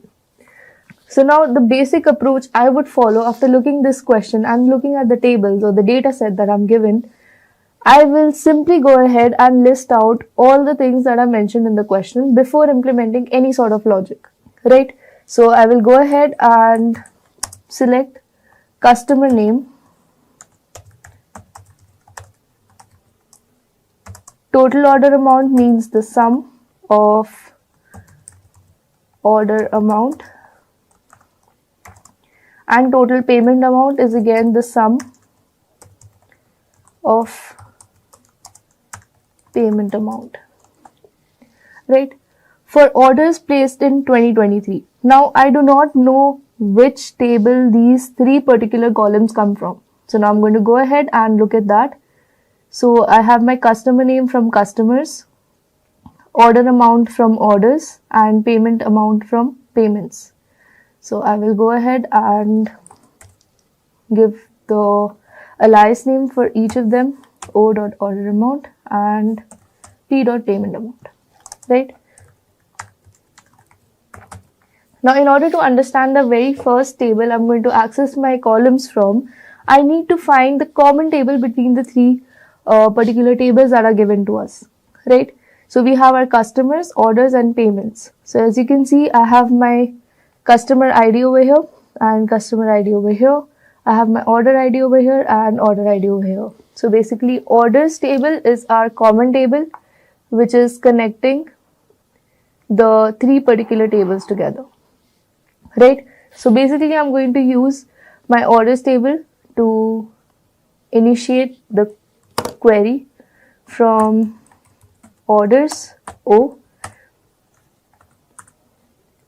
and I am going to join with, now I can join it with any table in any order. So since I have already accessed the common table in the very first go, I can now access any other table using this common table. Right, so I will go ahead and join my customer C on C dot customer ID equal to O dot customer ID. Then I'm going to join my payments. Yeah. Now I'm going to join my payments table, call it P, and I'm going to access on P dot payment ID equal to O dot payment ID, right? So these are basically your foreign keys that are connecting the tables. Now that I have joined the tables, I have accessed these particular columns that we want to display in our query. Now is the time to give the conditions. Now we need to give the condition that our orders should be placed in 2023. So I will just give my where condition. So now our payment table and order table are actually going to be joined with order ID and not payment ID. Alright, so this was an error on my end. I'm sorry about that. So now we need to give a condition where the year of our O dot order date is equal to 2023. Right? Now we missed one condition over here, a very important one, which is each customer's name. So we forgot to implement the group by condition over here. We are going to group by C dot customer name. Alright, so let's run it. So we have an error. Okay, we misspelled customer somewhere over here. It's CUST customers. Alright, let's run it there. So basically we have the total order amount for Alice as 250, and this one has already paid the entire amount. Bob Johnson has also cleared his dues. So Charlie Davis has also cleared his dues. So as you can see, this is a very practical implementation of real world scenarios where a simple query can be used to find out all the customers who have their dues uncleared or are still left to pay, right? So this is how a simple SQL query can help you make really big analysis, right? Moving on to our 9th question, we have our books table and we have our borrowed table. So in our books table, we have our book ID, the title of the book and the author ID. Then in our borrow table, we have the borrow ID, the book ID and the borrow date. Alright, so the question here is basically write a query to find all the books that were not borrowed in the last 6 months. Again, this is a very practical and real world sort of question where we'll be using a really good logic and a really simple one per se and implement this. So first let's look at our tables here. So we have our books table and we have our borrow table, and we have our book ID common in the two tables. So we are going to join the tables, or you can say the borrowed table has a foreign key referencing to books, which is the book ID, right? So this is another way of saying this. So this is what our joined table, or after joining the two tables, this is what it's going to look like, right? We're going to have, so as you can see, book 1 was borrowed twice, as you can see over here. Book 2 was borrowed once, and 3, 4 were also borrowed once, whereas 5 was not borrowed at all, so that is why it is null. So according to this table, we should have Moby Dick as a book that was not borrowed in the last 6 months. Then The Great Gatsby was last borrowed in 2022. So this should also be counted. Then we have Pride and Prejudice, which was borrowed in 2023. So this should also be counted. Then we have To Kill a Mockingbird, which was borrowed in 2023 as well. So this should be counted. But again, we have To Kill a Mockingbird again, which was borrowed in 2024, and that is in the month November.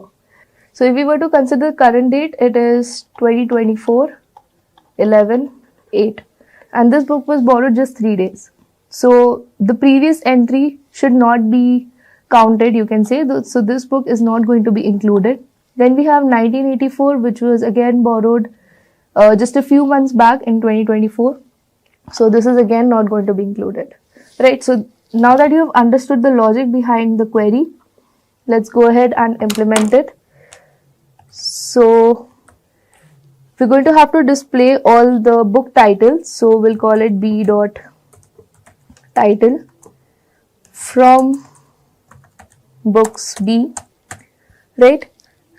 And then we are going to perform a left join because we want all the books, even the books that are not there in the borrow table, we want to include those books as well. right? So we are going to perform a left join so that all the books from our books table are included in our join table. So we're going to perform a left join on borrowed. We'll give an alias name br.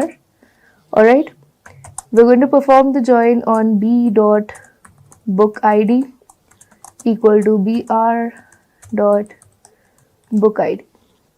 Alright, so now our condition is books that were not borrowed in the last 6 months. So now we need to give our where condition,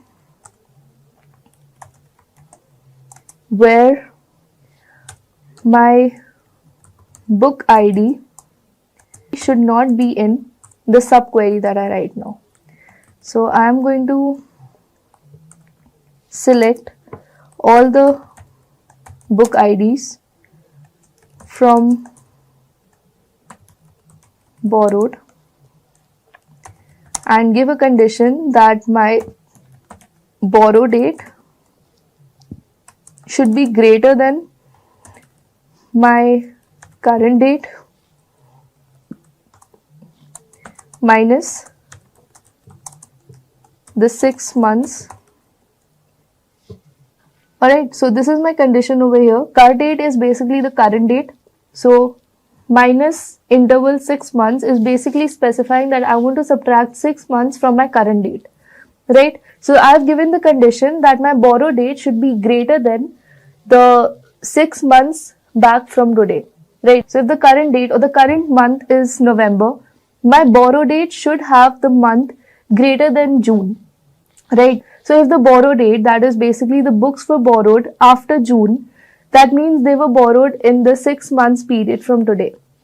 Right? So they cannot be included in the not borrowed in the last 6 months category. Right? So that is why I am specifying a condition not in, and I am selecting all the books that were borrowed in the last 6 months. Right? So this will help me find all the books that were not there in the last 6 months. And then I'm simply going to give my other condition, or my second condition is going to be where my borrow date is null, right? So books that have never been borrowed will also be included in my query result. So br dot borrow date is null. Alright, so let's run it. Okay, so there is a spelling error over here. It is C-U-R-D-A-T, not C-U-R-R. So as you can see, we have Pride and Prejudice, The Great Gatsby and Moby Dick like we discussed, right? These 3 books have been included in our query result. So these kind of questions where you have to subtract the date, you have to use this kind of syntax. Or another function you can use to subtract the date is add date, right? So you can either use add date or you can use the current date minus the interval of whatever interval you want to minus. It could be 6 months, it could be 1 year, or it could be 6 days as well. Right? Moving on to our 10th question, which has the table departments, employees and salaries. Right? So in our departments table, we have our department ID and the department name. In our employees table, we have employee ID, employee name and the department ID. Right? And then in salaries table, we have our employee ID, salary and the effective date. Right? So as you can see, our employees table is the common table connecting our department table and our salaries table. Right? So now our question is to find the total salary expense for each table for the latest salary records only. Right? So for each department, there are salary records. Now for the latest means the maximum date, right? Out of all the salary records, out of all the dates, we need to find only the maximum one or the latest one. And we need to find the total salary expense for each department regarding that particular date itself, right? So our query is going to be something like this. We need to find the total salary expense for each department. So let us also print or also include our department name.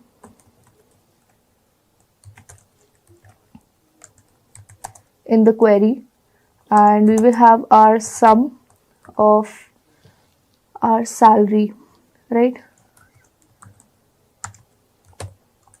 as total expense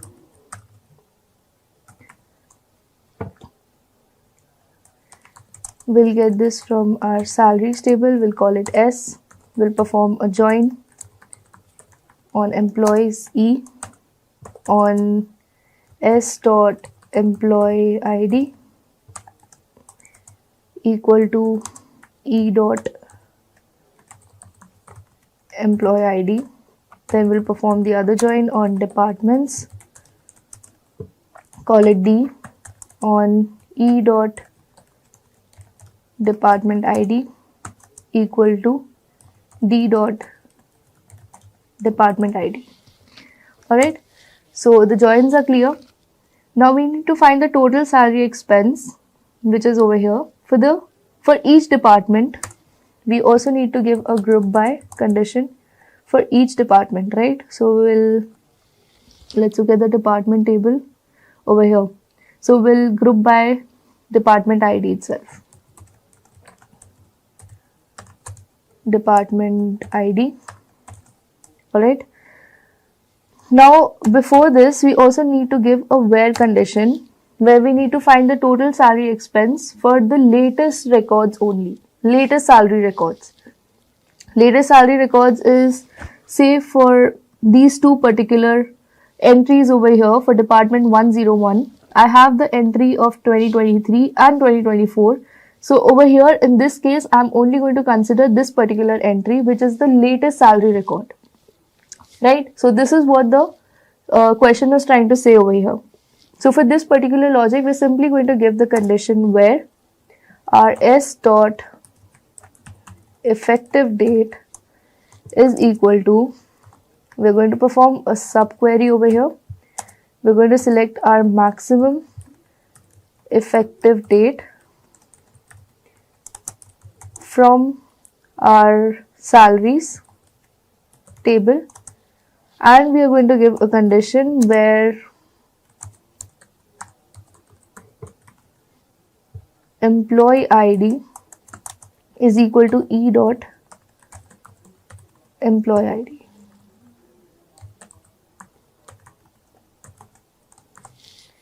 So now in order to understand this particular subquery that we have performed over here, we are going to look at the table in just a few more minutes. But before that, let's run our query.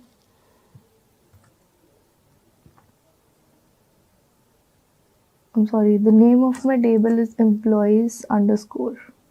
Alright. So let's run it again here. So we have our human resources having 62,000 as we discussed over here. This being our latest salary record, right? So as we discussed, this is the logic that's been implemented. Now before moving on to the next question, let's quickly look at what was happening behind the scenes when we joined these two tables given based on the conditions, right? So we have our effective dates bifurcated over here. So now as you can see, for each department, we have a particular salary associated. So now our effective date over here is basically our latest salary record, right? So we have joined the table based on this condition. So now in order to get a better understanding, let's match our query result with our table over here that we get after performing all the joins and implementing all our conditions, right? So as you can see over here, for department name human resource, I have my salary as 62,000 and this is my latest salary records over here. Right, so after giving the conditions, my effective date over here is my latest salary records. For engineering, it is supposed to be 80,000. For marketing, it is supposed to be 55,000. And for finance, it is supposed to be 70,000. So now let's look at our records. We have 62,000, 15,500, 55,000 and 70,000. So apart from engineering, we have all the records matching over here. So let's go ahead and look at our query. So you can see engineering has the department ID 2 and this department ID 2 is being accessed by 102 and 104 employee IDs, right? So employee ID 102 and 104, as you can see over here, this and this, right? So these both are going to contribute to the engineering department. So that is why the sum of 75,000 and 80,000 has been displayed over here as 1550, right? So now I hope that was clear. Let's move on to our 11th question. And for that, I have created a separate database, as you can see over here. We have our two tables for 11th question, which is products and orders. So products table is going to have product ID, product name, and the price. And then the orders table is going to have order ID, product ID, and the quantity. Right, so our 11th question basically wants us to find the names of all the products that have been ordered more than 5 times across all the orders. Right, so now we have our orders table over here, which is keeping track of all the orders that are being placed by the customers. So what we need to do over here is, we need to find the names of all the products that have been ordered more than 5 times across all the orders. Right, so now this question can be performed in 2 ways. It can either be performed using joins, which we have been doing till now, or it can also be done using subqueries.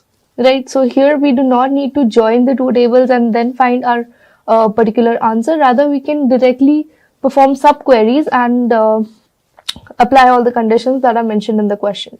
So I will show you the query approach. You can go ahead and implement the join condition yourself. So for the subquery method, we're going to use our product name from products table, where my product ID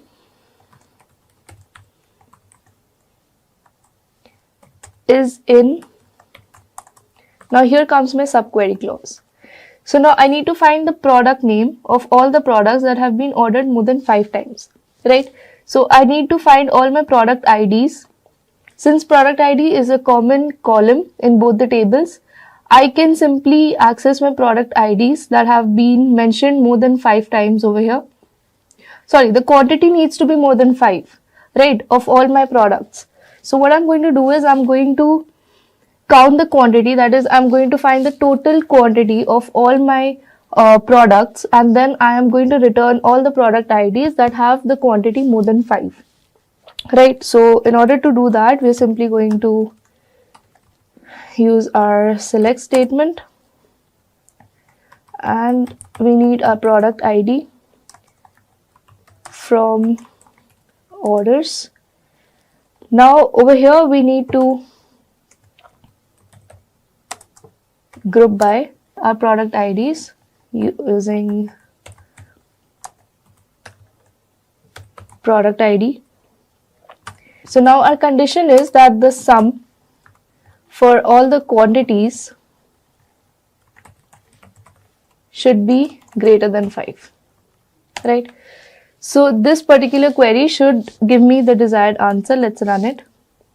And here we have smartphone, tablet, and headphones. So let's go ahead and cross check this. So I have my product ID 1 being ordered just once, right? So it is 2. My product ID 1 is laptop. So as you can see, laptop is ordered only twice, and hence its total quantity is less than 5. It is not included in our result. Then I have my product ID 2, which is ordered 20 and 3 times. So it is ordered 23 times. My product ID is 2, smartphone, which is included. Right, so you can cross check your answer like that, and you can be 100% sure whether the logic you have written or whether the syntax you have implemented is correct or not. Right, so in our case, it looks correct. You can cross check further and comment below if there is any error. Right, moving on to our 12th question, we have our table employee. And in our employee table, we have our employee ID, employee name, and department ID and salary.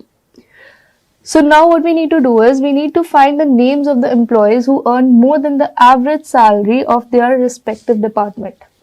Now over here, first we need to find the average salary of each department, And then we need to find the names of the employees who earn more than the entire average of that particular department that they belong, right? So this particular query can be implemented in a very easy manner. Employee's name. So we are finding all our employees' name from our table employees. We'll call it E1. Alright. And then we're going to use our subquery and we're going to give a condition where our salary is greater than, and we'll implement a subquery over here. We'll select average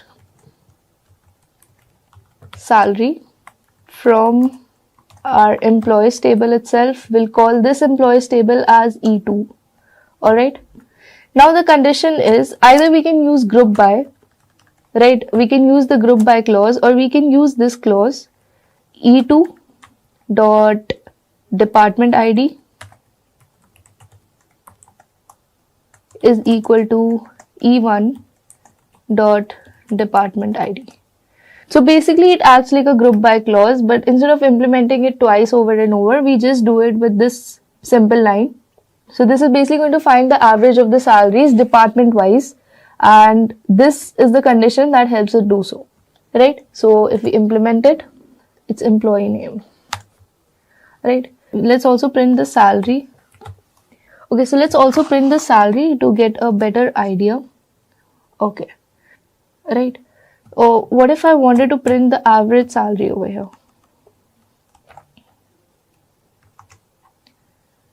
So I also will have to implement the group by clause. So I will have to group by my department ID, right?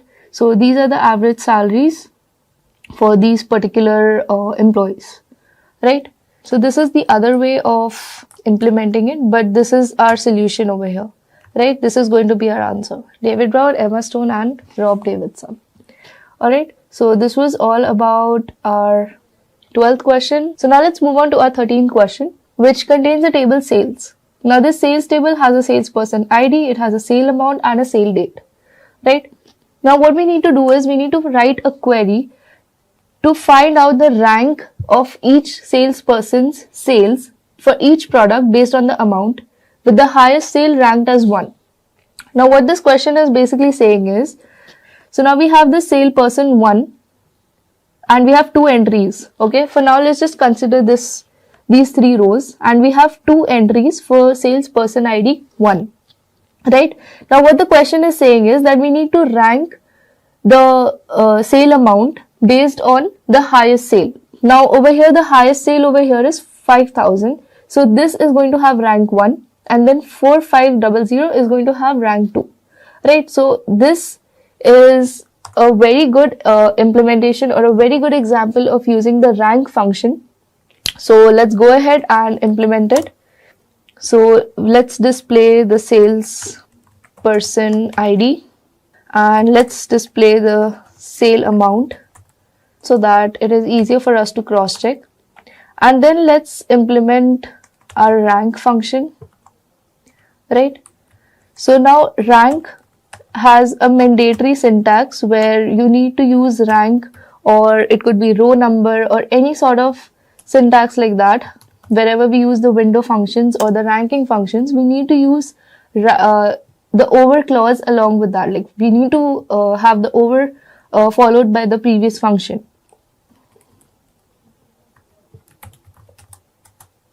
By our sales person ID, and we are going to order, basically sort, like we're going to rearrange in descending order. This is also supposed to be capital. So it needs to be ranked by the sale amount in descending order, right? We'll give an alias as sale rank, and we're fetching all this data from our sales table. But as you can see over here, I'm getting an error. So this is mainly happening because my SQL is an older version and it does not basically support the rank function. So what I'm going to do is I'm going to run my entire query on an online compiler. Okay. Here, so as you can see, this is my result. I have all the salesperson ID 1 and I have given the rank 1, 2, 3, 4 based on their sale amount, right? 5,500 gets 1 because this is the highest. Then we have 5,000, then 4,500. So this is basically arranged in a descending order, right? So this was all about question 13. Okay, so this is also how you can check your SQL version minus 5.5. So basically rank functions are usually supported in SQL 8 and above. So if you are using an SQL version 8, you will easily be able to perform the rank functions and all the new window functions that are available. But if you're using an older version, you will have to use an online compiler or maybe update your SQL version. Alright, so moving on to question 14, we have a table daily sales. Alright, so now in our daily sales, we have a sale date and we have our amount. So now our question here is that we need to calculate a 7-day moving average of daily sales amounts. Now say instead of 7, we had a 3-day moving average. Alright, so first we would calculate the average of these 3 particular rows. Then we would go ahead and move to these 3 rows, and then we would go and calculate the average of these 3 rows and so on. So this is basically a window function, or you can say a moving average, right? So in order to implement this particular query, we'll be using our select statement. So we have our sale date and our amount. So we'll display that using star. Then we'll go ahead and display the average of our amount over. Now this is our window function over here. We'll be calculating our average over order by sale date. Now since we need a 7-day moving average, we are going to calculate our 6 preceding rows, right? So row 6 preceding means we are going to start from the 7th row, right? So this is 1, 2, 3, 4, 5, 6, 7. So this is where we're going to start, and we are going to consider the 6 rows preceding our current row. Then we are going to go ahead and move to the next row and consider the 6 rows preceding it, right? So this is what it basically means. But as you can see over here, we have an error again. So we are going to have to implement this also on our online compiler. But let's complete our query. Let's give it an alias name. We'll call it moving average from our daily sales.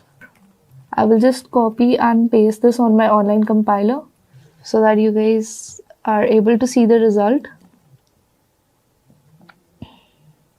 Okay, I'm sorry, it is rows. Right, so this is your moving average. You have the average for all these rows. You can also go ahead and cross-check the answers. Then lastly, we have our 15th question. That is the last question for this particular video.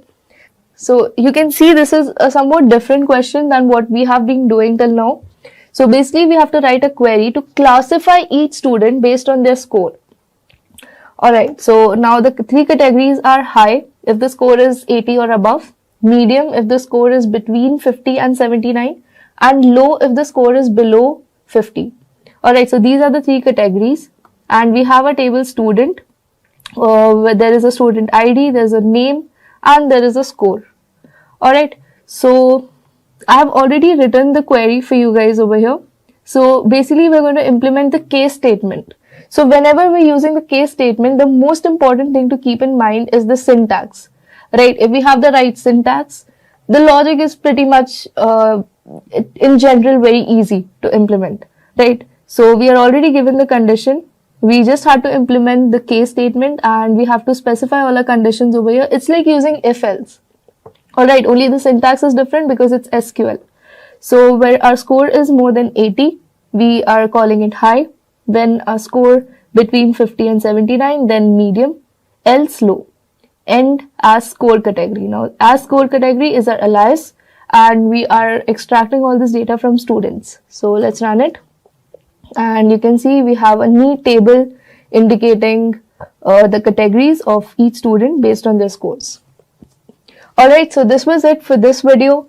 I hope you guys enjoyed it and also understood the major concepts that we intended to deliver through this video. If you guys liked it, do hit the thumbs up button and subscribe to our YouTube channel. Thank you and see you in the next video.